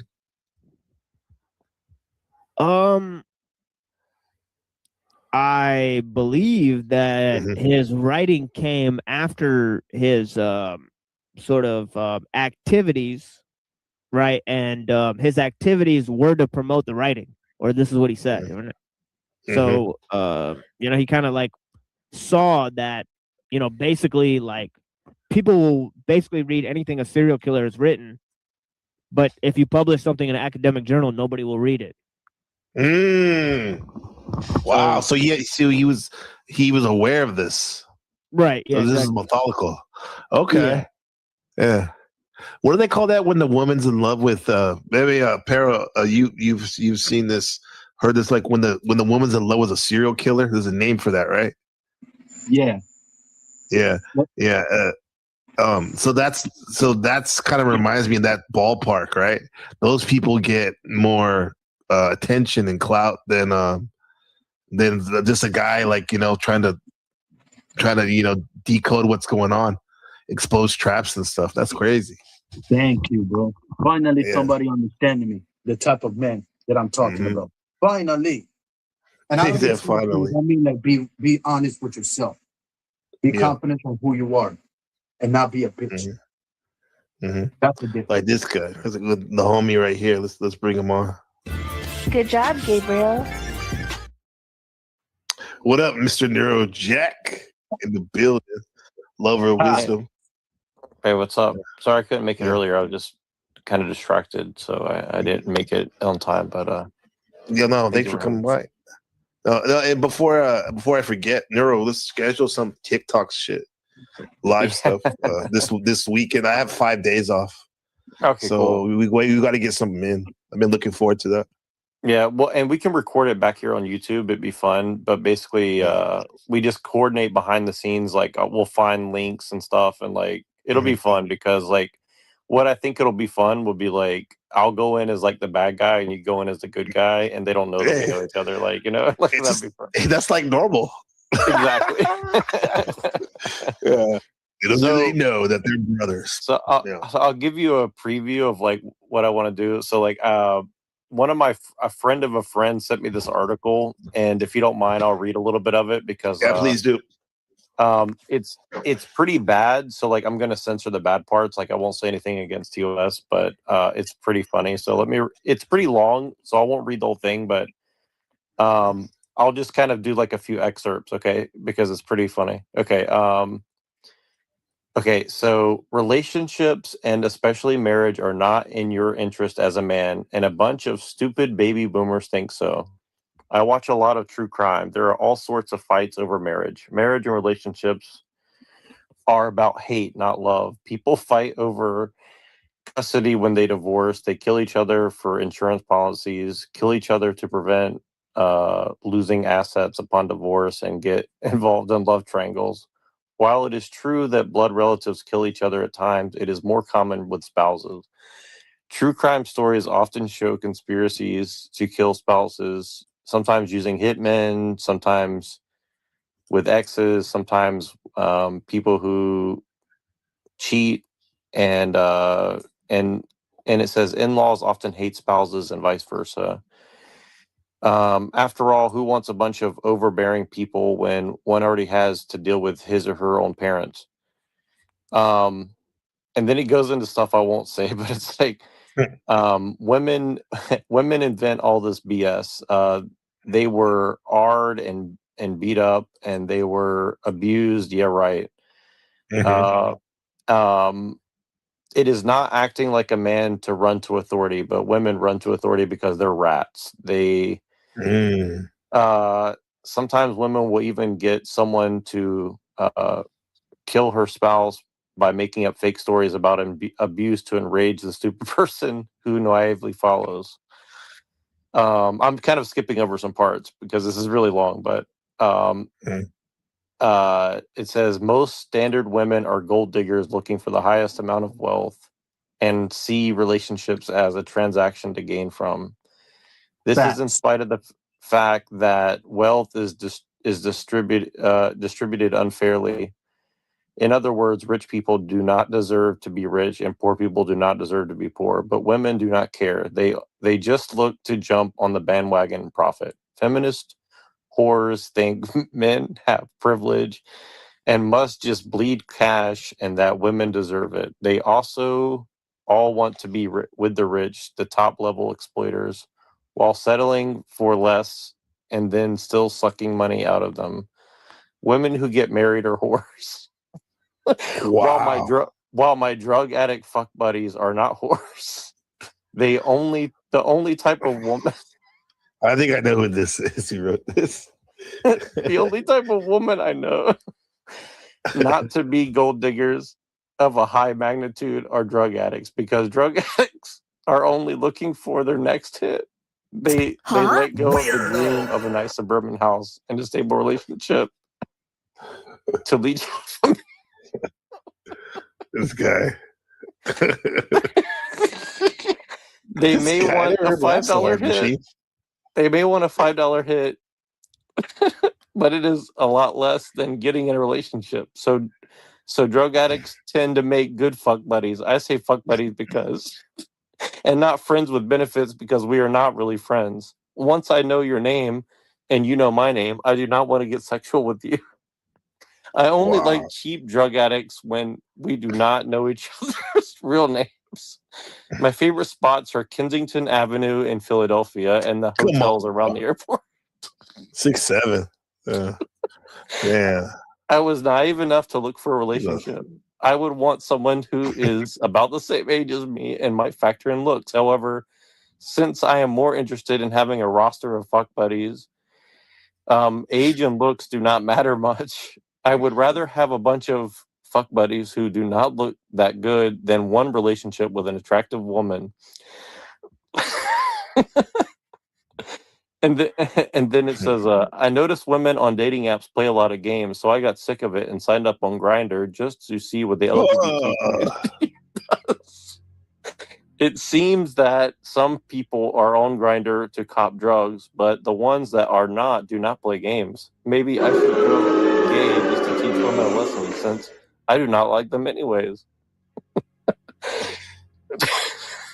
Dude, at first I thought it was one person. Now I think it's somebody else.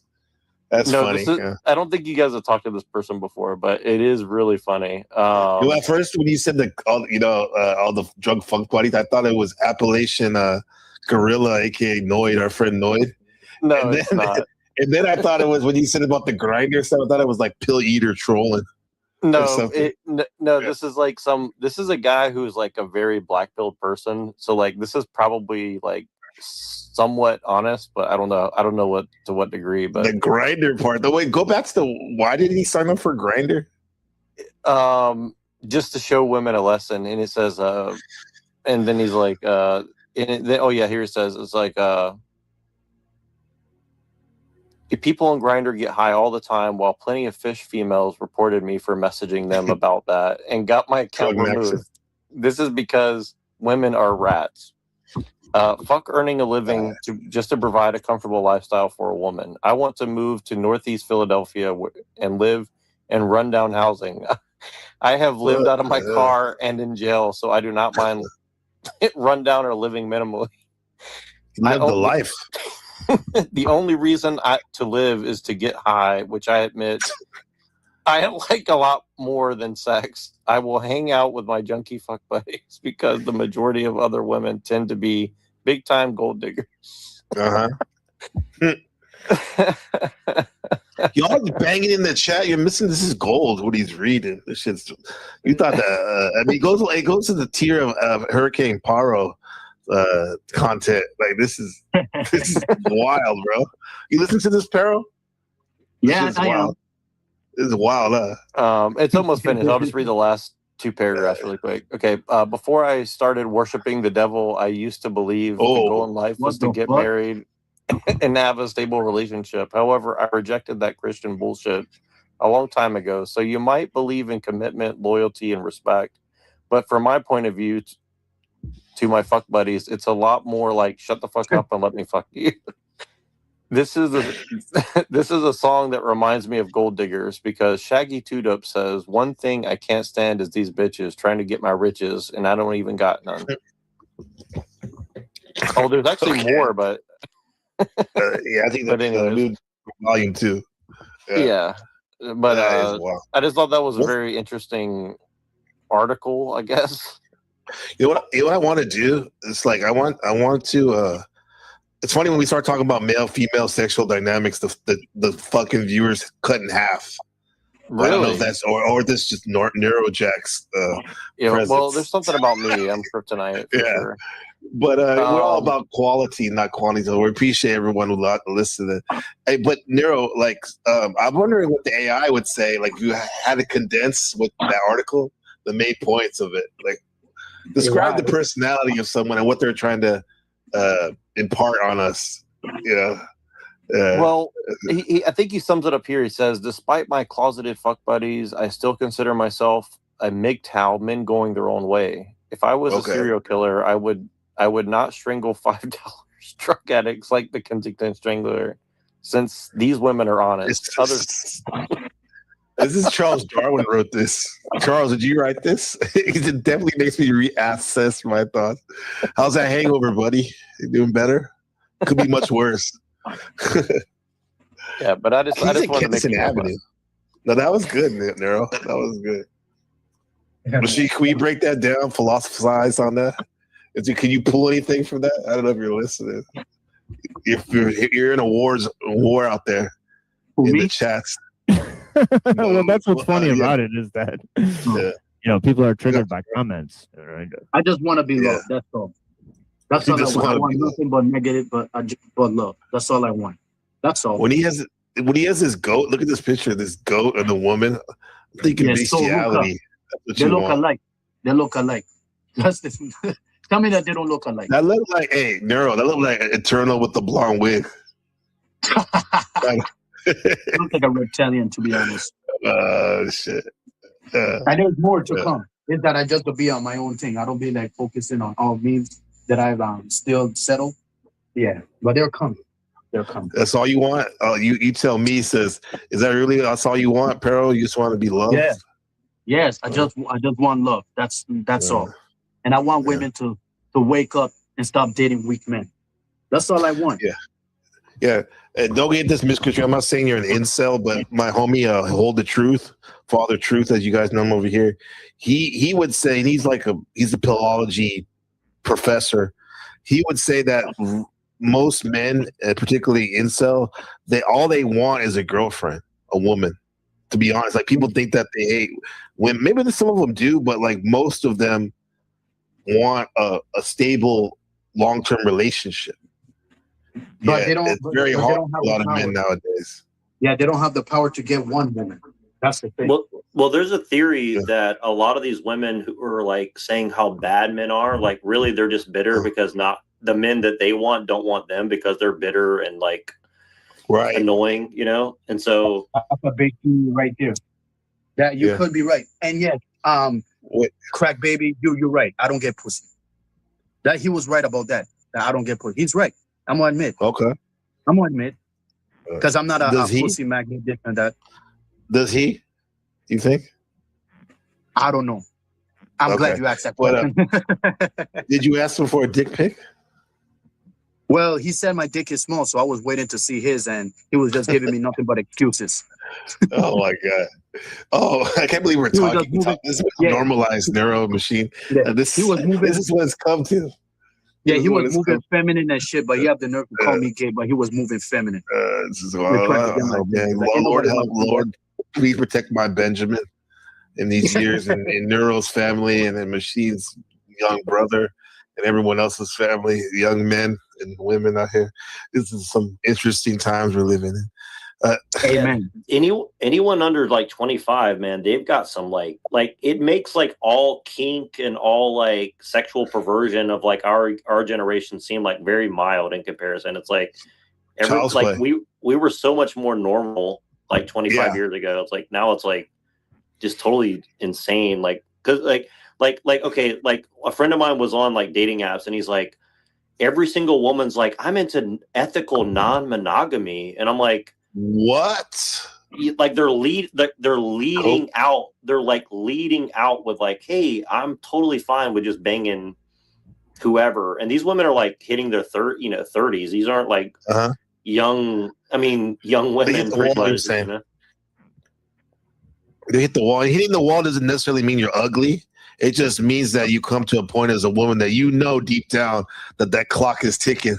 If you want to have kids and stuff. Well, a lot of these women are like hitting like 27 to like 38, and they're all like, I need to freeze my eggs. And I'm like, so you're going to have kids when you're like 45 or what? Like, and that's what are you waiting for, you know? First of all, your chances go down of a pregnancy carried to term. And secondly, well, no, just leave it at that. You know what I mean? It's very, and if it is, there could be a lot of genetic issues going on. That's dangerous, bro. But it's just interesting that like a lot of these women are super attractive, at least from what I've seen, and it's like, yeah, for sure, or at least were, and then like it's just kind of crazy, like how, like we used to learn about this in the Red Pill movement about like, you know, women doing this, but it seemed like it was kind of like a lot more rare back then, but it seems like now like it's the total norm. Like, a lot of these women like just have not settled at all. Like, you know, like they're still 30, like, oh, I'm still gonna date for a couple more years or whatever. And I'm like, it's kind of and again, I'm not even demonizing. I'm just thinking it's like I didn't realize how rampant the phenomenon was, you know. Yeah, people like J-Lo influence people that J-Lo can do it, that means I can do it. Well, you're not J-Lo, and even she had a hard time doing this shit. What do you think about J-Lo, HP? You know, HP? He's probably doing something. I'm sure he has a take on it. Shadow Buddha says, Gabe, remember anecdotally, I saw about 75% of women who already have kids, but they don't want anymore. This is on a dating app. I'm not raising another man's kid. No way. I want my own kids, huh? Yeah, I feel you, right? That's a lot of the young men. That's the thing, bro. Like they want to have a lot of them do want families, right? Yet these women are not being the neuro you're talking about. Some of them are not. They're not being reasonable. I think, right? With that, you know, I mean, it's their right not to want to have kids, but damn, bro, they want to have a partner, but they don't realize that us men, we want children, bro. We want a lineage. Yeah. Any thoughts? I hear a lot of mic rubbing. What's going on? Oh, my bad. That might be me. Okay. Yeah, I had that shit next to my hip or whatever. What to say? Oh, put your hands upon my hip. And you dip. Were you doing the Dougie or something? When you were typing? No. Was she live doing the Dougie? That shit would be fucking crook. Hypnosis, and you might hurt yourself if I leave you alone. Man, you got another one? Yeah, God, he's 3 accounts deep. He's 3 accounts deep on me. Yeah, he's really hurt. He's really hurt his feelings. A Tamagotchi comment. He thinks we're all fake characters. Oh no! Do you have the con? Does he realize that you're a mod? It's real feelings that got hurt though. You see that though? Yeah. Mitch, just come up here, bro. This has been like smoke out night, basically, right? More or less, among other things. Mitch, you know you're always welcome. You had a great conversation last time you were up here, bro. We didn't start off like that always. Well, but what you do if you want to talk to Mitch is you tell him that you're a cop, and then he tries to like entrap you so he can sue you and make a lot of money. So that's usually the best way. Wish you just laugh because most likely you're not a cop. He doesn't say anything. Fuck Neurojack. He didn't even refute this shit. He likes this shit. He likes the ambiguous nature of this shit. Yeah, I mean, it is a really weird type of thing. Like people scamming people with the auditing the police situation, right? Well, yeah, I heard you say that. What did you mean by that, bro? Yeah, expand on that. Like he was running after police officers, like antagonizing them and trying to make a case in the court with them and stuff. Mitchell doing his victim advocate. Oh hell yeah! There's some scam shit. Homie. All I had to do was ask him to come up, and he came out. The homie. Yeah, let's go. Let's go. This is for What's the Matter You. Last time, you remember, the trustees of What's the Matter You were wondering how to keep their college from going bankrupt. How about giving an honorary degree to Daddy Warbucks? You ninny, he's only a make-believe character. We're real? Yo, what's up? It's been a minute. What's up, Mitch? How you been, bro? What's good, bro? How you doing? I'm chilling, dog. Dog good? Everybody good? Yeah. Well, my dog passed away about a year ago. Oh, that's right. I'm sorry, bro. No worries. Yeah. Mitch, you're deep. You're saying deep with the accounts or whatnot. Anyway, what's on your mind, Mitch? What's on your mind? Well, let's see. How do I articulate this in the clearest way possible? It's just ironic the similarities of how I have to treat government as I do these guys that are sitting here complaining about how I deal with government. So, yeah, these government advocates here online that I also have to collect evidence on because of their lies. That's when they actually explain themselves, right? They sound stupider than it's like because of their lies and false claims. Well, if you give me a minute to try and explain myself, you can make that determination when I'm done. You got the con. Yeah, my bad. Go ahead, man. No worries, man. It's just I find it to be strikingly similar to how I deal with them as to how I deal with the police or the government in general. So if you're taking the position that government is all good and government accountability is somehow bad, then I don't know if that's genuinely the the position that you're taking. It seems like a disingenuous argument that you're making, but I'm happy to explain my situation with the government as I am with you. It's very similar. And also the censorship is also very similar, ironically. And then perps screaming victim is very similar. All of that I've experienced with government as I have with online people. So, Mitch, do you think you've ever committed a crime that deserves punishment? Oh, certainly. I've learned a lot of lessons throughout life. So in theory, you don't have a problem with someone governing over. No, I'm not anti-government at all. I do have a problem, with the state of government today, but I'm not anti-government, not by any means. Machine, can you give your position on the government? Because I don't see you as anti. I mean, the government doesn't fuck with us. We all know. I'm not anti or pro government, so I don't know. I don't even understand the claim that's being made at all. Right? But yeah, obviously we talk a lot about political science on the show. So I give the genealogy of lots of political theories, right, including capitalism, communism. For example, we looked at John Locke, we looked at Rousseau, we looked at Marx. And his influence that he got from Hegel. We looked at Hegel's ideas about the apotheosis of the state.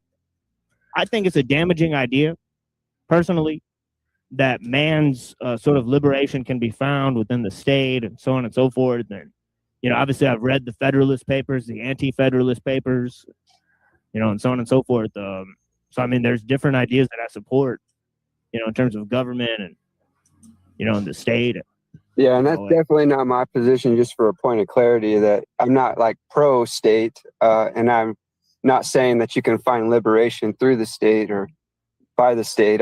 What I'm saying is government is a necessary element of our society. It's proven that over thousands of years. So if we take away government today, we would see pure chaos. So it's keeping a lot of people in a much more stable situation. So until we build something better or fix what we have, it's just the reality of the situation. Okay. Well, alrighty then. That sounds reasonable. I mean, both you guys are like, okay, that's that. What's up with this personal shit? I mean,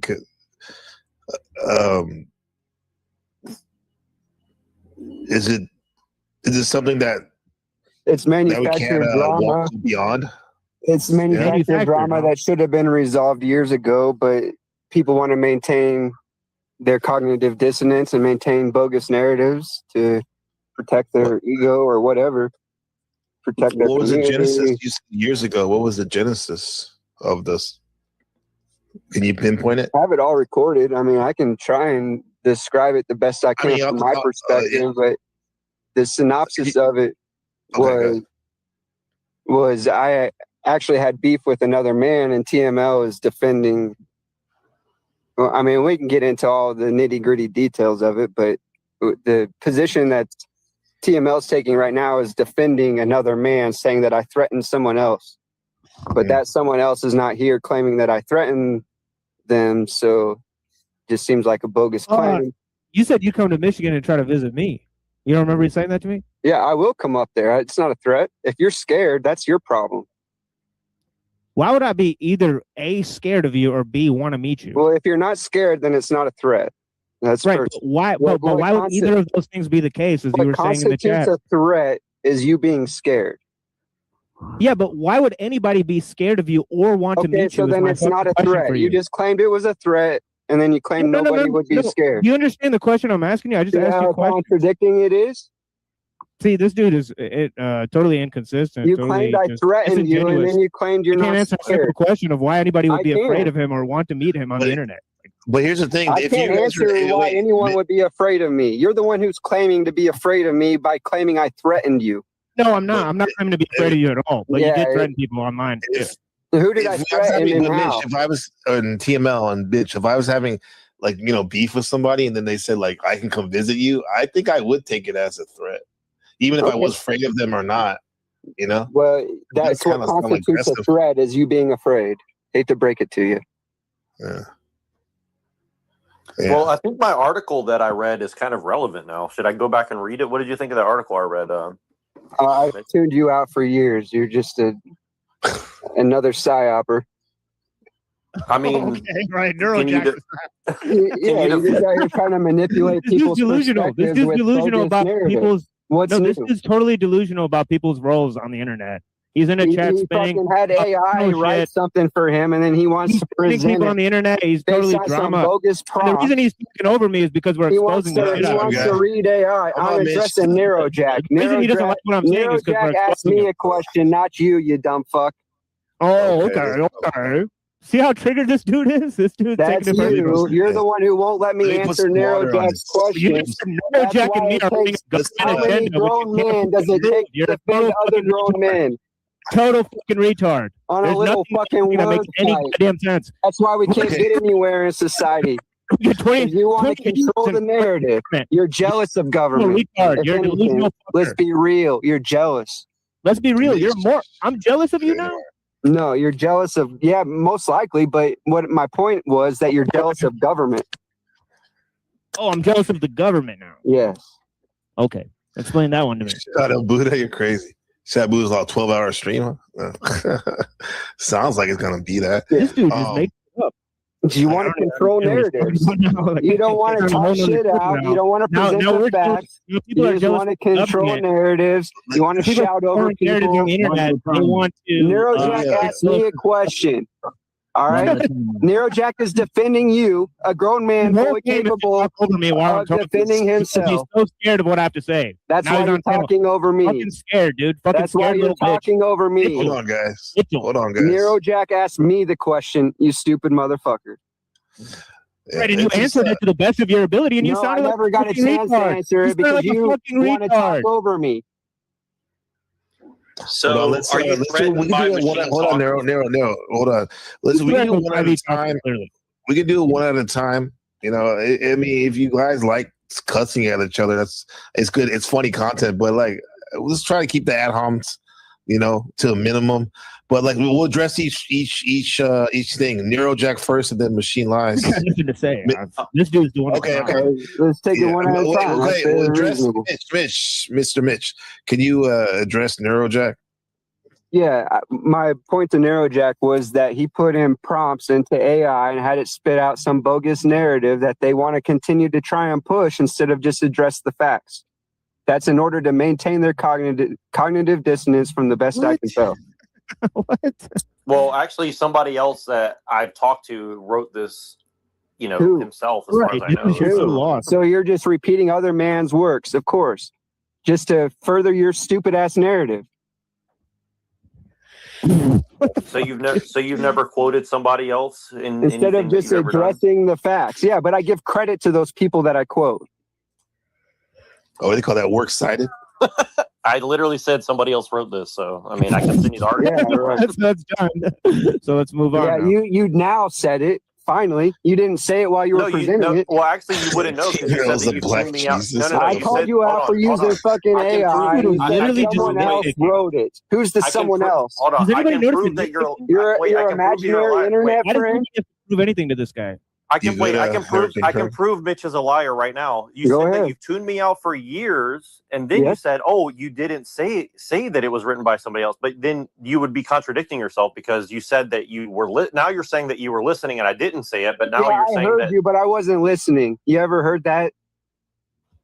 right. So you just made up a lie because you No, I weren't didn't make up a lie. Obviously, I had the volume on, but I tuned you out. I wasn't paying attention to what you said. But if you admitted that you were reading, so it was under a obvious court of you were law, reading under from a court of AI. law, under a court I of law, tune did you you out. I slander- don't. I don't did you give any slander me? credence. I Wait, don't did think you about what slander you me? say. I hear Are what you you say. slandering me? Are you slandering me then? I hear what you say. Sue me, you because fucking you're victim. inaccurate. If I'm slandering you, sue me. You won't do it because you're an anonymous here's the caller question though. who can't be slandered. Here's the real question though. See, ever since I met you, I've been nothing but respectful to you. But then you come and you say No, all you these haven't things been to respectful. Your passive aggressive you come. bullshit's not he is right respectful. now. He is. You He's you being come and respectful attack now. No, he me and came up. He was you telling and a your fucking narrative. Mitch, you hold and on, your bro. you and your gay wait you and your gay Just buddies because have he come and politely attacked me and speaks this Machine. bogus narrative about a homeless junkie having some sort of fucking sex or whatever sexual fantasies he's having. What? Clearly, This in is having a nervous breakdown. I think clearly Mitch is having a nervous directing breakdown. whatever on the panel. bogus narrative he's pushing out there towards me. And then when I come up here, acting like it's become more relevant that I'm now here, and acting like he wasn't putting it out there to try and dig at me passive aggressively. That's all bogus ass bullshit, dude. So here's the question. So ever since I met you, you and your buddies have He's back. Ever Who since are I my met buddies? you and hold on. Ever Who are since my I met you, buddies? you and your buddies have like come at me and Who are my Machine for buddies? whatever we're doing. Hold on, But let's here's the clarify who are my really buddies, quick. because My I'm not last comment. My responsible last for comment. anyone Here's else. my last All comment. the Here's my last retards comment. you LARP with on Can the you panels all clarify the who time my for 3 buddies are fucking that years. you're referring For to? 3 fucking years, you're on the panel with the same people, and they're not your buddies. Neuro Jack, can you clarify who my buddies are that you're referring to? Well, here's my last question. If you Can guys you, are you can guys you threatened? clarify? Can Are you you clarify who threatened my by our buddies work? are so I can consider your Are you question? threatened by our Mitch, words and let's our not talk over ideas? people. Are I'm you asking him a threatened by simple our question. words? This dude's triggered. He can't let Neuro talk. Hold on. Are Everybody. you threatened? I Are you want to hear what Neuro threatened? Jack. He'll answer your question. No, I'll make if him I was answer it. threatened, I'd let you know. Just wait. Your buddy's the only one that claimed to be threatened. Well, He's full if you screening guys from the aren't inside threatened now. by Shut it, the fuck up, let him talk. okay. If you guys are not Answer threatened this by it, question. why have you guys ceaselessly tried to derail and deride and That's censor you. us? I'm sitting here trying to address the facts, and you keep looping through nonsense. So you're denying it now? You're going to deny that you and your friends have tried to destroy Who are my our friends? commentary? I'm asking you, who are you calling Yeah, my Mitch, friends before I can consider your Oh, question? so you're going to play ignorance now. Hey, hold Okay, on, hold on. Mr. Neuro All right, Jack, I'm Mr. asking you. Auditor. You, Neuro Jack, when you say his friends, let's say names. He knows who it is. No, I don't. Why That's do why you I'm say asking it is, you. bro? I'm asking you, bro. I don't have Let's any get- friends on here, so I can tell you that he's wrong. But I'm wondering who he's be considering quiet for my a second, friend. Mitch, respectfully. I'm trying to get him to All right. answer your question, All right. dog. Yeah. I mean, I know Neuro, that you give think me a that name, please. I know you hate the gang of the police, but you and your friends act like a Manson family gang yourself. I mean, maybe you should look in the mirror, buddy. Wait, Neurojack, do you hear what I'm saying? I'm asking you a question. Like, can you name at least one person? I mean, all the people that he's sits around and jerks off with all day. Paul enslaved? Are you saying? I've never been friends with Paul. I mean, I don't see him going and attacking the people that. You're not talks to, helping but me he- out, Neurojack. And Who I'm would not you gonna, like I'm me not to gonna get attack, into it because Neurojack? he knows Just get what to I'm the saying. point. Who would you like me to attack? Well, I want to know why you're attacking me. That's the question. I've never said I'm not anything attacking to you. you. You're the one who came up here taking passive aggressive jabs at me when I wasn't What up are here. you talking about? And then I came up here, you acted like it wasn't about me, and then you acted like it was more relevant, and you want to call me a liar, blah blah blah. Instead of just address the wait, facts.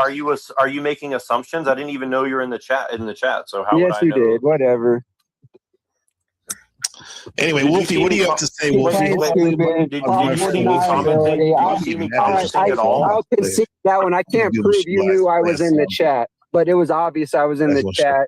You were obviously defending your buddy I haven't TML, talked to taking you in jabs like at 2 me. years. I haven't talked to you Okay, in like 2 yeah, years. you just randomly came up with that script about me. I guess I'm not bad anymore. What am I missing? What am I missing here? What is going on? I can literally send you the I can literally send you the article to show you that I didn't write it and it was up before I came on this panel. I would love you to give credit to whatever fucking bullshit you were trying to push, for sure.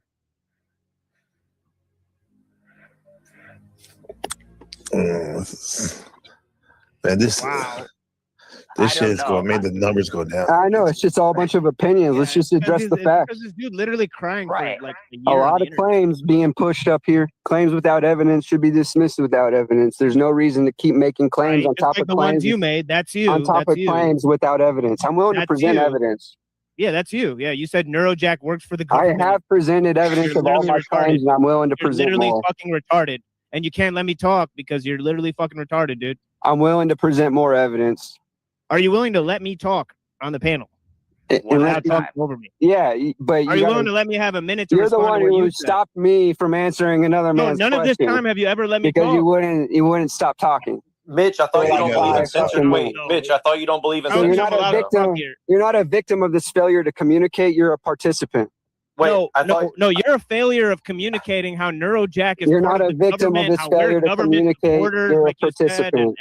and why you can't stop talking over people when they're talking. Like You're 100%. just try to have a reasonable conversation. You're not losing one. You're losing one because you keep talking over people. You don't let people respond to what you're saying. We're taking a break. You're emotionally triggered. You're having a personal. That's you. I'll have a reasonable conversation with any one person at a time. We're taking a break. We're taking a break, and then when we come back from this 3 minutes and a half, we're not talking over people because if you are, you're getting kicked. No hard feelings or anything, but it's just, guys, this is retarded, bro. Yeah. So yeah, we'll be right back in a minute. After these messages, we'll be right back. Oh, that's the wrong one.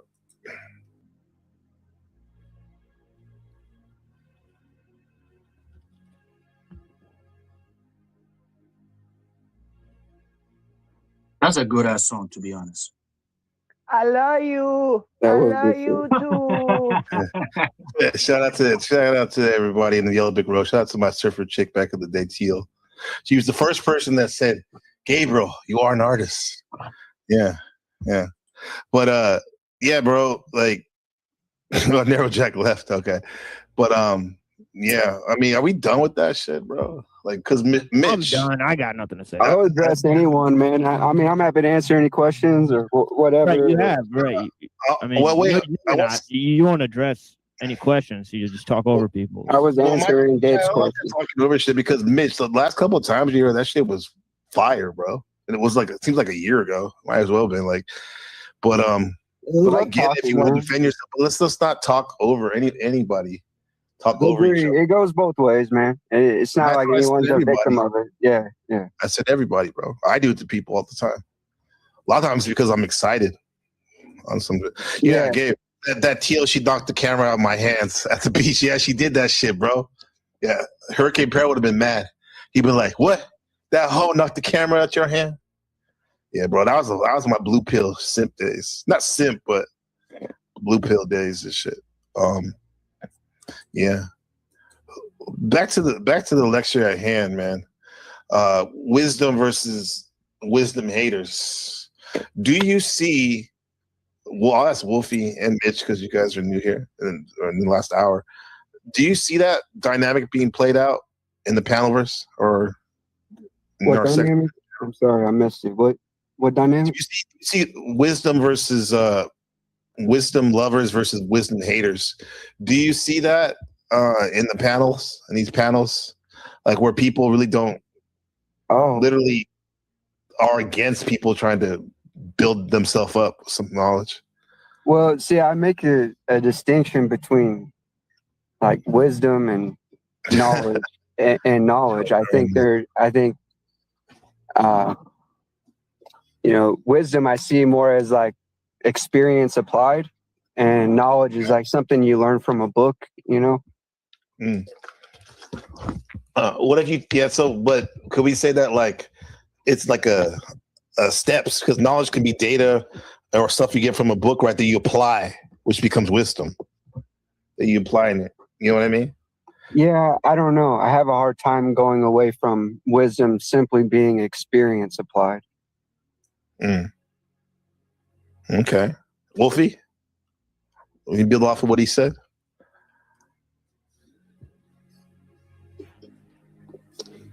Wolfman Jack? The machine lies. Yeah. Wisdom and experience. So what's your thought on that? Wisdom as experience. I think activity is greater than mind, right? I think there's two real forces in the world: is activity, which totally rules over. It's basically like will or spirit. You could, sort of think of it. It rules over the multiplicity of things, which is the minds, right? There's many minds that exist, right? So I think that any type of thought that you could have, experience and action sort of supersede that. And I think the universe started with actions, right? Like I think the first thing God did, he didn't think up a plan of how to create this world and draw up this huge map based on what, right? If you're going to go and create something for the first time, it's not based on anything, right? So that's why they say God called things into existence. It's an action, right? Yeah. At first, what does the Bible say? At first, there was the word. Right. Okay. Yeah. Yeah. Kun faya kun is how we say it in Islam. It says be and then it was. Right. God said be and then it was. Yeah. Kun faya kun. Yeah. There's too many of us maybe doing the at was first though, right? Thinking that's the way to achieve things, right? You're getting like in a loop. Not right, and that's the thing. All plans are subject to collusion, right? Uniqueness, is a thing. To act without planning and act without thinking, right? Once you learn something, it becomes second nature. You shouldn't have to think about it to do it, right? So there's a huge thing where sometimes acting without thinking is perilous, right? And we've all seen that. We all understand the example of that, yeah, right? But sometimes acting without thinking means that it's a superior form of action, right? So there's two ways to think of it. Yeah, this is like back to an astrological tip. We're in the month of Aries, and I think that's what a balanced Aries energy or per person with that sun sign, for example, they do things without thinking, but in a good way, and that's what makes them courageous. Yeah, because they take initiative. They just don't sit on their ass and wait for it. They just do it. Right. Yeah. Right. That's why it says in the Gita, I believe that you're entitled to your actions, but not the fruit of them. It's the karmic works. Uh-huh. Right. You decide what you do. You don't decide what comes of what you do. Yeah. Right. Obviously, life is activity and not production. Right. And God is, like one of the ways they understand God in like the Kabbalistic terminology is like pure act. Right? They think God is pure act. Right, or something like that. They'll come to the conclusion that action is like, like superior or something like that. To understanding it. Right. Muscle memory. I was thinking also, that I feel like knowledge is more of like an interpretation of another man's experiences or perspective, and so I don't know. I feel like I get my idea of putting experiences as a superior to that from like the ancient Irish law, which couldn't be written down, it could only be written about. And because when you write things down in a book or whatever, it's open to interpretation. It's also, it opens the door for deception. Yeah, that's true in a sense. But in another sense, it's also true that whether something is written in a book or whether something comes from an idea of something else, that all of those ideas are based on the idea itself, right? So it's not that they're actually creating something new, right? They're actually going off of what they've learned, right? You could think of anything that somebody else says as something that they learned from somebody else, right? So it's like nobody actually thinks of anything original. There's also some right. And I don't disagree with you necessarily with that. I'm just kind of adding to that idea with the idea that once you have gained a certain level of knowledge, you can either use it for good or bad, essentially, is what I'm trying to say. Mm-hmm. Yeah, it's more about what you don't know, or I believe wisdom is more about what you do not know, right? Could we go? That's why, like negation, that process could be very helpful. Like getting rid of the things, acknowledging the things you don't know, to make room, maybe eventually for things that are supposed to be there. Yeah, I offer a prayer all the time. I say, God, save me from the knowledge that does not benefit. Right. Yeah, that's a good This one. is the prayer, right? That's the only thing I really want and deserve. Yeah. That's why I think a lot of you brothers up here, like you go on your own way, our own styles. We're good at that negation stuff. Yeah. We do that Forgive a me lot. for what I don't know. You know what I mean? Forgive me for what I don't know. Yeah. This is why, exactly. That's it. That's pretty, it seems like a cool Socratic type of vibe, what you just said, right? Didn't he say that? Socrates, like, I know I don't know much or something like that. I'm paraphrasing. No, that's what when I think about him, One I of the think things about I that. don't understand. Yeah. Oh yeah. All that stuff. Yeah. Yeah. Yeah, he says 'Cause that. I'm not the smartest guy. You know what I mean? Mhm. That's why I'm on here learning with y'all. I love Yeah. it. Yeah, blessings, Wolfie. Experience as well. Yeah, appreciate you. Yeah, that's why he died, right? He took the hemlock because he was pissing off the sophists, right? Well, quote wisdom folk, wisdom clan. The sophists and the poets, they had a strong influence on the academic structure of Athens, right? But in terms of so they basically said that Socrates was corrupting the youth by giving them like a fake education, right? And also that he didn't follow the gods of Athens, right? So the poets had charged him with that because the poets were kind of like the religious officials. So he said that he had learned from the Oracle of Delphi, right? That Socrates is one of the wise men of Athens, right? So so he offered the testimony of the Oracle of Delphi, right? And he said that he didn't know what the Oracle meant by saying that Socrates is wise, right? So he said that actually I'm aware of what I don't know, right? So by having a special sort of wisdom that others don't possess, I see that I am aware of what I don't know. And that is a piece of knowledge that others don't have. So he says, when I compare my knowledge to the Athenians, there's a bunch of people who claim that they know things and they don't know. But he said, I actually don't know and admit that I don't know. So I'm more wise than them. Yeah. So literally in his definition of wisdom, he's talking about what he does not know, right? What he does not know, yeah. But I like though he still had the self confidence to say, like, they said, what should your punishment be? He said, basically, it should be that you have a meal every night in my honor. I beg, because I'm telling you guys, basically kind of humble your ass. That's the first stepping stone to knowledge, the Mr. fucking know-it-alls and shit. Yeah. Hey, Mitch, that way back in Greece where people would just follow people around. Not necessarily, because I know you don't. I'm not going to speak for you, but you're here. But I would assume you're not a type of a follower per se. Consider yourself a follower. But do you like how in the ancient Greek times, for example, how they didn't necessarily rely on books, but there was more having dialogues? That's how they were learning wisdom, gaining wisdom. Could you see yourself fitting in a time like that, or?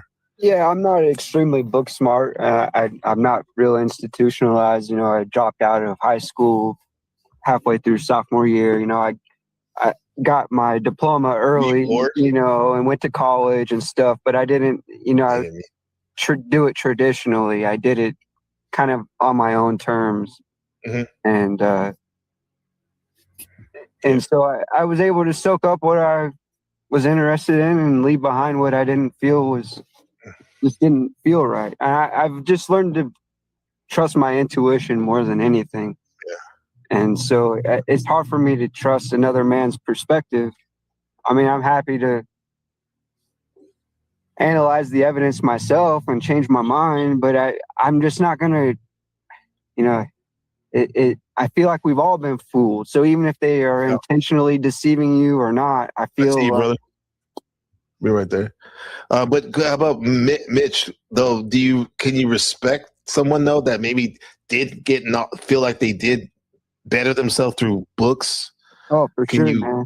trap your hat to? Yeah, it's just not a strength that I really have, I mean, I think we all have our strengths and our weaknesses. And so, I've just come to humble myself with, I had one of my best friends growing up was real smart, and he went on traditionally through school and became a lawyer, and I learned pretty early on that that's not my competition. Yeah, yeah. Well, I'm glad you're able to see that, because it's good. It's a good step and knowledge, wisdom that you do know your strength and weaknesses. Some people don't even know that. Let me bring up this guy right here, our friend. Yeah, right.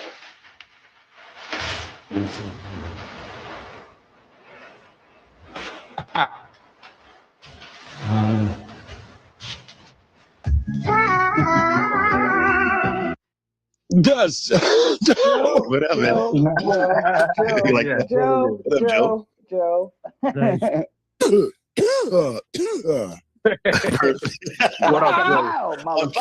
I'm cute. What up, bro? That was dope, Joe. Like that, OG? Caught him off guard. Who else has a damn fucking intro and shit? That's the only good part of the song, actually, right? Oh yeah. I never went to high school. I went to school high. I think everybody in this panel loves the trees. For sure. Yeah, I'm about to smoke mine right now, to be honest. Smoke one for me, bro. I just finished dinner. You know, you got to smoke a cigar and smoke a little weed afterwards. So, that's what this is. This is perfect. You been following this shit tonight, bro? It's been crazy full moon. It's crazy. Following what? The panel here or here? I mean, it's all one panel, basically, right? All the shows. Sit on here. I No, guess but I'm saying, okay, what you saw, it's a continuation of what went on here earlier. That's going on now. Okay. That's what I'm saying. It's first of all, I'll just say it's one big panel. Can we get that straight? All this shit. Basically all this shit. Yeah, but some of them are more a little bit highbrow than others. I'll just put that out there. Shout out to Machine Lies. But anyway, I gotta tell you, this can't go wrong. I'm a fan of Mars and TML. This shit can't go wrong. I don't give a fuck if they yell at each other and shit. You know, this is like great. I'm a fan. You don't care? More. I mean, let's just be honest. No, I'm just kidding. What did you say? Let's say, who are you a fan of more? We know the answer. We don't got to say it out loud. It's okay. That's funny. Let me big up Mars a little bit, and I hope he don't get mad at me because I got to put him down a bit first. When I first met Mars, he was like frenzied, schizoid, jumping on everybody, rabid fucking animal. But you could see he was smart. Me and that nigga been friends since the day we met, and that dude did a 180. He did a 180 and he brilliantly expressed the shit he said up here today. Yeah, he jumped and interrupted a bunch of shit, but the content of what he was saying, that motherfucker come a long way, man. I admire him for it. And I see it because I'm smart enough to see it. You got to be smart to see it. Yep. See, that's what you don't need to be humble because you're right. Because that's a skill you have to see it. That's why I wanted you up here when you were done. Because right. Yeah. Because did you hear right, like both these motherfuckers, TML and Mitch Lovin, but he's done. But like they actually ended up building with each other for a good minute. That was a solid build right there. That last I didn't, but when I just came back, I heard the tone of when you were just talking to Mars, his tone had totally changed. Everything was civil. You said, "Can you admire the guy for being smart?" He was like, "Yes, of course." You know, it's not my kind. I heard that part. Yeah, but before, they were both building off each other. Go ahead, Wolfie. My bad, dude. Joe Cool. No, you good. We peep game. You see what's going on. And you just, you know what I mean? It is what it is. Game like a player. You can check it. That's why your discernment come in too. The more game you've been around. I hate to say it, but you can't fucking be in and out dope houses, crack houses, smoke shops, all that goofy shit without peeping a lot of game. The slickest niggas come in and out of there. That's how you get a lot of discernment. Yeah. And a lot you gotta get out there. You gotta have to bust somebody in the mouth sometimes, you know. With that said, yeah, right. With that said, if you combine it, in my opinion, I'll speak for myself with book knowledge, right? Not just anyone, but the great men and some women too. But you combine that with your street smart, you cannot lose. That sounds like a winning combination, don't it, man? Exactly. The guy with a high IQ and hit the streets, that sounds like a winning to me. Hey, Brother Malcolm. Yeah, he's the epitome of that. There you go. He did disrespectful. Not respectfully, but we are live. Great example. We're doing that. Great fuck. Around here, we call him Brother Joe. Brother Joe. Yo, you be reading books though? Oh me? Yeah, I love to read, and I love paper. Fuck, I was about to tell you this one I'm reading now. I can't even find. I lost it months ago. Red fish, blue fish. No, I wish I can. I also got yeah, I can read a bunch of shit. One of my favorites, I got a bunch of them. One of my favorites though was Divine Revelations of Hell for separate reasons, and the prophet Khalil Gibram. That's you think the fucking prophet wrote that, right? Yeah. He carried it with him every day. Blah blah blah. Michael Draws in the Bible Code. Anything that fucking what's the guy who died? A Brief History of Time. That no, in a wheelchair. Stephen Hawking. Stephen Hawkins. Anything he wrote. He only really wrote a couple. I wrote Black Holes and Baby Universes, Brief History of Time, but he has a collection of memoirs and shit too. I read all that shit. Okay. And, just period, man. Put them all together and get a synopsis of where your mind's at. Yeah. I'm also reading what's my jigget again? I got it right here. Sun Tzu. I'm reading that again too. Yeah. Machine. Name 10 books. You guys remember that guy? You remember that? Yeah. Come on, bro. I bet he could. That's a Mateus. I'll go with the ones I think are really important. Right. So, okay, let's go, bro. So we'll go with fire background, by the way.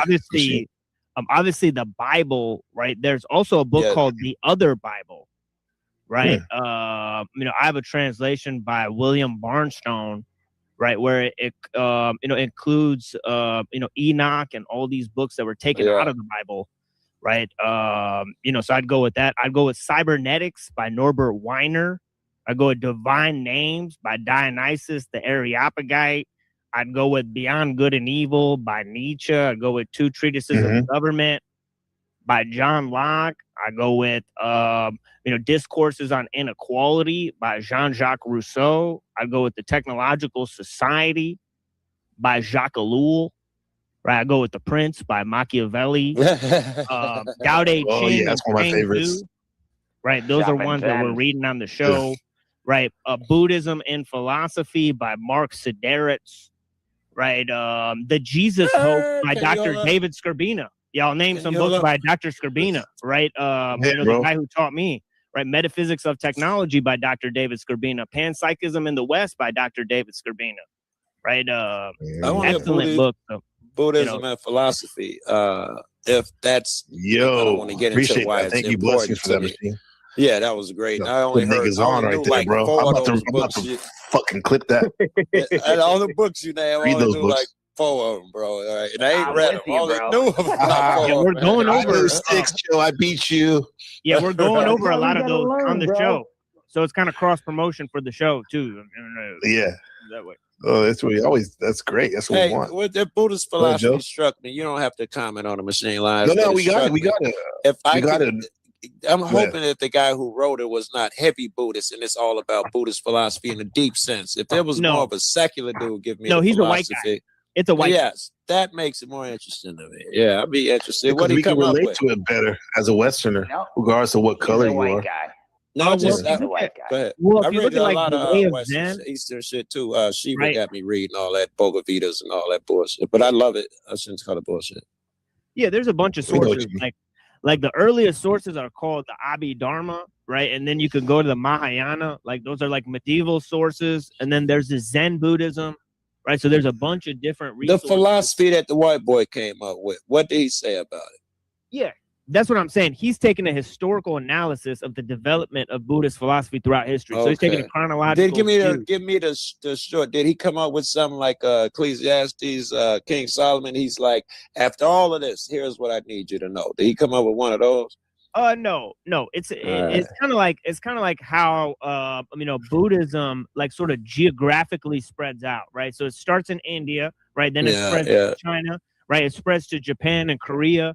Right, and as it does this, there's types of Buddhism that spread, and it's also culturally ingrained with other types of worship, and like for example, Taoism and Confucianism.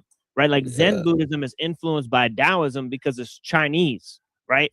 It actually represents the migration of Buddhism from India to China, right? So you have that during like the first century. Yeah, and then you have the Mahayana and the Zen traditions. They keep on building until like the 11th century. So that was, what we consider like the medieval period, right? So Buddhism keeps developing, and then there's even samurais, right? Like the Book of the Samurai, right? That's written by Yamamoto Tsunetomo, right? Yeah. He's been influenced by, he's influenced a lot by Zen Buddhism, right? But it's influenced to know that the samurais were really well learned, right? I read Like a lot about that shit. out of like a lot of like warrior classes in history, they were extremely well learned people. So And this is where COVID came from. What? I'm kidding. That's kind of funny. If you think about it, though, if you really think about it, though, like China or wherever, agent. No, it came from to be honest, to be fair, dog. Hold on. Sorry, I didn't talk about you, but like to be fair, it came from North Carolina lab allegedly, and then it got shipped to China. Yeah, Let's keep it 100. It was a joint co-creation. But to be honest, you know what I'm saying, though. Yeah, I know it got released there. Yeah, we got you. But I thought bullshit. it was saying that it could have come from all the way over there, from India, then to China, then to us. I was wondering, he just went joking. We all know it's all caca. Yeah. It's all caca. Let's go to this right here. What do you got? Machine panel, Mitch. What do you guys think about this? For the Buddha, knowledge can be intellectual, knowing accordingly, or anabuddha, while wisdom is direct, penetrating insight or experience. Paka Naba. Yeah. Hadi. Yeah, I think there's a lot of things like with knowledge versus intuition, right? So Mitch was saying that intuition for him. Yeah. Or even logic versus intuition. Right? Who's this Monkey Man Master? Monkey Man. Oh, so the Pali Canon. Because Shadow Buddha has me reading that. We've been discussing that for like over a year. The Pali Canon is knowledge from the sutras, right? But the Eightfold Paths is more wisdom of experiences. Would you say that? Would you say that? Yeah, sure. And Buddha, he gets into some of the sort of like philosophical proofs too for the later ideas like Abhidharma and all those ideas. But some of those thinkers, right, like like when we're gonna go over it on the show, right, like they have a lot of argumentation to prove Buddhism is true, right? So Buddhists are unique in that they provide a lot of text and argumentation behind what they believe, just like the Christians, right? Christians also do that, and it's interesting because both Christians and Buddhists have an ascetic practice as well. What's an ascetic? Yeah, they do. Yeah. Ascetic? Yeah, it's like the monasteries, Joe Cool. Okay. Like a monk. Yeah. Monk mode. Okay. Yeah, we have those here too. Yeah. No, I think there's truth in everything, bro. Which one is real? I don't know. I think we could take. I think it's. I wonder so. if truth. There may be some objective truth somewhere, but what's real? That appears to be fucking, really liquid. You got arguments. What do you mean by that? What's really real? Liquid? It's changeable. Like what's real? It can change. It can never be here. For instance, is that rock standing still? Yeah, of course it is. No, it isn't. If you speed up time, you look at it, it's been moving. The motherfucker started in South America somewhere. I would disagree, sir. You'd probably I've wrong. seen roads. Dude, I'm just telling you. Like I've seen pictures of roads from the 60s today, and they look the same. I'm talking about a rock that was in North America and fucking is now at the top of a mountain somewhere because of upheavals and shit. One rain, that they rode it. It's always everything's in constant motion. But even in Wolfie's, I see it in the back, bro.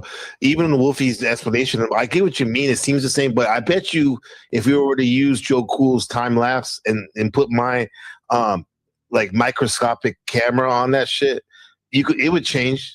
We could say change got worn down a little bit. I'm not saying that. I'm not saying that. Okay. This is true too, dude. No, but check the point though. About it. What time is it? Yeah. That's hard to see where a thing is. if you Yeah, you what nail it is down, time? right? All of these Right. things don't really seem to be real. Right. Let me. What Well, is this time? guy's real. Hold on, real quick. That's a good question. We'll get right there. That's Bring him good up. dedication. Way to go. What's up, Austin Murphy? How's it doing, bro? What are you doing, bro? Can you hear me? Yeah, we hear you. Good. You good? All right. Usually I lose audio when I join streams because I'm. Don't feel it. It's Phil. fucking annoying, dude. I need to get No. on a laptop or something because it's annoying. I was telling you, I think Oh, you bailed dude, last that's the time. If veteran. you What's take up, the buddy? link and just take the URL for the StreamYard and put it into your That's a Google. lot of work. That's a lot put of it work.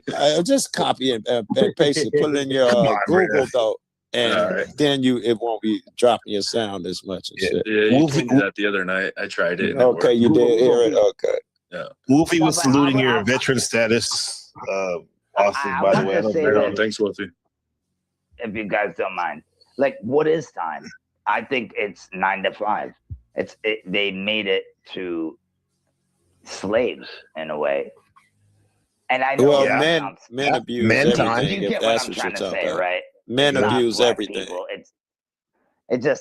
But time is Black an people illusion. come in. What? Time is not a real thing. Carol It's said just something you go to punch your shit in. Nigga, they ain't shit. That's what it is. Nah. Nah, that's not what I'm I'll saying, take it. bro. I'm just saying it's a illusion. Fucking existential modern day 3.0 take. I like it. I'll take it. Oh, even back in the Niggas ain't day, shit. Where's the lie? Yeah, right. I They don't- play I don't- basketball. we all football, do baseball. things that we can always do My better. ninja's for sure. everything. Come on, bro. Get out of here. I've thought that way before, but I don't see how time can be an illusion if that's the way that we You can't touch it, feel it, you can't see it. we refer You can back only to see it certain as dates something that and was made. activities in history that have happened by saying this was the time of day, this was this. So we can make a reference for a certain event based off of the time period. So I'm not sure if that It's real, but you do like I could realize say that 9/11 was September 11, 2001, right? That's a time. That's a specific time. well, what about if That's a you know, year, if a guy? What if a guy was? Yeah, a year is twins? time. A year is a What- smaller word for time. Yeah, I guess. Yeah, you can call that.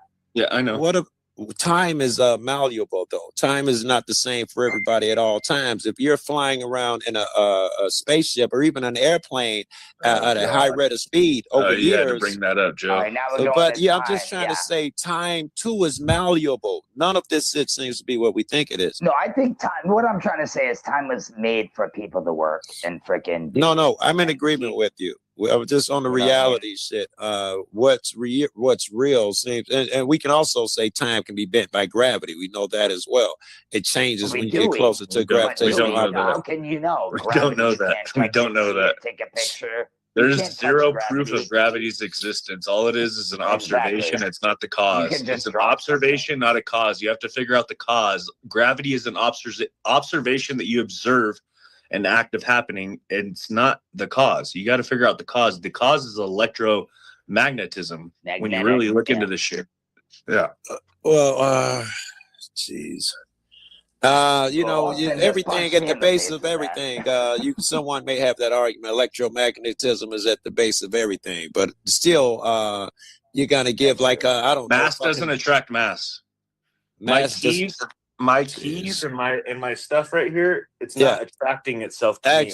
I'm a bigger mass, right? Right. But your argument is going to be, well, the Earth is bigger, therefore it's attracting to the Earth. Well, why don't you let me give my argument? All right, go ahead. Yeah, let him. All right.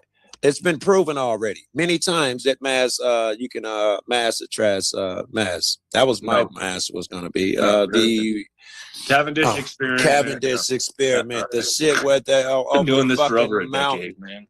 Well, you're bad at it. You just saying shit so far, right? Keep going. You just, I don't know. I was smart enough to realize that outer space beats all the basic laws of physics. All you said was Cavendish experiment. It's a real thing, right? It's recreatable. Many people you can't have a gas pressure system next to a vacuum without a container in between. We live in containment. It's basic physics. basic fucking physics. Did you see the space launch yesterday? Basic physics. You do. I not saw have the a TV? AI. I saw the AI. It was AI brainwashing. I saw the mass brainwashing AI that all of you gullible people are going through. Oh, okay. If it wasn't AI, I see it for what it is. I see it's all just AI bullshit, It's garbage. AI. Swap. The None of rocket it's was real. AI. All of those witnesses and cameras, it was There's AI. 0 witnesses. Wow. No, it was actually people close enough to get the heat. I don't know if People you're ever were going allowed. to figure it out. I don't know if you're ever going to figure it out, I'm Joe. just talking about this one thing and the truth, and you would like to run because there were many The people out truth, there. the truth is, outer and they space let them is get fake, and there's close 0 enough. evidence of it. You're switching over from the launch, right? There were witnesses there. Are you just gonna hand wave that and say they weren't, or would they CGI as well? There's Either so way. much more. There's so much more going on behind the scenes that your brain can even fathom right now, Joe. I'd say our brain. You have no idea what I fathom, but you can talk about you. You can't fathom it. You went through an entire life of brainwashing and indoctrination. And We they all told did. you that planets and stars. I know, but Told I you the broke out same of it. thing, A too. lot of us are breaking out of it because we could see the lie for what it is. We all been through it. You just told me the rocket was CGI and those crowd was CGI. What do you see? You gotta. I can't help you. You gotta start thinking for yourself. I've seen rockets launched from Florida with my man Rice Crispy next to me. Yeah. CGI though. And they go real time. right. Let me guess. Were you in Florida? I just said that. Yeah. Were you on the peninsula of Florida where all the rockets go into the Bermuda Triangle where they don't want you to go, where they don't want you to go, and they scared and brainwashed all of you from birth? Okay, that's just a statement though. I prefer proof and facts. You just saying that you've been fooled and tricked. You got to prove it. Do something impressive. Don't just make claims, right? That's not Everybody it do though. that. You have to prove it. I'm saying it doesn't exist. You have the burden of proof. I just proved that I just thought I proved it. I said you saw There's a rocket. 0 Hold on, evidence hold of on. outer Let me say. You say 0 evidence. This is funny. You said that there's no such thing as that there's gas and it must have a closed container. I said as proof that your shit's wrong. A rocket went up yesterday, and a whole bunch of kids saw. Do you know how? You responded with it was AI. What do rockets Yeah, run I know off the of? AI is kind of funny, Joe. That is. What do fucking rockets? funny, What do rockets run off of, Joe? A bunch of shit. No, You I'm- tell I'm- me. No, I'm I'm asking. saying What do they They're use going to around. Hey, to hold get on. around? They're What do going they use? around the back of the moon, right? How do they go They're left, going right, around. up, and down if you're in a vacuum and you have nothing to progress off of? Yeah. You have nothing Well, to dude, push you're off not of. even- There's no dude, how air. There's do no they get oxygen. through the- It violates the all radiation, basic though? principles Like- of fucking physics. It It's don't just common violate the sense. basic one that is bouncing off the God wall of the damn. rocket, the inside wall of the rocket. It's too late. That's for what you. it's hitting. There's so much protection you need from How radiation. hard is that? It's too late. And for they're you. going yeah. around the I back. can't. I Austin, can't wait, hold convince, on. I can't convince you. It is what Austin, it you is. got I've hard accepted on this. me. I found on out this shit, November bro. of 2017 Yeah, What that the outer hell? space is arguments. I've completely been going fake, over this shit for years. and All we've been right. waking you people up for years. But you have Same- no same facts, as I. right? You say stuff like that, but your facts That's you. fall. You don't have facts for outer space. The No, whole but- thing is a and I let's deception. be can honest, though, videotape The everybody- it. entire thing is a everybody mass brainwashing You can't prove hypnosis. shit. You Wait, can't I'm prove not it. so sure we can't. What phone am I on? You can't prove it. You can't touch We're in it, the feel void. it, hold it. Here it is. Take that bitch. If that's true, Nobody what's can prove Mandela shit, effect, dude. We're Austin? all fooled. Get over it. Wait, what'd you say, Mitch? If I haven't I heard you knew that, speak in an hour. Hold I'd on. be pretty fucking smart, wouldn't I? I'm just gonna ask Austin what a Mandela Wait, effect hold on. is. What did you say, Nobody Mitch? knows. I don't know what it is. I can't Shit, explain Wait, hold it. on. He's talking real quick. I don't Go know ahead. everything. Mitch with the Mandela effects. Let's bring Hold that on, bitch Mitch. in too. We can't touch it. We can't even prove it. We're in the Nothing. void. That's Well, what proves we're in a just computer heard can't even prove simulation, it, period. holographic fucking simulation. Hey, Austin, hold on. This guy's talking. I'll Hold on. bring all my Respectfully. shoes and my glasses. Wolfie, if I have them. hold on, bro. I I just get heard. it. Go ahead, Mitch. I just heard Austin bring up the Mandela effect a lot, and so I was just curious of his perspective about after his last statement about it's all hogwash or whatever he said. You know, what his thoughts on what the Mandela effect is. I think the Mandela effect is check a that link cause in from the chat. programmer that's programmed this place that we live in. And so the programmer is making changes, and thousands of people all at the same time are noticing the same exact changes. So it can't be a You have a- conspiracy theory. It's you have a impossible. theory It's on how the impossible. It's changes impossible occur? for it Let to him be a finish. conspiracy theory No, when this everyone's is going on. experiencing the fucking same thing. I'll get him. Right? I'll get them. You good? Do you have No, a you're not theory gonna on get how anybody. they're changing it? On Theory how means they're not knowing. I know Yes. things and I don't know things. Yes, yes, yes. I know what a Okay. theory is. Thank you. I have a fucking computer. Do you have a theory on how the masters are erasing and changing This our is shit? I live got right a here. couple of them. No, man. I mean, I could speculate all day and I could That's come what I'm up with asking. Do you theories, have but a at speculation? the end of the Yes, I'm day, I asking- don't That's know. what I was shit. asking you. That's what I was I asking don't know. you. I don't know, Joe. It's the same thing. There we go. At the end of the day, no matter how much you Same learn, thing you with don't the know moon. shit. It's the same thing with So- everything. That what Gabe Nobody has knows. up right now. You said it's Exactly. difficult to prove space exists. There's a 24-hour live stream of the ISS that's in outer space. What you're right looking now. at right Do you now is believe that? computer generated Just because, images. And if you go on NASA's website, if you look deep Look into at their that website, shit, bro. it will tell you that all of their measurements are made from a plane surface. Okay. And they Yeah. Photoshop. I've been doing this shit. for over You a know that. decade, They Joe. already said Me that. too. I have not a decade, I know, but but I've and you're heard still in. I've heard the you're still plane stuck in the surface, and delusion. you're wrong about that one too. You just keep repeating that, right? You're Because you still fall stuck short in on the facts. delusion. You threw out that NASA Joe. says they were taken from a plane surface. That is not fucking NASA true. means to NASA deceive. has NASA and- means to deceive. It's right in your face. They throw the answers right in your face, and you can't even see it. Yo, Austin, who cares, dude? It doesn't matter, bro. Let it You go. think a good Who cares? I care because they're hiding God. That's the entire point. No, That's dude, the reason people why are they gonna find created. it That's if they where. That's want the it. reason why the fallen one created outer space was to make all of you think that you're monkeys on a floating spinning You ball in think a they- vacuum, yo, and you're the completely creator made everything. insignificant. You're completely insignificant when in Austin, all bro, I'm actuality telling you're you, not bro. He insignificant. I'm think his he's the side. only one who knows the truth, man. That's You don't why, know by the the truth. way, You haven't Austin. spoken any truth so far. Here, Joe. let me speak something right now. Go ahead. The only reason that that you make these statements and must immediately get scalloped rather than face the truth or follow a line of as shit, you I'm got to telling you the change. truth. Excuse me, I'm still talking, and that's another thing you'd have to do All right, too. Paul. You'd All right, have Paul. to really not take on any new information, be unwilling to hear any new thing. That's actually completely false. It's the opposite. I'm completely No, open-minded. you know what it is? Yes, you. But you got to do that, man, right? In order for you to feel special, which is what you do, to feel superior I don't to care people. about feeling Because special, if Joe. someone actually, if you took in new You're knowledge, not going you to realize psychoanalyze that me. you're You're not going to just a regular psychoanalyze guy. me, Joe. I You're not going to just did. psychoanalyze me. You talked Here's, over me because, like I said, you must. But I just did. Yes. All right, buddy. My I don't- turn. I have to say this though. The Shadow Buddha brought it up earlier about Mitch, praying to Mitch and Machine. He was saying like, I don't add this to my 2 cents. Like Mitch is one of the best at being critical, like critical thinking on Mitch? people. Like Oh, hell yeah. he's good at pulling things out. However, Buddha had mentioned, I don't know if you go outside, he said maybe Mitch could being more tactful can help. And I can see that with and I'm not trying to be a dick, but like with Austin, because you say you're open minded and I think you are too, but your tact sometimes, because you've attacked me and assumed that I was thinking about the flat. I'm a glober or whatever, when just because I brought something up. So it's like, do you see how one could see, like, bro, like your tact sometimes, Austin, with especially because I know you're passionate about the flat Earth. Yeah, I like the whole it. I'm willing dynamic to stuff. talk to you about all that shit. You know, sometimes I step over the line. I realize that, and that's just me. That's me. Part of it's me being passionate, and part of it's just me having, being fed up. I'm just fed up with this shit, bro. I've been doing this for fucking so many years. It gets old. I know.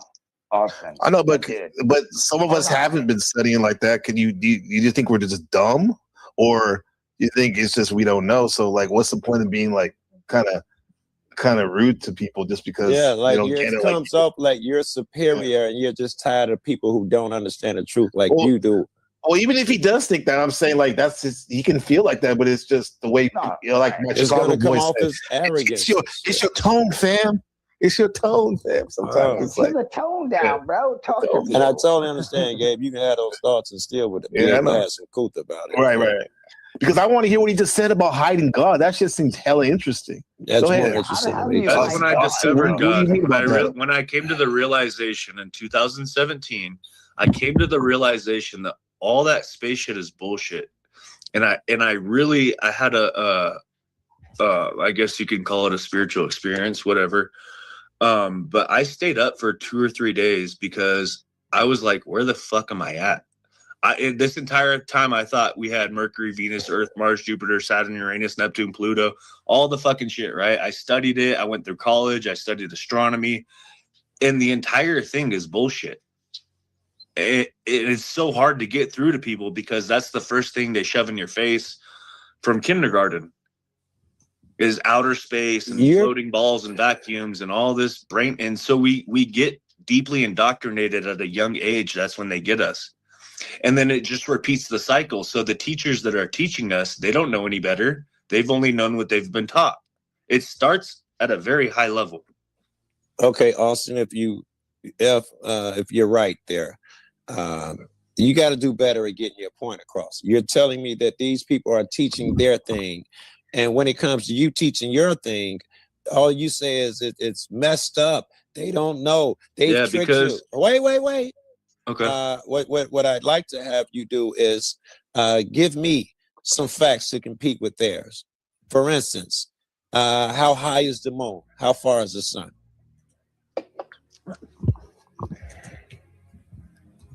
So, Joe, when you research like I've done for years, you come to a point where you realize that you don't know shit. You don't know anything. And that's when you humble yourself and become completely honest. And so if you don't know shit, how you know they're wrong? And so there's this thing called the Antarctic Treaty, right? I'm familiar with it. Okay, so the United Nations, all the major countries around the entire Antarctica planet, you take the word off of take the letter T off of plane and planet, and you get plane, which is flat, right? So they tell you right in your face.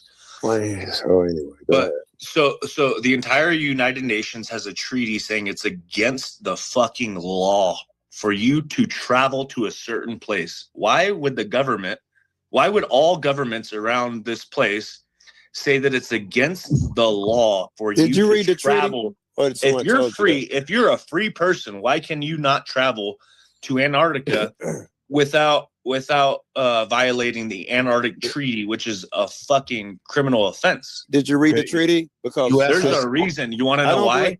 Because that's wait, before you do that, before you tell us, hold on, before you tell us that, well, you already did it, but like, let's see some reasons why, and then you can say what you feel. Hold on. One reason would be like, it could be that what you said, but it also could be because it could be a psyop on top of a psyop. So we do talk about it. So we do talk about it when there's other shit that we can put our attention to. And I think it is a psyop on the top of a psyop, but I'm trying to get people to the first level. And then once you see that that's a psyop, then you get to the next level and realize it's all just a fucking holographic projection. And that's why we have deja vu and fucking Mandela effect and everything that doesn't make sense that we can't wrap our minds around. Now, who's the god you're talking about in that scenario? Excuse me, the programmer. It's the program. It's the programmer of the simulation that's controlling all the zeros and ones. It's the programmer of the simulation. So an actual human? I don't know what it is. I'm not arrogant. I don't understand what it is. I just know. I know that it's something above our mind. If I created a fucking video game, I'm not gonna let the characters in the video game know my name is Austin Murphy, right? Well, I mean, it depends, bro. Like according to the 5% Nation, like God is man. God is a man, not like a real man. And you did. Yeah. He did. He put his name in the game already. He's in the game right now. He's playing. If you think about it. Okay, Joe, cool. Well, I'm still thinking about the treaty. It does not say that. They agreed that they would not make manufacturers of businesses anything that would ruin the environment. You are free to travel there. Go to the United Nations website. It's .gov. I'm not fishing to. Okay. And do what? You know, and do what? What? You're I'll not do it go if in it the middle proves of that bitch. I'll go if it proves what.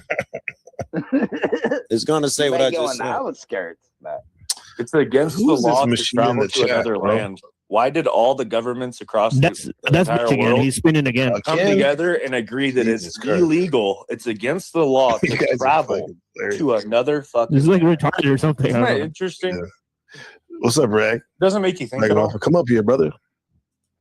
It does, but I think You it's all a engage me to delusion, defend bro. I another think it's a man's bunch of bullshit because none of us Rega, ever rega, been there. Like, what are we gonna do? We're going to Antarctica, bro. Let's go surfing. Google says it's not illegal, and then they say check the Antarctic Treaty. It's not illegal. There are environmental regulations, which is what I told you. Check the Antarctic Treaty. That is exactly what I just told you. Yeah, but Joe, you know, dude, if you pulled up on a boat around there, they're coming out with guns, kid. You That's know what that, people bro. say, Come but it's 2025 and 2026. But I've and never I haven't been there. seen We got a any puppy. of the video. I've seen video Right. of I every just got a German crazy thing Shepherd. in the world. I haven't seen Cool. a video Very of the cute. police turning no one around from an ice wall yet. Why not? Don't not nobody good. want to make money? No Oh, you people don't go. like money? She's on her I'm period. with you. That's a big Dude, sis. I agree. The big sis. That's what I'm talking about. That dog life. By the way, we got a guest. We got a visitor. Fucking toilet paper. Sorry. That's all good. We got a visitor. People be okay. Because I know I'm not. As a real nigga with feminine energy, I am not okay with that. Oh, my boy, Hurricane Pearl. What's up, Rocky Shepherd, Mr. Rocky Shepherd? Look at he's trolling. Look at that shit. It's a T. Come on, dog. If you rearrange the letters, it says Satan. Does it? NPC. Yes, it does. The red line and the white Yes, line a that T? cross each other is a T, That's a and, T. and you could rearrange it to Satan. Oh, they're Also, the trolling. red lines, the red lines are a serpent's tongue. That's a snake. Yeah. Damn. It's 666. It feels like that. And they always say launch NPC. T minus. Oh, I got you, Pearl. NPC. Can you What? play the stream that Flow State uploaded earlier? So we Play got the stream? Oh, Yeah. hell no. I'll watch it maybe later. $30. Yeah, exactly. For the, hey, yeah, by the way, hey, y'all niggas didn't give me like a buy me a coffee, bro. Come on. I'm thirsty out here. Buy you a Not coffee. like not in that way, not in the Pearl way, but in some Skrilla, bro. Hit me, buy me a coffee. My fucking Cash App's not coming back till May, so fuck motherfucking OTW and those bitch Man, asses. don't buy other man coffees. Yeah, I don't have that. Yeah, I'm in You don't have PayPal? Taiwan. That they don't really work well in Taiwan. Damn. PayPal. See, I only got PayPal, bro. It's all good though. Send you some. It's all good, bro. Yeah, but the link is right there to buy me a coffee. Y'all hit me up on that shit. Yeah. If Yes, you don't support buy the him a brother. coffee, we're blocking He really needs everybody. That's a wrap. PayPal me, I'll send it to Gabe for a Play the small video, transaction NPC, fee. please. Play the Jesus Christ. No, we're kicking you out first. Get out of Where here. the Texas Blue, by the way. What'd you say, Pearl? I had a text. What'd you say? Play You want me to play the? Yeah. Oh, you mean that video? Oh, you mean the one where you're spurging? Hey, No, stop wait, abusing it, yeah, dog. the one of Flow State Oh my uploaded earlier in the premium. Oh, it's not a live stream, is it? No, it's Okay, let me see. Chuck, the one with Chuck's profile on it. All On right, the let me video see. side, not on the live side. All right. He says premium. I'm not a member anymore. Yeah, like he uploaded a Think short we're stream balling? earlier. That shit was funny, bro. Like I said, my ribs was hurting that I couldn't laugh. Otherwise, my mom would have heard me, and I would have been busted. Well, laugh the It's fuck a out. short. It's a video. Yeah, Oh, this one. I'll play it for a second. Yeah, for sure. the one with Chuck's profile on it. Yeah. As long as you don't get fired up, you're not gonna try to hurt somebody and shit. But Yeah, don't hurt your ribs. Holy shit. Dude, I couldn't. Chuck, if you're watching this, the only way for me to forgive you is for you to pull your pants out and show me your penis. What? Oh hell no! Come on, nigga. That God. was some gay shit. That was What are you funny. doing? What You're the better fuck? than that. Come on, bro. You're supposed to be my boy. You're supposed to be like, how am I supposed to? Someone Come on, bro. has to say. Someone has to say, bro. Someone has to say. The fuck? Someone has to say. Chuck, if you're watching this, the only way for me to forgive you is for you to pull your pants out and show me your penis. They're down already. I got news for you. Just Chuck like it. Yeah. Let me tell you something. Joe's like, yeah. Not only tears were coming out of me, but hands you working hard. But boogers were coming out of me too. He said, "Take them tidy whities off." Oh God. Parallel. It's for you to pull your pants down and show me. Like I said, Chuck, if you're watching this, the only way for me to forgive you is for you to pull your pants down and show me your penis. Joe Cool, did he get his black card taken away for that shit? The way Joe was, the way Chuck was laughing, bro. That was said he was bad. Oh, yeah, Austin left on that shit. He made Austin leave for that. He said he was bisexual too. Yo, Gabriel. You're bisexual, apparently now? Your character? No, Gabriel. Kelly Jimenez is not gay. He's a real nigga. Be bisexual. Say again. Okay, you mean you do gay for pay doesn't make you gay? You're saying with your comedy? I mean, it depends. Think about it. Say whatever they want. Yeah. All I know is Not I'm you, not Wolfie. gay. If I were, I would have told y'all straight up. If you were, you wouldn't be allowed on this panel. I only got one spot is reserved for 10th man. That's about it. He's pushing it. Or Max is the next one too, and he was here. You think so, Wolfie? Go ahead, Wolfie. Tell me your reason why. They think I'm gay. No, here we go. Gay, bro. That was some It's okay, weird man. shit, bro. What? Take your pants down, Tell bro. us That why. was some weird shit, bro. You're right, it's weird, but And not only that was the second part of that, Wolfie. He said Someone show him has his to say, bro. penis. Someone has to say, bro. Somebody got to say it. Because I want to know why. Because Joe Cool will say it. Gabriel will say it. The flirt back at Maybe Chuck. Rocky will say it, but I don't think so. No, but Does Chuck have a big dick? That better be the reason why these women. What? That better be the reason, bro. Wait, I didn't hear what you said. Go ahead. Shit, bro. I said, like, does Chuck has a big dick or not? That better be the reason why these women just flirt back at him. That's all I want to know. If that's the That case, was I some respect gay these shit, women. bro. I understand. But if y'all submitted to him because he's a good guy, nah. Y'all niggas tripping.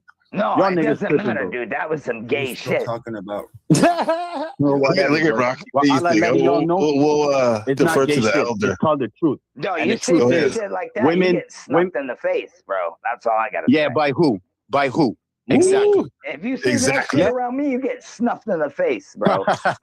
Will you ever get the chance? Yeah, pull Yeah, my exactly. pants down. You wouldn't even before you even get the pull Nigga, you pants won't down, even you're set, getting you won't even snuffed. continue talking the moment you talk like this in front of me. Because the moment you talk, it's a slap. Simple. That's a lot of people say. I understand that, Well, I'm not them. but it's just like is the flirt is the earth flat or not? We can stand in the middle and we can find out. And you slap, I slap. Yeah, well, let's see.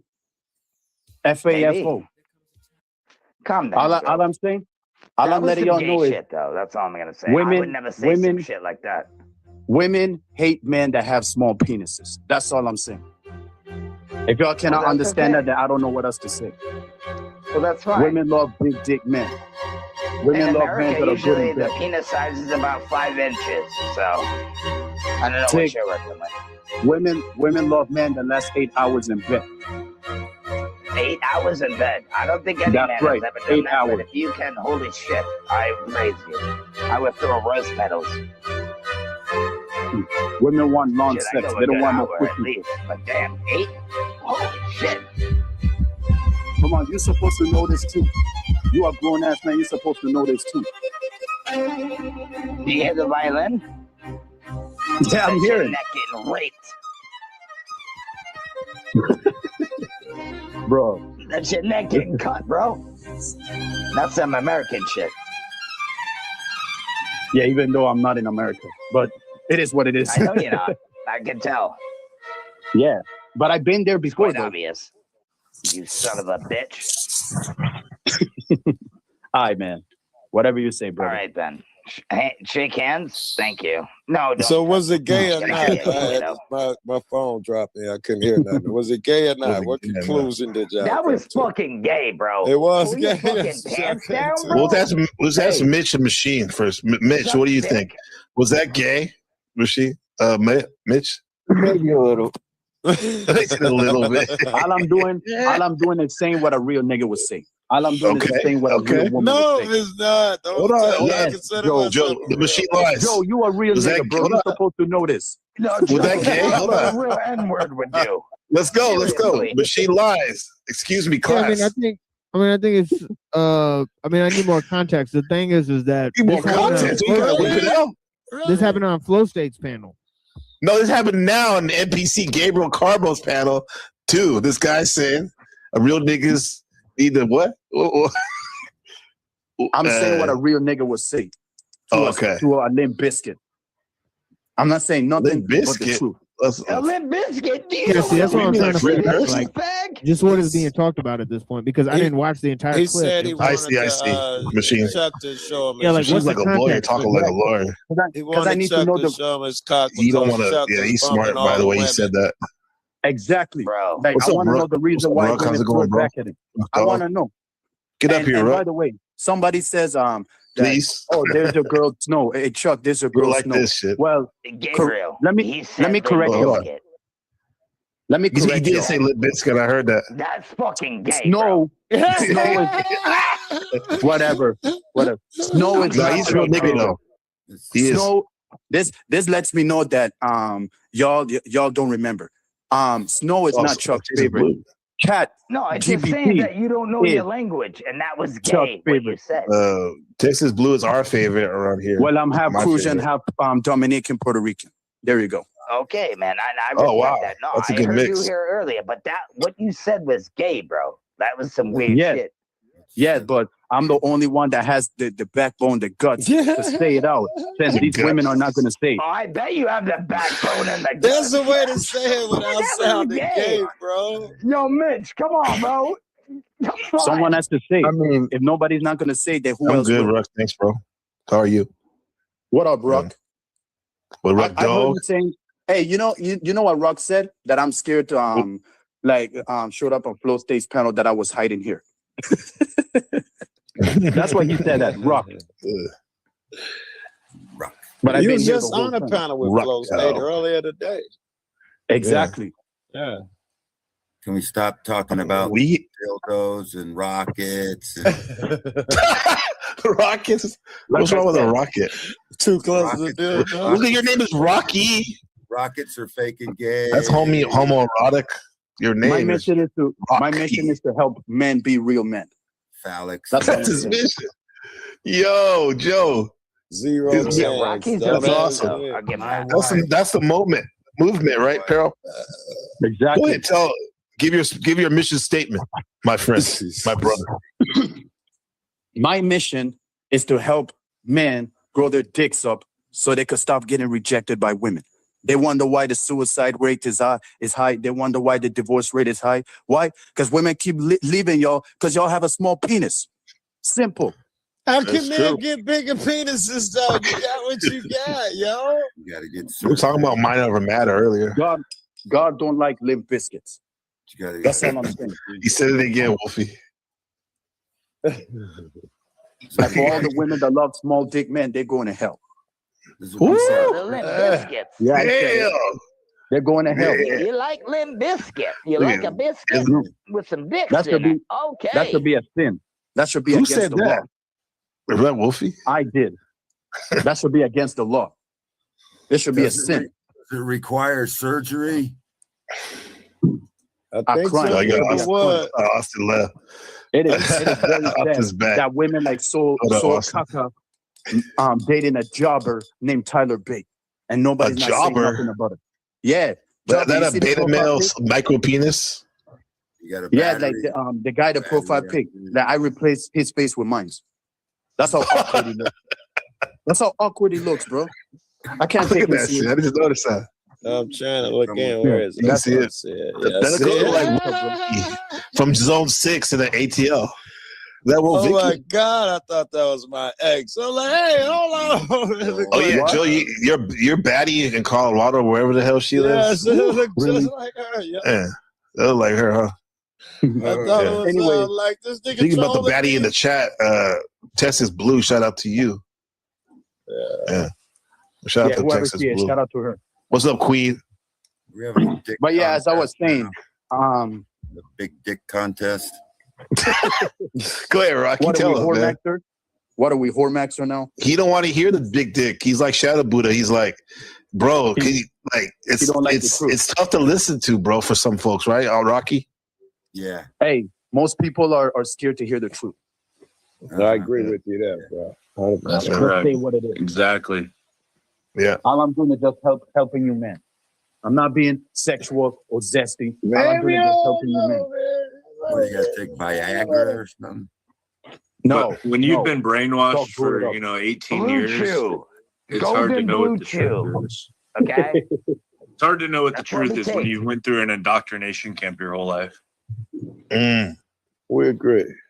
That's true. Austin We get did you the on same that. thing. You He got raped and he went through all the good things. Run up this hill with your butt, boy.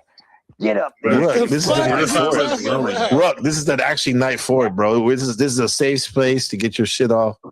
Yeah, it's all good, bro. Yeah, No, it's but a full true, moon. though.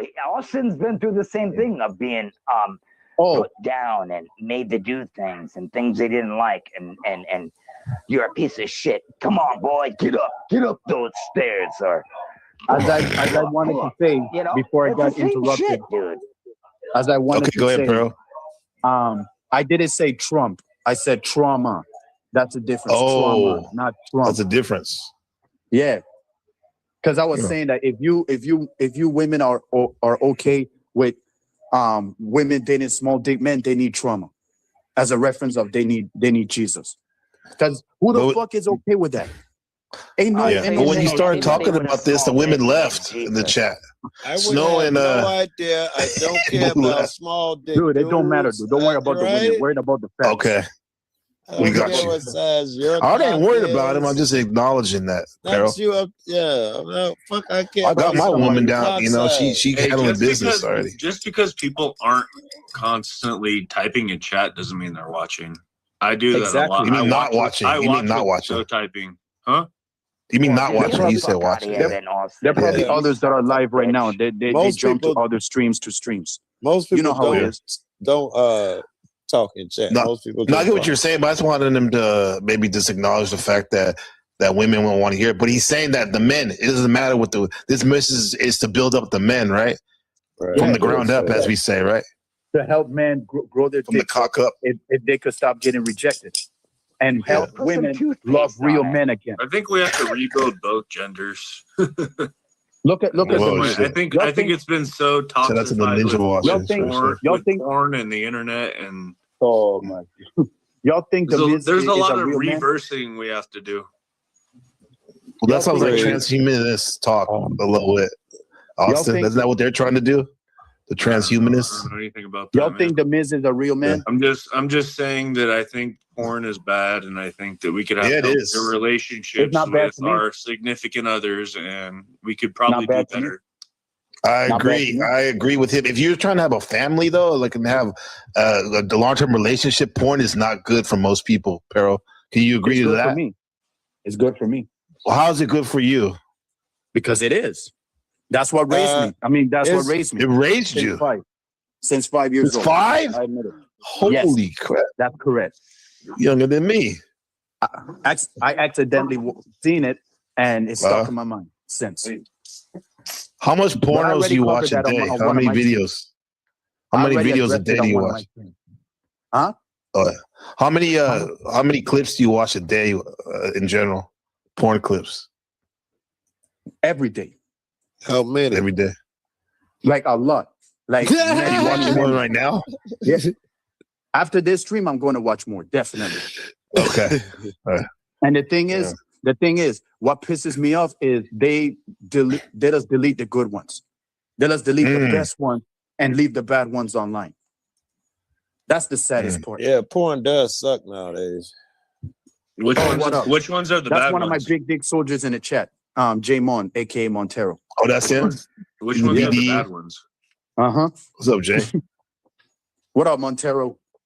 I'm asking. That nigga I have a don't big like dick, by the the way. ones with the chick that's staring all in the camera and thinks she's a superstar. I don't like those. I don't like looking Joe at likes no the dudes. stepmoms.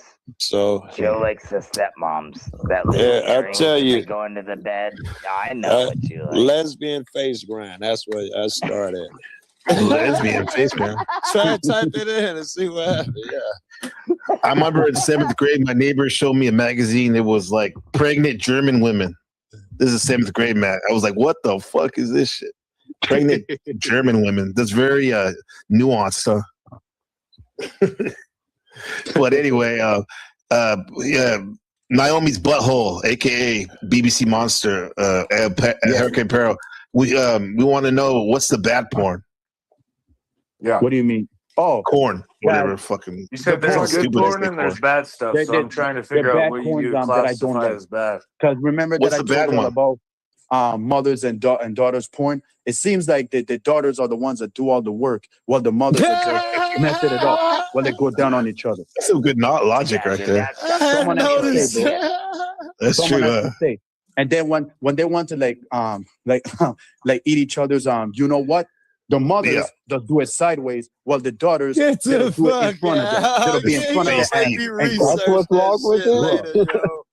I'm doing They don't do- research, man. mothers don't do it properly. It seems like the daughters are the ones that do all the work. Joe's about to And that's grab the a black problem and that I have. mild. He's like, yeah, let's do it. Someone claims that you like hairy porn. Hairy porn? Yeah, whatever. Hairy They can bush think porn, whatever I they guess. want. Remind me of the Yeah, old because days. you know what it is when it's Harry. Finally, when it opens up, he's like, "Oh my god!" Harry Kane Paro. Harry Kane. I'm about to say something rude about Hurricane Ruby, but I won't say that shit anyway. What? Oh, I no, won't say no. it. You guys are sick. Don't get me she's started cold. with that too. Oh, I'll tell you this. You know King TL. I like that guy. If you see him, tell him to to come over here at some time, bro. I would Man, appreciate fuck it, that nigga. Hurricane, because For him to talk What'd shit you say about about me. him? For him to talk Oh, he's shit talking about shit me. about you? Oh, I didn't know he about does. all of that. He been in Flow State's panel yesterday talking shit about me, which I'm not But you guys were surprised. chopping it up the other day. It's all good. This is just a week ago. King TL. I challenged this nigga to a You don't know fade King TL? on Dead Man's Holy shit, on bro. Dead Man's panel. He's fucking hilarious. I challenged this nigga to a fade on Dead Man's He's a panel, mixed and he turned it mogger down once dude, again. Joe. He turned On it down Jack once Telcott. again. Okay. Did you guys? Why are you talking shit if you know you're not gonna back it up? I don't know. And then HP, he's did you saying- see on Jack Telcott's panel a week ago? He started crying because he was saying that Ava, the G, and Grace and some other white streamers are racist against him and said he was ugly because he's black. Damn. He felt so hurt. He felt hella hurt. I was feeling for him. Yeah, we can call him a simp and all that, but like it really got to him, bro. That shit really got to him. He's like, how could you say Lalo's good looking? But then look at me. I mean, because he's like a buff dude and shit. Grace ain't fucking black dude. She, trash. Of course she fucks black dudes. Ain't no way she's Of course, racist. That's why Yeah. she has that energy. That's why she has that energy. Bro, I was on a Chaotic Truths panel yesterday, and the Thorpes up there. That Ben Thorpe and her, they're obsessed with race, bro, in an evil way. And They were just like talking about like these stereotypes of like calling black people ooga boogas, and Yo, it was Gabriel, like what? How it was many? weird. I as mean, shit. it's a thing. Just talking about it don't make it bad because if you No, think the way back he was to doing it was Mickey Mouse crazy. days, yeah, depending on how you. Yeah. Go ahead, Wolfie. What did you say? That those dogs are giving us peace playing around. But matter of fact, I'll say this: Chaotic Truth had his panel. It was called "Why Is Your Dog Gross?" and he was saying that like how dogs are so awful and all this shit, and people that have them. And I was like thinking like just because, I like Chaotic Truth. I was like, just because I respect him, just because you got traumatized for a dog. Just to label people with dogs, like, oh, look at my dogs, look at my beautiful puppies right there, bro. Oh, yeah, let me take that Finally, shit. you got it. NPC. Look at that. Finally. Look at that. That's Trinity, 9-year-old. There's Junior, 5 years old, and then that's Dream on the right. 2 years old. That's my dog. Beautiful. That's my dog. This is Ruger right here. I just got him Look at 2 weeks ago. Look at him. He's a full German ready. Shepherd. His mom is 90 pounds. His dad is 110. And Damn. I got him. So I got him, and I got my pit bull right here. I've had for 6 years. She's been the best thing. She never hurts anyone or anything or Oh, you got a nothing. camera, man. My buddy just got a She's big cool. ass. She's been really good with the puppy. My buddy just got a big. She's doing really good with her. Austin And got a named camera, him Ruger. man. He weigh Dude, about let's 100 go. pounds. I don't and leave he them named alone him when I Ruger. leave the place, but you know, I heard you, Joe. they're getting Yeah, they're I getting could there. show a picture of that big old Right, motherfucker, down. man. Look It's a just black like one? that. Yeah, Like Yeah, black all black. shepherd, and he named him Ruger. Yeah, his mom Yeah. looks like Wait a wolf. minute. Root beer. I got him out here. Did I got him out you here in just the hear what he fucking just said? dispensary. Yo, did you hear what he just said? He said that his friend has a black German, and he named My him Ruger friend. as well. Who said that? Yeah, I did. My friend I has said a root black beer. shepherd, and he named him Ruger too, and he's big black at about What 80 the pounds. hell? Audio. I have to come back in. I can't hear. I have to come back in. Okay, you that's can't hear. that's wild, bro. That's ain't that crazy? Yeah, you know, Yeah, that's crazy, Joe, bro. the sad thing Mandela is effect. about German Shepherds, they don't live that long. That's the sad part. Yeah, they got the joint problems too, right? The way they be walking. Yep. They Yeah. don't last very long. Yeah. Yeah. I'm gonna see Now we if were I saying, can- if Google is smart enough where I can just type in dog. say it again. Tell Austin what you just said. He didn't hear you before. Oh, Austin, I was saying that my friend just recently got a shepherd before I left Colorado. He named him Ruger, and he's a big ass shepherd. I don't know, 80, 90 pounds or some shit. Big Yeah, fucking dog. yeah. He's gonna be a big boy. It was kind of synchronicity the way that I figured out his name because I had no plans of his name, and then all of a sudden the thought popped into my mind, Ruger, and I get back to my my apartment complex where I live, and there's this lady, and she's like, "Oh, I've always wanted a black German Shepherd, and I wanted to name him Ruger," and I was like, "Damn, I was just thinking that." Facts. It's a good name. It's a cool That name. is a good name. It's a cool name. Mm-hmm. Yeah. We got a comment from Shadow Buddha. He said, Gabe, dogs were domesticated by us and are the oldest companions with humans. Yeah.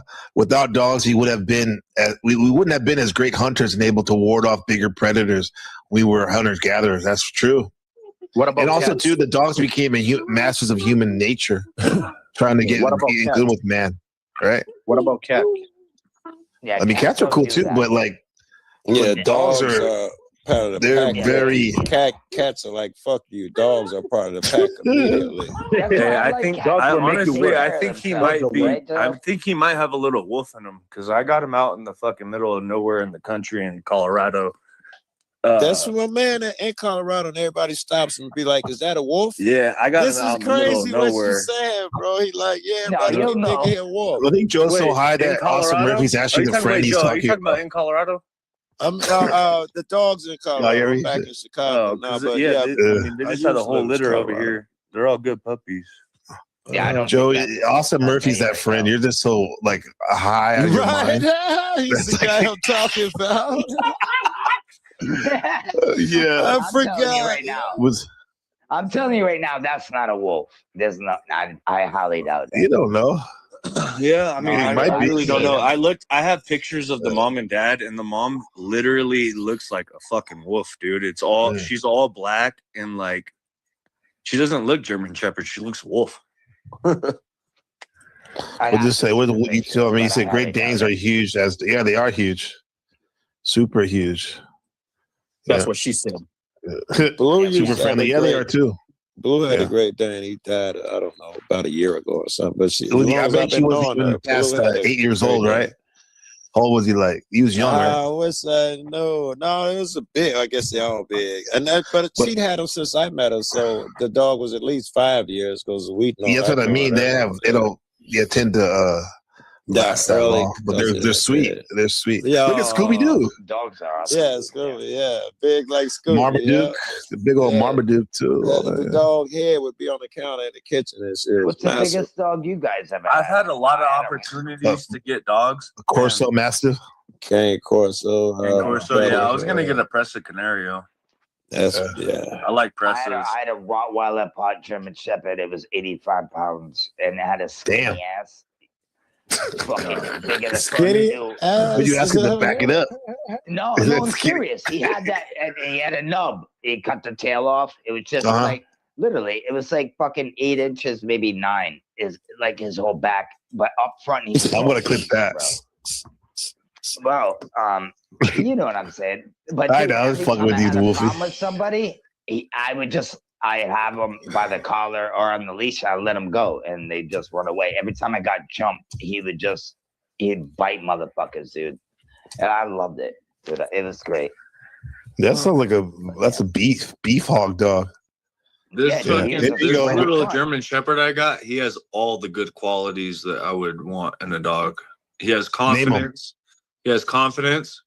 When you look in his eyes, you can tell he's intelligent. He's not a dummy. He barks at bigger dogs immediately. He barks at he barks not like my pit bull. My pit bull has never done that, and she's the silent, but she'll fucking kill you. Yeah. Those dogs are scary. The silent ones. The why ones would that you? bark are just doing their job to alert you. The ones that are quiet and let you get up. Oh no, those are scary. my Rottweiler never I wanted a good Just go mixture. at I you. wanted to, because some people are completely one way for pit bulls or completely other way for shepherds. So I wanted to like diversify. You know what I mean? 100% tariff on brand name pharmaceuticals. What the fuck does that mean? Does that mean I feel bad for Mama. Trump puts 100% tariff on brand name pharmaceuticals produced abroad? Okay. What do you say? What would you say the reason why you like the fact that Ruger barks at the bigger dogs? Because it shows that he has confidence at a really young age. You can hear him right now cooking. Yeah, I heard earlier. He exerts a lot of confidence, and that's good. That's good. That's what I want. I don't want him to be. I don't want him to be a skittish little bitch, huh? What was the third thing? I didn't hear you say the third thing because you said confidence. First thing you said was shit. Yeah. So the first thing I said was, he barks at strange dogs. He barks at bigger dogs. He doesn't hesitate. He's not skittish. He's confident. Right. And I mean, those are just fucking good qualities in a dog. Yeah. That's for a human too. Depending on the human. And he looks like you could look a dog in their eyes and tell if they're fucking dumb or not. And he looks smart. You're right. He's smart. You're right too. He's a smart fucker, dude. Since I've had him for 2 weeks, he's a smart fucker. 2 weeks. That's all you had. That's cool. 2 weeks. Go ahead. Yeah, you know when you As I look was at dog saying- in the eyes, they're locked in, bro. Look a dog in the eyes. What? Check this out. Man's Best Friend. Remember this movie? I guess I'll never finish my point. Check this out. Yeah, take a piss. The fuck? The fuck are we watching, bro? That's acid. Remember that movie about the Rottweiler No, dog? it does look familiar. Never seen that movie in my life. You never seen that movie? No. So that is his weapon, peeing on people. Yeah, that's one of the weapons. They mixed a Rottweiler with a hawk and like a, I don't know how they got the acid, but they had like a shark, and they made this military like beast dog, and that was like, yeah. So if that was a human doing that shit, the movie would have been canceled the next day. Oh, you like those movies, bro? No, wait, I'm not gonna get back on that shit. Bro, a year ago, I had the most perfect dog. It was a Belgian Malinois German Shepherd mix, 50-50, and it was a beautiful fucking dog. And I trained it and did everything, and then I broke up with my girlfriend, and I let her take the dog. You took it, yeah. Do you ever keep caps on them? No, Pitbull, right? Not really. No, yeah, because Belgian Malinois German Shepherd mix. Okay. Yeah, because that sounds like an amazing dog. Because I was with a woman for like almost 10 years, and we had a dog. Like we got a dog like maybe 6 years into our relationship. And I remember when we broke up, she took the dogs, right? And then I just found out like a year ago, one of them finally passed away. And it hit me. I thought, damn, bro, that was a good little. It was like Italian Greyhound. It's a fucking living soul, dude. Yeah, as a kid, bro. I mean, people like joke, oh, it's not a kid. Yeah, for some of us, that's family. It's family, bro. They have the mind of a I kid. don't have any kids. I've never been married. These are my kids. Well, I have Pitbull, my German Shepherd, bro. no. Oh, my Well, little I have a brother, son, but these are my kids I as well. These, of course, my son takes precedence for sure, but these still guys are not far behind right here. That's you know what I mean? That's the family. I had a beagle for about I'm with you, 16 Gabriel. years. Died a few days ago. I love that dog. Oh, I'm sorry about that, Joe. Yeah. I'm just 16? saying, I could relate. Yes, Holy which is shit. crazy, right? And we That's a had long him life. since he 16 was years, a puppy. bro? And we had him since we got him off the nipple. So we had him the whole time. So he was part of the family. Tell us a story about him. Remember, I think you told us one about him sniffing something out or I was something. about to tell you what that Yeah, story tell us about that. Go ahead, Joe.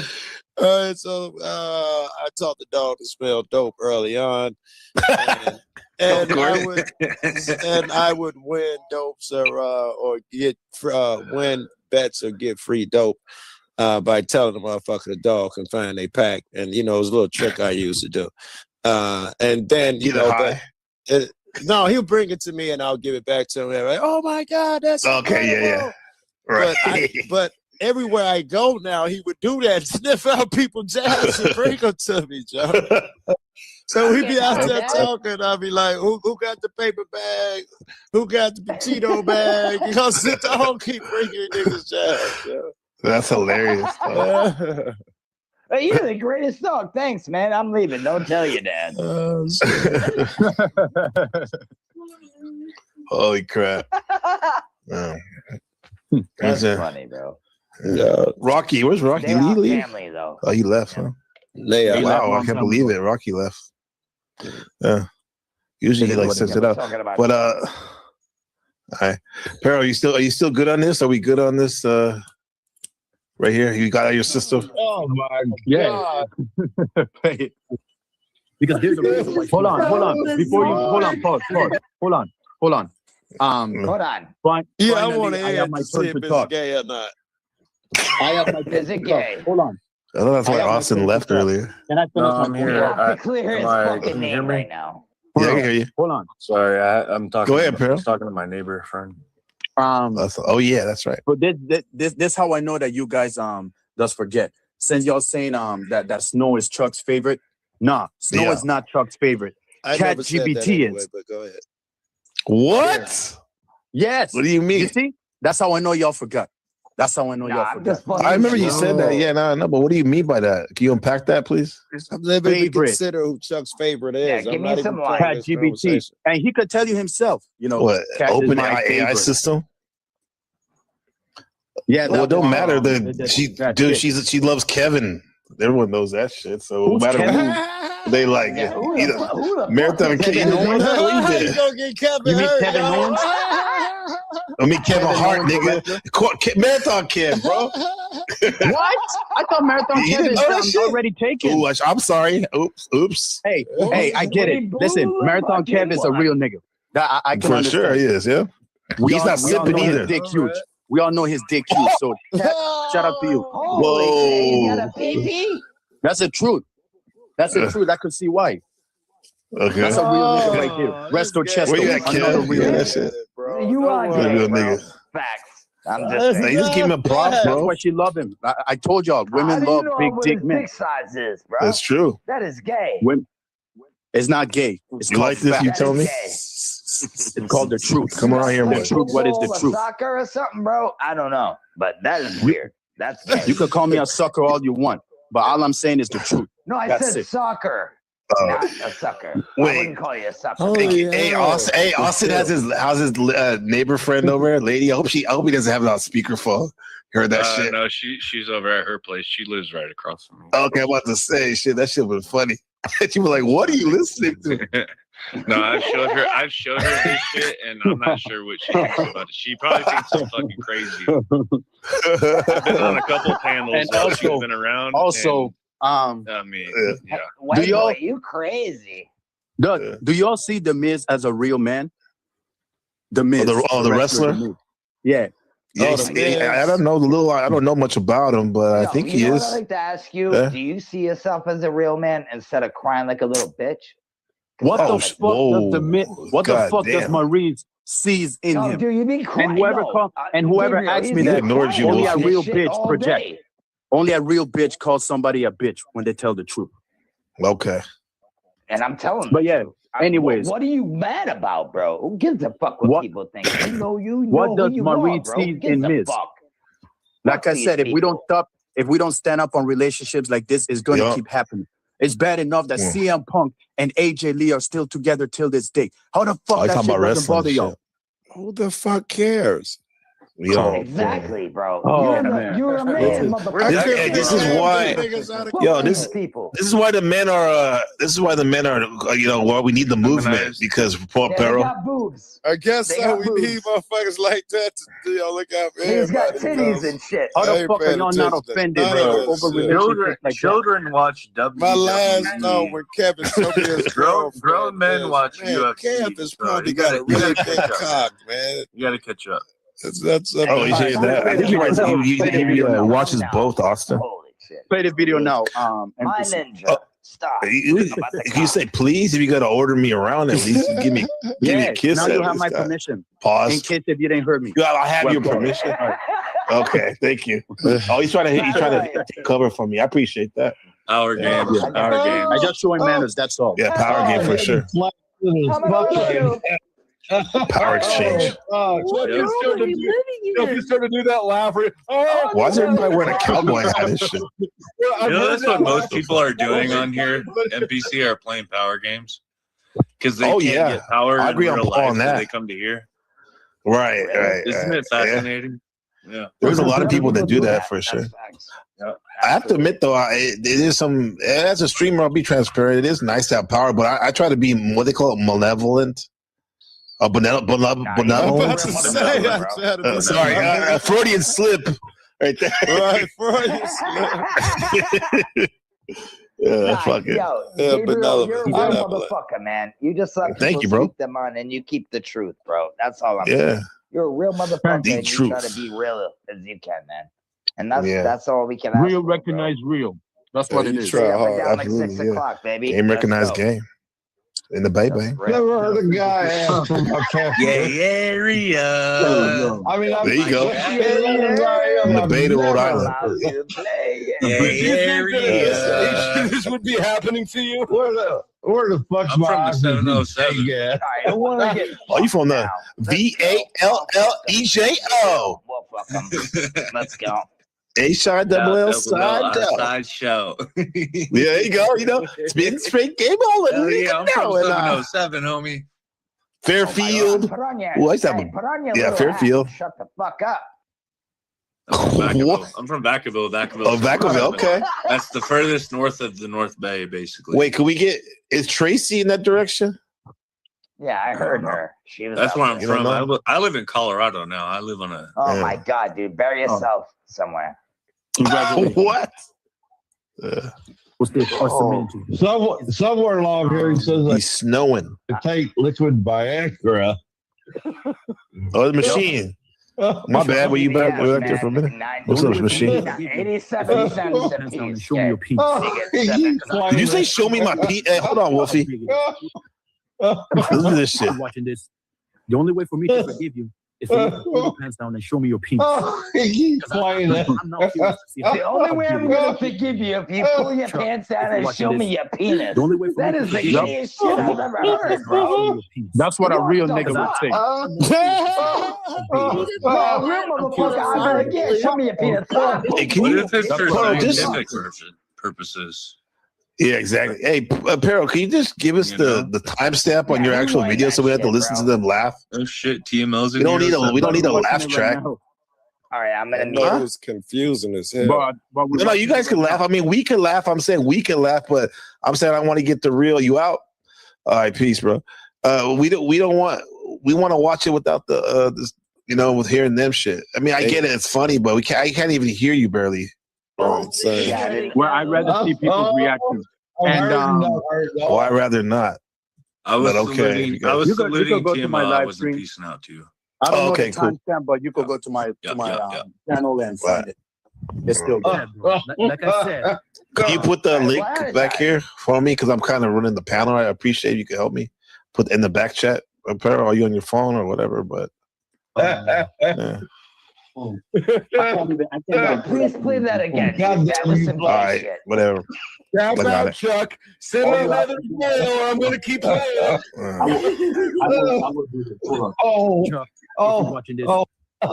Chuck, if you're watching this, For the love of God, someone donate. He's a drinking old man. Because there's a it's submitting back to you. There's a piece. Because bro, like I said, I want to know the real reason, bro. Computer money, it's gone. You can't hear nothing he's saying, right? I can't even hear. Hold on. Because I'm not curious. You, everybody. Dude, their reaction was priceless, bro.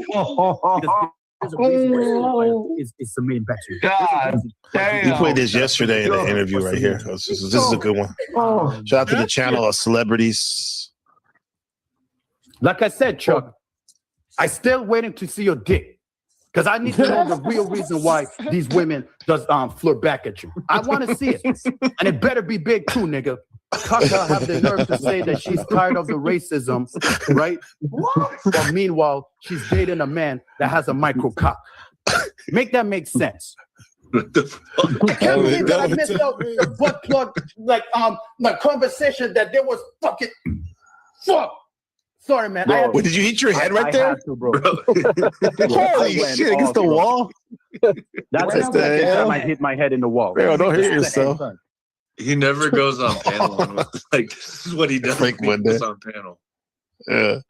Dude, Joe Cool, it says, Shadow says, but do you and Joe ride with Samoans and Hawaiians? Remember that shit, Joe, with this Frank Monday?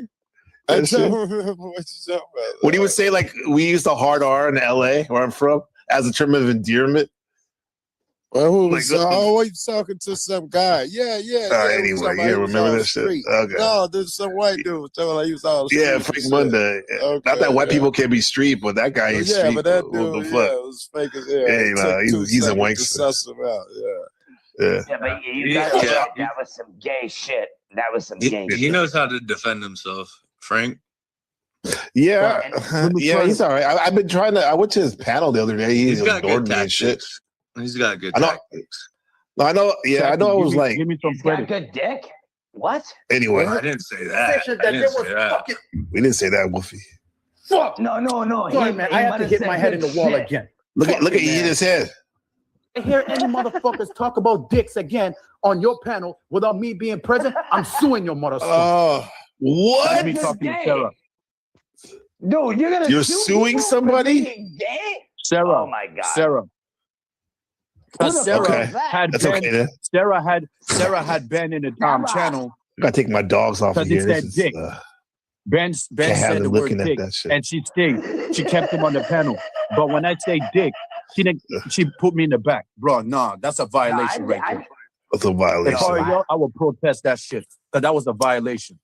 Should we, hey, Joe, protest shit? Should we, Joe? Oh! Joe said, I never been this violated in my life. I protest her calling you a dick. No, not calling you a dick, kicking you for saying dick. You know how it is, though, Joe. She said that you couldn't express yourself freely, so you should have some sympathy for him. No, I'm actually throwing it around in my head, saying if it's worthy. My first 8 thoughts are, no, this is a non-starter. There's a billion of these fights I'm going to have to fight if I take that shit on. Yo, this comment is, what's up, Reddington? Good to have you, brother. Look at this. This is the most gangster homoerotic comment all night. So I'll be bringing the steel. Shout out to you, Montero. Shout out to you, Montero. That's awesome. That's a big dick soldier right there. Yo, to be honest, dude.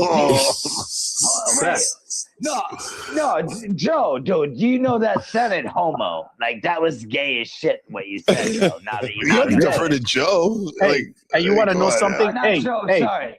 NPC.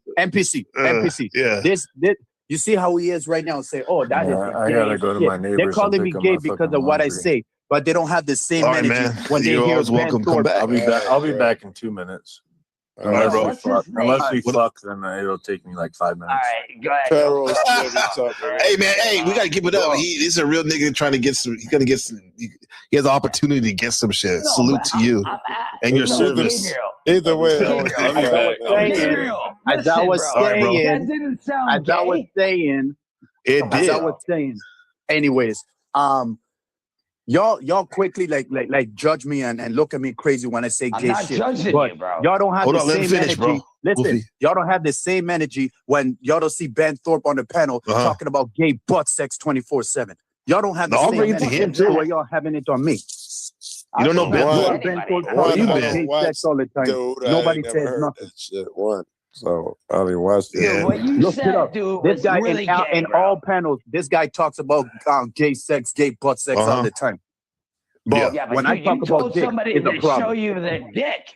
That is the weirdest shit I've ever heard, bro. Yeah, That's you want to know the that's weirdest like shit? me saying, Gabriel, you're black. A Let me grown see ass that man black penis. talking about gay I butt wanna sex see what on you look YouTube like. 24/7. That is more gay. That's All actually right, the second wait. person that sent that to me on these streams. Now with Yeah. Perro, I'm thinking And it it's wasn't a worth man. fighting. It wasn't a woman. Gabriel would have been like, yeah, I'm a football player. I got this shit. I can lift weights with Yeah. my dick. Outside You know linebacker, what I'm baby. saying? Yeah. Like, you just Tight like, end. winging your shit around. All bro. right, Perro, I'll give you this. It'd be bogus kick a motherfucker for saying dick, but I think you're underselling it because I know how you are. I assume it was some heavier and shit like that. But just because you say dick, if somebody kicked you for that, I'd be Yeah, he's interested. not gay. I don't think he's gay. I just think he just said the wrong thing at the wrong time. Did I? Perro, you back? Did I say something? You back? Right? Go ahead. You just did. I didn't drop you. You just came off the shit. I guess I pressed the thing accidentally. That wasn't me, bro. Maybe it was your dick. No, Maybe me. it was It's me, your I dick. guess. Yeah. No, it was the dick. Maybe it was your yeah. You see, it's always the dick. It's always the dick on the mouth. Yeah, Wolfie, why are you talking gay, Wolfie? At the same time. Holy shit. No, straight up and no, hands down like Well, he 6:30. he caught himself. He said straight up and down. He was about to say straight up and down, but he caught himself. He didn't say that. Hear that shit? I did. Either be like Westo sideways. What's he say all the time? That's he's all sideways. sucking it sideways. Shit. I don't get that one. No, I just think he said the wrong shit at the wrong time. That's By the way, I disagree with Joe Cool earlier what he said Right about shit at the right the girl looking at the guy in the corn booth. I like when the hoe be like staring at you with the big eyes. Oh, you do? Yes, Good. me too. Yeah, like Thank that. you, Gabriel. Because Thank you. Somebody say it out for me. I love women. I like it when in big real guys life too better. staring at me. But all in over real my life, body. yeah, I don't. I'll be like, bitch, do your work. What the fuck you staring at me for? I mean, you sound like Bernie Mac, Joe.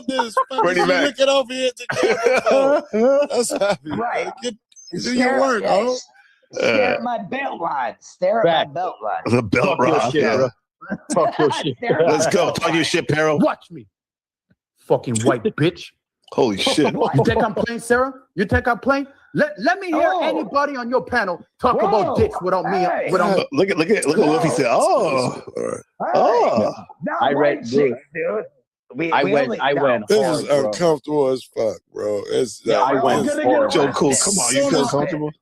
As soon as you try to listen and give him an ear, he say something super Like that, gay, right? Joe. You like, God That was damn Ruby. it. That was Ruby's screen recorded that. You're By the right. way. As soon as you try It to was get this Ruby? nigga Okay. into his Yeah. argument, Celebrity It's- Clips. You know, Ruby has a show called Celebrity Sunday.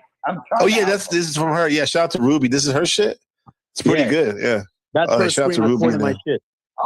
So Ruby Pay the man. You would see her name. Oh, Yeah, hold you would on. see her name. Sir Lawrence, good to see you. Sir Lawrence, good to see you. Appreciate you.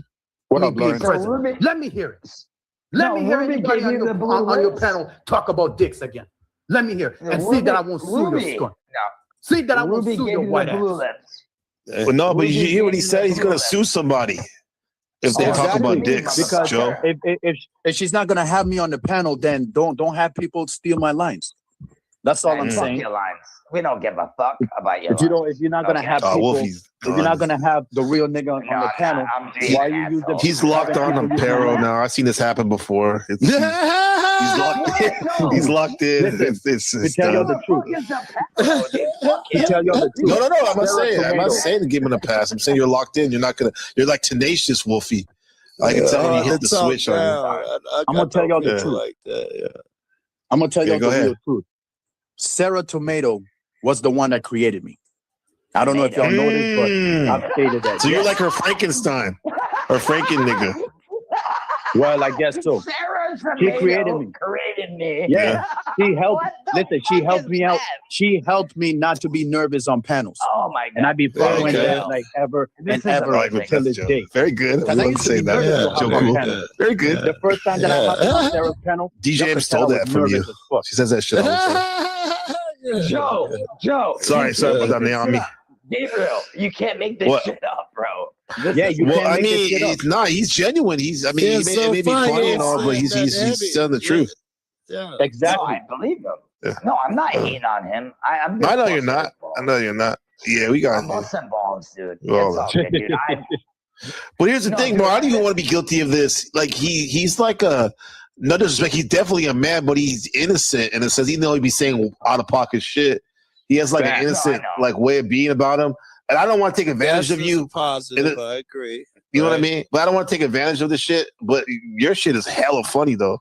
Like, this shit is fucking hilarious. But then again, he wants to help young men.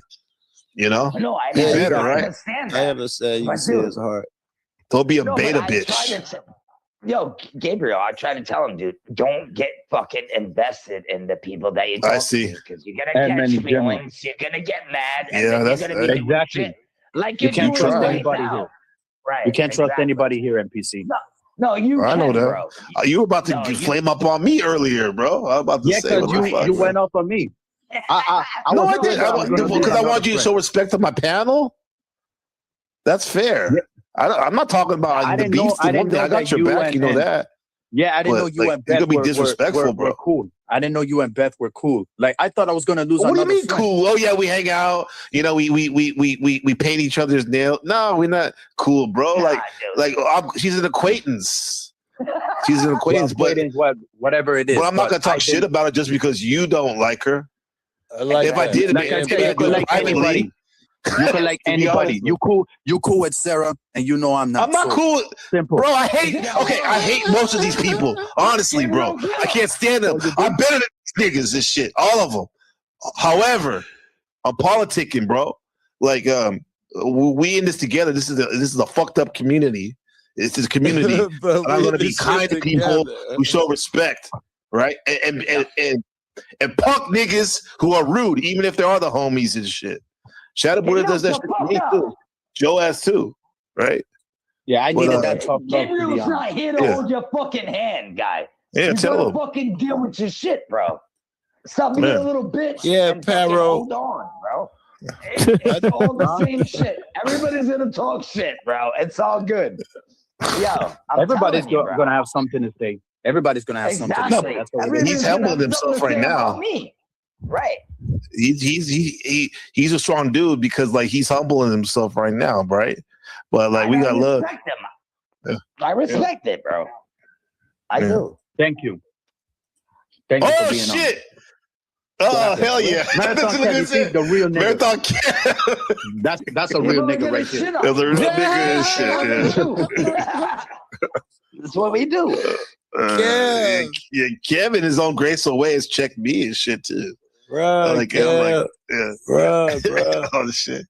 Yeah, shout out to Kev, bro. Can Yeah, you man, give shout him out to Kev, go bro. ahead? Shout out to now. You say he has a big dick. You said right? Yeah, fact. Fact. Hey, am I lying? Where's the lie? Where's the lie? What's the lie? Where's the lie? Where's the lie, bro? man. There's a reason why Cat likes him. Come on. How do Like, you know it's his cock, shit. Yo. there's a reason. But y'all don't know how these women think of You what said they cat? like. Wait. You said cat? Yeah, Cat GBT. Yeah. Cat With a K GBT. or a C. No, Snow is the one that's her ideal man, Yeah. bro. That's her Adonis. He got you know what it is? He got Hey, hit with a snowball. hey, no. Oh, she love you too, though. She seems to love you too, Pero. It's just Marathon Kev. Oh, he's the bee's niece.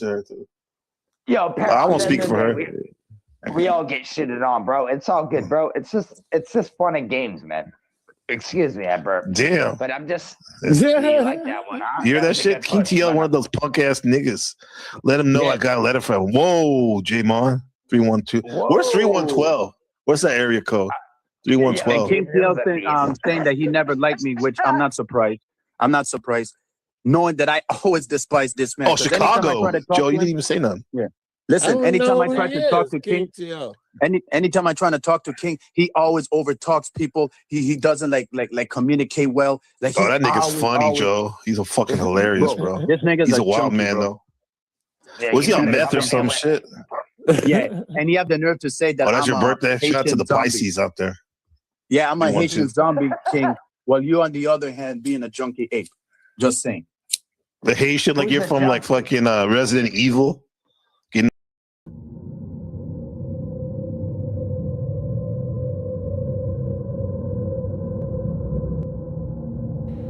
The Industrial Revolution and its consequences have been a disaster for the human race. They have greatly increased the life expectancy of those of us who live in advanced countries, but they have destabilized society, have made life unfulfilling, have subjected human beings to indignities, have led to widespread psychological suffering, in the third world to physical suffering as well, and have inflicted severe damage on the natural world.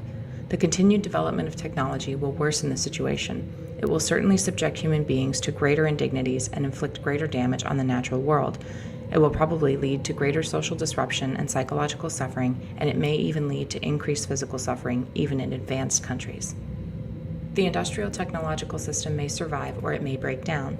If it survives, it may eventually achieve a low level of physical and psychological suffering, but only after it passes through a long and very painful period of adjustment, and only at the cost of permanently reducing human beings and many other living organisms to engineered products and mere cogs in the social machine. Furthermore, if the system survives, the consequences will be inevitable. There is no way of reforming it or modifying the system so as to prevent it from depriving people of dignity and autonomy. If the system breaks down, the consequences will still be very painful, but the bigger the system grows, the more disastrous the results of its breakdown will be. So if it is to break down, it had best break down sooner rather than later. We therefore advocate a revolution against the industrial system.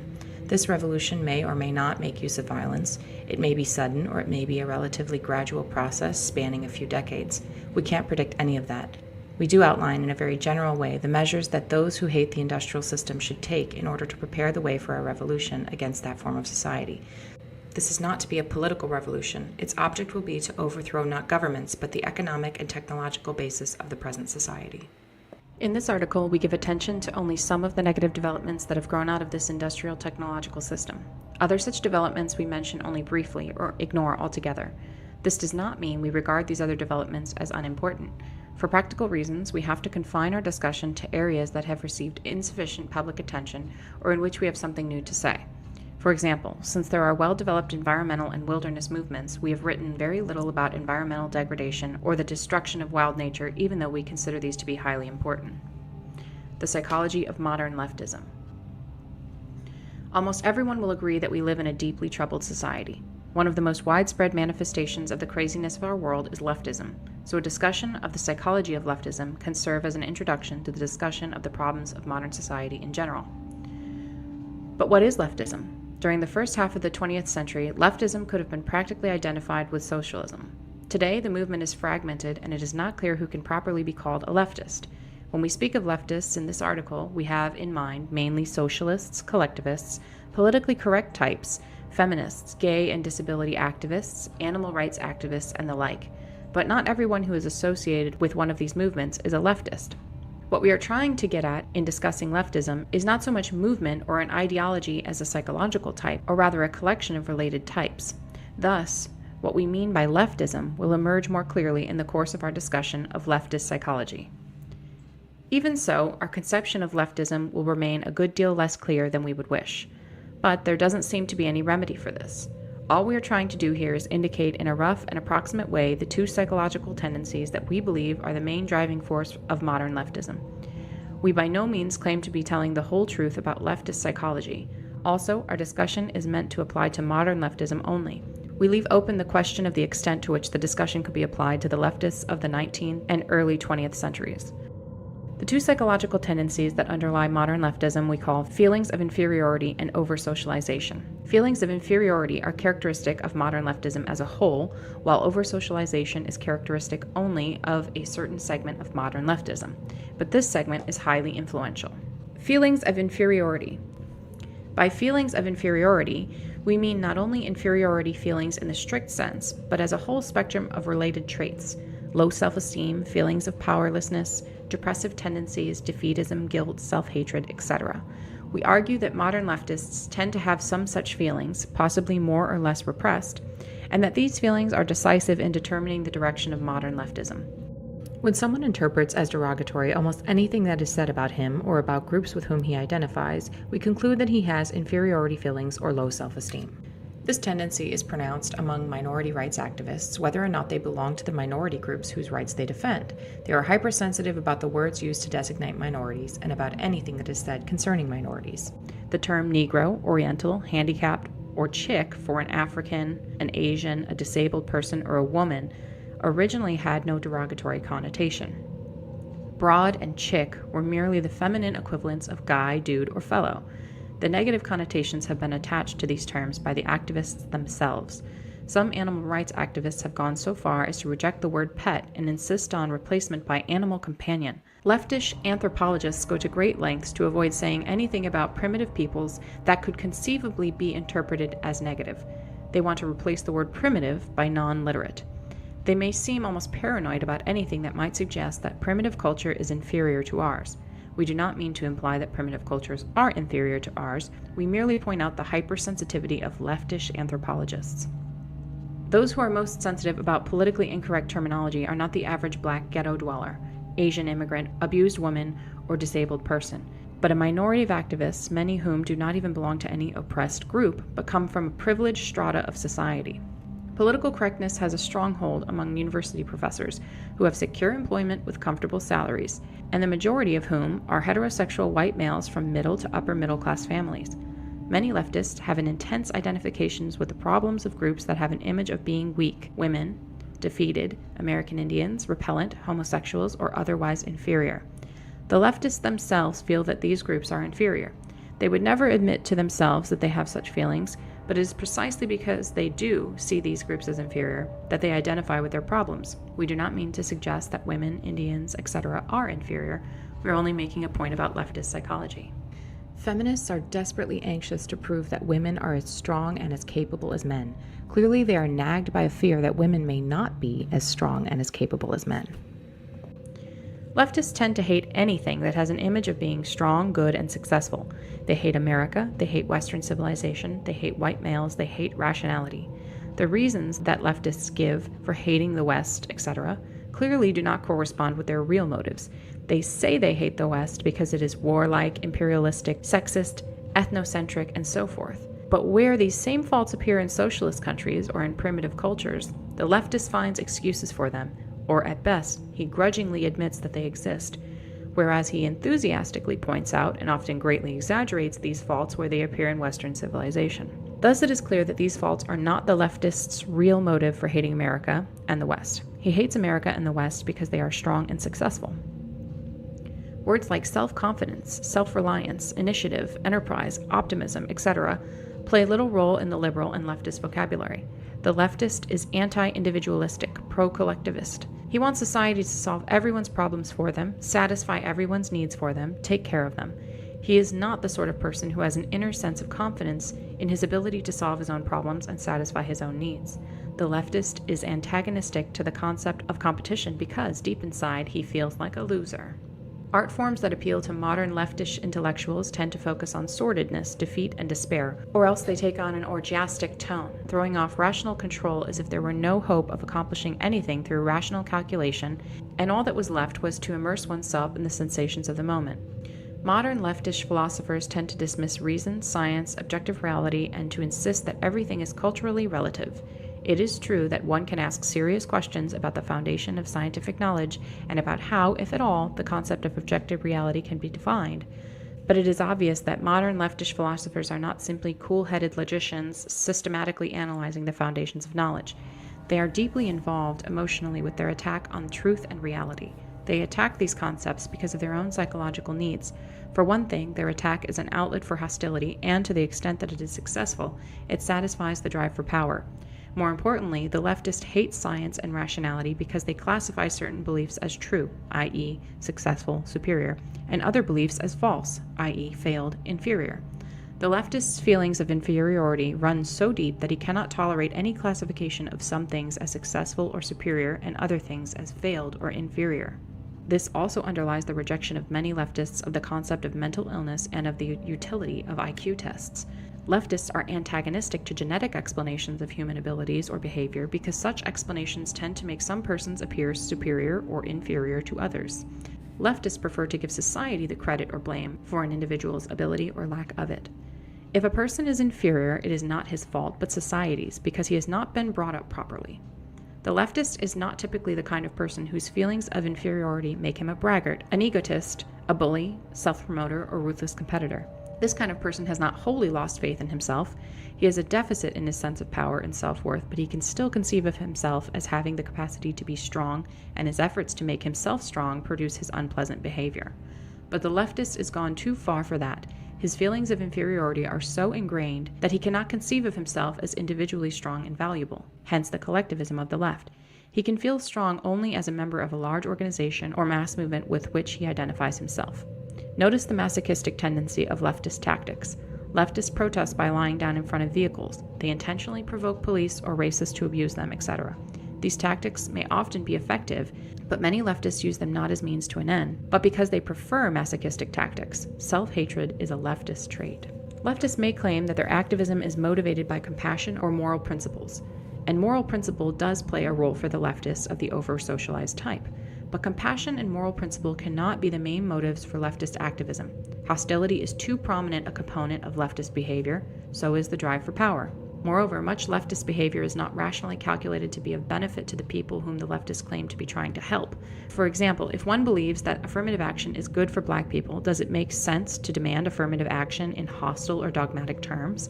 Obviously, it would be more productive to take a diplomatic and conciliatory approach that would make at least verbal and symbolic concessions to white people who think that affirmative action discriminates against them. But leftist activists do not take such an approach because it would not satisfy their emotional needs. Helping black people is not their real goal. Instead, race problems serve as an excuse for them to express their own hostility and frustrated need for power. In doing so, they actually harm black people because the activist hostile attitude toward the white majority tends to intensify race hatred. If our society had no social problems at all, leftists would have to invent problems in order to provide themselves with an excuse for making a fuss. We emphasize that the foregoing does not pretend to be an accurate description of everyone who might be considered a leftist. It is only a rough indication of a general tendency of leftism. Over-socialization. Psychologists use the term socialization to designate the process by which children are trained to think and act as society demands. A person is said to be well socialized if he believes in and obeys the moral code of his society and fits in well as a functioning part of that society. It may seem senseless to say that many leftists are over-socialized, since the leftist is perceived as a rebel. Nevertheless, the position can be defended. Many leftists are not such rebels as they seem. The moral code of our society is so demanding that no one can think, feel, and act in a completely moral way. For example, we are not supposed to hate anyone, yet almost everyone hates somebody at some time or another, whether he admits it to himself or not. Some people are so highly socialized that the attempt to think, feel, and act morally imposes a severe burden on them. In order to avoid feelings of guilt, they continually have to deceive themselves about their own motives and find moral explanations for feelings and actions that in reality have a non-moral origin. We use the term over-socialized to describe such people. Over-socialization can lead to low self-esteem, a sense of powerlessness, defeatism, guilt, etc. One of the most important means by which our society socializes children is by making them feel ashamed of behavior or speech that is contrary to society's expectations. If this is overdone, or if a particular child is especially susceptible to such feelings, he ends by feeling ashamed of himself. Moreover, the thought and behavior of the over-socialized person are more restricted by society's expectation than are those of the lightly socialized person. The majority of people engage in a significant amount of naughty behavior. They lie, they commit petty thefts, they break traffic laws, they goof off at work, they hate someone, they say spiteful things, or they use some underhanded trick to get ahead of the other guy. The over-socialized person cannot do these things, or if he does do them, he generates in himself a sense of shame and self-hatred. The over-socialized person cannot even experience without guilt thoughts or feelings that are contrary to the accepted morality. He cannot think unclean thoughts. And socialization is not just a matter of morality. We are socialized to conform to many norms of behavior that do not fall under the heading of morality. Thus, the over-socialized person is kept on a psychological leash and spends his life running on trails that society has laid down for him. In many over-socialized people, this results in a sense of constraint and powerlessness that can be a severe hardship. We suggest that over-socialization is among the more serious cruelties that human beings inflict on one another. We argue that a very important and influential segment of the modern left is over-socialized, and that their over-socialization is of great importance in determining the direction of modern leftism. Leftists of the over-socialized type tend to be intellectuals or members of the upper middle class. Notice that university intellectuals constitute the most highly socialized segment of our society and also the most left-wing segment. The leftist of the over-socialized type tries to get off his psychological leash and assert his autonomy by rebelling. But usually he is not strong enough to rebel against the most basic values of society. Generally speaking, the goals of today's leftists are not in conflict with the accepted morality. On the contrary, the left takes an accepted moral principle, adopts it as its own, and then accuses mainstream society of violating that principle. Examples: racial equality, equality of the sexes, helping poor people, peace as opposed to war, nonviolence generally, freedom of expression, kindness to animals. More fundamentally, the duty of the individual to serve society and the duty of society to take care of the individual. All these have been deeply rooted values of our society, or at least of its middle and upper classes, for a long time. These values are explicitly or implicitly expressed or presupposed in most of the material presented to us by mainstream communications media and the educational system. Leftists, especially those of the over-socialized type, usually do not rebel against these principles, but justify their hostility to society by claiming with some degree of truth that society is not living up to these principles. Here's an illustration of the way in which the over-socialized leftist shows real attachment to the conventional attitudes of our society while pretending to be in rebellion against it. Many leftists push for affirmative action, for moving black people into high-prestige jobs, for improved education in black schools, and more money for such schools. The way of life of the black underclass they regard as a social disgrace. They want to integrate the black man into the system, make him a business executive, a lawyer, a scientist, just like upper middle-class white people. The leftists will reply that the last thing they want is to make the black man into a copy of the white man. Instead, they want to preserve African American culture. But in what does this preservation of African American culture consist? It can hardly consist in anything more than eating black-style food, listening to black-style music, wearing black-style clothing, and going to black-style church or mosque. In other words, it can express itself only in superficial matters. In all essential respects, most leftists of the over-socialized type want to make the black man conform to white middle-class ideals. They want to make him study technical subjects, become an executive or a scientist, spend his life climbing the status ladder to prove that black people are as good as white. They want to make black fathers responsible. They want black gangs to become nonviolent, etc. But these are exactly the values of the industrial technological system. The system couldn't care less what kind of music a man listens to, what kind of clothes he wears, or what religion he believes in, as long as he studies in school, holds a respectable job, climbs the status ladder, is a responsible parent, is nonviolent, and so forth. In effect, however much he may deny it, the over-socialized leftist wants to integrate the black man into the system and make him adopt its values. We certainly do not claim that leftists, even of the over-socialized type, never rebel against the fundamental values of our society. Clearly, they do sometimes. Some over-socialized leftists have gone so far as to rebel against one of modern society's most important principles by engaging in physical violence. By their own account, violence is for them a form of liberation. In other words, by committing violence, they break through the psychological restraints that have been trained into them. Because they are over-socialized, these restraints have been more confining for them than others, hence their need to break free of them. But they usually justify their rebellion in terms of mainstream values. If they engage in violence, they claim to be fighting against racism or the like. We realize that many objections could be raised to the foregoing thumbnail sketch of leftist psychology. The real situation is complex, and anything like a complete description of it would take several volumes, even if the necessary data were available. We claim only to have indicated very roughly the two most important tendencies of the psychology of modern leftism. The problems of the leftist are indicative of the problems of our society as a whole. Low self-esteem, depressive tendencies, and defeatism are not restricted to the left. Though they are especially noticeable in the left, they are widespread in our society. And today's society tries to socialize us to a greater extent than any previous society. We are even told by experts how to eat, how to exercise, how to make love, how to raise our kids, and so forth. The power process. Human beings have a need, probably based in biology, for something that we will call the power process. This is closely related to the need for power, which is widely recognized, but it is not quite the same thing. The three most clear-cut of these we call goal, effort, and attainment of goal. Everyone needs to have goals whose attainment requires effort and needs to succeed in attaining at least some of his goals. The fourth element is more difficult to define and may not be necessary for everyone. We call it autonomy, and we'll discuss it later. Consider the hypothetical case of a man who can have anything he wants just by wishing for it. Such a man has power, but he will develop serious psychological problems. At first, he will have a lot of fun, but by and by he will become acutely bored and demoralized. Eventually, he may become clinically depressed. History shows that leisured aristocracies tend to become decadent. This is not true of fighting aristocracies that have to struggle to maintain their power, but leisured, secure aristocracies that have no need to exert themselves usually become bored, hedonistic, and demoralized, even though they have power. This shows that power is not enough. One must have goals toward which to exercise one's power. Everyone has goals, if nothing else, to obtain the physical necessities of life. Food, water, and whatever clothing and shelter are made necessary by the climate.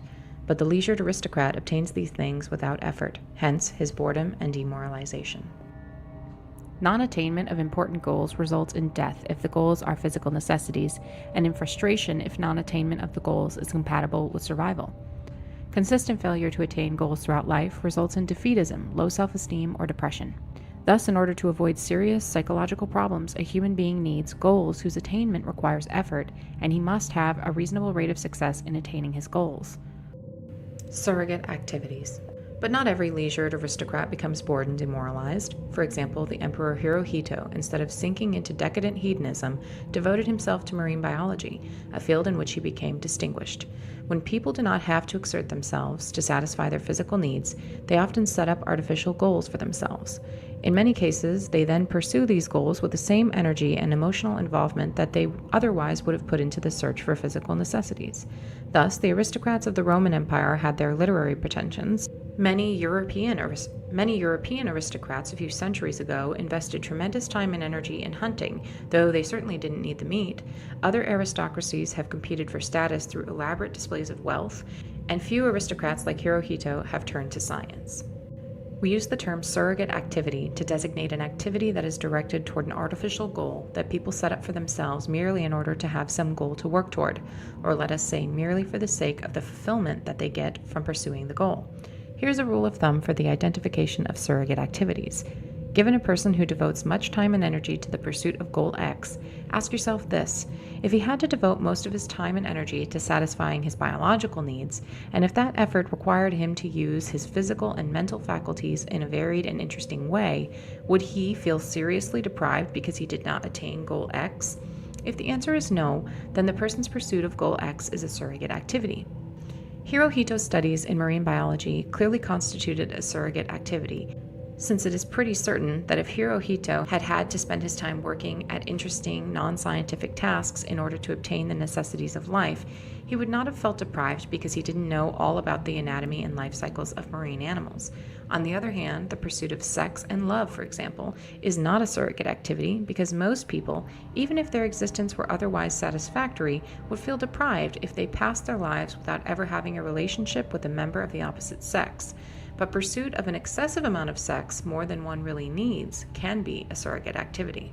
In modern industrial society, only minimal effort is necessary to satisfy one's physical needs. It is enough to go through a training program to acquire some petty technical skill, then come to work on time and exert the very modest effort needed to hold a job. The only requirements are a moderate amount of intelligence, and most of all, simple obedience. If one has those, society takes care of one from cradle to grave. Yes, there is an underclass that cannot take the physical necessities for granted, but we are speaking here of mainstream society. Thus, it is not surprising that modern society is full of surrogate activities. These include scientific work, athletic achievement, humanitarian work, artistic and literary creation, climbing the corporate ladder, acquisition of money and material goods far beyond the point at which they cease to give any additional physical satisfaction, and social activism when it addresses issues that are not important for the activist personally, as in the case of white activists who work for the rights of non-white minorities. These are not always pure surrogate activities, since for many people they may be motivated in part by needs other than the need to have some goal to pursue. Scientific work may be motivated in part by a drive for prestige, artistic creation by a need to express feelings, militant social activism by hostility. But for most people who pursue them, these activities are in large part surrogate activities. For example, the majority of scientists will probably agree that the fulfillment they get from their work is more important than the money and the prestige they earn. For many, if not most people, surrogate activities are less satisfying than the pursuit of real goals, that is, goals that people would want to attain even if their need for the power process were already fulfilled. One indication of this is the fact that in many or most cases, people who are deeply involved in surrogate activities are never satisfied, never at rest. Thus, the moneymaker constantly strives for more and more wealth. The scientist no sooner solves one problem than he moves on to the next. The long-distance runner drives himself to run always further and faster. Many people who pursue surrogate activities will say that they get far more fulfillment from these activities than they do from the mundane business of satisfying their biological needs. But that is because in our society, the effort needed to satisfy the biological needs has been reduced to triviality.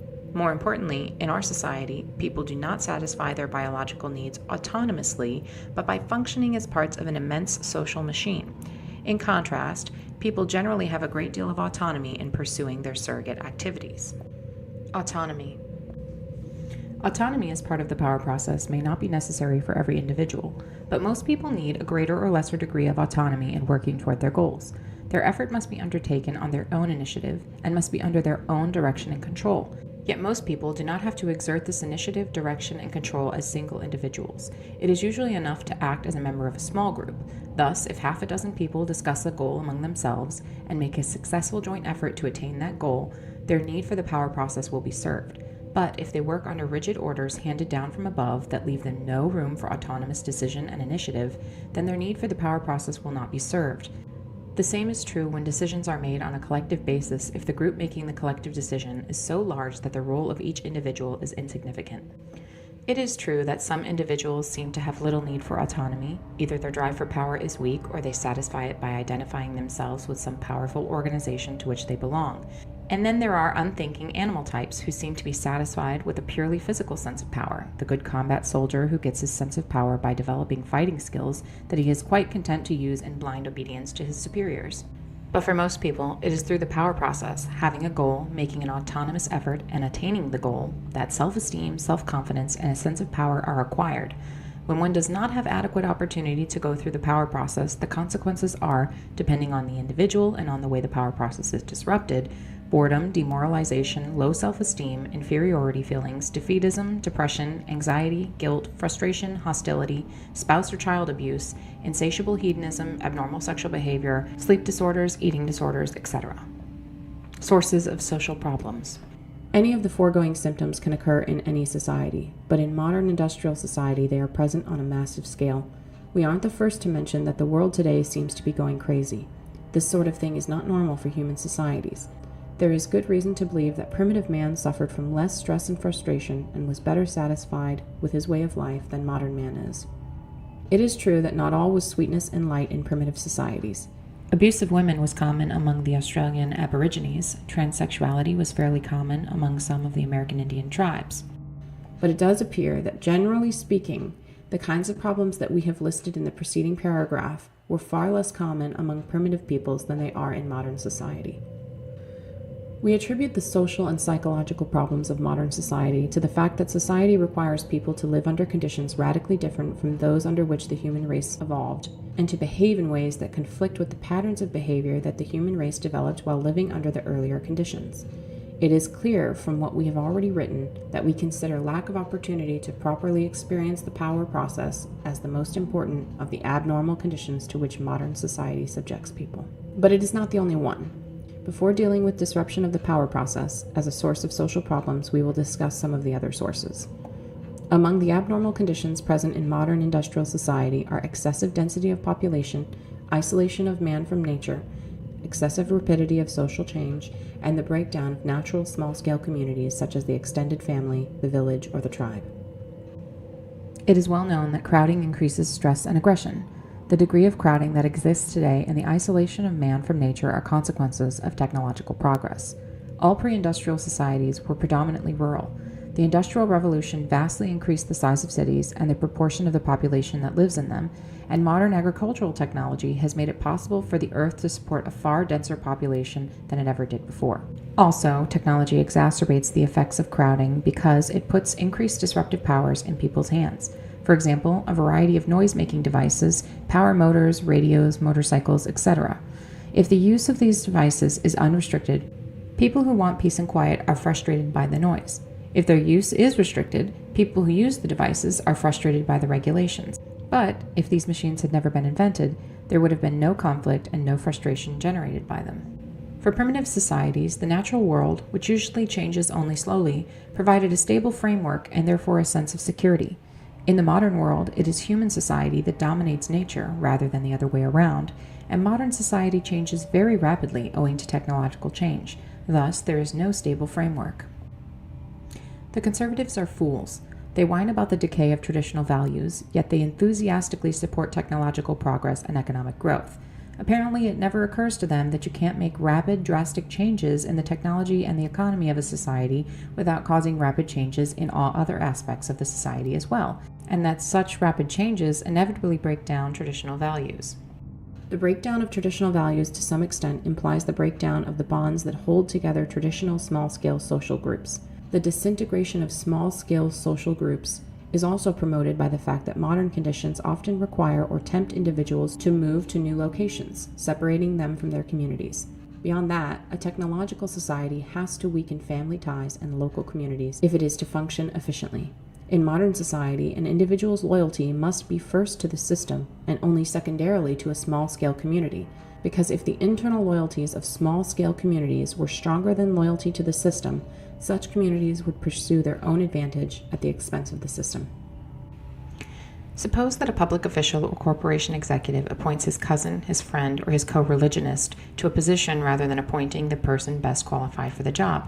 He has permitted personal loyalty to supersede his loyalty to the system, and that is nepotism or discrimination, both of which are terrible sins in modern society. Would-be industrial societies that have done a poor job of subordinating personal or local loyalties to loyalty to the system are usually very inefficient. Look at Latin America. Thus, an advanced industrial society can tolerate only small-scale communities that are emasculated, tamed, and made into tools of the system. Crowding, rapid change, and the breakdown of communities have been widely recognized as sources of social problems, but we do not believe they are enough to account for the extent of the problems that are seen today. A few pre-industrial cities were very large and crowded, yet their inhabitants do not seem to have suffered from psychological problems to the same extent as modern man. In America today, there still are uncrowded rural areas, and we find there the same problems as in urban areas, though the problems tend to be less acute in the rural areas. Thus, crowding does not seem to be the decisive factor. On the growing edge of the American frontier during the 19th century, the mobility of the population probably broke down extended families and small-scale social groups to at least the same extent as these are broken down today. In fact, many nuclear families lived by choice in such isolation, having no neighbors within several miles, that they belonged to no community at all, yet they do not seem to have developed problems as a result. Furthermore, change in American frontier society was very rapid and deep. A man might be born and raised in a log cabin outside the reach of law and order and fed largely on wild meat, and by the time he arrived at old age, he might be working at a regular job and living in an ordered community with effective law enforcement. This was a deeper change than that which typically occurs in the life of a modern individual, yet it does not seem to have led to psychological problems. In fact, 19th century American society had an optimistic and self-confident tone, quite unlike that of today's society. The difference, we argue, is that modern man has the sense, largely justified, that change is imposed on him, whereas 19th century frontiersmen had the sense, also largely justified, that he created change himself by his own choice. Thus, a pioneer settled on a piece of land of his own choosing and made it into a farm through his own effort. In those days, an entire country might have only a couple hundred inhabitants and was a far more isolated and autonomous entity than a modern country is. Hence, the pioneer farmer participated as a member of a relatively small group in the creation of a new ordered community. One may well question whether the creation of this community was an improvement, but at any rate it satisfied the pioneer's need for the power process. Disruption of the power process in modern society. It would be possible to give other examples of societies in which there has been rapid change and or lack of close community ties without the kind of massive behavioral aberration that is seen in today's industrial society. We contend that the most important cause of social and psychological problems in modern society is the fact that people have insufficient opportunity to go through the power process in a normal way. We don't mean to say that modern society is the only one in which the power process has been disrupted. Probably most, if not all, civilized societies have interfered with the power process to a greater or lesser extent. But in modern industrial society, the problem has become particularly acute. Leftism, at least in its recent mid to late 20th century form, is in part a symptom of deprivation with respect to the power process. We divide human drives into three groups. 1. Those drives that can be satisfied with minimal effort. 2. Those that can be satisfied but only at the cost of serious effort. 3. Those that cannot be adequately satisfied no matter how much effort one makes. The power process is the process of satisfying the drives of the second group. The more drives there are in the third group, the more there is frustration, anger, eventual defeatism, depression, etc. In modern industrial society, natural human drives tend to be pushed into the first and third groups, and the second group tends to consist increasingly of artificially created drives. In primitive societies, physical necessities generally fall into group 2. They can be obtained, but only at the cost of serious effort. But modern society tends to guarantee the physical necessities to everyone, in exchange for only minimal effort. Hence, physical needs are pushed into group 1. There may be disagreement about whether the effort needed to hold a job is minimal, but usually, in lower to middle level jobs, whatever effort is required is merely that of obedience. You sit or stand where you are told to sit or stand, and do what you are told to do in the way you are told to do it. Seldom do you have to exert yourself seriously, and in any case you have hardly any autonomy in work, so the need for the power process is not well served. Social needs such as sex, love, and status often remain in group 2 in modern society, depending on the situation of the individual. But, except for people who have a particularly strong drive for status, the effort required to fulfill the social drives is insufficient to satisfy adequately the need for the power process. So certain artificial needs have been created that fall into group 2, hence serve the need for the power process. Advertising and marketing techniques have been developed that make many people feel they need things that their grandparents never desired or even dreamed of. It requires serious effort to earn enough money to satisfy these artificial needs, hence they fall into group 2. Modern man must satisfy his need for the power process, largely through a pursuit of the artificial needs created by the advertising and marketing industry and through surrogate activities. It seems that for many people, maybe the majority, these artificial forms of the power process are insufficient. A theme that appears repeatedly in the writings of the social critics of the second half of the 20th century is the sense of purposelessness that afflicts many people in modern society. This purposelessness is often called by other names, such as anomie or middle-class vacuity. We suggest that the so-called identity crisis is actually a search for a sense of purpose, often for commitment to a suitable surrogate activity.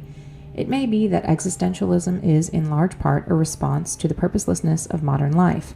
Very widespread in modern society is the search for fulfillment.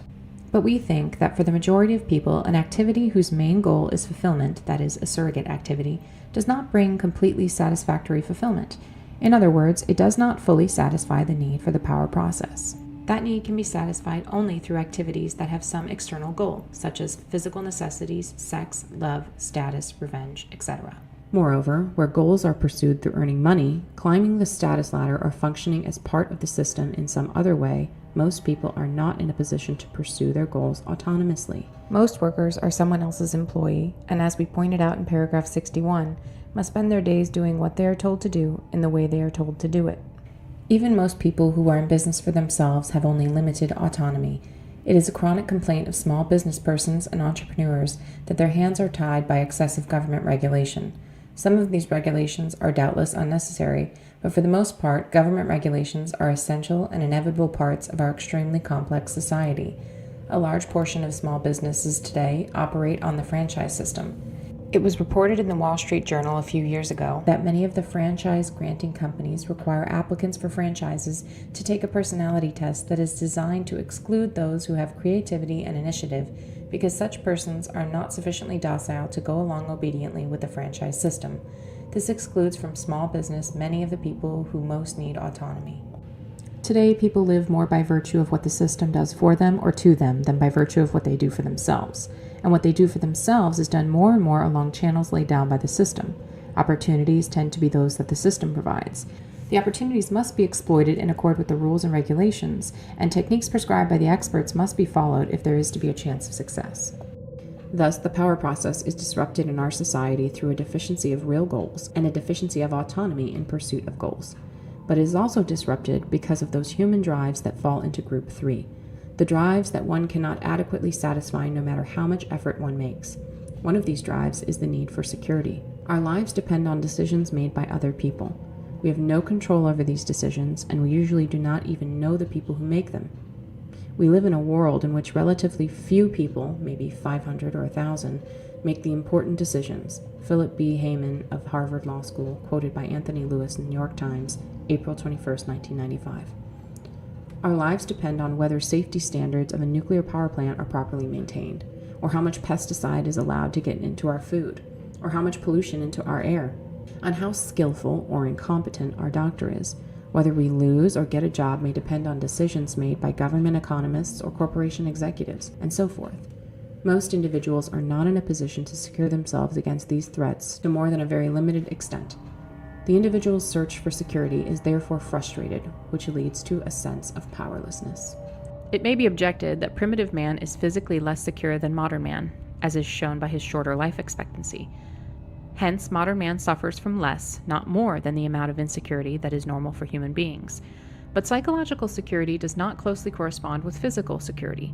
What makes us feel secure is not so much objective security as a sense of confidence in our ability to take care of ourselves. Primitive man, threatened by a fierce animal or by hunger, can fight in self-defense or travel in search of food. He has no certainty of success in these efforts, but he is by no means helpless against the things that threaten him. The modern individual, on the other hand, is threatened by many things against which he is helpless: nuclear accidents, carcinogens in food, environmental pollution, war, increasing taxes, invasion of his privacy by large organizations, nationwide social or economic phenomena that may disrupt his way of life. It is true that primitive man is powerless against some of the things that threaten him, disease for example, but he can accept the risk of disease stoically. It is part of the nature of things. It is no one's fault unless it's the fault of some imaginary impersonal demon. But threats to the modern individual tend to be man-made. They are not the results of chance, but are imposed upon him by other persons whose decisions he, as an individual, is unable to influence. Consequently, he feels frustrated, humiliated, and angry. Thus, primitive man, for the most part, has his security in his own hands, either as an individual or a member of a small group, whereas the security of modern man is in the hands of persons or organizations that are too remote or too large for him to be able to personally influence them. So modern man's drive for security tends to fall into groups 1 and 3. In some areas, food, shelter, etc., his security is assured at the cost of only trivial effort, whereas in other areas he cannot attain security. The foregoing greatly simplifies the real situation, but it does indicate in a rough general way how the condition of modern man differs from that of primitive man. People have many transitory drives or impulses that are necessarily frustrated in modern life, hence fall into Group 3. One may become angry, but modern society cannot permit fighting. In many situations, it does not even permit verbal aggression. When going somewhere, one may be in a hurry, or one may be in a mood to travel slowly, but one generally has no choice but to move with the flow of traffic and obey the signals. One may want to do one's work in a different way, but usually one can only work according to the rules laid down by one's employer. In many other ways as well, modern man is strapped down by a network of rules and regulations, explicit or implicit, that may frustrate many of his impulses and thus interfere with the power process. Most of these regulations cannot be dispensed with because they are necessary for the functioning of industrial society. Modern society is, in certain respects, extremely permissive. In matters that are irrelevant to the functioning of the system, we can generally do what we please. We can believe in any religion, as long as it does not encourage behavior that is dangerous to the system. We can go to bed with anyone we like, as long as we practice safe sex. We can do anything we like, as long as it is unimportant. But in all important matters, the system tends increasingly to regulate our behavior. Behavior is regulated not only through explicit rules, and not only by the government. Control is often exercised through indirect coercion or through psychological pressure or manipulation, and by organizations other than the government or by the system as a whole. Most large organizations use some form of propaganda to manipulate public attitudes or behavior. Propaganda is not limited to commercials and advertisements, and sometimes is not even consciously intended as propaganda by the people who make it. For instance, the content of entertainment programming is a powerful form of propaganda. An example of indirect coercion. There is no law that says we have to go to work every day and follow our employer's orders. Legally, there is nothing to prevent us from going to live in the wild like primitive people or from going into business for ourselves. But in practice, there is very little wild country left, and there is room in the economy only for a limited number of small business owners. Hence, most of us can only survive as someone else's employee. We suggest that modern man's obsession with longevity and with maintaining physical vigor and sexual attractiveness to his advanced age is a symptom of unfulfillment resulting from deprivation with respect to the power process. The midlife crisis is also such a symptom. So is the lack of interest in having children that is fairly common in modern society, but almost unheard of in primitive societies.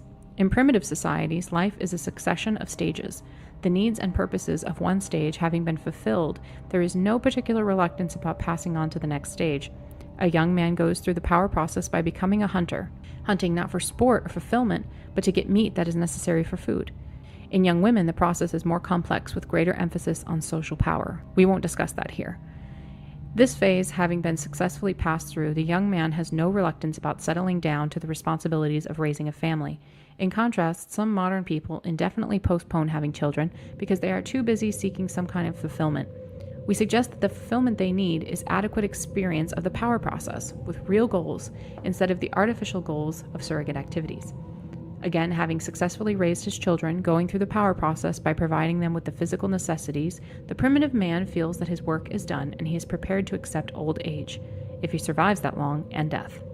Many modern people, on the other hand, are disturbed by the prospect of physical deterioration and death, as is shown by the amount of effort they expend trying to maintain their physical condition, appearance, and health. We argue that this is due to unfulfillment resulting from the fact that they have never put their physical powers to any practical use, have never gone through the power process using their bodies in a serious way. It is not the primitive man who has used his body daily for practical purposes who fears the deterioration of age, but the modern man who has never had a practical use for his body beyond walking from his car to his house. It is the man whose need for the power process has been satisfied during his life who is best prepared to accept the end of that life. In response to the arguments of this section, someone will say, society must find a way to give people the opportunity to go through the power process. For such people, the value of the opportunity is destroyed by the very fact that society gives it to them. What they need is to find or make their own opportunities. As long as the system gives them their opportunities, it still has them on a leash. To attain autonomy, they must get off that leash. How some people adjust. Not everyone in industrial technological society suffers from psychological problems. Some people even profess to be quite satisfied with society as it is. We now discuss some of the reasons why people differ so greatly in their response to modern society. First, there doubtless are differences in the strength of the drive for power. Individuals with a weak drive for power may have relatively little need to go through the power process, or at least relatively little need for autonomy in the power process. These are docile types, who would have been happy as plantation darkies in the Old South. We don't mean to sneer at the plantation darkies of the Old South. To their credit, most of the slaves were not content with their servitude. We do sneer at people who are content with their servitude. Some people may have some exceptional drive in pursuing which they satisfy their needs for the power process. For example, those who have an unusually strong drive for social status may spend their whole lives climbing the status ladder without ever getting bored of that game. People vary in their susceptibility to advertising and marketing techniques. Some are so susceptible that, even if they make a great deal of money, they cannot satisfy their constant craving for the shiny new toys that the marketing industry dangles before their eyes. So they always feel hard-pressed financially, even if their income is large and their cravings are frustrated. Some people have low susceptibility to advertising and marketing techniques. These are the people who aren't interested in money. Material acquisition does not serve their need for the power process. People who have medium susceptibility to advertising and marketing techniques are able to earn enough money to satisfy their cravings for goods and services, but only at the cost of serious effort, putting in overtime, taking a second job, earning promotions, etc. Thus, material acquisition serves their needs for the power process, but it does not necessarily follow that their need is fully satisfied. They may have insufficient autonomy in the power process. Their work may consist of following orders, and some of their drives may be frustrated. For example, security, aggression. We are guilty of oversimplification in paragraphs 80 through 82 because we've assumed that the desire for material acquisition is entirely a creation of the advertising and marketing industry. Of course, it's not that simple. Some people partly satisfy their need for power by identifying themselves with a powerful organization or mass movement. An individual lacking goals or power joins a movement or organization, adopts its goals as his own, then works towards those goals. When some of the goals are attained, the individual, even though his personal efforts have played only an insignificant part in the attainment of the goals, feels, through his identification with the movement and organization, as if he had gone through the power process. This phenomenon was exploited by the fascists, Nazis, and communists. Our society uses it too, though less crudely. Example, Manuel Noriega was an irritant to the U.S. Goal, punish Noriega. The U.S. invaded Panama, effort, and punished Noriega, attainment of goal. Thus, the U.S. went through the power process, and many Americans, because of their identification with the U.S., experienced the power process vicariously, hence the widespread public approval of the Panama invasion. It gave people a sense of power. We see the same phenomenon in armies, corporations, political parties, humanitarian organizations, religious or ideological movements. In particular, leftist movements tend to attract people who are seeking to satisfy their need for power. But for most people, identification with a large organization or a mass movement does not fully satisfy the need for power. Another way in which people satisfy their need for the power process is through surrogate activities. As we explained in paragraphs 38 through 40, a surrogate activity is an activity that is directed toward an artificial goal that the individual pursues for the sake of the fulfillment that he gets from pursuing the goal, not because he needs to attain the goal itself. For instance, there is no practical motive for building enormous muscles, hitting a little ball into a hole, or acquiring a complete series of postage stamps. Yet many people in our society devote themselves with passion to bodybuilding, golf, or stamp collecting. Some people are more other-directed than others, and therefore will more readily attach importance to a surrogate activity simply because the people around them treat it as important or because society tells them it is important. That is why some people get very serious about essentially trivial activities such as sports or bridge or chess or arcane scholarly pursuits, whereas others who are more clearly sighted never see these things as anything but the surrogate activities that they are, and consequently never attach enough importance to them to satisfy their need for the power process in that way. It only remains to point out that in many cases a person's way of earning a living is also a surrogate activity. Not a pure surrogate activity, since part of the motive for the activity is to gain the physical necessities and, for some people, social status and the luxuries that advertising makes them want. But many people put into their work far more effort than is necessary to earn whatever money and status they require. And this extra effort constitutes a surrogate activity. This extra effort, together with the emotional investment that accompanies it, is one of the most potent forces acting toward the continual development and perfecting of the system, with negative consequences for individual freedom. Especially for the most creative scientists and engineers, work tends to be largely a surrogate activity.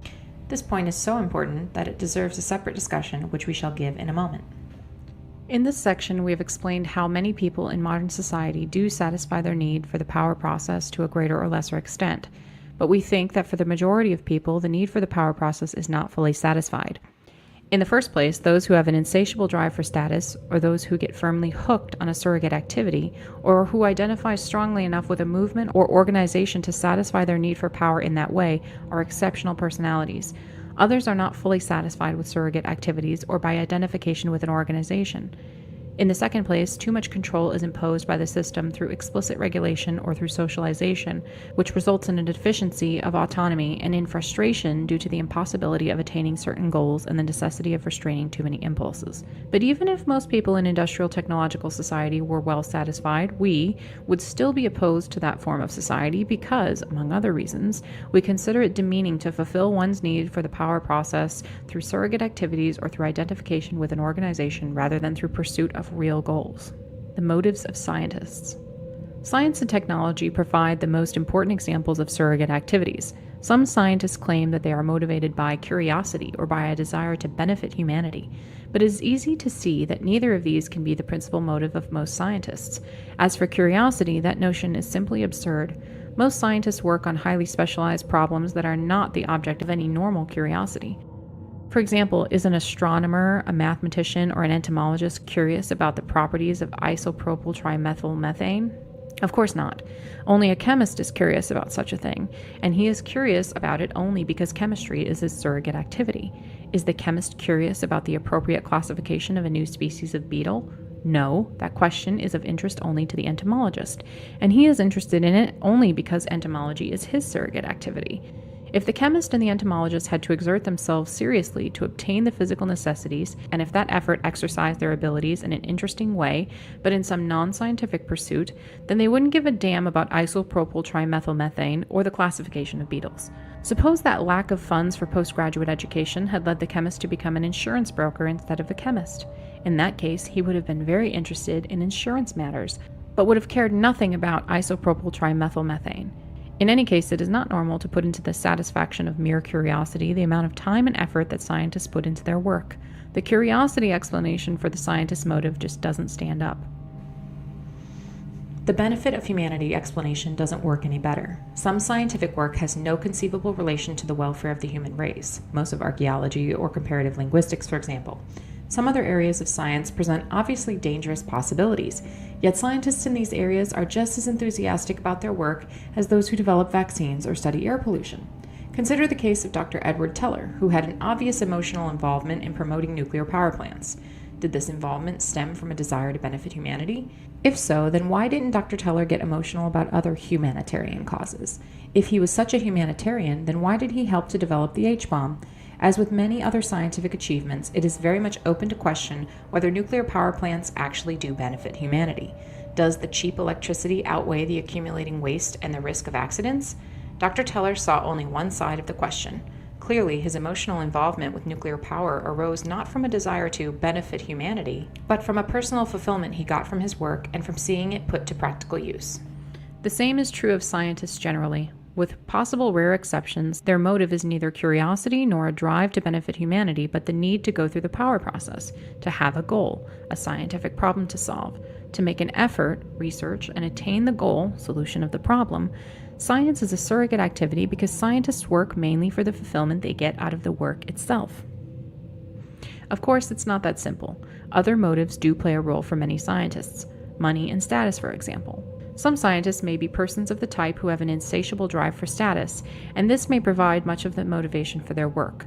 No doubt the majority of scientists, like the majority of the general population, are more or less susceptible to advertising and marketing techniques and need money to satisfy their craving for goods and services. Thus, science is not a pure surrogate activity, but it is in large part a surrogate activity.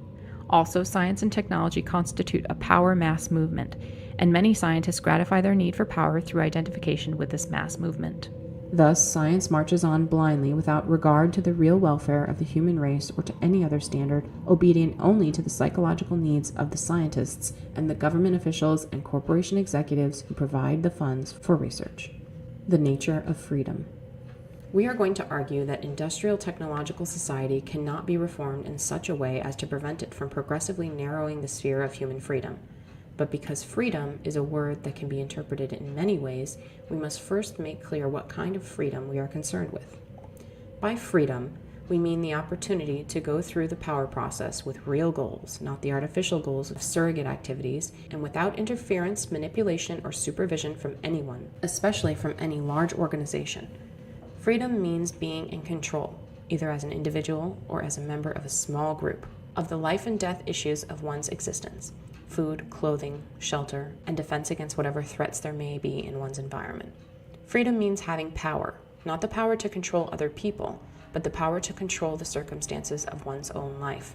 One does not have freedom if anyone else, especially a large organization, has power over one, no matter how benevolently, tolerantly, and permissively that power may be exercised. It is important not to confuse freedom with mere permissiveness. It is said that we live in a free society because we have a certain number of constitutionally guaranteed rights, but these are not as important as they seem. The degree of personal freedom that exists in a society is determined more by the economic and technological structure of the society than by its laws or form of government. Most of the Indian nations of New England were monarchies, and many of the cities of the Italian Renaissance were controlled by dictators. But in reading about these societies, one gets the impression that they allowed far more personal freedom than our society does. In part, this was because they lacked efficient mechanisms for enforcing their rulers' will.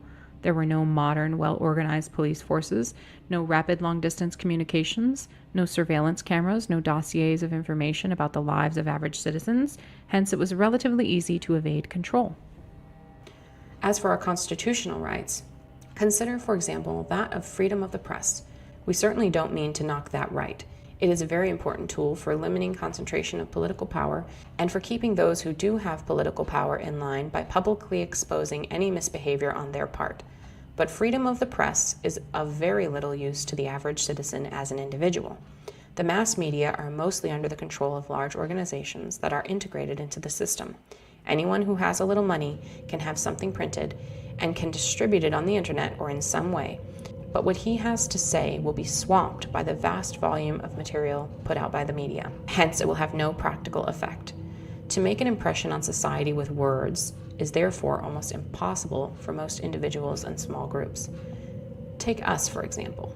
If we had never done anything violent and had submitted the present writings to a publisher, they probably would not have been accepted. If they had been accepted and published, they probably would not have attracted many readers, because it's more fun to watch the entertainment put out by the media than to read a sober essay. Even if these writings had many readers, most of these readers would soon have forgotten what they had read as their minds were flooded by the massive material to which the media exposed them. In order to get our message before the public with some chance of making a lasting impression, we've had to kill people.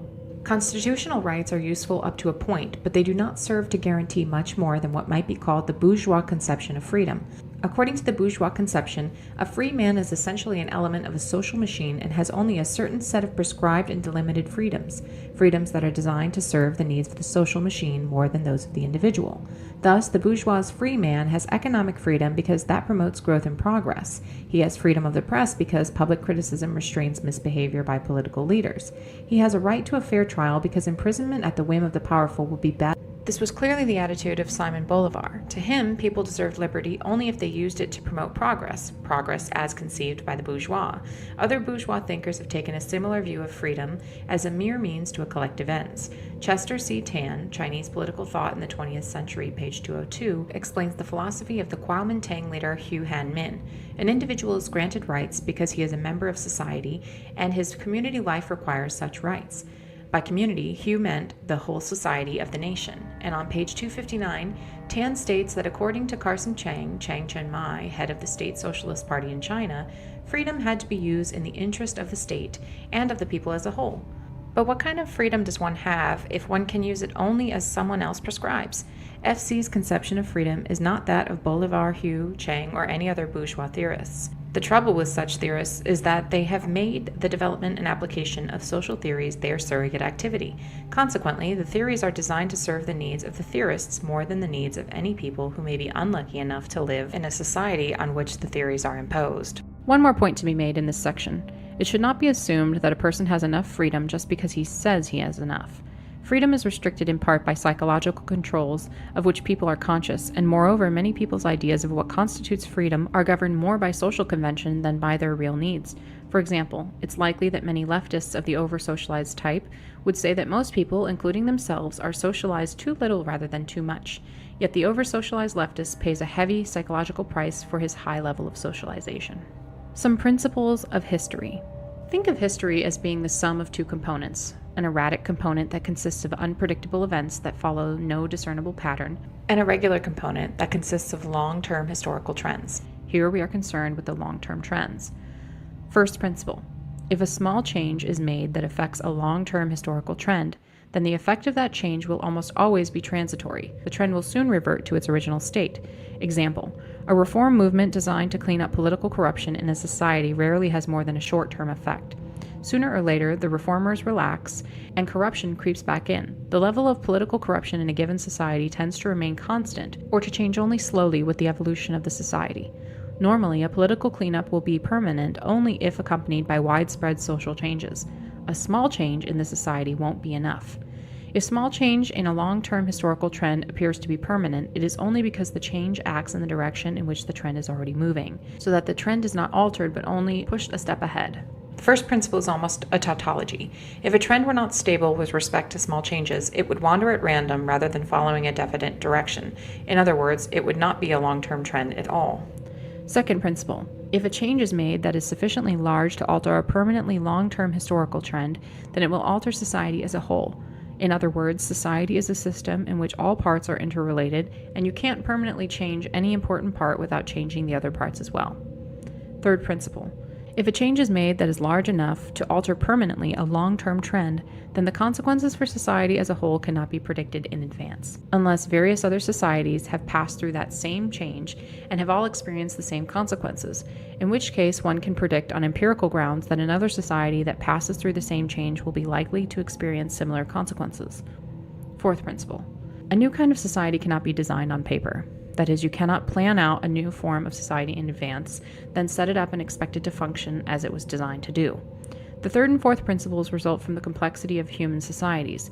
A change in human behavior will affect the economy of a society and its physical environment. The economy will affect the environment and vice versa. And the changes in the economy and the environment will affect human behavior in complex, unpredictable ways, and so forth. The network of causes and effects is far too complicated to be untangled and understood. Fifth principle. People do not consciously and rationally choose the form of their society. Societies develop through processes of social evolution that are not under rational human control. The fifth principle is a consequence of the other four. To illustrate, by the first principle, generally speaking, an attempt at social reform either acts in the direction in which the society is developing anyway, so that it merely accelerates a change that would have occurred in any case, or else it has only a transitory effect, so that the society soon slips back into its old groove. To make a lasting change in the direction of development of any important aspect of society, reform is insufficient and revolution is required. A revolution does not necessarily involve an armed uprising or the overthrow of a government. By the second principle, a revolution never changes only one aspect of a society, it changes the whole society. And by the third principle, changes occur that were never expected or desired by the revolutionaries. By the fourth principle, when revolutionaries or utopians set up a new kind of society, it never works out as planned. The American Revolution does not provide a counterexample. The American Revolution was not a revolution in our sense of the word, but a war of independence followed by a rather far-reaching political reform. The Founding Fathers did not change the direction of American society, nor did they aspire to do so. They only freed the development of American society from the retarding effects of British rule.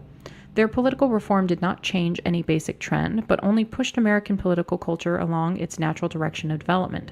British society, of which American society was an offshoot, had been moving for a long time in the direction of representative democracy, and prior to the War of Independence, the Americans were already practicing a significant degree of representative democracy in the colonial assemblies. The political system established by the Constitution was modeled on the British system and on the colonial assemblies.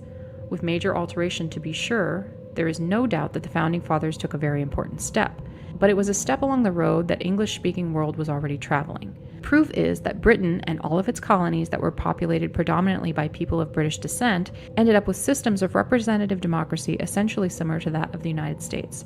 If the Founding Fathers had lost their nerve and declined to sign the Declaration of Independence, our way of life today would not have been significantly different. Maybe we would have had somewhat closer ties to Britain, and we would have had a parliament and a prime minister instead of a Congress and a president. No big deal. Thus, the American Revolution provides not a counterexample to our principles, but a good illustration of them. Still, one has to use common sense in applying the principles. They are expressed in imprecise language that allows latitude for interpretation, and exceptions to them can be found. So we present these principles not as inviolable laws, but as rules of thumb or guides to thinking that may provide a partial antidote to naive ideas about the future of society. The principles should be borne constantly in mind, and whenever one reaches a conclusion that conflicts with them, one should carefully re-examine one's thinking and retain the conclusion only if one has good, solid reasons for doing so. Industrial technological society cannot be reformed. The foregoing principles help to show how hopelessly difficult it would be to reform the industrial system in such a way as to prevent it from progressively narrowing our sphere of freedom. There has been a consistent tendency going back at least to the Industrial Revolution for technology to strengthen the system at a high cost in individual freedom and local autonomy. Hence, any change designed to protect freedom from technology would be contrary to a fundamental trend in the development of our society. Consequently, such a change either would be a transitory one, soon swamped by the tide of history, or, if large enough to be permanent, would alter the nature of our whole society. This by the first and second principles. Moreover, since society would be altered in a way that could not be predicted in advance, third principle, there would be great risk. Changes large enough to make a lasting difference in favor of freedom would not be initiated because it would be realized that they would gravely disrupt the system, so any attempts at reform would be too timid to be effective. Even if changes large enough to make a lasting difference were initiated, they would be retracted when their disruptive effects became apparent. Thus, permanent changes in favor of freedom could be brought about only by persons prepared to accept radical, dangerous, and unpredictable alteration of the entire system. In other words, by revolutionaries, not reformers. People anxious to rescue freedom without sacrificing the supposed benefits of technology will suggest naive schemes for some new form of society that would reconcile freedom with technology. Apart from the fact that people who make such suggestions seldom propose any practical means by which the new form of society could be set up in the first place, it follows from the fourth principle that even if the new form of society could be once established, it either would collapse or would give results very different from those expected. So even on very general grounds, it seems highly improbable that any way of changing society could be found that would reconcile freedom with modern technology. In the next few sections, we will give more specific reasons for concluding that freedom and technological progress are incompatible. As explained in paragraphs 65 through 67, 70 through 73, modern man is strapped down by a network of rules and regulations, and his fate depends on the actions of persons remote from him whose decisions he cannot influence. This is not accidental or a result of the arbitrariness of arrogant bureaucrats. It is necessary and inevitable in any technologically advanced society. The system has to regulate human behavior closely in order to function. At work, people have to do what they are told. Otherwise, production would be thrown into chaos. Bureaucracies have to be run according to rigid rules. To allow any substantial personal discretion to lower-level bureaucrats would disrupt the system and lead to charges of unfairness due to differences in the way the individual bureaucrats exercise their discretion. It is true that some restrictions on our freedom could be eliminated, but generally speaking, the result is a sense of powerlessness on the part of the average person. It may be, however, that formal regulations will tend increasingly to be replaced by psychological tools that make us want to do what the system requires of us. Propaganda, educational techniques, mental health programs, etc. The system has to force people to behave in ways that are increasingly remote from the natural pattern of human behavior. For example, the system needs scientists, mathematicians, and engineers. It can't function without them, so heavy pressure is put on children to excel in these fields. It isn't natural for an adolescent human being to spend the bulk of his time sitting at a desk absorbed in study. A normal adolescent wants to spend his time in active contact with the real world. Among primitive peoples, the things that children are trained to do tend to be in reasonable harmony with natural human impulses. Among the American Indians, for example, boys were trained in active outdoor pursuits, just the sort of thing that boys like. But in our society, children are pushed into studying technical subjects, which most do grudgingly. Because of the constant pressure that the system exerts to modify human behavior, there is a gradual increase in the number of people who cannot or will not adjust to society's requirements. Welfare leeches, youth gang members, cultists, anti-government rebels, radical environmentalist saboteurs, dropouts, and resistors of various kinds. In any technologically advanced society, the individual's fate must depend on decisions that he personally cannot influence to any great extent. A technological society cannot be broken down into small autonomous communities because production depends on the cooperation of very large numbers of people. When a decision affects, say, 1 million people, then each of the affected individuals has on average only 1/millionth share in making the decision. What usually happens in practice is that decisions are made by public officials or corporation executives or by technical specialists. But even when the public votes on a decision, the number of voters ordinarily is too large for the vote of any one individual to be significant. Thus, most individuals are unable to influence measurably the major decisions that affect their lives. There is no conceivable way to remedy this in a technologically advanced society. The system tries to solve this problem by using propaganda to make people want the decisions that have been made for them. But even if this solution were completely successful in making people feel better, it would be demeaning. Conservatives and some others advocate more local autonomy. Local communities once did have autonomy, but such autonomy becomes less and less possible as local communities become more enmeshed with and dependent on large-scale systems like public utilities, computer networks, highway systems, the mass communications media, the modern healthcare system. Also operating against autonomy is the fact that technology applied in one location often affects people at other locations far away. Thus, pesticide or chemical use near a creek may contaminate the water supply hundreds of miles downstream, and the greenhouse effect affects the whole world. The system does not and cannot exist to satisfy human needs. Instead, it is human behavior that has to be modified to fit the needs of the system. This has nothing to do with the political or social ideology that may pretend to guide the technological system. It is not the fault of capitalism, and it is not the fault of socialism. It is the fault of technology, because the system is guided not by ideology, but by technical necessity. Of course, the system does satisfy many human needs, but generally speaking, it does this only to the extent that it is to the advantage of the system to do so. It is the needs of the system that are paramount, not those of the human being. For example, the system provides people with food because the system couldn't function if everyone starved. It attends to people's psychological needs whenever it can conveniently do so because it couldn't function if too many people became depressed or rebellious. But the system, for good, solid, practical reasons, must exert constant pressure on people to mold their behavior to the needs of the system. Too much waste accumulating? The government, the media, the educational system, environmentalists, everyone inundates us with a mass of propaganda about recycling. Need more technical personnel? A chorus of voices exhorts kids to study science. No one stops to ask whether it is inhumane to force adolescents to spend the bulk of their time studying subjects most of them hate. When skilled workers are put out of a job by technical advances and have to undergo retraining, no one asks whether it's humiliating for them to be pushed around in this way. Efforts to make room for a sense of purpose and for autonomy within the system are no better than a joke. For example, one company, instead of having each of its employees assemble only one section of the catalog, had each assemble a whole catalog, and this was supposed to give them a sense of purpose and achievement. Some companies have tried to give their employees more autonomy in their work, but for practical reasons, this usually can be done only to a very limited extent, and in any case, employees are never given autonomy as to their ultimate goals. Their autonomous efforts can never be directed toward goals that they select personally, but only towards their employer's goals, such as the survival and growth of the company. Any company would soon go out of business if it permitted its employees to act otherwise. Similarly, in any enterprise within a socialist system, workers must direct their efforts toward the goals of the enterprise. Otherwise, the enterprise will not serve its purpose as a part of the system. Once again, for purely technical reasons, it is not possible for most individuals or small groups to have much autonomy in industrial society. Even the small business owner commonly has only limited autonomy.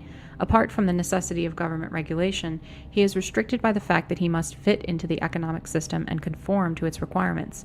For instance, when someone develops a new technology, the small business person often has to use that technology whether he wants to or not in order to remain competitive. The bad parts of technology cannot be separated from the good parts. A further reason why industrial society cannot be reformed in favor of freedom is that modern technology is a unified system in which all parts are dependent on one another. You can't get rid of the bad parts of technology and retain only the good parts. Take modern medicine, for example. Progress in medical science depends on progress in chemistry, physics, biology, computer science, and other fields. Advanced medical treatments require expensive, high-tech equipment that can be made available only by technologically progressive, economically rich society. Clearly, you can't have much progress in medicine without the whole technological system and everything that goes with it. Even if medical progress could be maintained without the rest of the technological system, it would by itself bring certain evils. Suppose, for example, that a cure for diabetes is discovered. People with a genetic tendency to diabetes would then be able to survive and reproduce as well as anyone else. Natural selection against genes for diabetes will cease, and such genes will spread throughout the population. This may be occurring to some extent already, since diabetes, while not curable, can be controlled through use of insulin. The same thing will happen with many other diseases, susceptibility to which is affected by genetic degradation of the population. The only solution will be some sort of eugenics program or extensive genetic engineering of human beings, so that man in the future will no longer be a creation of nature or of chance or of God, depending on your religious or philosophical opinions, but a manufactured product. If you think that big government interferes in your life too much now, just wait till the government starts regulating the genetic constitution of your children. Such regulation will inevitably follow the introduction of genetic engineering of human beings, because the consequences of unregulated genetic engineering would be disastrous. The usual response to such concerns is to talk about medical ethics, but a code of ethics would not serve to protect freedom in the face of medical progress. It would only make matters worse. A code of ethics applicable to genetic engineering would be in effect a means of regulating the genetic constitution of human beings. Somebody, probably the upper middle class mostly, would decide that such and such applications of genetic engineering were ethical, and others were not, so that in effect they would be imposing their own values on the genetic constitution of the population at large. Even if a code of ethics were chosen on a completely democratic basis, the majority would be imposing their own values on any minorities who might have a different idea of what constituted an ethical use of genetic engineering. The only code of ethics that would truly protect freedom would be one that prohibited any genetic engineering of human beings, and you can be sure that no such code will ever be applied in a technological society. No code that reduced genetic engineering to a minor role would stand up for long, because the temptation presented by the immense power of biotechnology would be irresistible, especially since to the majority of people, many of its applications will seem obviously and unequivocally good, eliminating physical and mental diseases, giving people the abilities they need to get along in today's world. Inevitably, genetic engineering will be used extensively, but only in ways consistent with the needs of the industrial technological system. Technology is a more powerful social force than the aspiration for freedom. It is not possible to make a lasting compromise between technology and freedom, because technology is by far the more powerful social force and continually encroaches on freedom through repeated compromises. Imagine the case of two neighbors, each of whom at the outset owns the same amount of land, but one of whom is more powerful than the other. The powerful one demands a piece of the other's land. The weak one refuses. The powerful one says, "Okay, let's compromise. Give me half of what I asked." The weak one has little choice but to give in. Sometime later, the powerful neighbor demands another piece of land. Again, there is a compromise, and so forth. By forcing a long series of compromises on the weaker man, the powerful one eventually gets all of his land. So it goes in the conflict between technology and freedom. Let us explain why technology is a more powerful social force than the aspiration for freedom. A technological advance that appears not to threaten freedom often turns out to threaten it very seriously.